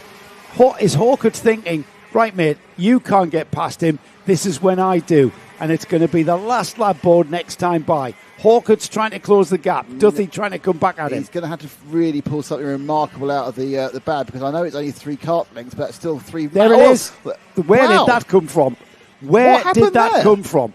That was almost like Smith let him through. Alexander Hawkut took the line, and Hawkut just went down because he absolutely did not brake for that left-hander. I don't know whether it was a misgear or whatever. Really weird that was. But we're on the final lap now, and it's a Birrell Art kart and is in the lead, and Ali Smith tries to look down the inside, but all Hawkut has to do is drive defensively for the next few corners into the Seafield complex now for the final time for the weekend, and Hawkut's pulling away. Hawkut is pulling away. Alexander Hawkut on the number 60. He is pulling away and will cross the line any moment now and will take the S-plate through the last kink, and there he is. What a drive from the Portlethen driver. Well, that was a very strange overtake. Because not only, I think we're going to see it again. That came from nowhere. Look at but that. Look at Smith. He just looks at him and lets him go. Did Smith miss his point? Miss his turn in? Don't know. Or did I mean? Can we have another look at that, please? And again, when you lob it up the inside, normally it's a problem because you then go, you get under the next side. It's so wide out. You know what? Way wide. It looked like Ali Smith saw him coming and thought he's coming so fast that if I turn in, he's going to hit me. Maybe he thought he was going to overcook it and he get him back on the under. Anyway, it doesn't matter because it works. So well done, Alexander Hawcutt. Brilliant win. Hawcutt is the S-Plate champion in KZ2. Ali Smith second. Rhys Duthie is third. Ryan Simpson, Alex Mackay, Kieran Smart, Joe Charlton. Oh, well done, Kieran. You're up to sixth. Joe Charlton, Robert Strachan, Aidan McDonald, Duncan Ingram, Milo Manderson, Owen Tell and Tim Frowich in a very, very attrition-heavy race. Only 13 finished. And we lost Simpson, McLeod, Anderson, Mackay, Kochelet, Moir, and I think we lost one before we even started at that race start. That is the end of the racing action, Joseph. End of the racing action, Nick, but not end of the broadcast. Not the end of the broadcast.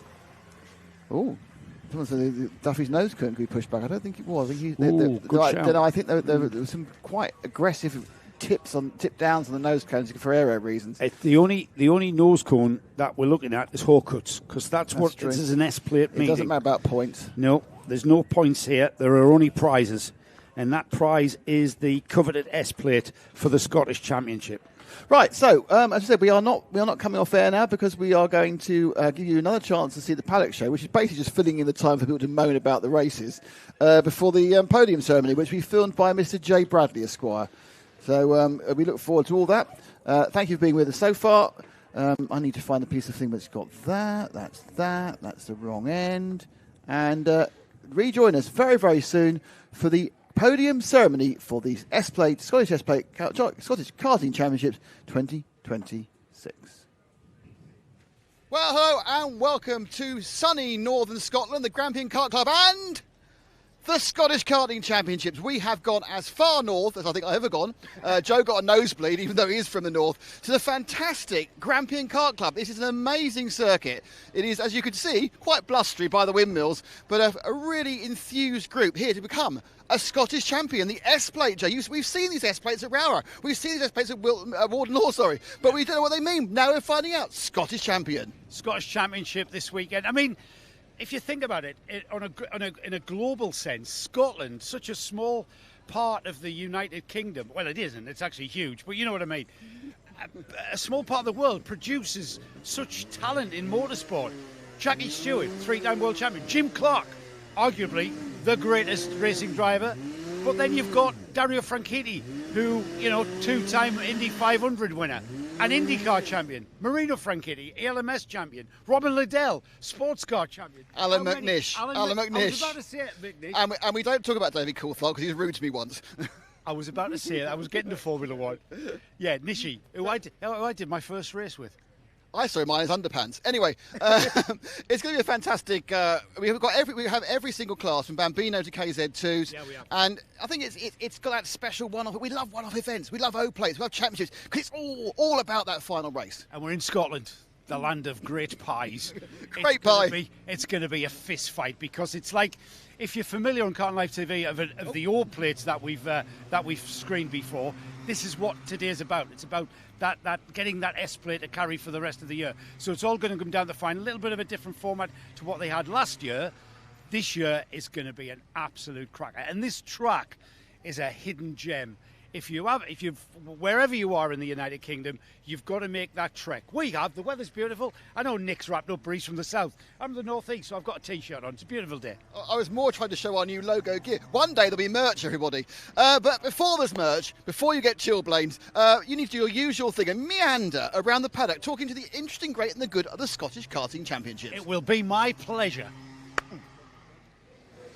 Grampian Kart Club has been around since 1962 here at Bondi, a track that has been the heart of Scottish karting. And Kieran Smart here. Kieran, you're not just a competitor here this weekend, you're also media and PR for the Grampian Kart Club. You've just sailed by the 60th anniversary, dare I say it, 64 years here we've been karting. What's the thoughts going forward? How long can we continue this? Another 100 years? Yeah, definitely. There's a really strong team of volunteers here who have made this event what it is. So I think over the years, Grampian Kart has been really ambitious. So we've had lots of chairmen who have then led the club through lots of development. So the circuit's had expansion, we've had these new buildings put up, and obviously this weekend is like the big one where we've got you guys up to sort of showcase it to the world. Yes. And we've just made a bigger deal of the Scottish than maybe in previous years. Yeah, great facility here, Drivers' Lounge where we are now with a lovely catering facility.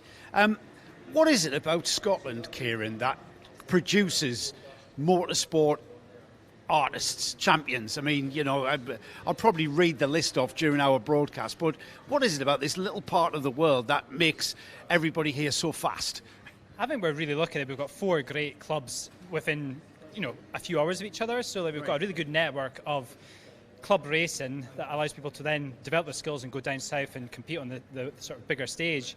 All the tracks are very different. So like Golspie's a very fast-flowing circuit, Boindy a little bit more technical, Crail a bit more technical again, and obviously Larkhall's a lot more familiar to people. So we've got a good spread of tracks for drivers to develop their skills on. Yeah, it's a good point actually. The Scottish Plate is an event over one weekend. There's quite a bit of jeopardy then from that, isn't there? If you don't get it right first. 100%. And the great thing with the Scottish is it all comes down to the final. So obviously the heats get yourself in position for the start of that final, but if you've had a bad couple of days in the heats, you still have an opportunity in the final to try and work your way through. So it does make it a little bit more exciting than it just being based on points. Now what we've seen is in other one-day events it can get a little bit intense. Is that what we're likely to see here this weekend? Potentially. I think over the years I've seen some great recovery drives when people have been involved in incidents, and I think it just gives every competitor that feeling that they've still got an opportunity, whereas maybe if it was all races count, you get to that final and you kind of know who's in the mix. So well, we're in the entertainment business, so we love that jeopardy. We're catering from Bambino level all the way through to KZ2s. That's obviously a very, very good objective from the club. Yeah, so we've done a really sort of good job over the last couple of years, I guess, of developing our club grids in all classes. You know, the junior categories are quite tricky because there's so many options, which is it's made it tougher for club racing. But you know, we're fortunate that we've managed to develop those grids, and here today we've got representation of them all, which is amazing, and most of the grids in double numbers. So, you know, it's great. Take your Grampian club hat off now. I'm talking to Kieran Smart, the KZ2 driver. I'm delighted that we've got KZs here, and they seem really healthy. There's only certain parts of the UK where KZs are healthy. Here in Scotland, very healthy grid of 20. Yeah, 100%. So like I came into this class a couple of years ago, and that's just when we kind of boomed a little bit. So we've got a really strong club of 15 plus KZs month to month. And most of the people racing today are club members. It's great we've managed to attract some guys from down south to come up and race as well and give us that little bit extra on the grids. But I mean, it's an impressive class, and I think even just from a spectator point of view, people love coming here and seeing and hearing those karts because they've just got like so much energy, and they're just exciting to watch, aren't they? You know, they are mega. What sort of speeds are we seeing you guys into turn one? It's between like 85 and 90 by the end of the straight. Right. And slight variation. We miss out the loop chicane, so you go through that right-hander. It's a really exciting place to watch. We've got our camera right over there. Nice. Yeah, I mean, that's a really good, and it's got a bad bump as well, so if you don't quite get the perfect line, you'll see a lot of this going on that corner. Right, really? So like it is a tough corner.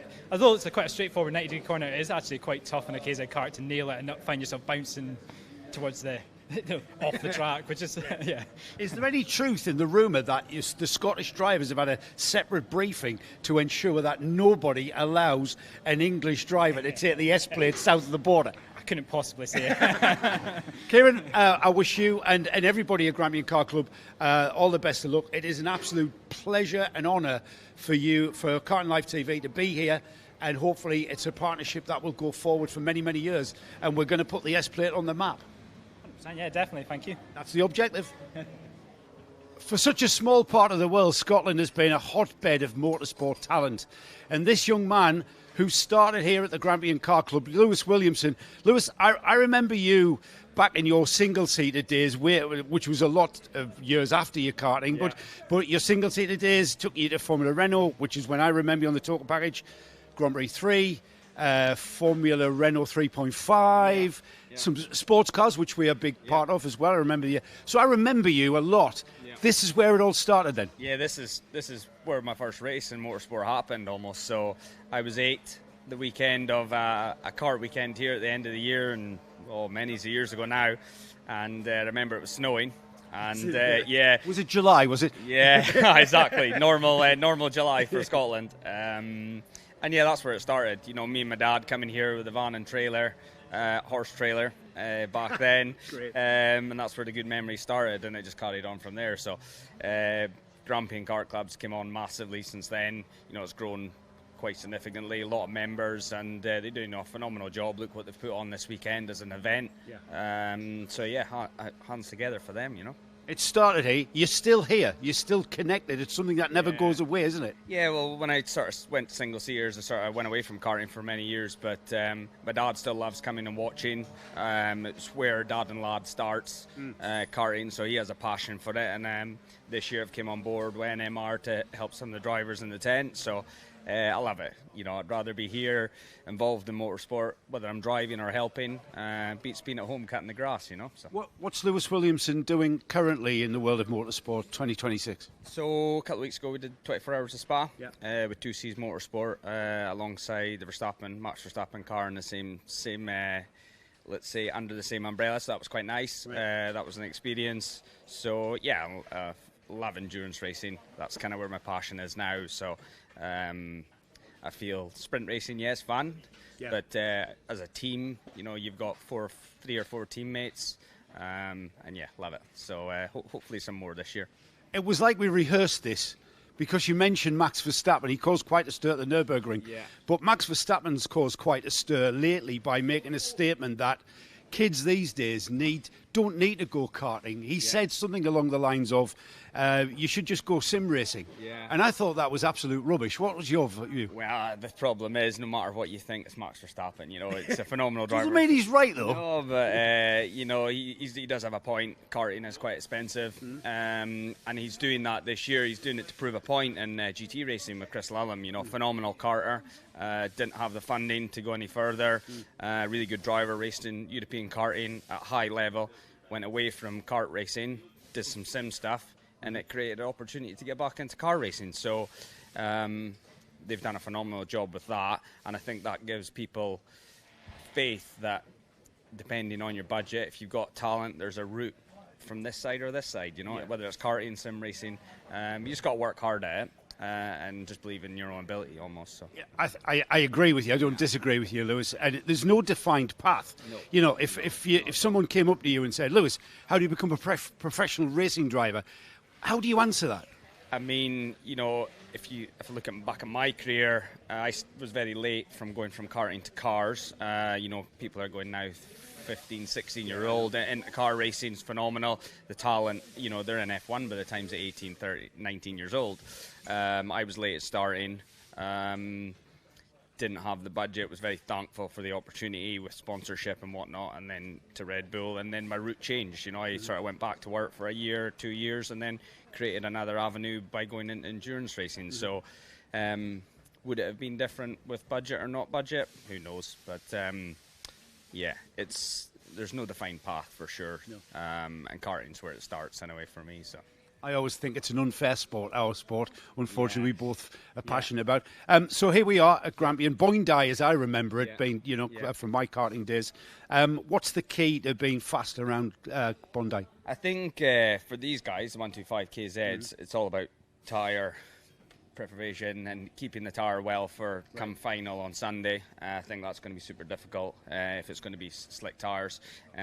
We've seen from Thursday to Friday yesterday the difference in the track conditions with the extra rubber going down with the different formulas. So that's one thing to take on board. So yeah, we're trying to stay on top of it in terms of engineer it, but the driver's got to do its bit. You know, you can take a horse to water, but you can't make the horse drink it. So, and chasing that engineering perfection is like painting the Forth Rose Bridge, considering I've just been over it. Yeah, absolutely. What would you say to people out there all over the UK? You know, all right, you know, it's a canny way up, isn't it? You know, top of Scotland, but it's a beautiful facility. What would you say to people to urge them to come and race here and try out the track? Well, you know, for us, we compete in England every other weekend, exactly. so we make the effort. We travel south. It's not a big deal for us. We put the time and the money in. To, you know, the fuel costs now are quite expensive, but we put the effort in. So we're thankful there's people who came from the south this weekend. You just got to come and get involved, and the banter's always good further north. Yes. Maybe a little bit better. Yes. Yeah. I like the pies here. Yeah, good. Which is not good for racing. Do you ever get an itch? Do you ever get your backside back into one of these? Yeah, yesterday. Yeah, I thought you were going to say that. Yeah, yesterday I was the donkey. I had to go out in a couple of carts and bed some new brakes in. So, yeah, I enjoy it. I love it. Yeah. You know, KZ is very physical. And when you get a little bit older, you feel it a little bit more. But, yeah, I like to go and just make sure I still know how to drive it and change the gears. So, yeah. Don't want to do too much because I end up racing it. You know what I mean? Then This is the thing; it never leaves you. and then the wife's not happy then. Yeah, exactly. You know? I think you're doing enough. You're a busy man. Lewis Williamson, a pleasure to meet you, and nice reminisce when I was told Lewis Williamson. I was thinking, I've heard that name, and then it took me back to my talker patch thanks days. very much. Have a great weekend, everybody here. You too. Another familiar name and another familiar face for me personally, Gemma Hyans, who is here racing in her homeland of Scotland and at the Grampian Kart Club. Gemma, you're racing at home this weekend. Yeah. Yeah. How does that make? I mean, does it make a difference? Definitely know the tracks more than down south. Is this where it all started for you? Is this where you began karting? I actually started at Crail. All right. That's even further north, isn't it? Yeah. Yeah, right. So how far do you travel to come here? About 3 hours. All right. So it's right. So how long have you been racing here then? Since you were little, sort of thing? Since I was 14. Right. So 4 years now. So you've got quite a bit of experience racing all over the UK and things like the Ultimate Car Championship. Where would you put the track here at Bondi on that sort of, where would you put it on all the tracks you've been to? It's definitely one of my favourite tracks. I quite like coming here, the atmosphere. Yeah, what about the track? What challenges does the track bring? It's a more technical track, lots of tight corners, especially turn 1. Right. What do you think will give you a good result? What do you have to do to achieve a good result here? Be very smooth, kind of save the tyres, just basically get through the pack as quick as possible. Yeah. Are there any pinch points out there on the track that we need to be looking for on TV? Where's the accidents going to happen? We're in the entertainment business. I didn't mean that. Definitely the first corner after the start. Is it going to be a bit? I mean, it looks a quick corner. Is it really quick, or is it one of those that catches you out? It definitely can catch you out if you don't do it right. Right. You, as I've said, you've raced around the UK. What would you say to everyone, all of those people south of the border? You know, you trek down to the UK, down to England, I should say. What would you say to them about bringing them up here to the Grampian Kart Club? It would definitely be good having more drivers up here. It's a good atmosphere, good track, and a lot of experience you can gain here. And what struck me is the friendly atmosphere in the paddock, and everybody, even though you're here, you know, you've got all of this team support, there's still a lot of support, inter-team support of people helping people out. Yeah, definitely. Yeah, have you found that over the years? It's never changed? Yeah, they'll never see somebody stuck here. If you're really stuck, somebody will help you. Yeah, spare parts and stuff like that, even engines. Yeah, definitely. Yeah. Now, you're racing in the Senior Max class. Give anybody new to karting an idea. So you mentioned turn 1. What sort of speeds are you going to be hitting into turn 1, or is it something you don't want to think about? Speed's like going up the straight. It's probably about 80 mile an hour here. 80, right? Yeah. Okay. Yeah, and not that much slow through the corner. Not really, no. So is it something that you find that's quite physical here at Grampian? Definitely. Lots you don't realise how physical it is until you're out there. So what will Gemma Hyans be happy with on Sunday afternoon? What result are you looking for? Definitely first. There you go. That's the spirit. Gemma, it's great to see you again. Lovely to see you, and I look forward to seeing you race out there. Gemma Hyans, everybody. The Bambino class, as ever, a big part of the Scottish karting scene up here at the Grampian Kart Club. And Walter Forrest here is driving the number 82. Walter, this is your kart, and it's going to be easy for me to see because it's nice and bright and green. Yep. Yep. Is that because green is the colour of a forest? Yeah. That's a good one, isn't it? How long have you been driving your kart? 1 year. 1 year. And do you love it? Yeah. What exactly do you love about it? You get to drive drive fast? Yeah, Is it too fast or is it about right? fun. It's fun. That's excellent. So you're here at the Bondi track at Grampian Kart Club. Is it a track that you like? Yeah. Yeah. What do you like about it? I don't know. You just like it because it's fast, I would imagine. Yeah. Yeah. Who are your other competitors? Who are you going to race with today? Zach. Yeah. Is he quick? Yeah. You have fun though when you're racing, Zach. Yeah. Yeah. So it's I know you've got your wet tyres on, but they're not wet tyres on a Bambino. Is this a wet tyre on a Bambino? They're all weather tyres, aren't they? Yes. So that's the tyre that you run all the time, isn't it? Sometimes in the red. Right. So what are those pedals for? Blake and going. So the one on the right is the Blake and this one on the left is right. Go. Yeah. I've noticed this on your steering wheel, Walter. I like that. That's brilliant. Is that Alfano? What does that tell you? The how speed, how fast you go and but how fast your temperature is. So how hot your engine is? Yeah. And do you have to think about all of that? No. It is when you go past the check the lights every time it'll show up a different number or stay at the same number. Right. And if you're not going quick enough, do you go quicker? I don't know. Well, that's kind of what you do, isn't it? Mhm. So, Sunday afternoon, does Walter Forrest want to win the S plate? Yeah. Yeah, of course. That's a stupid question I've just asked you, really, isn't it? Are you looking forward to it? Yeah. Brilliant. It's going to be sunny tomorrow as well. What? Sunny. It's going to be sunny. Yeah. I know you're Scottish, but the sun does come out here, doesn't it? Yeah. Thank you, Walter. Walter Forrest here, one of our Bambino drivers. And as ever, it's a small grid, but the thing is, these kids are having fun and they're going to be proper racing drivers. You're going to be a racing driver when you grow up? Yeah. Yeah, absolutely. Look out for the name Walter Forrest.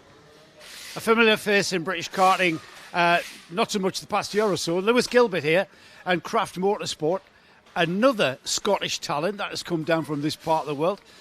Lewis, we're familiar with pretty much karting at the top level of British karting. Here you are on home soil. You were telling me this is where Lewis Gilbert's one of the first tracks that you ever raced at. Yeah, obviously when we first started karting, we done a lot of Scottish racing, so yeah, Bondi was one of our first years of racing, and one of the first tracks that we've been to, so yeah, great to be back here, and nice to see how much has improved, and the track's looking great, so yeah, you always need to come back to your roots, don't you? Absolutely. You know what, Lewis? I remember you on a Tony kart, would it have been, when you round Warden Law and other places, and now you created this monster that is Craft. And look at the amount of customers that, I mean, you've got your team principal head on this weekend. You're not in the saddle at all, but this looks just like a massive headache, mate. I know. Well, obviously when you're racing yourself, it can get quite busy. So that's why I've took a step back a little bit on the karting side anyway, just to help all the guys here. So yeah, I actually get just about the same enjoyment watching the kids go around and try and do well. It's great to see them improving and coming on. So yeah. I can't thank Ibd enough for being a part of our team, so it's good to see it being thriving. Yeah, you've answered a question I was going to ask you about that satisfaction you get from this side of the fence. I want to talk to you now. You moved away from karting and you went single-seater racing. How did you find that experience? Yeah, GB3 was amazing. I mean, the cars are incredible. The speed that they go around at, the downforce is just, the experience was incredible. We had some good results at Spa a couple of weeks ago, so yeah, I mean, it was just, the experience is amazing. I can't, it's hard to describe it without someone jumping in it and feeling it, but yeah, it was mind-blowing. Did you find, Lewis, that the experience that you created, or you accrued, let's say, in karting was a benefit to you when you went cars? Yeah, definitely. I think a lot of the fundamentals were very similar. Like obviously a lot of racecraft come in useful. Are you on the Marlborough cart? Yes. Yes, I was looking for you. everybody who wears an Ayrton Senna replica helmet gets an interview. And I came there and I stood there for 10 minutes and there was nobody there. Yeah, Oscar wasn't there. No one was there. A sticker across the Marlborough. We probably get wrong for saying Marlborough, to be honest.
car, a Porsche endurance race at Spa in early September. I don't know if you catch any of the Creventic stuff. Yeah. All I watch is motorsport. Yeah. I think there was a Because there's not many words and lots of pictures. Yeah, This was yeah. Not many words and lots of pictures. I think there was some football games going on recently. Oh, yeah, well, I'm a big football fan, so it's, Oh, yeah. Yeah, I've watched as many games as I can. It was funny on Wednesday, so I don't know if you're aware, if you follow Radio Le Mans, you know we have this fan collective. Yeah. So there's a big WhatsApp group of our fan collective, and Wednesday is the midweek show. Yes, it is, yeah. Which, to let you into a little secret, was recorded because Hindhoff wanted to watch the match. Oh, really? And I'm there watching biggest game of the year, and this WhatsApp group, and all of these motorsport fans completely couldn't give a hoot about football, talking motorsport. And it's like, it's quite bizarre, seeing how disconnected from football motorsport fans can be. That's obviously you. Yeah. I think the last. I mean, I'll watch an England game if it's on. Yes, yeah. But You won't go out your way. No, I think the last actual football match I watched was Manchester United Champions League '99. That's probably the last Bloody actual hell. game that I watched. Great. Unless it's got 4 wheels and engine, I'm pretty much in. Yeah, no. Engines anyway. 2 wheels and engines are. Yeah. 3 wheels are no wheels but tracks. Yeah, yes. Supermarket trolleys. But the Senna stuff, people think it's me. Is it you? He's the Senna. Oh, you're the kid who can tell me all the drivers and team principals' names. Yeah. Are you? Can you? You still do that? You do it. You know where you're going to end up, don't you? As a complete geek like me and your dad. I'm wearing that T-shirt about Wearing a 15 T-shirt years. with Oscar on there. Yeah. Yeah, I'll hand you that. Off you go. He'd love that. He would. He would. Actually, if Dorothy bottles this, you might have to do this. Step in. Who's Dorothy? Is that Reece Duffy's mum? No, Dorothy White. She's a nice lady that will control the carts going into the dummy grid. All right. Okay. And the Piper. That's quite good. I've already got the Piper as Walter's big sister. Is that right? Yeah. Is that right? Yeah. That was really cool. I wish they'd told us about that. I would like to have filmed that a little bit. Yeah, that's what we're trying to do. So, I mean, explore to Karting TV and this to try and get a bit of a... We would have done that. We would have just kept the camera up. I look.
Hey everybody, welcome to the Scottish Karting Championships trophy presentation. I'm going to hand you over to Dorothy and then we're going to intrude in the Grampian Kart Club trophy presentation. So just a minute and then you'll see our drivers onto the podium and we'll be there in a moment. Dorothy, over to you.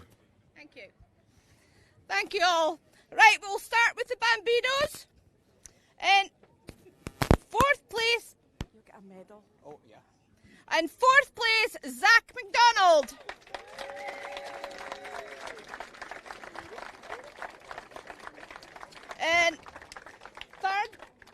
And third place is Ross Elder.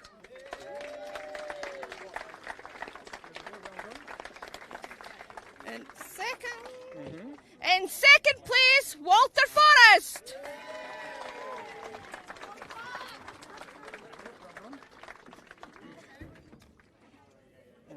And the S plate goes to Regan Abercrombie.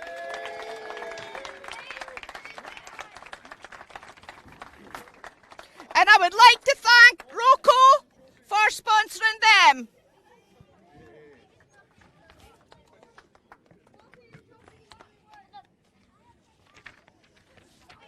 We'll let them get their photos and their champagne done.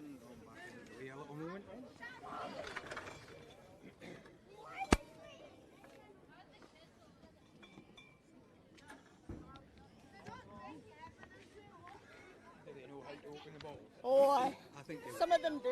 Aye. Yeah, they do. The good ones, no. Yeah.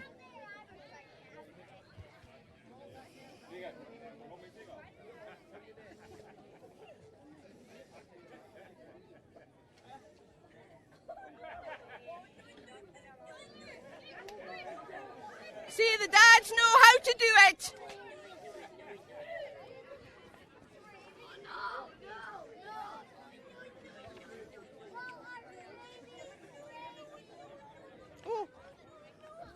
Oh, give the winner right in. Oh, okay. I'll get mine. I forgot.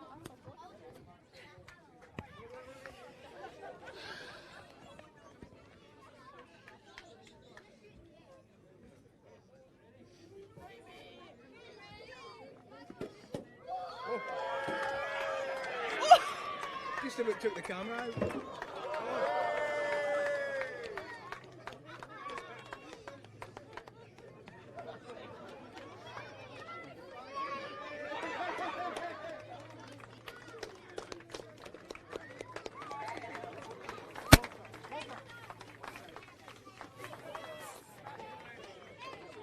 Yeah.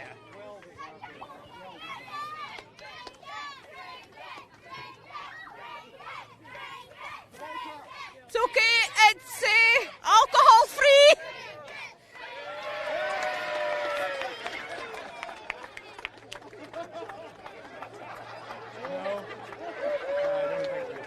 Don't think so.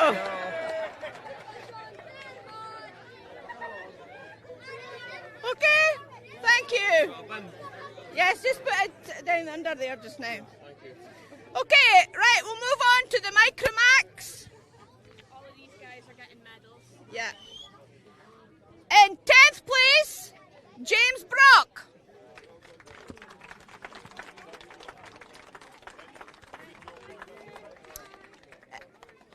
In 9th place, River Mackay.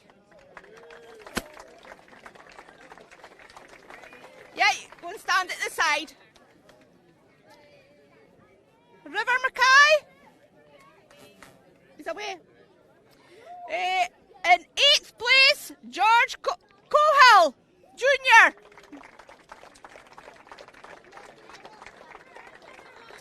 In 7th place, Harris McDonald.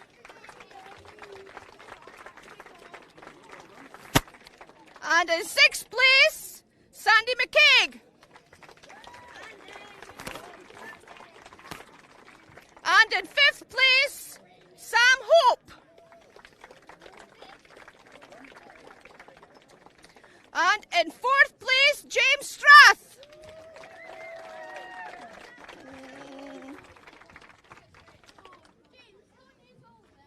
A medal as well. A medal as well. In 3rd place, side.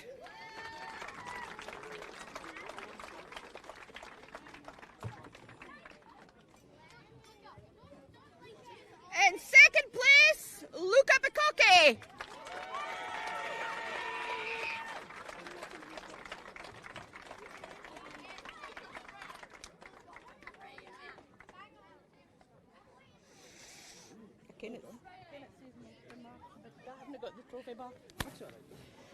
So, in first place, Benjamin Finlay.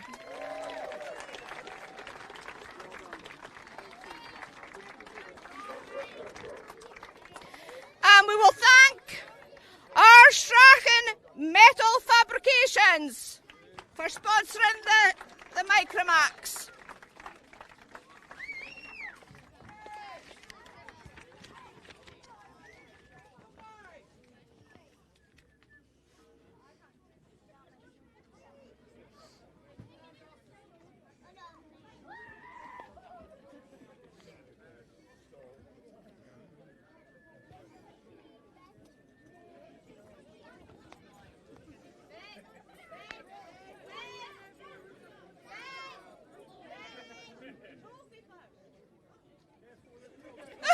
He's more interested in the juice.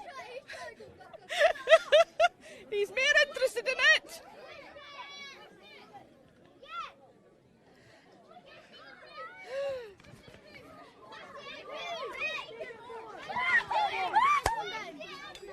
Can you just go to the side? Go to the side. Right, if you hold your trophy, and I'll hold this in. Okay, watch your fingers. Right, you hold that, and I'll put this there. Okay?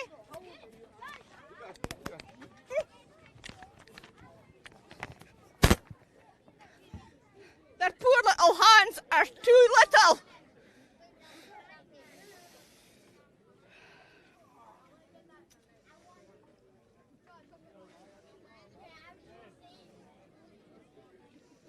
Okay, are we ready for the juice?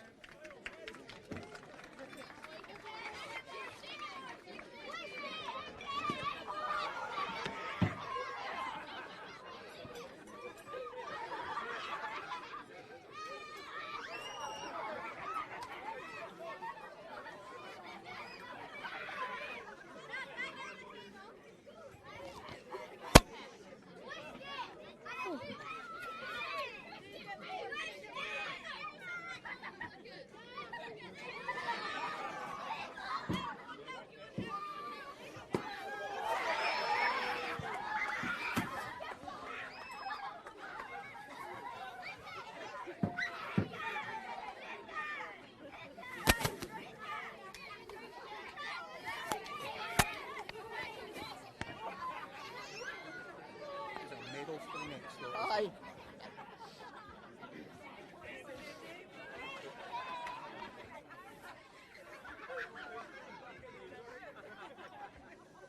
Okay. Right, we'll move on to the next group.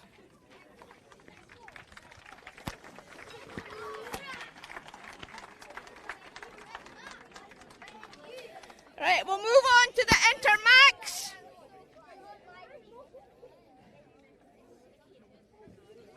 And in 10th place, Aaron Hooker.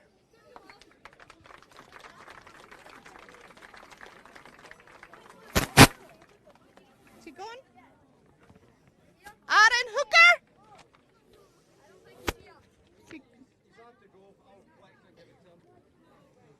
Well, he's got the novice one. John! He's got the novice. Novice. Alan. Yeah, what's number one? Right, that's a novice. Top novice. Top novice. Intermax. I know. You've got Aaron Hawker.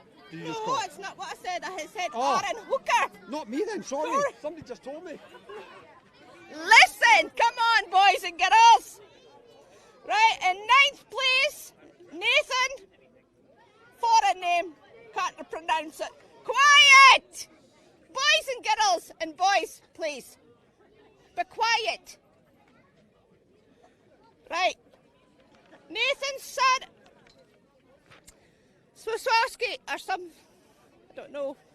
That's how you pronounce that, ladies.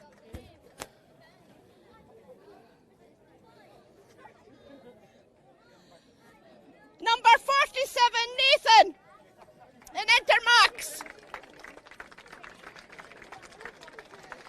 In 8th place, Andrew Gemmell.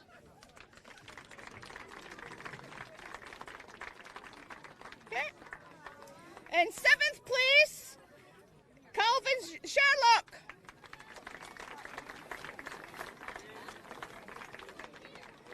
We're not having much luck here, are we? In 6th place, Rory Mackay. In 5th place, Jacob Pierpont. And in 4th place, Jack Elder.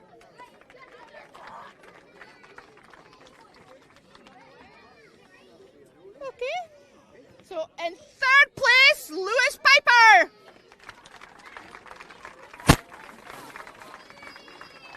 And in 2nd place, Aaron Rigg.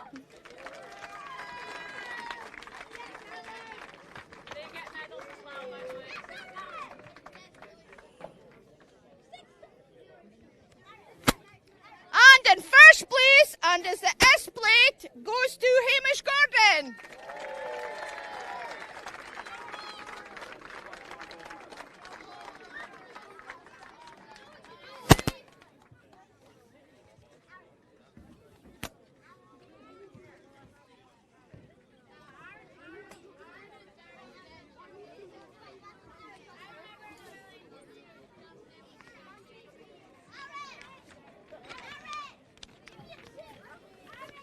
Give me a sip. Give me a sip. Right, 1, 2, 3.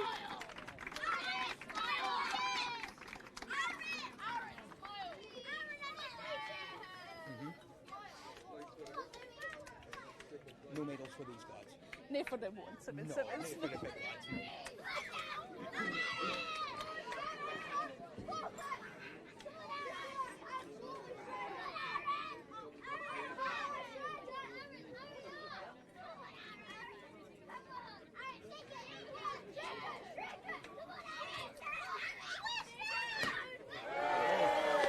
That's a good.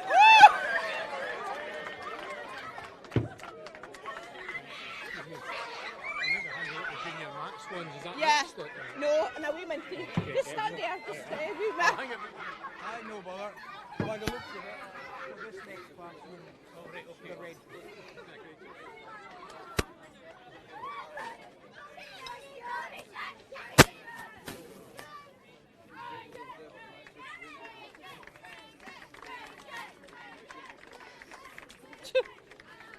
Okay, we'll move on to the Senior Max 177.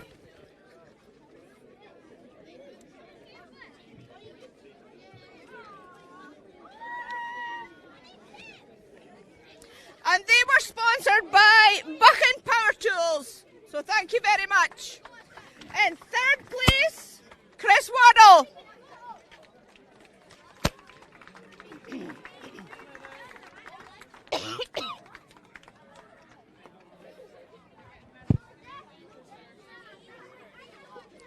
In 2nd place, Stuart McLennan.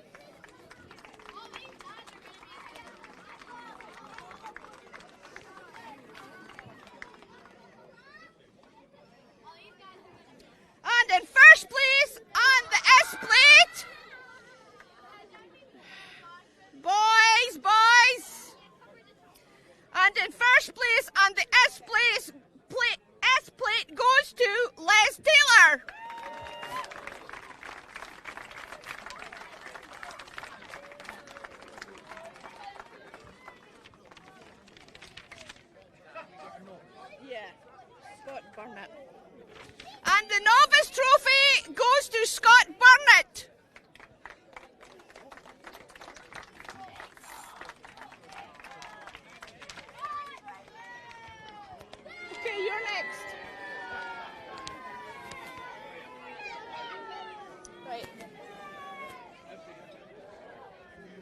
of the kids? I'm not sure.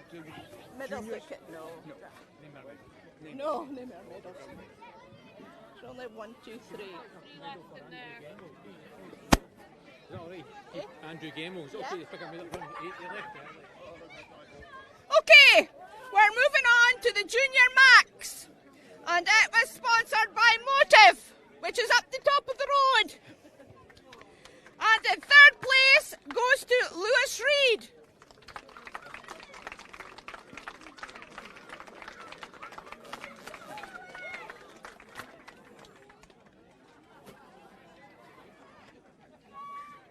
Okay, miss. I'll give you your card. Yeah, thank you. And in second place goes to Lewis Stewart.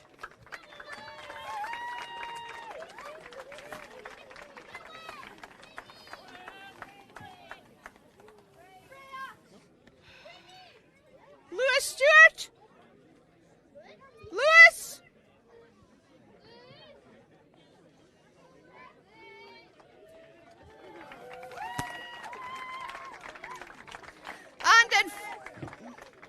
And in first place on the S plate winner is Nathaniel Gray.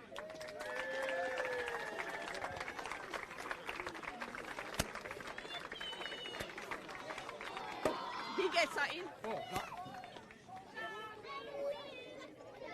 And the novice trophy goes to Jack Cruikshank.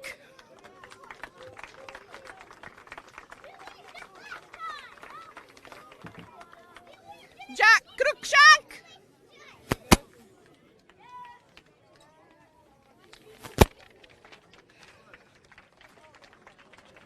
And thank you. Thank you. Good job, boy.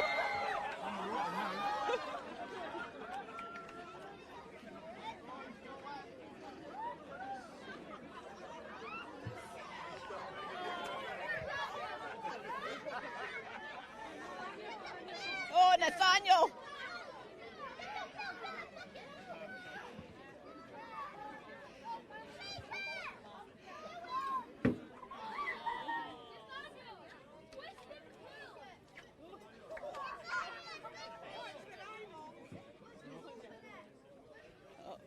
Oh, Granda comes to the set, eh? Oh, yes!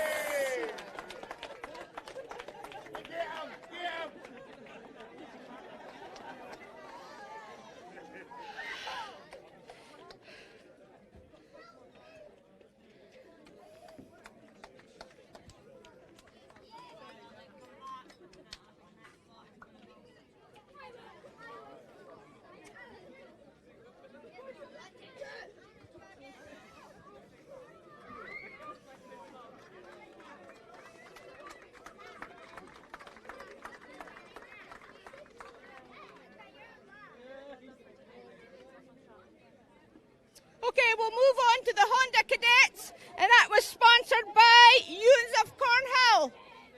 If you want to buy a new car, there'll be medals. Right, and 9th place, Mac McLeod. Oh. In 8th place, Austin Noble. In 7th place, Maya Branley.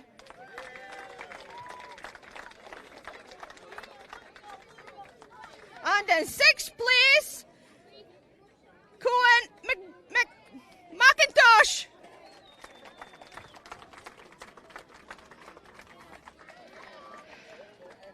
And in 5th place, Aaron Halcott.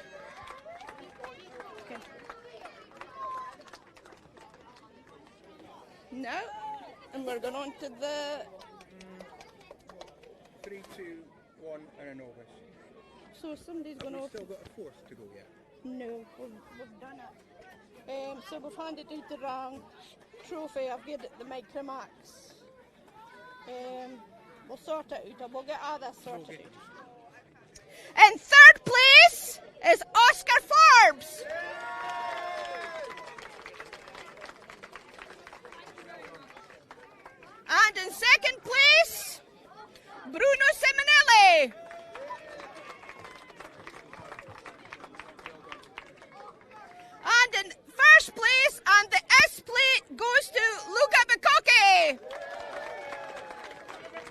shouted fourth.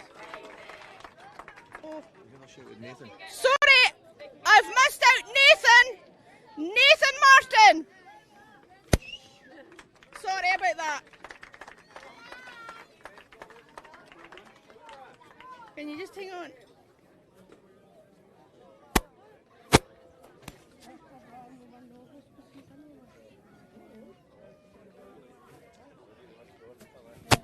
Just hang on a minute.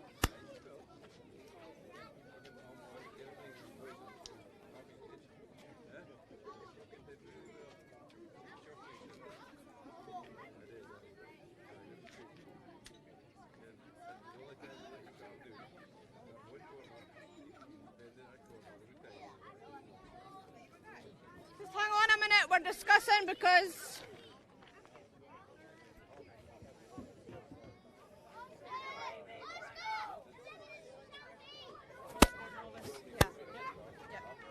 right, the novice trophy back. The novice trophy goes to Oscar Forbes. Oscar Forbes, come on. Well done.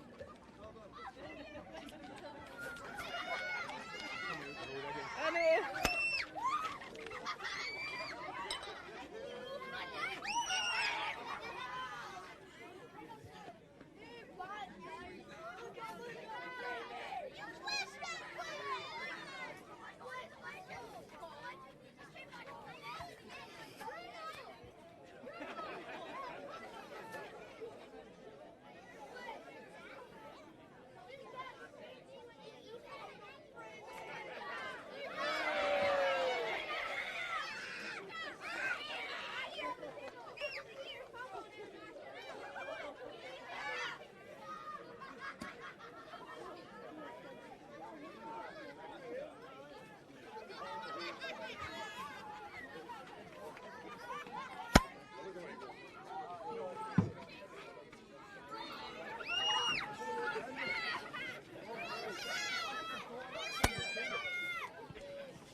Right. Well, we're moving on to the Senior Max 162s. And that was sponsored by Sutherland's Surface and Protection. Right, in third place, Reese Bailey.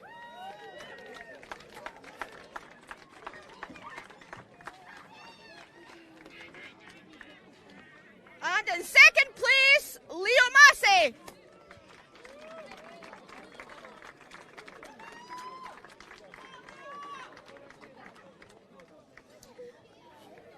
And the S plate goes to Max Taylor.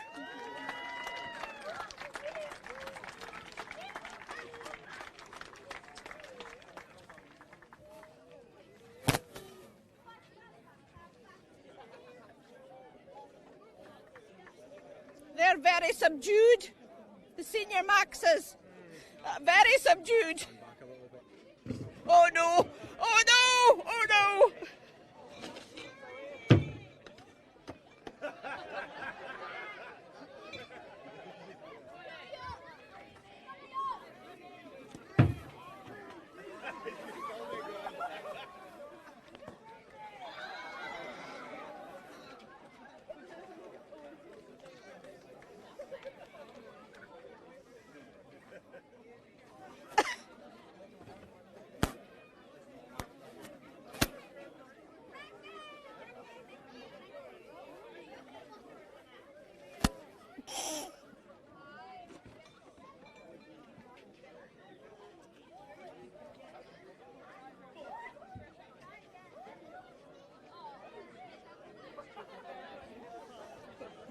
Got somebody's trophy there.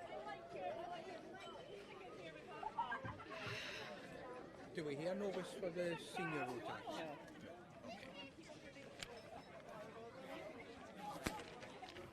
Okay, moving on to our last heat of the day, and it was the KZs,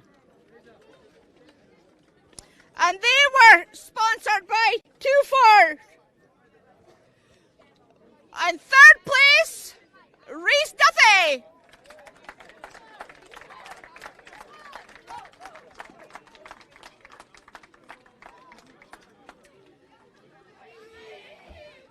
In second place, Ali Smith.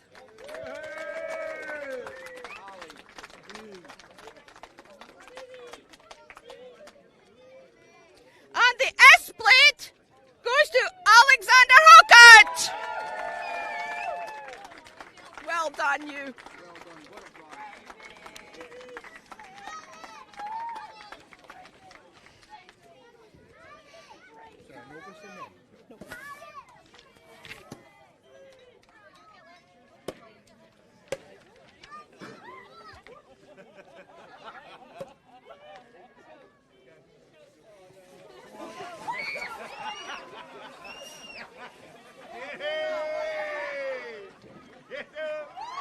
Ali's fighting back.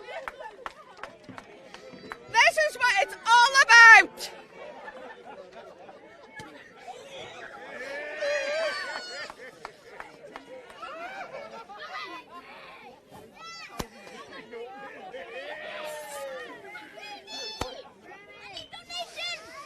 Hope that was okay. That's us done here at the Scottish Kart Championships and Grampian Kart Club. Dorothy, have you had a good day? I've had a lovely weekend and it's been super. It has really been good. Well, Yes. we can't wait to come back. Thank you. Thank you. See you next week at Bookmore Park.